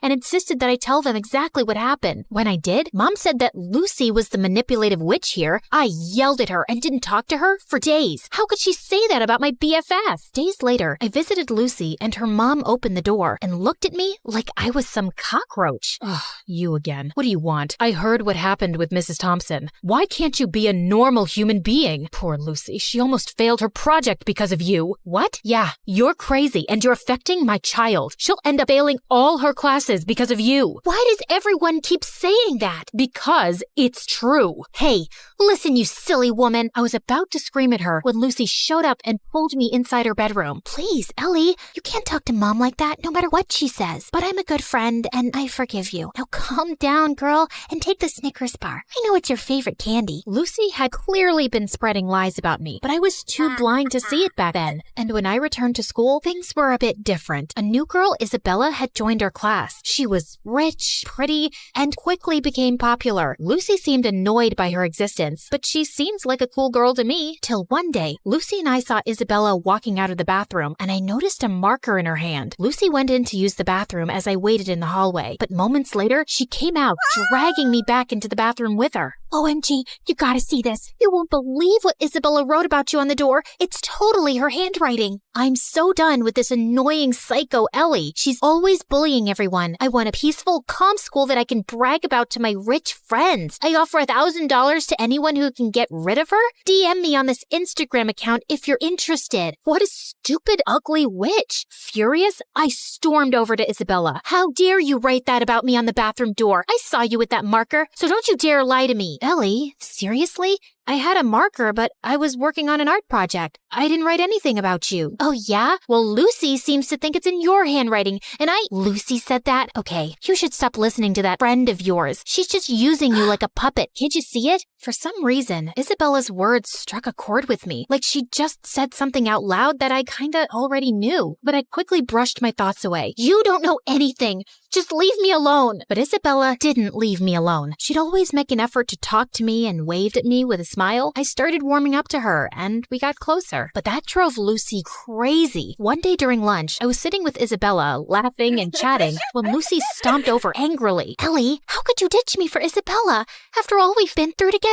Just calm down, will you? I'm not ditching you, just spending time with Isabella. We can all be friends, you know. Are you for real? How dare you replace me? And with that, she pounced on me. I didn't want to fight her, so I just pushed her away, but she grabbed my hair again. Luckily, someone called a teacher, and Lucy got detention for 2 weeks. And I swear, those were the best 2 weeks of my life. Things were calm and peaceful, and I didn't have a single fight with anyone. Isabella even convinced me to start getting therapy for my anger issues, and I felt really good about it. Then one day, Isabella told me something. Hey, Ellie, yesterday when I got back from school, I was shocked to find Lucy in my house. I asked her what she was doing there, but before she could reply, her mom showed up. She's our maid. I swear I had no idea. She said she'd brought Lucy over to help her clean the kitchen before Christmas. Oh, yeah, I know that her mom works as a maid for you, but we never talk about it, because I don't want to embarrass her or anything. But I don't have a good feeling about her suddenly being in your house. She might be up to something fishy. So we decided to keep an eye on Lucy that afternoon, and we watched from a safe distance as Lucy's mom gave her instructions to clean. But just a few moments later, after her mom left, we heard a loud crash, followed by Lucy's scream. We rushed to find Lucy lying on the floor with a broken shelf and scattered kitchenware around her. We tried to help her up, but she screamed in pain and couldn't move. Just then, Lucy's mom and Isabella's parents came running too. Oh my God, what happened? Oh, Mom, I was just reaching for something on the shelf, but it was unstable. It just all came crashing down on me. Lucy's mom turned to Isabella's parents furiously. This is all your fault. You knew this shelf was broken and you never bothered to fix it.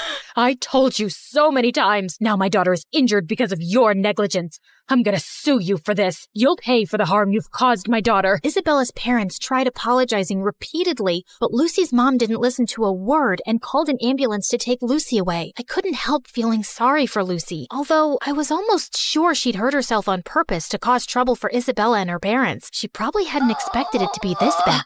And sure enough, the injury was very bad, and Lucy couldn't walk for a few months. A few days later, the teacher planned a visit to Lucy's house for the class to cheer her up. But the moment we entered Lucy's room, she went ballistic, calling me a horrible friend who'd betrayed her, and calling Isabella bad names too. I was feeling angrier by the second, but I tried staying calm. Just then, Lucy's mom walked in, and she started calling me a bad friend too. Are you here to hurt my Lucy even more, Ellie? You've made it obvious whose friend you really are. But be aware, Isabella, I'm certain she only chose you because you're rich. Ellie has always been a bad, rotten egg. Suddenly, I just snapped. I jumped at Lucy's mom and she fell back and hit her head on the floor.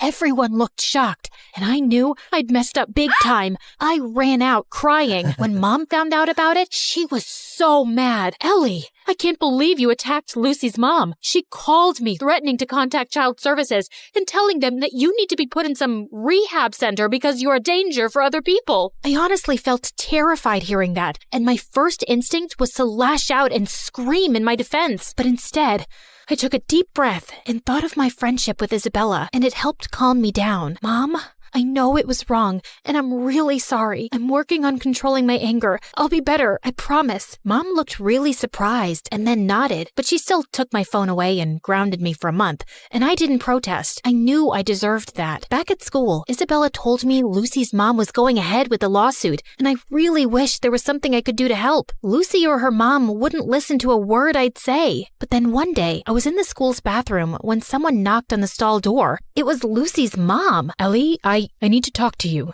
I've been reading Lucy's diary, and I've discovered the truth about her actions. She's been using your anger issues to her advantage. I sometimes had a feeling that something was off with Lucy's behavior, but I never knew for sure. Are you still gonna sue Isabella's parents or report me to child services? No, I just wanted to apologize to you, and I won't be causing you or Isabella's parents any more trouble. I'll also get Lucy the help she needs. We might even move to another town and live with my sister if it means Lucy can get better therapy. I'm so sorry for everything, Ellie, and I want to thank you for being a good friend to Lucy, despite everything. With that, she gave me a quick hug and left. I felt tears pricking my eyes. I was kinda sad I wouldn't get to see Lucy again, but I also felt lighter and free. Moments later, Isabella walked in. Ellie, everything's gonna be okay. Isabella hugged me tight, and for the first time in a long while, I felt like everything would be okay.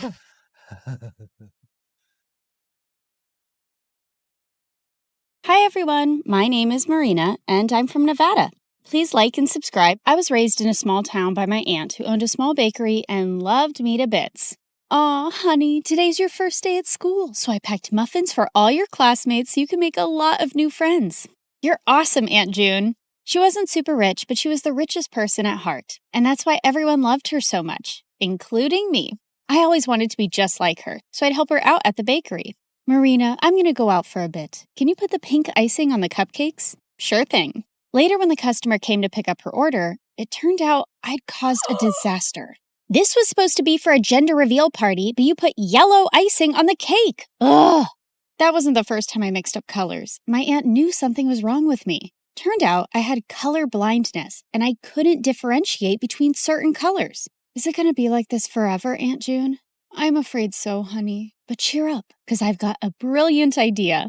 The next day, everything in the house and all the ingredients in the bakery were labeled along with their colors. Aunt June made things so easy for me, and our life was just perfect. Until one day when I was in second grade, an old man walked into our bakery and offered to buy it. This bakery has been passed down from generations in our family, and there's no way I'm going to sell it. But the man's tone just got more rude. You should have signed these papers while I asked you nicely, but now you're just going to pay for your stupidity. If you don't leave now, I'm going to smash your car and then you'll have to pay for your stupidity, sir.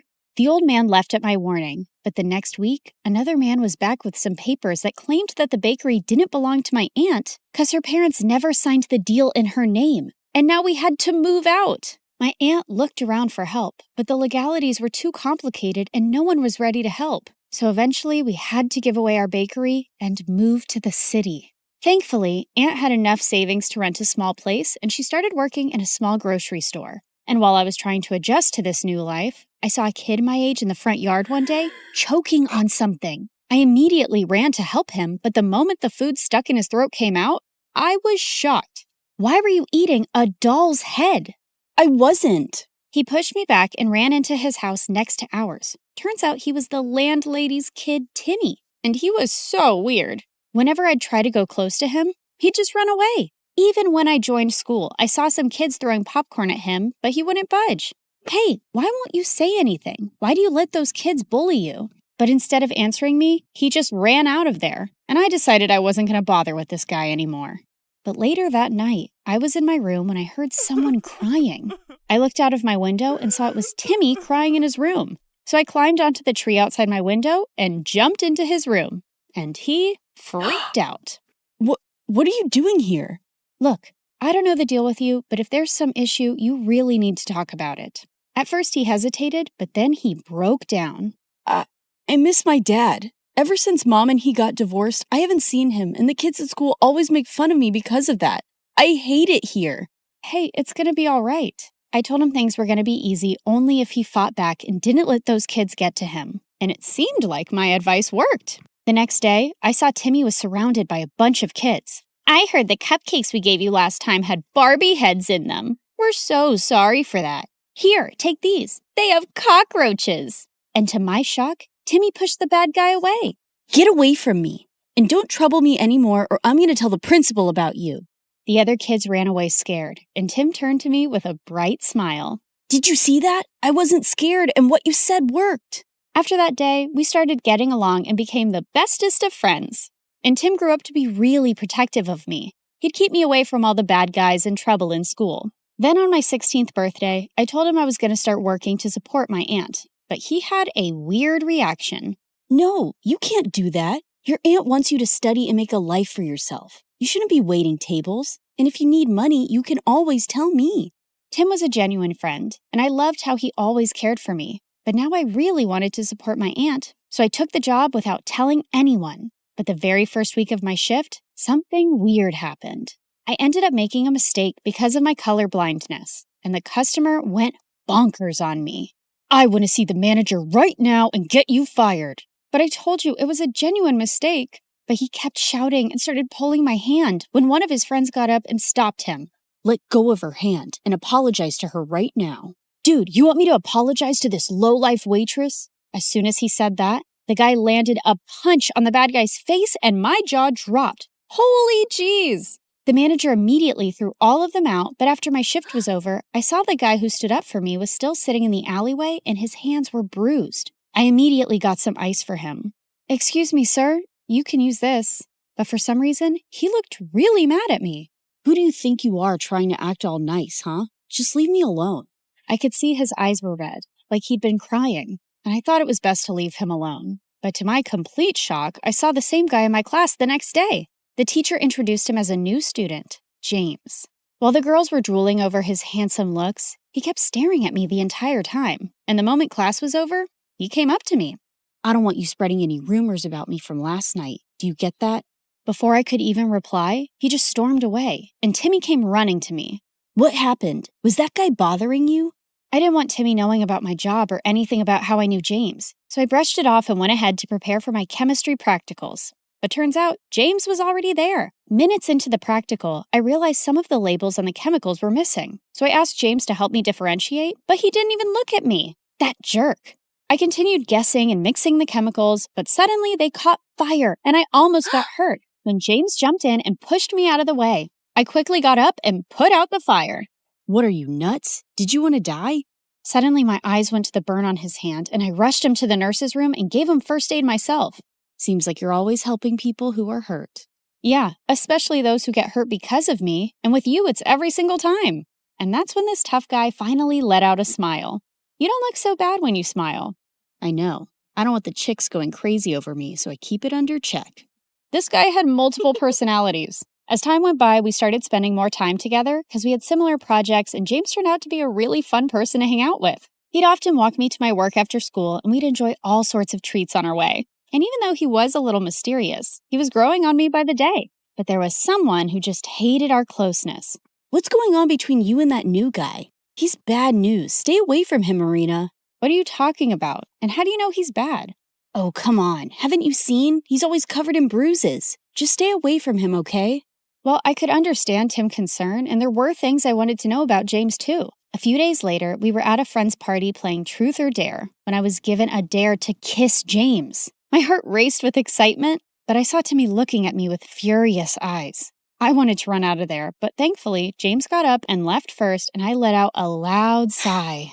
But later, when I went out, he was waiting for me. Was it that bad, huh? The idea of kissing me so you sighed with such relief when I left?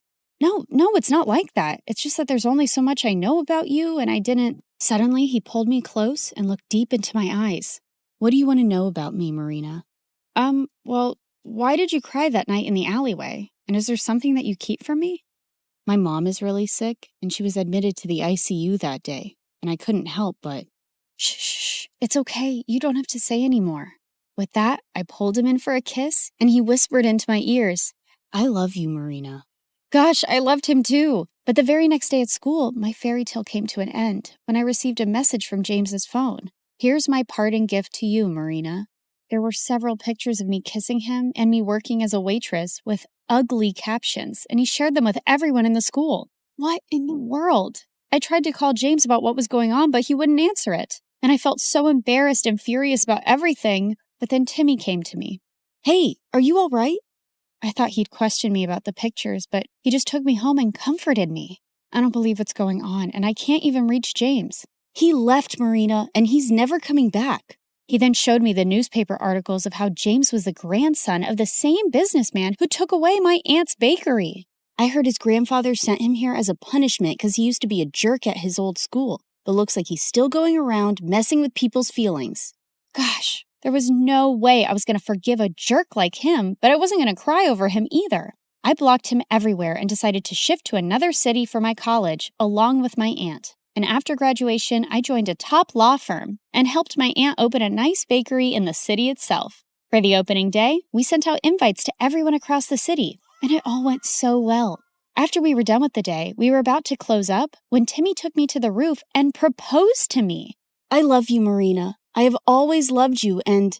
Oh, Timmy, please stop.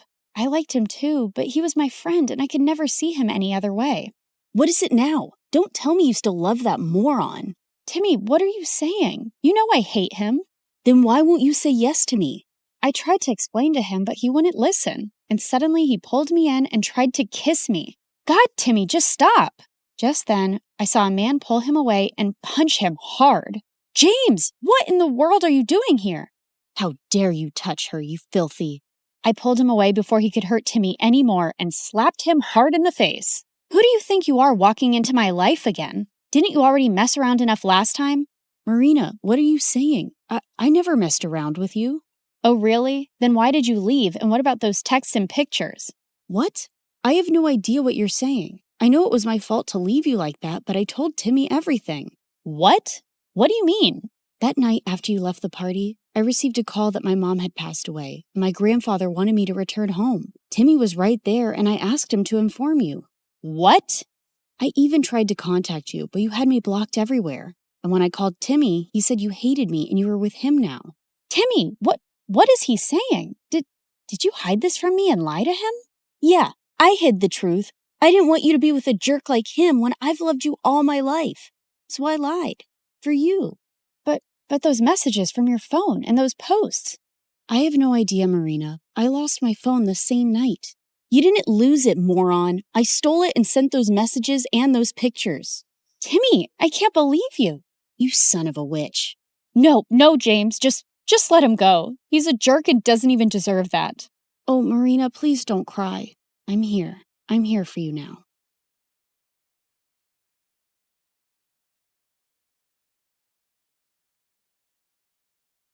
I woke up in the middle of the night feeling extra thirsty and almost passed out when I saw the time. It was 3 a.m., the devil's hour. I tried to go back to sleep, but I just couldn't. Come on, girl. Ghosts aren't real, but dehydration is. So hold yourself together and get your ice-cold water.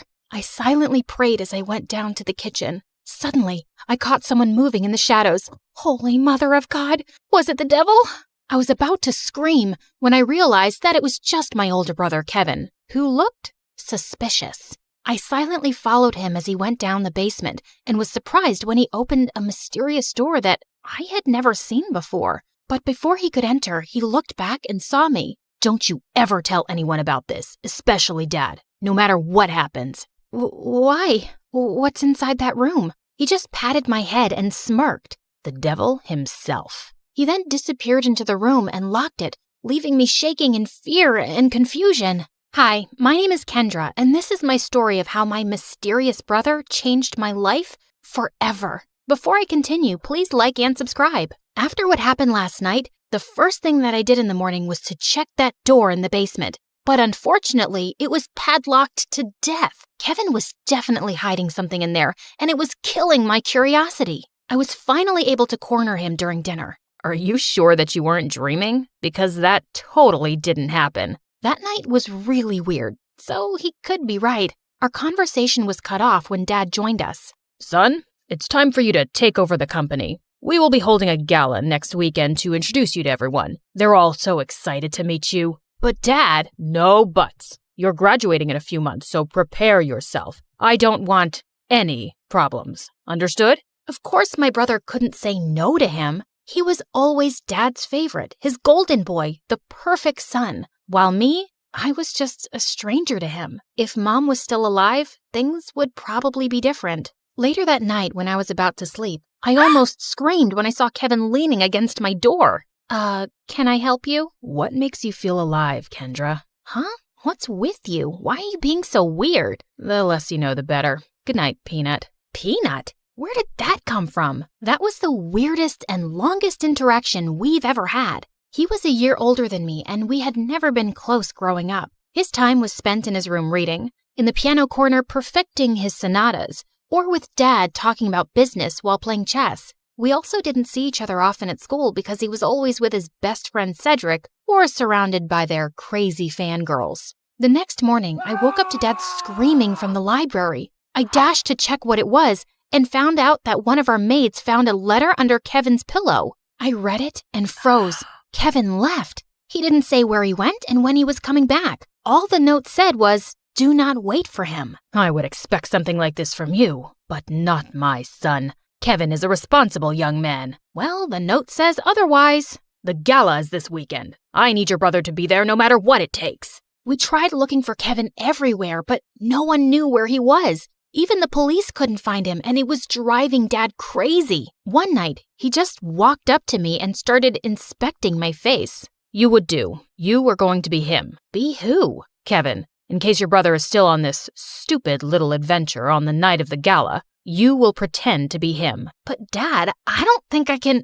Kendra, you are a capable young lady. Of course you can. You'll be saving our company from humiliation. I know I have not been very vocal about your accomplishments, but I do notice. Will you do this for me, sweetheart? I had never heard Dad talk to me that way, and it felt really good. So I found myself giving in. Besides, it would only be for just one night, right?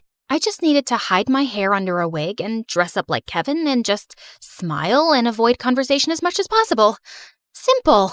When the big day finally came, I was a nervous wreck. There were too many important people, and Dad kept reminding me not to mess up. Luckily, the party was a success, and I thought my little mission was finally over until Dad came up to me. You did well. Now we just have to make sure that your brother will not fail his classes so he could graduate. You'll need to attend school as him. But how about me as Kendra and my grades? I'll call the school and tell them that I sent you out of the country for an emergency. Anything you fail, you can take for a summer class. But no buts. This was already decided. And remember, no one should ever know about this. But Kevin and I were just too different. After carefully thinking about it, I finally decided to do it. It was my chance to impress Dad. I just needed to do one little thing, which was to learn everything about my brother to make it believable. I checked his room, but I didn't find anything useful. I had to ask for help from the person closest to him,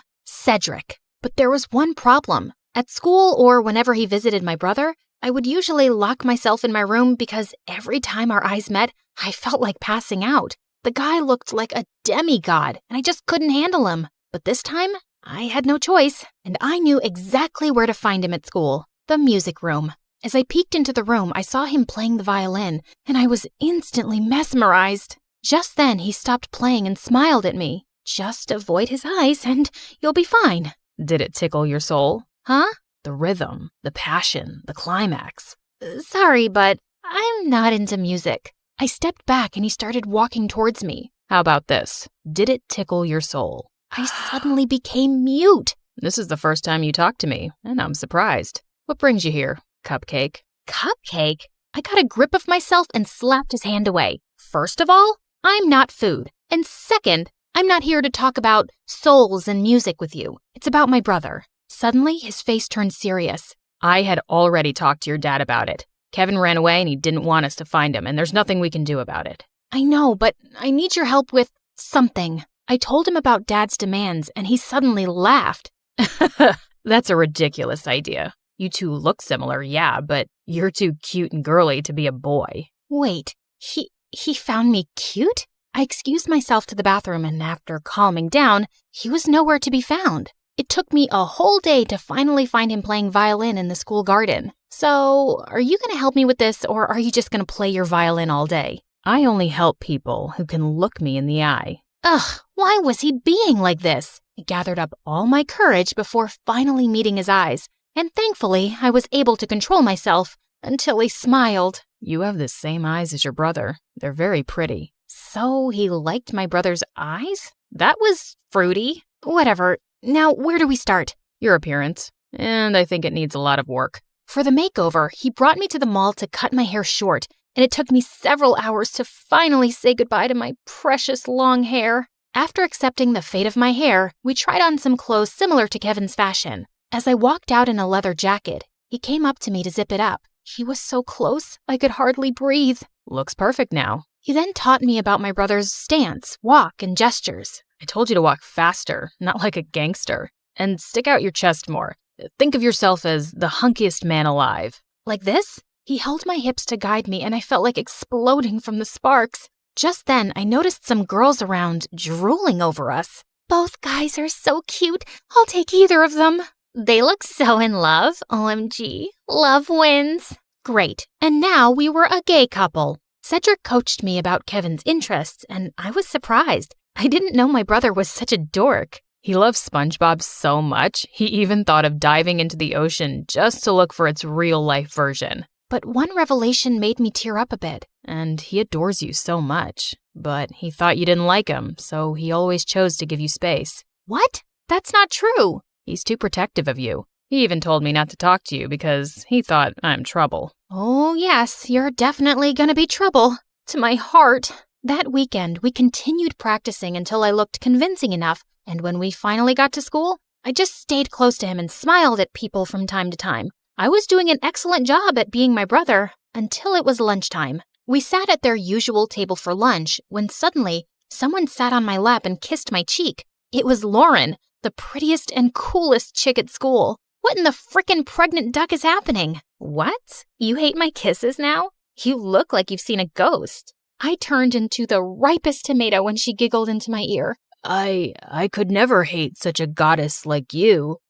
Wow. Since when did you become this cheesy? I gave Cedric a panicked look, but the jerk was trying his best not to burst out laughing. I kicked his leg under the table and his wince was satisfying. I then excused myself in the bathroom and dragged him with me. There, he revealed that Kevin had been dating Lauren for a while now, and I had no idea about it. Lauren had been all over me for the next several days. This was totally normal, of course, except for the little detail that I was not her actual boyfriend. And through all of this, Cedric remained an unhelpful idiot who was clearly enjoying my discomfort. We were walking to our last class when someone suddenly grabbed and pushed me against the wall. You're acting weird lately, and I like it. Before she could kiss me, I acted like there was a bug inside my shirt and ran away. I needed to talk to Cedric. As usual, I found him in the music room. We need to tell Lauren. Suddenly, Lauren appeared from behind me. Tell me what? Wait a minute. Don't tell me that you guys are dating?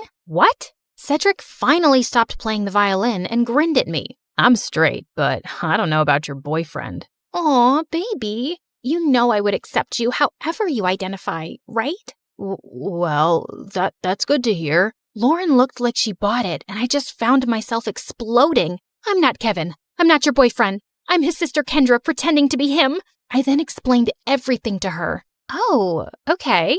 Explains why you look and act differently. That's it? No violent reaction whatsoever? I'm used to Kevin's quirks. So, anything I can do to help with this mission? Just don't tell anyone about this.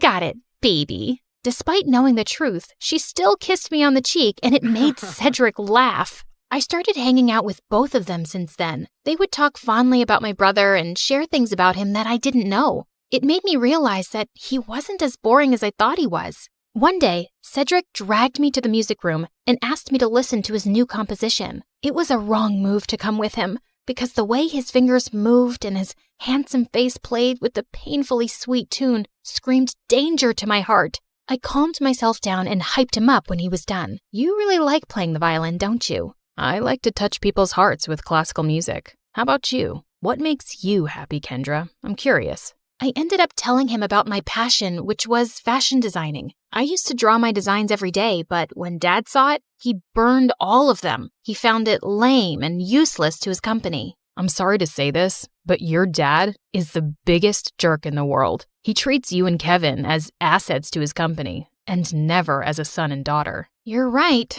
but it just made me crave for his love and approval. Someday, I hope you'll be able to find the courage to do what you need to do. You have me now, you know. I'll take care of you. He leaned in closer, and I thought he was going to kiss me, but to my surprise, he pulled away and walked back to the platform to play again. What was that all about? After the incident in the music room, I started thinking that maybe Cedric liked me too, until one day I heard him talking to Lauren in an empty classroom. You like Kendra, don't you? What are you talking about? She's off limits. And besides, she's just like the little sister I never had. Those words were enough for me to accept the truth, that Cedric will just be my dream. To distract myself, I invited Lauren for a sleepover, and as she was trying on some of my favorite clothes, I couldn't help but admire how beautiful she was. Just then, I found her smirking at me through the mirror.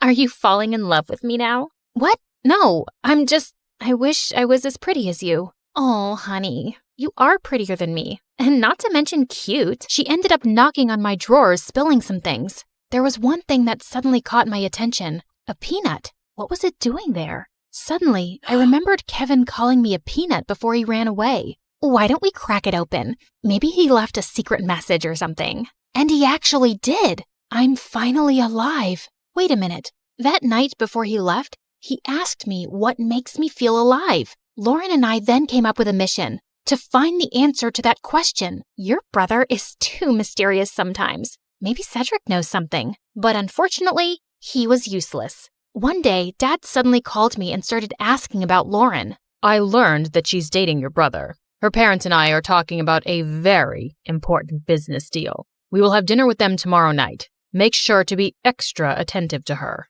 I thought it wouldn't be much of a problem until they suddenly decided to marry us off with Dad knowing that I was Kendra. He was crazier than I thought. Do you think Kevin will be home by then? I don't know if he's ever coming back. I can't believe you dated an idiot. Watch your words, honey. That's my idiot. Well, we need to find your idiot ASAP. The next day, we met up with Cedric in a cafe to talk about finding my brother. We don't even know what makes him feel alive. Shouldn't we just wait for him to come back? Our parents are talking about marriage, for Pete's sake. We're running out of time. Do you know what my parents would do if they found out they were being played? Out of panic, I remembered something again. The mysterious door in the basement. I told them about it, and we waited for Dad to be out before destroying the padlocked door, only to find out that it was actually a dark room where Kevin developed all his photographs, and it was connected to his room. And all those pictures were related to an island that only meant one thing. Kevin was staying on one of them. It makes sense now that he always disappears on weekends. I also found a camera in his bag one time, but I never saw it again. And why didn't you both tell me about this earlier? You're both idiots. And with that, the three of us were off to an adventure to get my brother back. As we traveled, I kept on flirting with Lauren to avoid Cedric. And for a moment, I thought I saw his deadly glare through the rearview mirror. Was he jealous? I wished. In a span of 2 days, we had already visited 7 islands, but there was no luck. Just when we were about to give up, we suddenly spotted someone resting on a hammock. It was Kevin. He looked shocked to see us. Suddenly, he glared at Cedric. Dude, you told them? Wait, you knew? Let me explain. No, you knew. And you kept silent while I was going crazy trying to find a way to bring back my brother so I could get me back. Kendra was equally furious. Babe, I can explain. Shut it, Kevin. You're not my favorite person right now. Kendra. Later, I need to speak to my brother. I walked away and Kevin followed me. Now start explaining the reason I'm sacrificing my identity. I'm sorry, Peanut. I didn't mean for you to be tangled up in my mess. I felt stuck and suffocated because of Dad's expectations. I always knew I would have to take over the company someday, but I didn't know it would be this soon. I thought I would have enough time to still do what I love, to enjoy every island and see its beauty through my lens. But suddenly, I didn't even have a year, so I panicked and I ran away. I'm such a coward. It didn't take a second for me to melt. No, that's the bravest thing I've seen you do. All our lives, I've only ever seen you nod to Dad's every demand. I'm proud of this version of you. I convinced him to come back, but he ended up convincing me to ditch Dad and come with him. After everything that happened, I just realized one thing. Dad wasn't worth it. So I agreed. Lauren is amazing, you know. She didn't deserve to be left without a word. I know, Peanut. I guess I have a lot of making up to do. Good luck, Walnut. Later that day, he spent his time making it up to Lauren and talking to Cedric, while I was left alone doodling some cute dresses on the sand. My brother then came up to me and asked me something. Are you mad at Cedric? I asked him not to tell anyone. Keeping this from you must have been very hard for him. I understand, but you like him, don't you? What? No, I mean, don't worry. I finally gave him the go signal. You two can kiss or whatever. As soon as he left, Cedric walked up to me with an earth-shattering smile. Can we talk? I couldn't look at him in the eye again. About us. I've always fancied you, you know, more than violins. I felt like melting at his confession. I told him about the reason why I'd been avoiding him all these years, and he responded to it by finally kissing me on the lips. Thank God I didn't pass out. So, did it tickle your soul this time? Yes. Finally.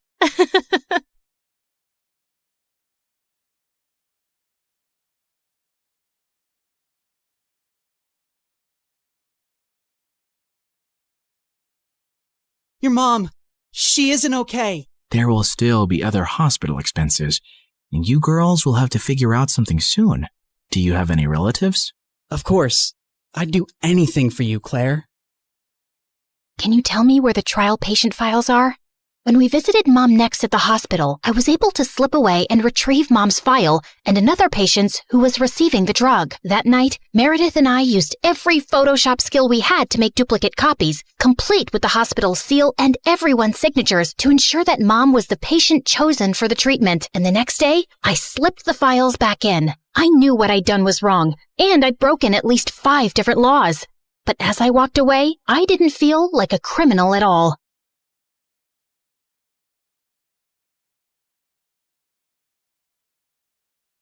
I was walking down the hospital corridor with Freddie when Meredith came running towards us. Where have you been? Mom's awake. She's finally awake. Oh my God, seriously? This better not be a joke, Meredith. I swear on my beautiful face, it's the truth. The doctors are just checking her vitals. Can you girls stop making so much noise?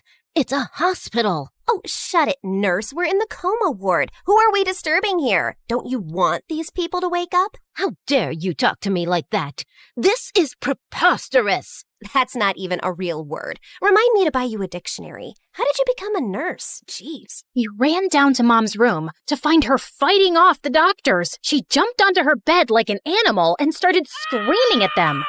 Where am I? Are you doing a science experiment on me? You will not touch the daughter of Vladimir. I learned how to catch fish with my bare hands when I was 3 and tackled a bear when I was 5. You think you are any match for me? Ma'am, we mean no harm. We're your doctors. How are you old enough to be a doctor? You have pimples like a teenager. I'm fully qualified. Shut up, little boy. Tell me where I am before I take your eyeballs out and play bubbles with them. Mom? Mom turned and stared at me with wild eyes. Let's get out of here before she attacks us. For once, I agree with Meredith. Who are you? And what did you just call me?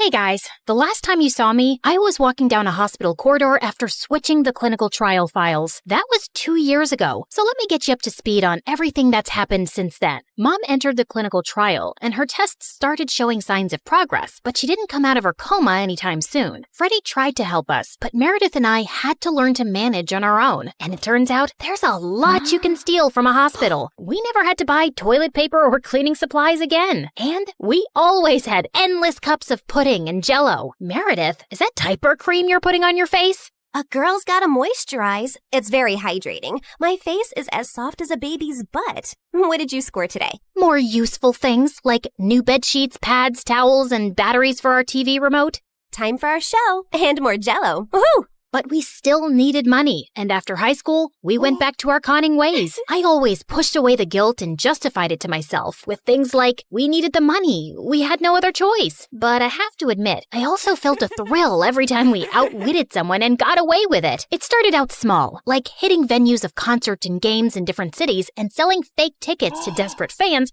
hoping to get in at the last minute for twice the regular price. By the time they figured the tickets were bogus, we were gone. Or going to the American Idol audition venues and convincing hopeful contestants that we were part of the TV show crew, and we'd get them through to the next round if they paid us a little money. Then, we set up an Instagram matchmaking business account with tons of fake success stories. We were getting booked for our services by loads of women. We'd always meet at the client's house in disguise. What is this exquisite dessert? It's like a cloud melting in my mouth. It's a Japanese cheesecake, delivered fresh every day from Japan. You are just the kind of people I like. Ow! Let's get down to business, shall we? Wow, I mean, this cake. Yes, business. This is your daughter?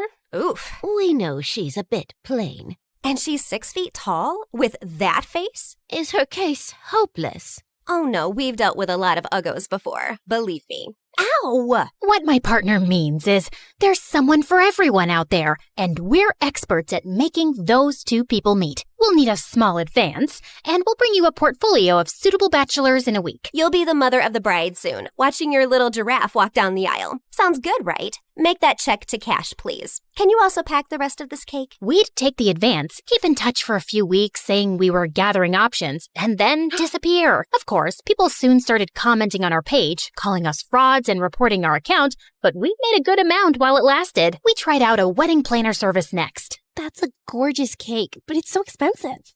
But it goes so perfectly with your pink and white theme. Also, we're planning to order 2,000 pink and white roses. And an ice sculpture for the reception area. How much will all this cost? You can't put a price tag on happiness. Daddy will have a heart attack. He's gonna have one anyway. I just saw him eating a block of cheese. Why should that stop you from having the wedding of your dreams? Really, you deserve the best on your big day. Okay, I'm sold. Let me write you a check. When that went bust, we became travel bloggers and influencers. With our huge number of fake followers, we managed to get into the best hotels for free as long as we wrote a review. When I'm rich, I will buy a hotel and live there. They have the best beds. Room service? Yes, we'll have 2 lobsters, 4 sushi platters, 2 beef burgers with fries, the prawn tempura, the fish tempura. Okay, anything with the word tempura. And why don't you bring up the entire dessert menu? Thanks. Of course, none of these businesses lasted too long, and we were always on our toes, traveling from place to place, changing disguises, trying not to get caught. The only person who had any idea of our activities was Freddie. But whenever we went back home, he was always happy to see us and never asked questions. 2 years had gone by like this, and Mom was finally awake, except she didn't remember being our mom. Now, we had no chance to ask her about the fake IDs and laptop we'd found, because all she seemed to remember was her childhood in frickin' Russia. We showed her pictures of us together, and the doctors explained that she'd lost most of her memory, and they were unsure if she'd regain it. Oh, my girls, I am so sorry I don't remember anything about you, but I feel a connection to you, as strong as the frost on my toes, walking barefoot in snow, and as sweet as the smell of my grandmother's honey cakes, and as deep as the violet skies of Siberia, and— Yeah, we get it, Mom. We love you too. As the 3 of us sat in a cafe later, I was still trying to process everything when I saw Meredith had a faraway look on her face. I know that face, Em. What are you planning? Oh, nothing. Just thinking how excited Arthur will be when he finds out Mom is awake. You're talking about our neighbor, Arthur? Yeah, he's been visiting Mom every week for 2 years. He's always been in love with her. He'll be happy, but she won't even remember him. That actually works in his favor. Mom always found him irritating. What are you saying exactly? What if we convinced Mom that she was deeply in love with Arthur before she went into a coma? I'm sure he won't have any problem playing along. Maybe we even say that they were engaged before she got sick. If we set them up, Mom will be taken care of for life. Arthur is rich with a capital $sign. Wow, Meredith, you're a frickin' genius. Jeez, why are you girls always scheming? Because our parents are not neurosurgeons. You can't use that excuse forever.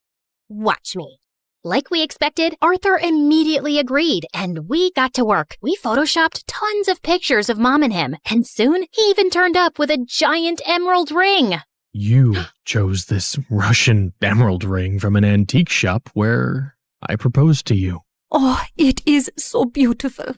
I wish I remembered all of these moments. But I do feel a connection to you, as strong as the smell of lavender on a Russian summer breeze, and as warm as Papa's fur coat, and as comforting as a bowl of kidney pickle soup, and— Kiss her, now! As Arthur and Mom kissed, Meredith and I walked out of the room and burst out laughing. We laughed till we almost peed our pants. Oh God, my tummy hurts. Are we doing the right thing? Fooling Mom? She's no fool. She asked me how rich Arthur is yesterday. Now she feels very connected to him. And within a month, Mom was walking down the aisle in a grand wedding in Arthur's garden. Of course, Meredith and I had made all the arrangements and totally overcharged Arthur. I promise to cherish and to love you forever, and follow you to the ends of the earth.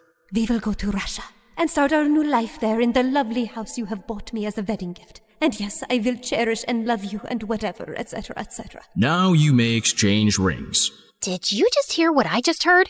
Are they moving to Russia? That can't happen. Is it too late to object to this wedding? Shh! You guys are ruining the ceremony. What's wrong with you? Are you a moron? You know she can't go to Russia? Why not? She's Russian, isn't she?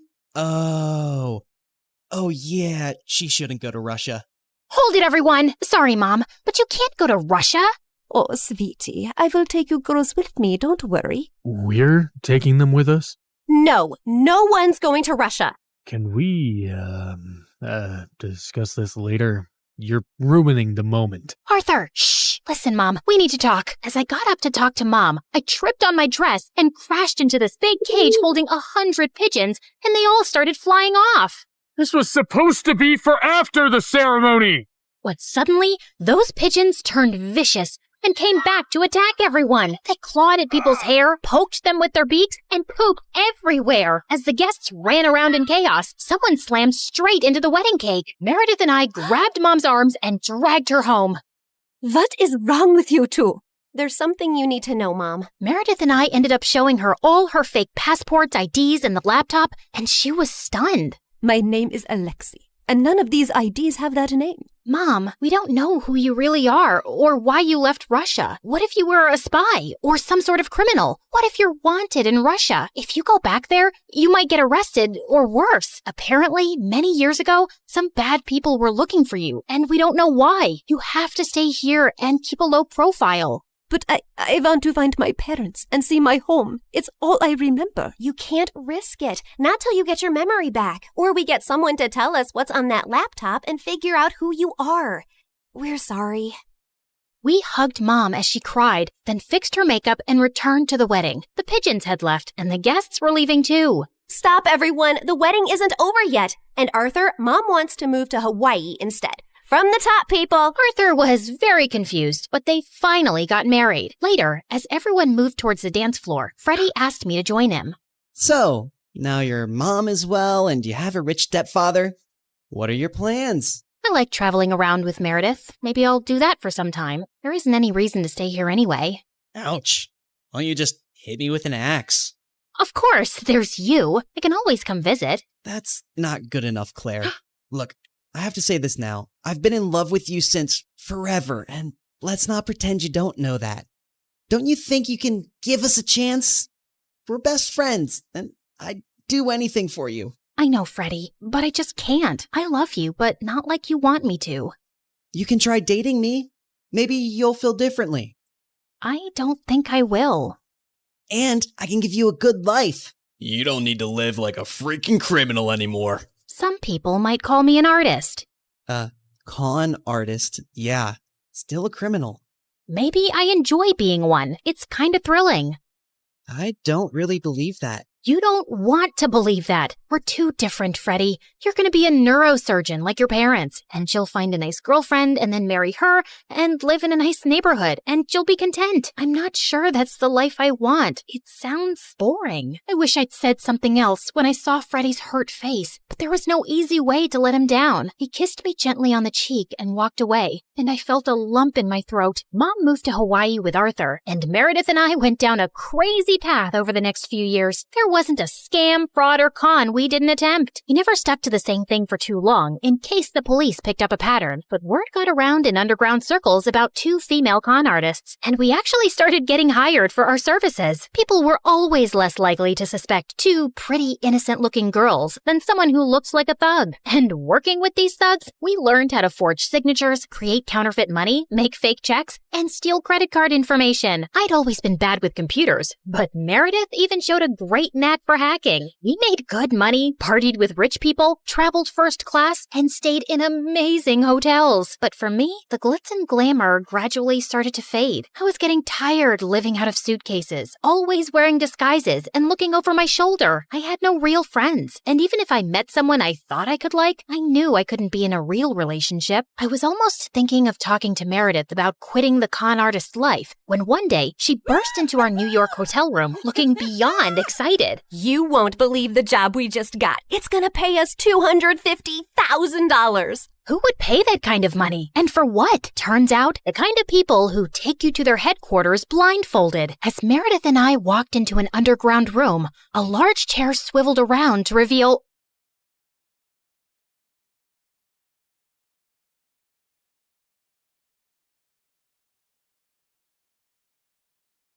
some superheroes strut around in capes, while others rock pixie boots and a trendy poncho. Because, yes, you are looking at a real superhero. Hi, I'm Annie, and I'm from New Jersey. Don't be fooled by my cute pink locks and dazzling big blue eyes, because as it turns out, I'm also a bit of a crazy, jealous maniac. You know, every superhero has a weakness. Mine was my dad. My dad was the center of my world. Mom left when I was 3, so it was always me and him. We'd hang out all day, and he'd do whatever I wanted. Let's jump on your bed and then go fishing for sharks in the park. I've just made the bed and it's raining outside, but whatever makes you happy, my angel. My dad was the best. He was my superhero. We did everything together and made a big effort to share each other's interests. For example, he learned the names of all the dogs from Paw Patrol. You're such a sky. In return, I learned to play chess, which was Dad's favorite game. Kapow! That's a chick and a mate. One time, when I had a high fever, I asked him not to leave my side for 1 minute. I promise, Annie, I never will. And I totally believed him. He even made a pulley system to get the Uber food delivery to my bedroom window without leaving my room. But then, the worst thing happened. A couple of days later, instead of making me breakfast, he grabbed his car keys and let a babysitter in. I must go to work today, Angel Annie. Teresa will look after you. No, Daddy,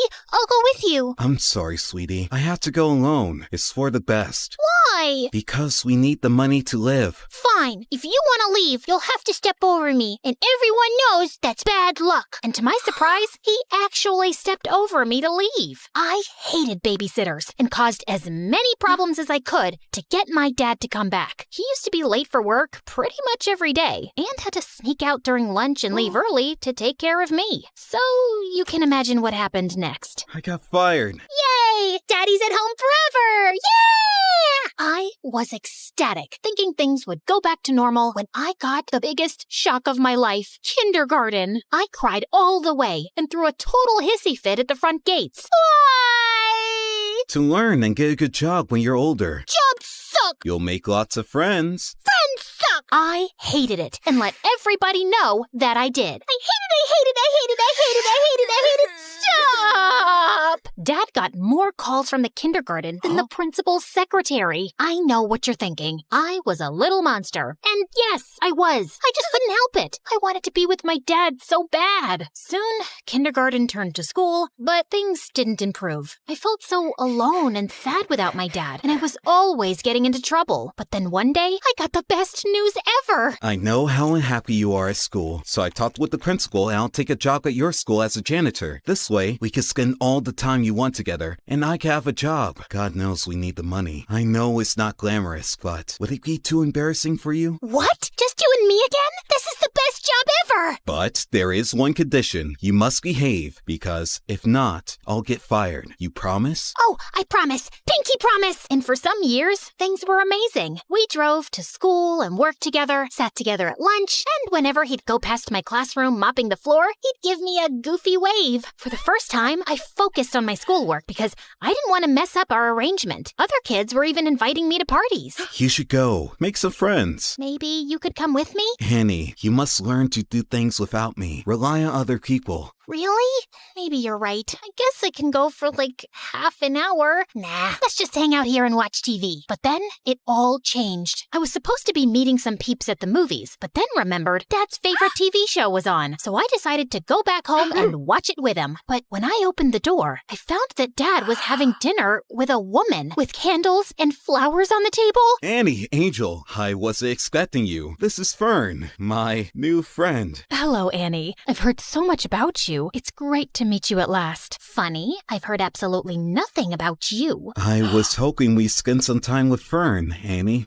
Three's a crowd. Suddenly, I felt so jealous. Why would he want to spend time with her and not me? Soon, Fern became a permanent fixture at our place. Despite my grumpy face when she was around, she was always super nice to me. Wanna hit the shops? I have the biggest discount card. Maybe you can use it to buy another book on winning over skeptical teenagers. And at school, Dad was always calling her. She even joined us for lunch some days. I tried to do everything to get his attention when they were together. Like the time in the canteen, she'd made us all sandwiches, and I pretended to choke. Poison! But they were too busy staring into each other's eyes to notice. Soon, Fern moved into the house. And even though I kept moving her things around, she was always calm and supportive. You can always talk to me about anything, you know. I'm fine. You and your dad have such a special relationship. I wouldn't want to come between you two. Well, cheers for that. You can rely on me too. I'll always have your best interests at heart. Yikes, is that the time? Gotta run. It felt like Dad was slipping away from me. But at the same time, I was also starting to become independent. During that time, I joined the chess club and quickly showed talent. No doubt thanks to all those games with my dad. I even won the school tournament and got invited to represent the school in an international tournament in Belgium. I knew it was a life-changing trip, but I also knew that my dad's job as a janitor didn't pay much. He would not be able to afford the expenses of such a trip, so I had to decline the offer. I was pretty sad about it, and soon things got even worse. That same afternoon, I got to class, and one of the more popular girls was sitting in my seat, slurping on a milkshake and making fun of me. Look at me. I'm Annie, and I'm so lame because my dad's my BFF. Great, that's really mature. Now move your butt from my seat. Oh, no. You better call your personal janitor to clean up this mess. What mess? I shouldn't have asked, as she threw her milkshake on the floor on purpose. This mess? What are you waiting for? You better call Daddy. I jumped on her and tipped the rest of the milkshake over her, and that's when the teacher intervened. I got after-school detention. I was really scared that Dad would find out, but thankfully, he went home after finishing his shift. I was super relieved, but then, on my way out from detention, I heard a weird rustling noise from one of the classrooms. That's odd. Everybody went home already. I thought it was best to get out of there, but suddenly, a man in a ski mask rushed out of a classroom, holding a bag full of the school laptops. Oh no, a thief! I froze in my spot as he spotted me and stopped for a few seconds, then started running down the hallway. As he ran past me, he accidentally hit me with the bag of laptops, and I yelled in pain as I stumbled to the floor. Oh my god, are you okay? I looked up in shock as I recognized that voice. Dad? Suddenly, he dropped the bag and ran down the hallway and out of the school. I tried to follow him, but he was too fast. So I sprinted home, and there he was, Dad, completely out of breath and with the ski mask in his hand. The first thing he told me was to keep my voice down so Fern wouldn't hear. Dad, seriously? Stealing from the school? Are you crazy? Annie, you've got it all wrong. Oh, really? Ski mask? Swag bag? Come on! Keep it down, will you? We can't let Fern hear this. Start talking. I did it for you, Annie. Professor Parker told me about the chess tournament and the trip to Belgium. He told me that you turned him down without even telling me. I want the best for you. I don't want you to lose out on something like this because of me. But the moment I saw you, I knew I couldn't go through with it. Now, we can't let the police know. They'll lock me up. If you think about it, no harm was done. Nothing was stolen, so everything's great. Of course, everything wasn't great. While his intentions were sweet, he made a huge mess in school. The principal had reported the attempted robbery to the authorities, and I had to testify in front of the police as the only witness. I couldn't turn in Dad, so I had to lie. I told them that the thief was super short and had green hair. I hoped to keep a low profile about the whole thing, but the next day at school, I was treated like a hero. The girl who saved the school. My hair would have just frizzed out in fear. You're like a real superhero now. Yep,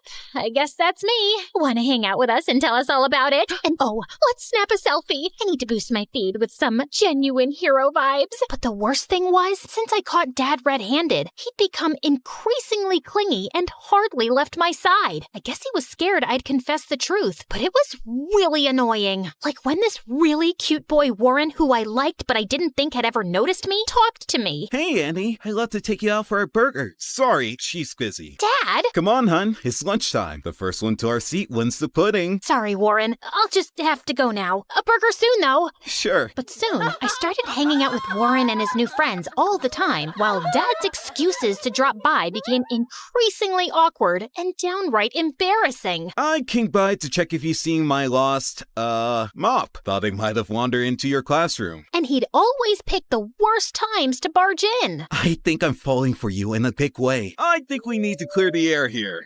Dad!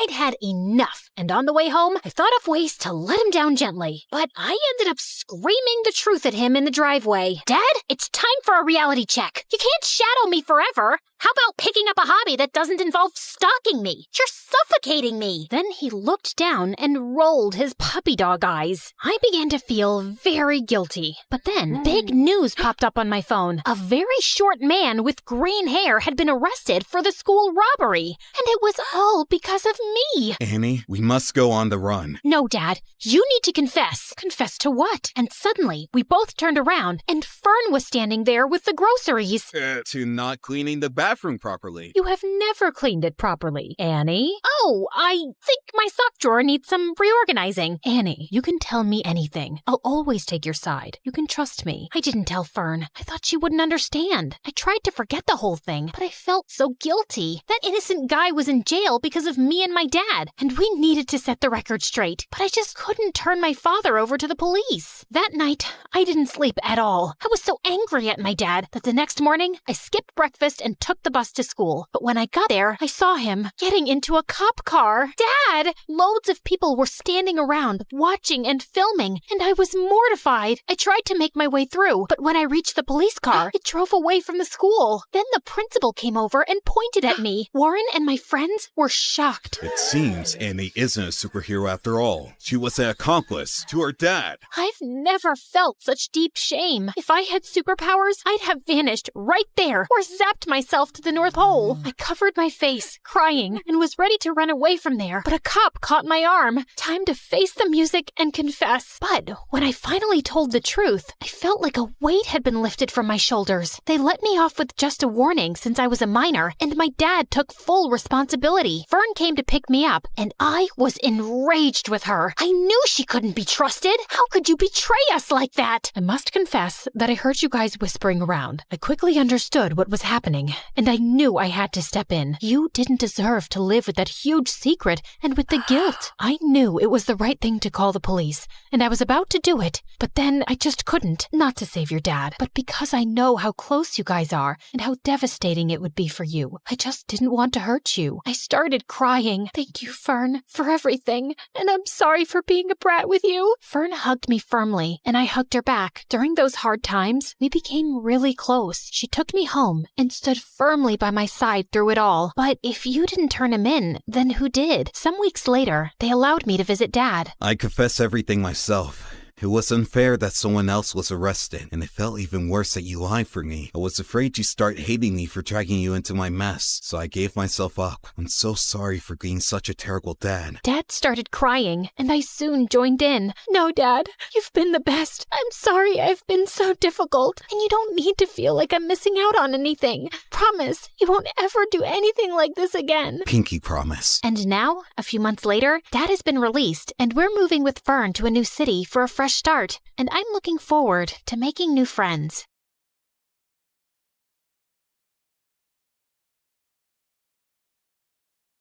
Hi, I'm Catherine from Arizona. Please like and subscribe. When I was born, my parents were very young. Dad was an inventor, and Mom was an aspiring model. Mom spent most of her time at auditions and fancy parties, while Dad and I stayed home in his lap. The two of us would go from business to business trying to sell Dad's inventions, but no one ever bought anything. I love that Dad let me help with his experiments, even though I was clumsy. Like once when I was 7, I tripped over my shoelace and ended up spilling some beakers, and the whole lab stank of rotten eggs. Nobody could pass by our house for a week without gagging. Another time, I left a burner on the lab and went to the park, and by the time I returned, I found a fire brigade outside the house. Mom was furious when she came home, but Dad always had my back. He was the sweetest, but Mom fought with him over everything, especially the fact that he didn't make enough money. And then one day, Mom just left with her new friend. Dad said she was going on a business trip and would be back soon. Well,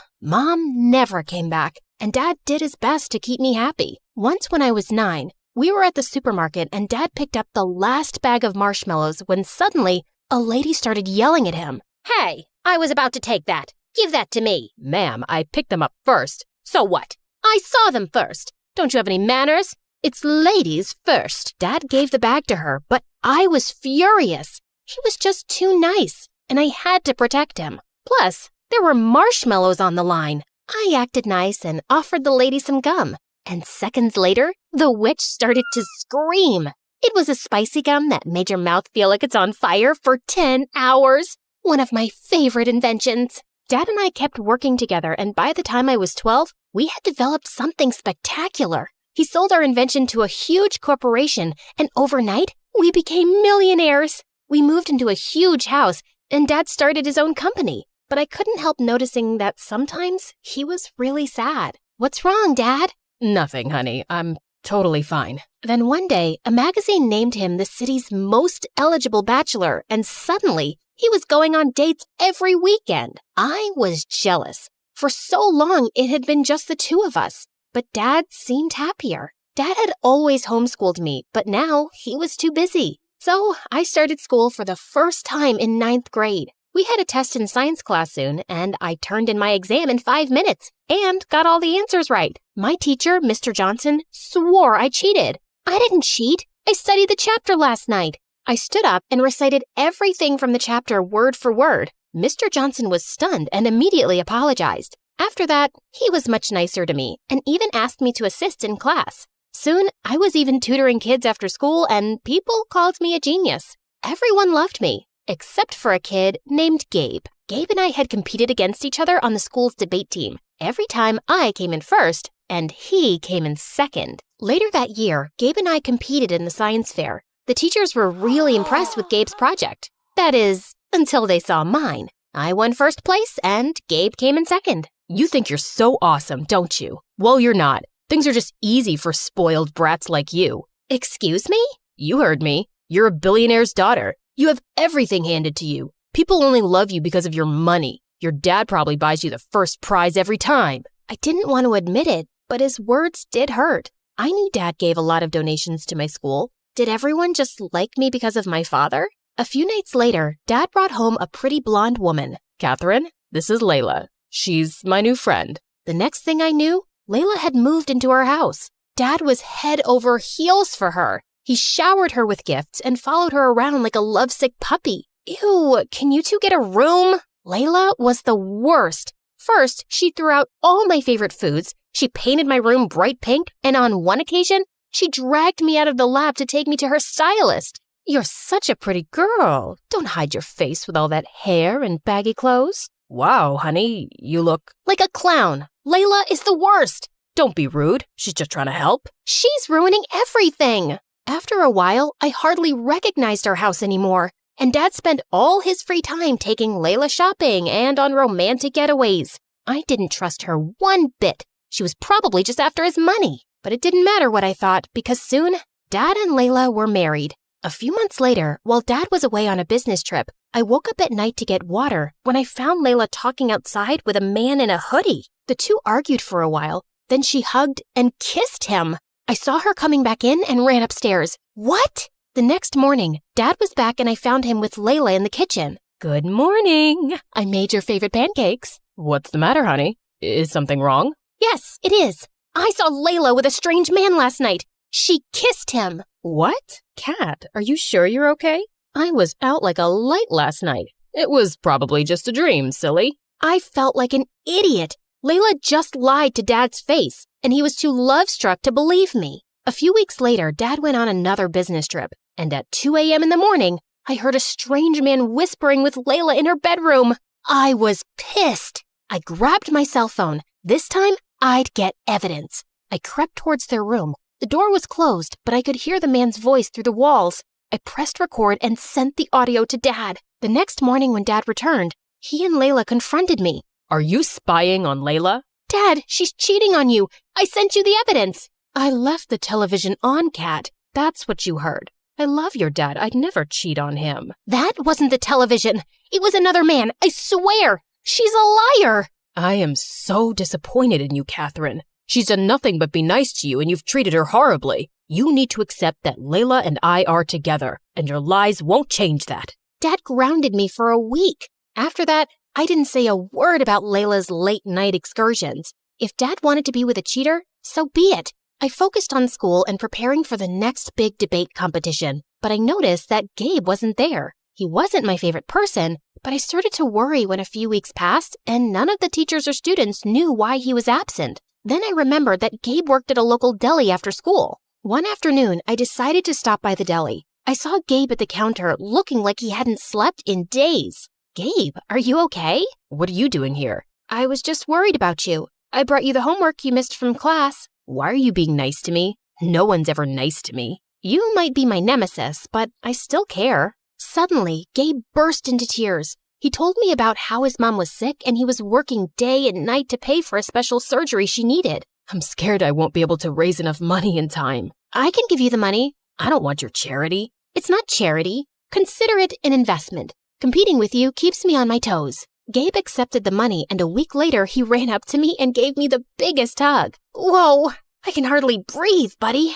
Mom's surgery was a success, and it's all thanks to you. Also, I'm sorry, Catherine. It's not true that you win everything because you're rich. You're just better than me, and I know that. Soon, Gabe and I started spending all our time together. We studied together every day, texted late into the night, and sent each other our favorite MSA videos. I was happy being at his place anyway because I wanted to avoid Dad and Layla as much as I could. One day as we were walking home, he was unusually quiet. What's wrong? You look like you swallowed a lemon. I don't know how to say this, but I was thinking, just contemplating if maybe you would consider or like to, Just spit it out, man. Do you want to go with me to the winter dance? Oh, I don't know. That might not be such a good idea. It's okay. I get it. You'd rather go with some rich, cool guy, not a poor nerd like me. No, I don't care how much money you have, and we're both nerds, duh. It's just that I'm a horrible dancer. I'd probably embarrass you. You'd never embarrass me, Catherine. You're perfect. Then Gabe kissed me, and it was so romantic. That weekend, Gabe came to pick me up in his mom's car for the dance. Gabe walked up to Dad to meet him, but Dad ignored him and pulled me to the side. Are you sure you want to go out with this boy? He drives that piece of junk, and it looks like he pulled out his suit from the trash. Dad, what is wrong with you? I like him. He's a sweet guy. And since when do you care about how much money someone has? You were never this way before. Not until you met Layla. Don't drag Layla into this. You're my daughter, and you deserve better than a poor loser. You're being impossible. Let's go, Gabe. Gabe and I had a blast at the winter dance, and we officially started dating. I started inviting Gabe over to my house, and thankfully, Dad didn't create a fuss again. He even tried to be pleasant to Gabe, and I was sure he felt sorry for his behavior. One day, Gabe and I were studying a math test in the kitchen when Gabe excused himself to go to the restroom. He came back a few minutes later, and then Dad stormed into the room. You thief! What? What's going on? Honey, calm down. I saw him roaming through the house near my study, and now my wallet's gone. I know he took it. No, I didn't. I swear. Dad grabbed Gabe's backpack and tossed its contents onto the floor. Then he made Gabe turn out his pockets, which were empty. I know you stole my wallet. Where is it? Stop it. Leave him alone. Gabe ran out of the house terrified. I didn't speak to Dad or Layla for the rest of the night. The next morning, I tried apologizing to Gabe. We need to break up. Your father hates me. No, Gabe. We can make this work. No, we can't. You're a millionaire and I'm poor. Your dad'll never accept me. I love you, Catherine, but I can't do this. I have my pride too. After that, Gabe didn't speak to me again. He blocked my calls, and when I went to his house, his mom said he didn't want to see me. Days passed and I focused on my studies, but I still missed Gabe and felt so angry. Catherine, your father is upset that you've been ignoring him completely. He didn't mean what he said about Gabe. The things aren't always what they seem. He's been under a lot of pressure at work, and I don't care about your excuses, Layla. All I know is that my dad was amazing and we were happy till you came along, and now he's changed and everything's awful. A few weeks later, Dad and Layla had their anniversary, and Dad made dinner reservations for us at a fancy restaurant. I said I didn't want to go, but Dad looked upset, so I reluctantly agreed. I was getting ready and decided to wear my favorite diamond necklace, which was in Dad's safe. I went into Dad's office and opened his safe, and inside there were suitcases full of money, stacks of gold bars, and duffel bags full of diamond jewelry. But then my eyes wandered to the table, to Dad's lost wallet, and next to it were some newspaper clippings that made my blood run cold. They were all from unsolved bank robberies with pictures of the masked robber. I examined the photos, and one of them had a close-up of the robber's neck and the birthmark on it. It was just like my dad's. Dad? What's wrong, honey? I showed Dad the newspaper clippings. This is you? How could you do this? What? No, I don't understand. This can't be. I didn't. Then Dad fainted and hit his head. Layla called the ambulance and Dad was rushed to the hospital. I sat in the waiting room while Layla spoke to the doctors. Then she asked me to come into Dad's room. Layla and I have been keeping a secret from you. I have dissociative identity disorder, also known as a split personality. I struggled with it when I was younger, and I had it under control for years. I was his psychiatrist and fell in love with him. He was good for a while, but then his condition got worse. That was your dad in the hoodie outside the house that night, and he was the one you heard in the bedroom. He was supposed to be out of town getting treatment, but both times, he came home acting strange and saying things that didn't make sense. He didn't ever let me tell you because he didn't want you to worry. I have no memories of the robberies, Kat, I swear. I didn't know things had gotten that bad. I'm so sorry, honey. I hugged my dad and Layla. I felt so bad for Dad and for how I'd treated Layla. Dad was released from the hospital. The judge decided not to press charges for his crimes, but ordered him into therapy, and we returned all the stolen goods. Layla and I supported Dad through his treatment, and a few months later, the doctors released him from the psychiatric facility. And over this time, Layla and I grew closer. One day, when I got home from school, I opened the door to see Gabe and my father standing inside. Layla told me I chased your friend away, and I've apologized for how I treated him. I'm sorry for the pain I've caused you both. I would never stand in the way of your happiness, Kat. Thank you, Dad. Gabe rushed over to me and kissed me, and from then on, he never let me go.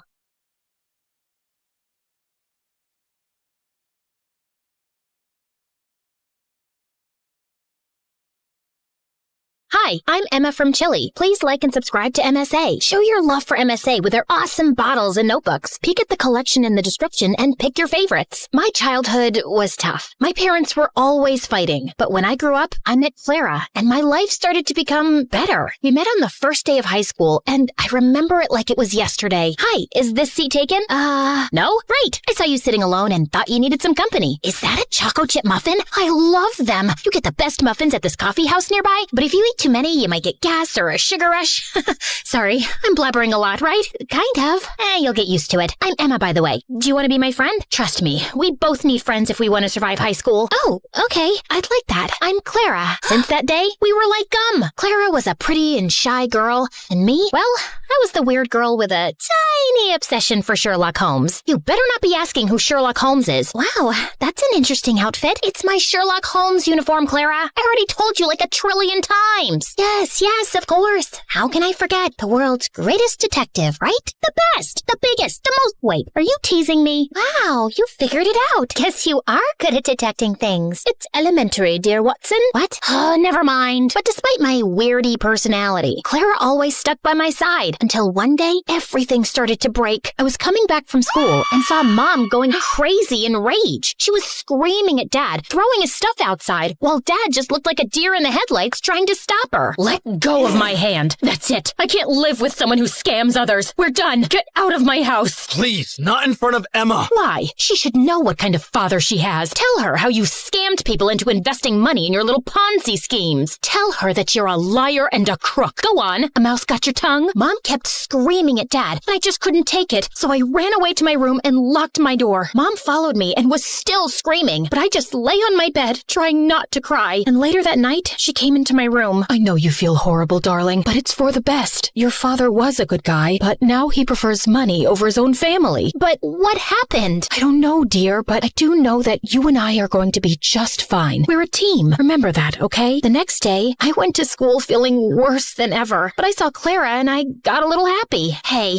I had the most awful day yesterday. Can we skip classes and talk? I really need to vent. And why do you think I have the time to listen to you whine? Excuse me? Clara started to walk away from me, but I stopped her. No, wait, I don't understand. Did I do anything wrong? We can talk about it. Oh, God, if I have to listen to you talk one more time, I will kill myself. I don't even know how your parents tolerate you. You're so childish and annoying. I can't be around you anymore. But we're best friends. And now we're not. So please don't talk to me again. Clara left, and I felt completely broken. Did she always think of me like that? I tried to talk to Clara between breaks, but she ignored me, and she did so for the rest of the week. I had no other friends, so I just spent my time in the school library reading some Sherlock Holmes. At least the books were loyal. But one day, I was walking to my next class and saw a notebook by the lockers. I opened it out of curiosity, and what I saw blew my mind. The notebook was full of pictures of Clara. Clara going to class, Clara in the gym, Clara walking to her house. What kind of creep would do something like this? I was flipping through the pages when I noticed someone familiar in one of the photographs. It was this guy from our class, Gerardo, and he was holding a camera in a mirror reflection in the photograph. I'd seen Gerardo following Clara around in school, and I always felt that there was something off about him, but Clara would never let me chase him away. And now he was taking her pictures? This guy was a freak, and I had to do something before Clara was in some serious trouble. So I went to the principal and explained everything to her. I can't accuse any student without real proof, Emma. I mean, Gerardo is the official photographer for our yearbook. He could be taking pictures of anything else. But if you feel so strongly about this, I'll tell the teachers to be on the alert, okay? But nothing ever happened. Since telling the principal blew up in my face, I fell back on the one thing that I knew would work, my awesome detective skills. I spent the entire night stalking Gerardo on social media, but it was a dead end. The only possible solution was to confront him. But the next morning when I entered school, I saw Clara walk in with Gerardo looking completely different. Her face was painted with makeup, and her hair was all red. Oh my God, Clara, what happened? Did a radioactive spider bite you or something? What happened to your hair? And what's with the makeup? Can you stop touching her, you freak, and get out of the way? I wasn't talking to you, creepy stalker. Clara, what are you doing with him? Did he torture you? Do you need my help? She doesn't need anything from you, so get lost if you have nothing to say. Clara didn't look at me, so I walked closer to her, ignoring Gerardo's protests, and pulled out the notebook. Clara, this guy is a stalker. He's been taking your pictures since God knows when.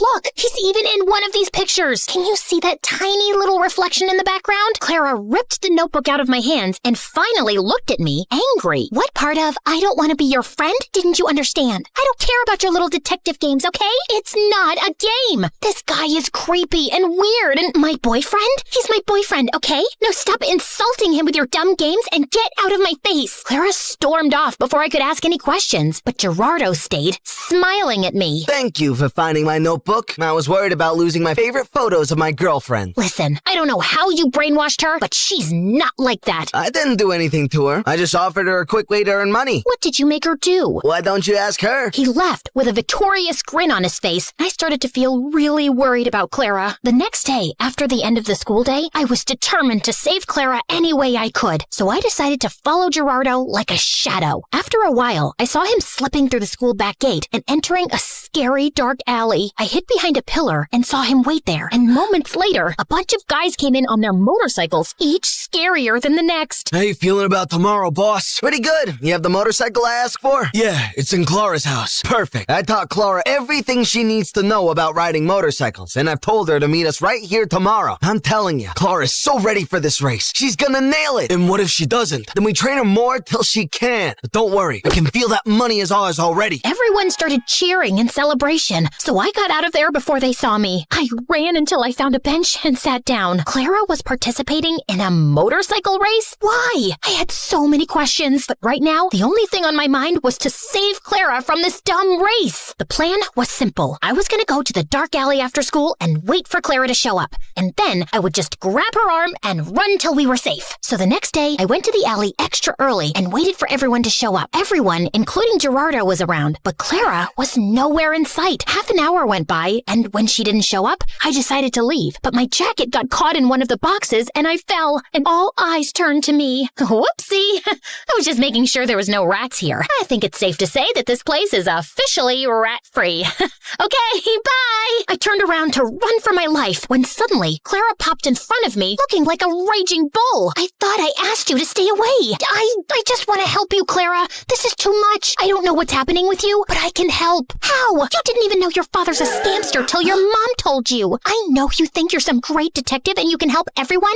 but no, Emma, you can't. You have to stay away from this. Get that in your thick skull and leave me alone. I know you're saying this to hurt me, and I am hurt, I won't lie. But Clara, this is too dangerous and— Okay, enough. My head's hurting listening to your annoying voice. Lock her up. Wait, Clara tried to protest, but someone dragged me into a room nearby, took off my backpack, threw me in, and shut the door. I could hear Clara almost crying, so I pressed my ear to the door, trying to hear outside. I know she's in trouble, but you can't leave her here. You need to focus right now. We'll come back for her later, I promise. Now get on the motorcycle. You've got a race to win. I tried to scream for help, but I gave up after a while and just sat down on the floor. Ugh, how did I let this happen? I spent hours walking in circles and knocking on the door, but then I suddenly came up with an idea. I'd read in the Sherlock Holmes books how to pick locks with a hairpin, so I took the one I had in my hair and started to try it. Something clicked, and all of a sudden, the door opened. Bullseye!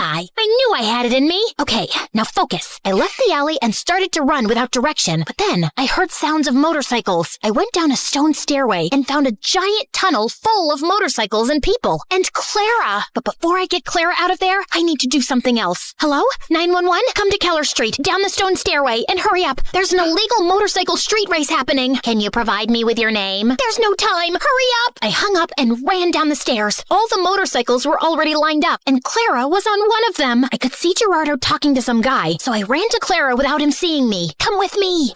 It's impossible to escape from you, right? You can roll your eyes later. Just get off this thing and come. Emma, you don't understand. I found out a week ago that my parents declared bankruptcy, and we might have to move to a homeless shelter. He's a liar. Look at that nose on his face. It's so plastic and fake. You can't trust him. His nose was really crooked. You should have seen— Wow, great story. Let's save it for another time. Now come. Just as Clara stepped down from the motorcycle, we heard police sirens outside. I pulled Clara away before Gerardo or anyone else could frame her. How? Shh, you're a suspect. If anyone asks why you're hiding behind this bush, pretend that you're from a really exotic island, you know? Maybe you're collecting a— Emma, I'm such an idiot. I ruined everything. My grades, my life, my future, our relationship. Gerardo told me not to talk to you anymore because he wanted me all to himself. Emma, I am so sorry about everything. I just really need my friend right now. Hey, don't worry. I'm not going anywhere. You and your family can stay with us until you guys get back on your feet. Let's just go home and get you cleaned up. I missed you. I missed you too, Emma. Thank you.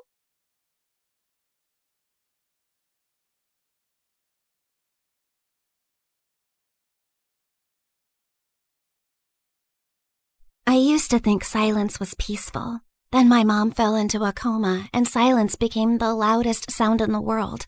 Everything just kept piling up. And worse, it was just the two of us. No rich dad, no secret inheritance, no billionaire auntie waiting to adopt me and fix my life. I tried to stay strong, but when the nurse gently reminded me again that we still had unpaid bills, something inside me finally cracked. I just nodded, locked myself inside the restroom, and finally broke down. I had already sold almost everything I loved. My iPad, my sweatshirts, even the tiny cute things that used to make me happy. What else was I supposed to give? My hair? Both of my kidneys? I had almost lost hope. Please, I'll do anything. I'll study harder. I'll stop complaining about homework. Okay, maybe not completely, but I'll try. I won't even call the mean girls at school ugly goblins anymore. Just, please, I need a miracle. Just then, I heard a calm woman's voice speak. If you want a miracle, then look up. Wait, like treasure? You are reading it right. A special treasure awaits you. Is this a prank or something? Hello? I slowly turned around, expecting a hidden speaker or a hospital ghost with good acoustics. But there was nothing. I did not just hear a bathroom wall answer me. The wall did not answer you. I did. This is stress.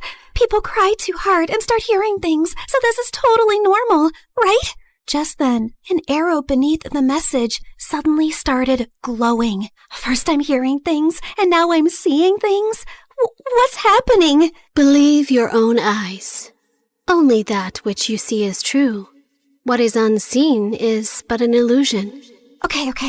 Let's say I believe you for 3 seconds. So, are we talking about gold? Money? Something that I could sell for millions? Because I don't need some riddles right now. I need some miracle, or at least some actual cash. Or some treasure valuable enough to change your fate. Whether it becomes salvation or disaster depends on who finds it first. And right now, you're already running out of time. Out of desperation to save my mom, I eventually gave in. I followed her out of the restroom, through the hallway, and toward the exit while she narrated every tiny step like a freaking GPS. Continue forward, and please do not look suspicious. Proceed to the exit. Step over the small crack. Avoid the wet spot. Lift your foot slightly higher. There is an unpleasant object 2 centimeters ahead. I stepped down, and my whole body froze. Oh, my apologies. I meant there was an unpleasant object 2 centimeters ahead. Too late. Soon, we reached a narrow alley between 2 old buildings. Miss, are you sure this is the right way? The path continues forward. Though I understand your hesitation, narrow passages often awaken the mind's instinct for danger. However, if treasure were always placed in bright, comfortable places, far few people would learn anything from searching for it. So, that's a yes? Oh, that pretty summarizes what I've said. So, yes. I finally stepped into the alley, and thankfully it was only normal scary and not dangerous and life-threatening scary. Just then, everything went silent all at once. Even the dramatic pigeon on the street shut up. Miss Lady Voice? Hello? Are you still here with me? Don't worry. I'm here. Just keep walking. Do not turn back yet. Step back and just breathe slowly. I only asked if you were there. And I answered with additional guidance. The alley stretched longer than it should have. Soon warm wind rushed past me, and when I looked back, the alley was gone, and I was now standing in an open field under a bright blue sky. Holy yummy cheese balls! Did I just teleport to another place? I also noticed a small glowing orb floating in front of me, shining softly like a tiny star. Yes, you have arrived in Mondstadt, the city of freedom, a land of wind, songs, nights, and many stories carried through time. I realized that the glowing orb pulsed when the voice lady continued yapping. So that meant her voice now had some sort of a body? So you mean I'm not somewhere in Europe and not dreaming? Yes. This is not Europe, nor is it a dream. A world with its own laws, gods, stories, wounds, and miracles. Why am I exactly in this unfamiliar land? I just want my mom to wake up. Then keep walking, Sabrina. The treasure hunt begins here. Fine. If this treasure can really give me a miracle, then lead the way. Watch out! Explosive encounter highly likely nearby. Explosive what?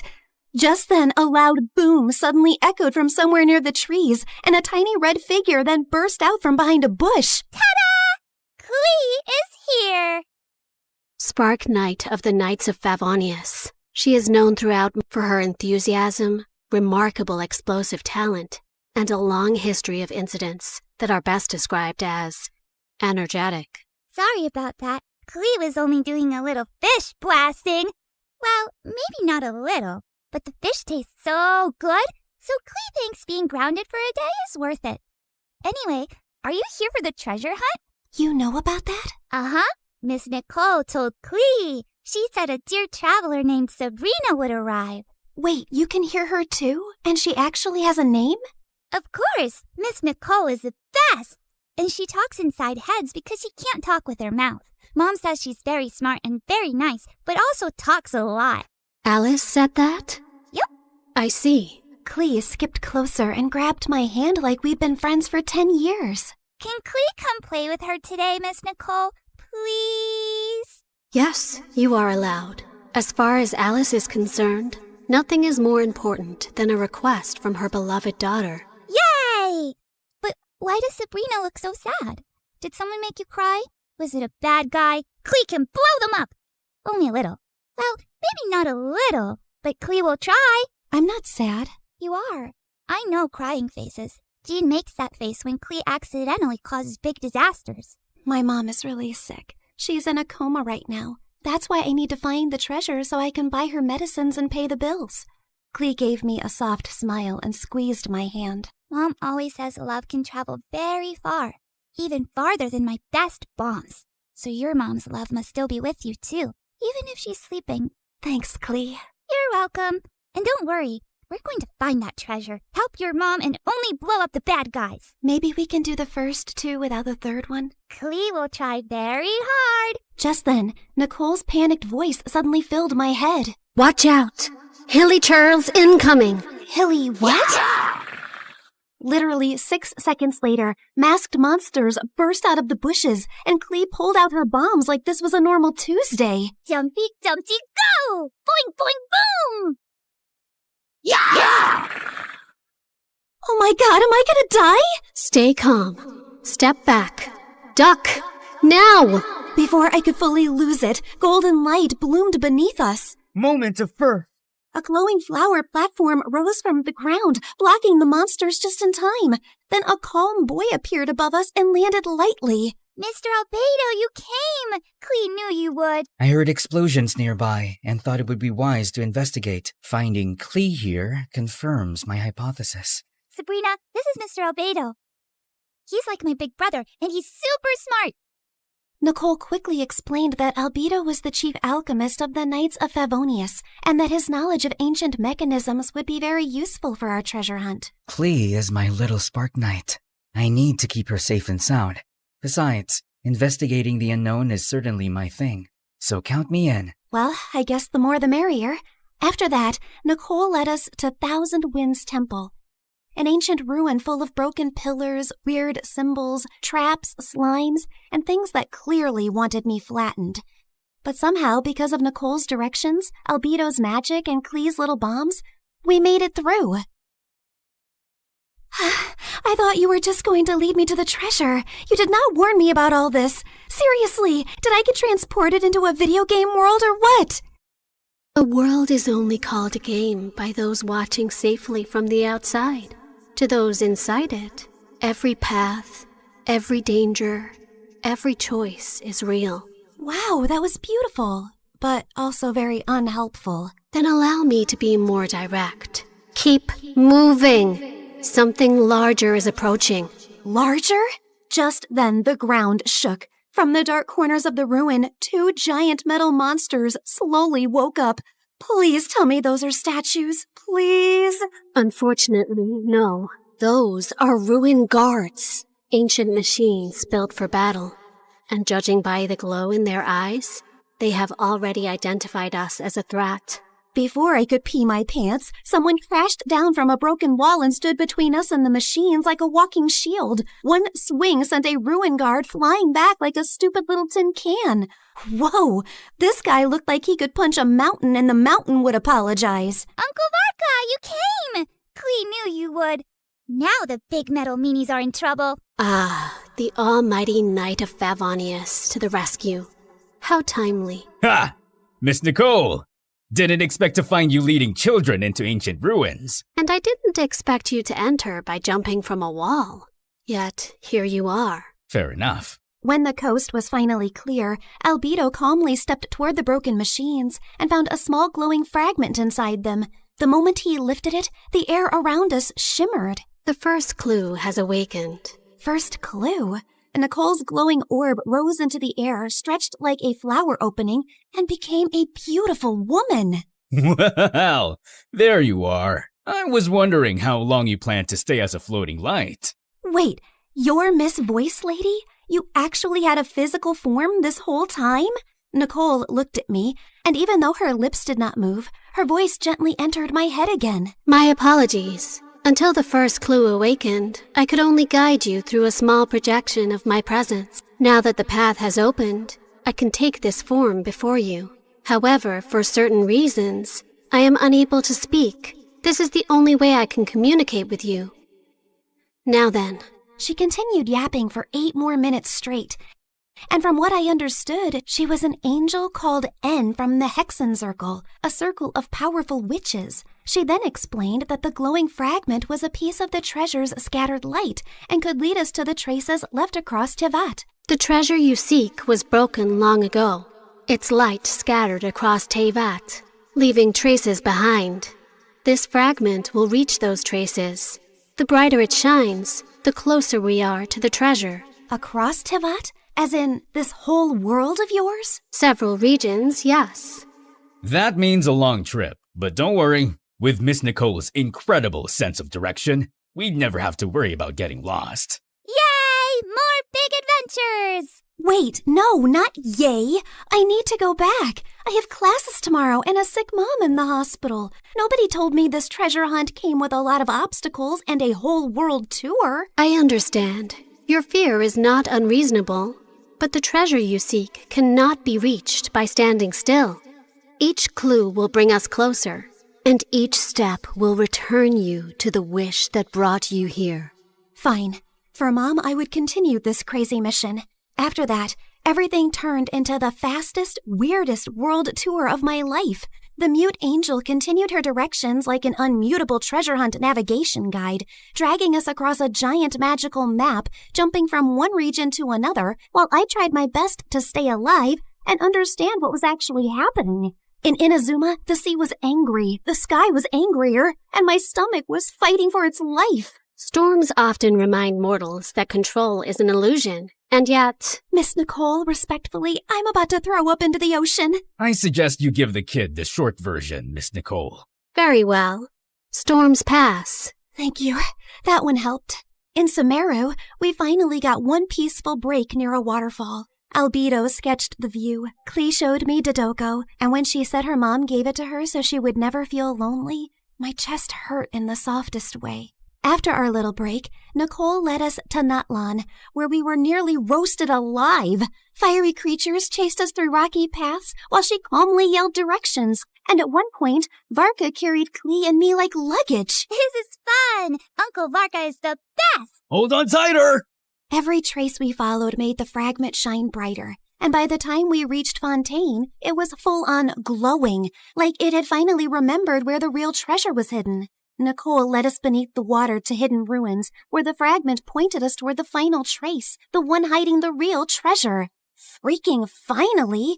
Soon, we found a mysterious sealed door, and Albedo figured it out like a puzzle in minutes, using one of Fontaine's underwater mechanisms like it was nothing. The sealed door opened, and I thought we had finally reached the treasure. Behind it were more passages, hidden compartments, and even more puzzles. I swear to God, is the treasure shy or what? Ancient civilizations valued protection. Finally, we reached a chamber where a small chest waited on a pedestal. I opened it with shaking hands, but there was no gold, no money, no jewels, nothing I could sell. Inside was just a small, broken, flower-shaped relic. No, we traveled across Tevat for this? For a broken thing? It is indeed damaged. We can fix this, right? Yes, but not with gold, not with force, not even with knowledge alone. Then how? This relic is a vessel of hope. It reflects the heart's deepest wish. It was never meant to make someone rich. It was meant to answer the part of a person who refuses to give up. I stared at the tiny broken flower and slowly understood. The treasure was never something I could sell to fix my life overnight. It was hope. The one thing I had almost lost in that hospital restroom. Nicole said every region had left something inside me. Courage, endurance, wisdom, strength, and truth. I held the broken relic and thought of Mom's smile, her warm hugs, and the little things she did whenever I was sad. I wish for my mom to wake up. I don't need gold or anything. I just want more time with her. Please. Just then, the relic started glowing. Golden light filled the cracks, and the broken petals slowly repaired themselves until the flower became whole again. You fixed it! The restoration is complete. The way home can now be opened. A portal appeared behind us, and my chest hurt when I realized I was really leaving them. They were supposed to be just my treasure hunting team, but somehow they had become my friends. Klee hugged me first and gave me a tiny Dodoko charm. So you won't forget Klee. Fear doesn't mean you're weak. It means what you're fighting for matters. Always remember that, kid. If fate allows us to meet again, perhaps we could continue this conversation over dessert. You asked for a miracle, but you were the one who kept walking toward it. Remember that, too. After a tearful goodbye with them, I finally stepped into the light. When I opened my eyes again, I was back in the hospital restroom. I thought it had all been a dream until I felt Klee's Dodoku charm in my pocket. So it was real. Everything was real. I ran back to Mom's room. The bills were still there. Mom was still sleeping. But I felt different. Scared, yes, but not empty and hopeless anymore. One day, my seatmate was secretly playing some online game called Genshin Impact, and the second I saw her screen, my soul almost left my body. The characters looked way too familiar. And then it hit me. So I was in a game? That night, I downloaded the game beside Mom's hospital bed, and when Nicole's banner finally appeared, I pulled for her. Not gonna lie, I really miss her voice and her endless yapping about lore and random facts. Step into the world of Genshin Impact, the open-world action RPG where you explore, battle, and uncover the secrets of Tivat across PC, mobile, and console, all seamlessly connected. Experience exciting new adventures in Luna 7 Truth Amongst the Pages of Piranha, featuring powerful new weapons, fun minigames, and exciting rewards to enjoy. Uncover a brand new story chapter in Sumeru. Meet new Wish Banner characters like Nicole, Prune, and Lowen. One afternoon while I was studying beside Mom, her fingers finally moved. Mom? Hey, sweetie. Mommy, you're awake. You're really awake. I missed you so much. And for the first time in a long time, the silence in the room did not feel scary. It felt peaceful at last.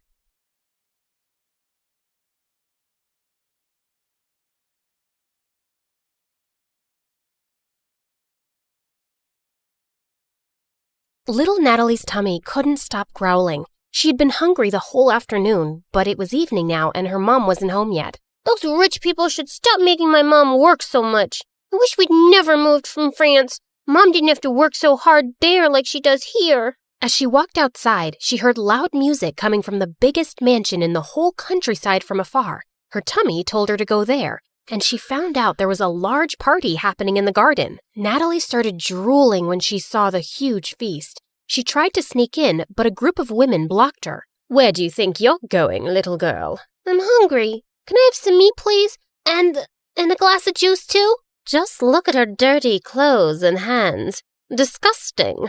You're not welcome here, child. Be off with you. Natalie was so mad at their meanness. Just as she turned to leave, she noticed a young boy around her age hiding in the bushes, and he looked furious. He was staring at a maid who was being scolded by the lady of the mansion, Mrs. Harrison. How can you serve these fruits in a stupid basket? We have an expensive tray for this. Another mistake, and you're fired. Mr. Harrison was trying to calm his wife down when their daughter Harper, who was the same age as Natalie, was making things worse.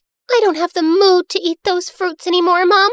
That woman ruined my night. Natalie felt so bad for the humiliated maid. She joined the boy in the bushes. I hate these people. Me too. And that's my mom they're yelling at. They don't deserve all this delicious food. I have to teach them a lesson. Wait, are you going to do something bad?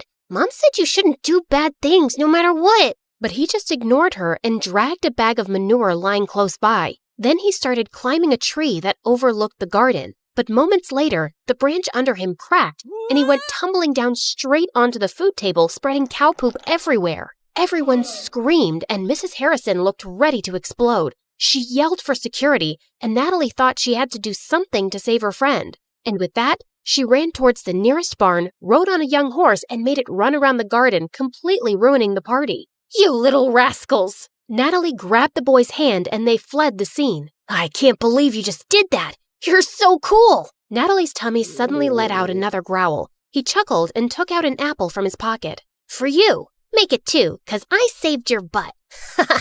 I'll get you another one soon, promise. What's your name? Natalie. And you? Caleb. Nice to meet you, Natalie. Can we be friends? Okay. And since then, Caleb and Natalie became best friends. Growing up, they shared their love for food and their hate for rich and mean people, especially for people like the Harrisons. Caleb was 11 years old when his mom met a guy, Mr. Cross, a gardener for the Harrisons. His mom said that from now on, Mr. Cross would be taking care of them. Hello, Caleb. Your mom told me you like apples. And reading? Not long after, Mr. Cross and Caleb's mom got married, and he became the hero in Caleb's eyes. He was so amazed by his stepdad, how smart and strong he was, and how good he was to both him and his mom. When I grow up, I want to be just like you, Dad. I'm sure you'll be better than me, and every wealthy man in this land, my child. He would help Caleb understand his math homework, give him tips on how to build a dove house, and he also gave him really good life lessons. My dad told me something. I want to share it with you too, 'cause you're my best friend. Really?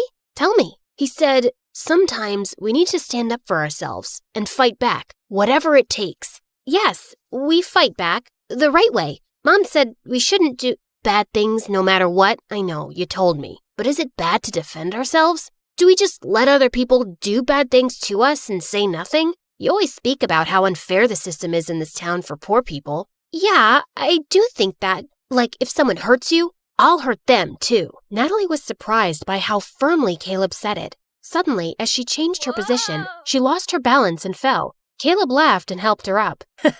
Now, I don't know how to hurt the fence or the ground, but Caleb then kicked the fence and stomped his foot on the ground. Natalie found it funny. She liked the thought of Caleb as her protector and felt really lucky to have a best friend like him. And over the years, she grew to like him as much more, but she was too scared to admit it, too scared to ruin their friendship. One day in high school, she decided to cook his favorite food and surprise him at lunch, but her heart ached with jealousy when she saw him laughing with some girls in the canteen. She was leaving when Caleb called her name and walked up to her. Is that for me? Before she could reply, the girls jumped in and glared at Natalie. Why are you friends with that dumbhead, Caleb? Same question. Handsome boys like you should hang out with pretty girls like us. Suddenly, Caleb wrapped his arm around Natalie's shoulder. My girlfriend is not a dumbhead. She's the smartest, coolest, and most beautiful girl I've ever known. So please, stop talking rubbish about her. Girlfriend? As the humiliated girls left, Natalie turned to him. Why did you tell them that nonsense? Those girls are going to hate me forever.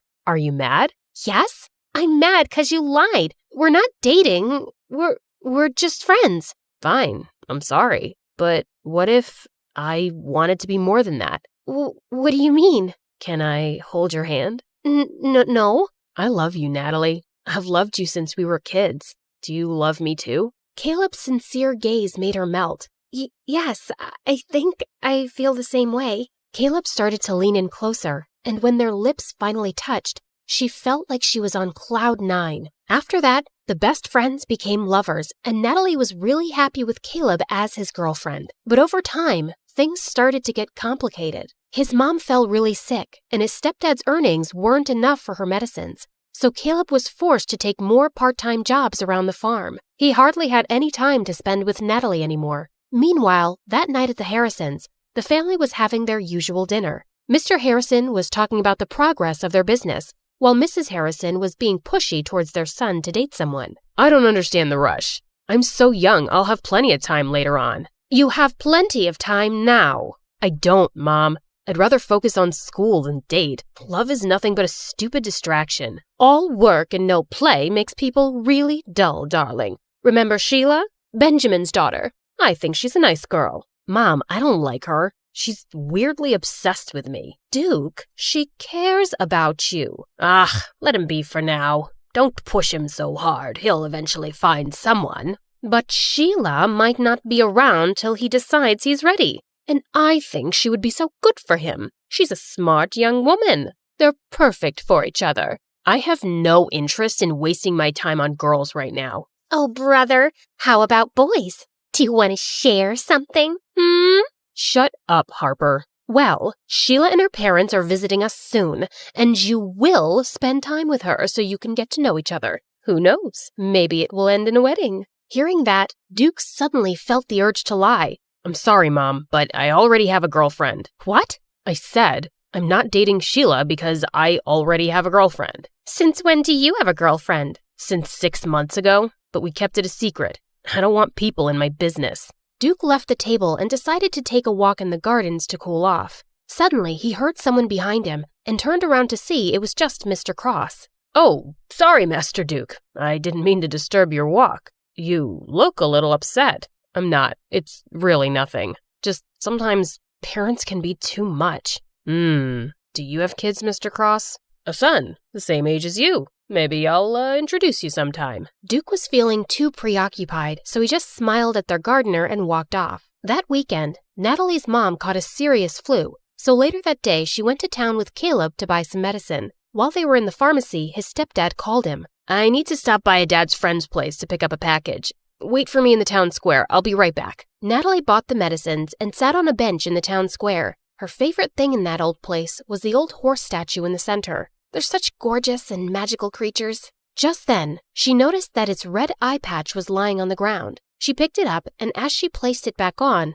the statue suddenly wobbled. She tried to make it steady, but it just suddenly toppled to one side and broke into pieces. Holy mighty, horsey! Natalie stared at the sight in complete shock. The townspeople quickly gathered around, and they went berserk. How could you be so reckless and ruin the pride of our town? Isn't it bad enough that we have to live with a foreigner who badmouths our town and its systems? And now you've ruined our cultural legacy. Some of them even started crying, and Natalie felt panic. She tried to contact Caleb, but her phone's battery was actually dead. I swear, I didn't do anything. It was already unsteady. Please, forgive me. But the townspeople were blazing mad. Soon the police came, and as they were questioning her, everyone suddenly became silent as they made the way for someone. Natalie lifted her head and met someone's eyes. Duke, the oldest child of the Harrisons. What's going on here? This girl just caused serious damage to a public property, and we need her to come with us to the station.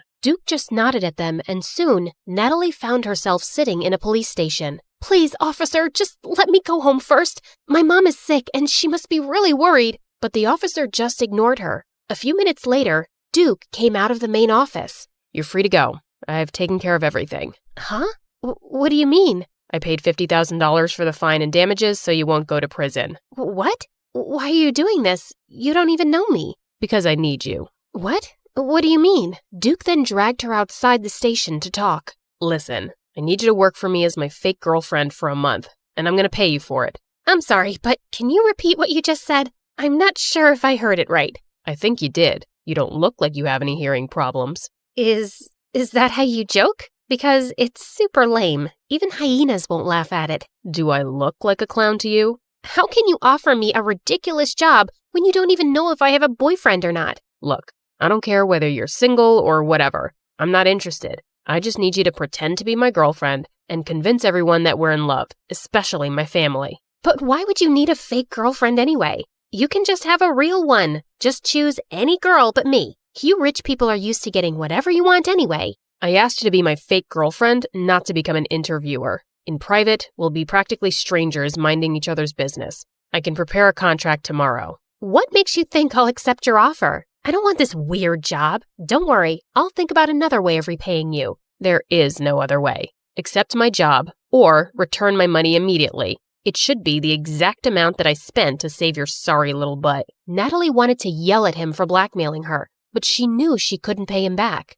Let me think about it. I don't have much time. I'll give you a day. Let's meet at the cafe tomorrow, same time as this. Before Natalie could say anything more, he turned around and left. When she got home, she found Caleb's messages saying that he'd be staying at his stepdad's friend's house for the night. Natalie really needed to talk to him, but she was also worried about how he would react. She also didn't want to tell her mom about this yet and stress her out. So later that night, she went to her favorite spot on the farm to think it over alone. Suddenly, Caleb appeared beside her. Hey, what are you doing here? Wait, Nat, are you crying? Tell me what's wrong. She didn't have a choice but to tell him everything. Are you serious? You shouldn't have let him help you. He took care of it himself, and I could never pay $50,000 on my own. But of all the girls, why does he want you? This is stupid. I thought Harper was evil. I didn't expect that her brother would be worse. Look, if he didn't help me, I'd be cold and miserable in jail right now. But he obviously helped you just to force you into this stupid job.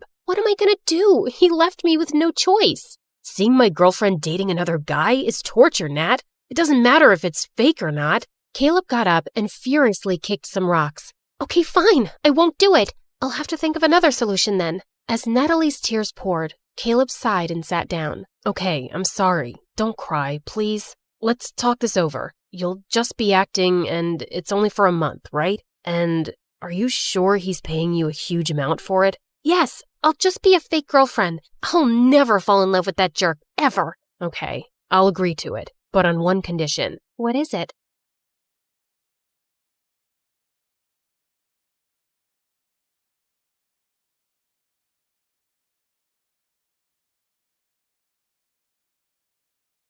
Hi, I'm Carly. This is my crazy story. Before I continue, please like and subscribe. I was born to a single mom who worked very hard to raise me and my twin sister Blake. Blake was born with a rare condition that impacted her kidneys, and she was always sick. Since Mom was busy juggling things at home and work, it was my duty to look after Blake. You can't eat milk with your hands. Drink it. Blake, don't chew on your gross shoes. Even Mom was extra paranoid about Blake, and she hardly paid attention to me. Like this one time when I was 6, Mom had to leave for some urgent overnight office trip, and she dropped us off at the neighbor's place. These are Blake's medicines. You know she drinks chocolate milk before sleeping, and I've also packed her favorite pink night clothes. Wait, where's my stuff? The bag's too small to carry both your things, but hey, I packed your toothbrush. You'll be okay, right? I wanted to say no, but Mom already looked tense, so I nodded and she left. Everything was going great, but right before bedtime, I went to get milk for Blake, and I heard a huge thud. I rushed to see Blake crying on the floor with a bleeding nose. Apparently, Blake was jumping on the bed with the neighbor's son, and he thought it would be fun to push her off of it. Thankfully, the injury wasn't big, but when Mom found out, she went ballistic on me. Carly, I trusted you to look after her. And I did. I was just getting her milk, like you asked me to. And she's okay, Mom. Everyone falls sometimes. Your sister isn't like everyone else. After that day, Mom banned both me and Blake from participating in any extracurriculars at school or playing in the park afterwards like other kids. I was always stuck at home with Blake, so I never really got a chance to make new friends. And those at school joined clubs and got busier. I missed having a normal life, but Blake needed me more. Mom got more paranoid with time and took special care preparing food for Blake. I knew how tired she was, so I'd get by with frozen meals. And over time, I started taking comfort in junk food, eating candy bars from the hospital vending machines while I sat in waiting rooms for hours. By 13, I was much bigger than most girls my age. One time, our aunt was visiting us, and she hadn't seen me and Blake in a while. Look, I bought you girls matching outfits. Go on, try it. I'll just wear it later. What are you saying? Come here. Aunt pulled me to her and tried her best to fit me into the dress, but it barely got past my neck. I was so embarrassed. I went to my room and didn't come out till Aunt left. Don't be so sad now. So what if you're a little bigger? Easy for you to say. You don't have to wear clothes 3 times your age. You're thinking too much. Here, I got you these. Blake's health improved as we got older, and by 16, she was much better and put on medication to manage her condition. Soon after, Mom got married, and a year later, she delivered my twin brothers, Jake and Jonah. I was happy for Mom, but I could tell Blake wasn't adjusting so well. Oh, I want to pluck out my ears. They cry so much. I know for a fact Jonah hates me. He farted and gave me the stink eye. That one's a devil. I knew Blake didn't mean that. She just missed Mom since she was busier than ever. And I tried my best to make Blake comfortable, but she was constantly throwing tantrums and hardly ever helped me take care of the boys. Oh, Jonah pooped his pants again. Quick, hand me a nappy. Right. What's that? Forget it. Can you just warm up the milk? Actually, I don't feel so well. I'm getting a headache in my stomach. A stomach in my headache. Ugh, you get the point, right? And when I asked Mom to hire a babysitter, she just gave me a lecture on money and expenses. My grades were getting affected too, and I was an overall mess. I knew it had something to do with my eating habits, so I started taking care of my health. I went for runs, ate better, and over time, I could see the results. One day I was jogging when I saw someone taking my picture, hiding in a bush. I caught him by the collar and dragged him out. What do you think you're doing? I just thought you were pretty. I'm good at taking pictures. Here, have a look. Wow, that's me? Yeah, whatever. But you should be asking me first rather than acting like a creep. I get it. I'm sorry. Can I make it up to you with some coffee? Fine, but I want a copy. Deal. Eli and I went to a coffee place close by and hit it off instantly, and soon we became good friends. He was into filmmaking and would always have his camera around his neck. Watching him, I got interested and tried my hand at handling a camera too, and it was love at first sight. Okay, so that's how you focus. Now look at that sunset. Beautiful, isn't it? Yeah, you know so much about the camera. It's really fascinating. I've always wanted to make movies, you know? And I love the ocean too. I'll tell you a secret. I'm part mermaid. Oh yeah? Prove it. Eli got up from the rock he was sitting on and started doing an awkward dance, flapping his arms like fins. Okay, I believe you. Well, good, because I was afraid I'd have to splash you with my tail. Really? That was on your mind? Well, that and something else. With that, Eli jumped down and pulled me in for the most magical kiss. Eli and I started dating soon after, and I decided to make him finally meet Blake. So the next time he invited me out, Blake tagged along, but the moment she saw him, she burst out laughing. Oh my God! Where did you get that shirt from? Your grandpa's closet? Actually, yeah, he has a really good shirt collection. Do you like it? I can get you one. Ew, no thank you. I'd rather wear a tent than slip into something so cringe. Come on, Blake, that's not very nice. What? I'm kidding. I'm sure Ebola can handle a few harmless jokes. Eli. Blake made it painfully obvious that she didn't want Eli around, and even though Eli kept his cool, I knew she made him uncomfortable. Then one time, Eli invited me and Blake to the launch of his dad's new restaurant. I appreciated the effort he was making with her, and I hoped she would too. But I was so wrong, because minutes into the event, Blake threw a massive tantrum over pickles. What do you mean you're out of pickles? Pluck them from a tree or something. Could you please keep it down, Blake? Everyone is staring. So, you care about all these fancy people, but not your sister? No one understands me. I just had a very big lobster, and I feel like throwing up. You know pickles calm me down. This is such bad customer service. Hey, you have pickles, and you, and you. And then she started taking pickles off of everyone's plate till Eli intervened and dragged us outside. What's the matter with you, Blake? What? It's not my fault your party sucks. At least I brought some entertainment to it. Blake, let me handle this. Eli, I'm really sorry for the mess, but what? Your sister's not normal. And you are? You're so boring, if someone stole your identity, they'd give it up because it sucks. You really need to watch your tongue. And you need to watch your hands around my sister. Guys, please. Before I could say another word, Blake started hyperventilating and fainted. We immediately took her to the hospital, where the doctors told me that she passed out from anxiety and high blood pressure. Thankfully, she was out of danger. I'm really sorry about Blake, but that girl's out of control. You've got to draw a line somewhere. You saw what happened, Eli. You can't just scream at her like that. She's my sister. I can't be around her, Carly. This is going to be a problem. I wanted to stop Eli, but there was nothing more I could say. Blake was my sister, and she came first. I didn't meet Eli for a few days, and a week later, he told me that one of his movies that I'd helped him with had gotten selected for a local film festival. He wanted me to come, but Blake was still recovering, and I couldn't leave her alone. But when he came back, he told me something shocking.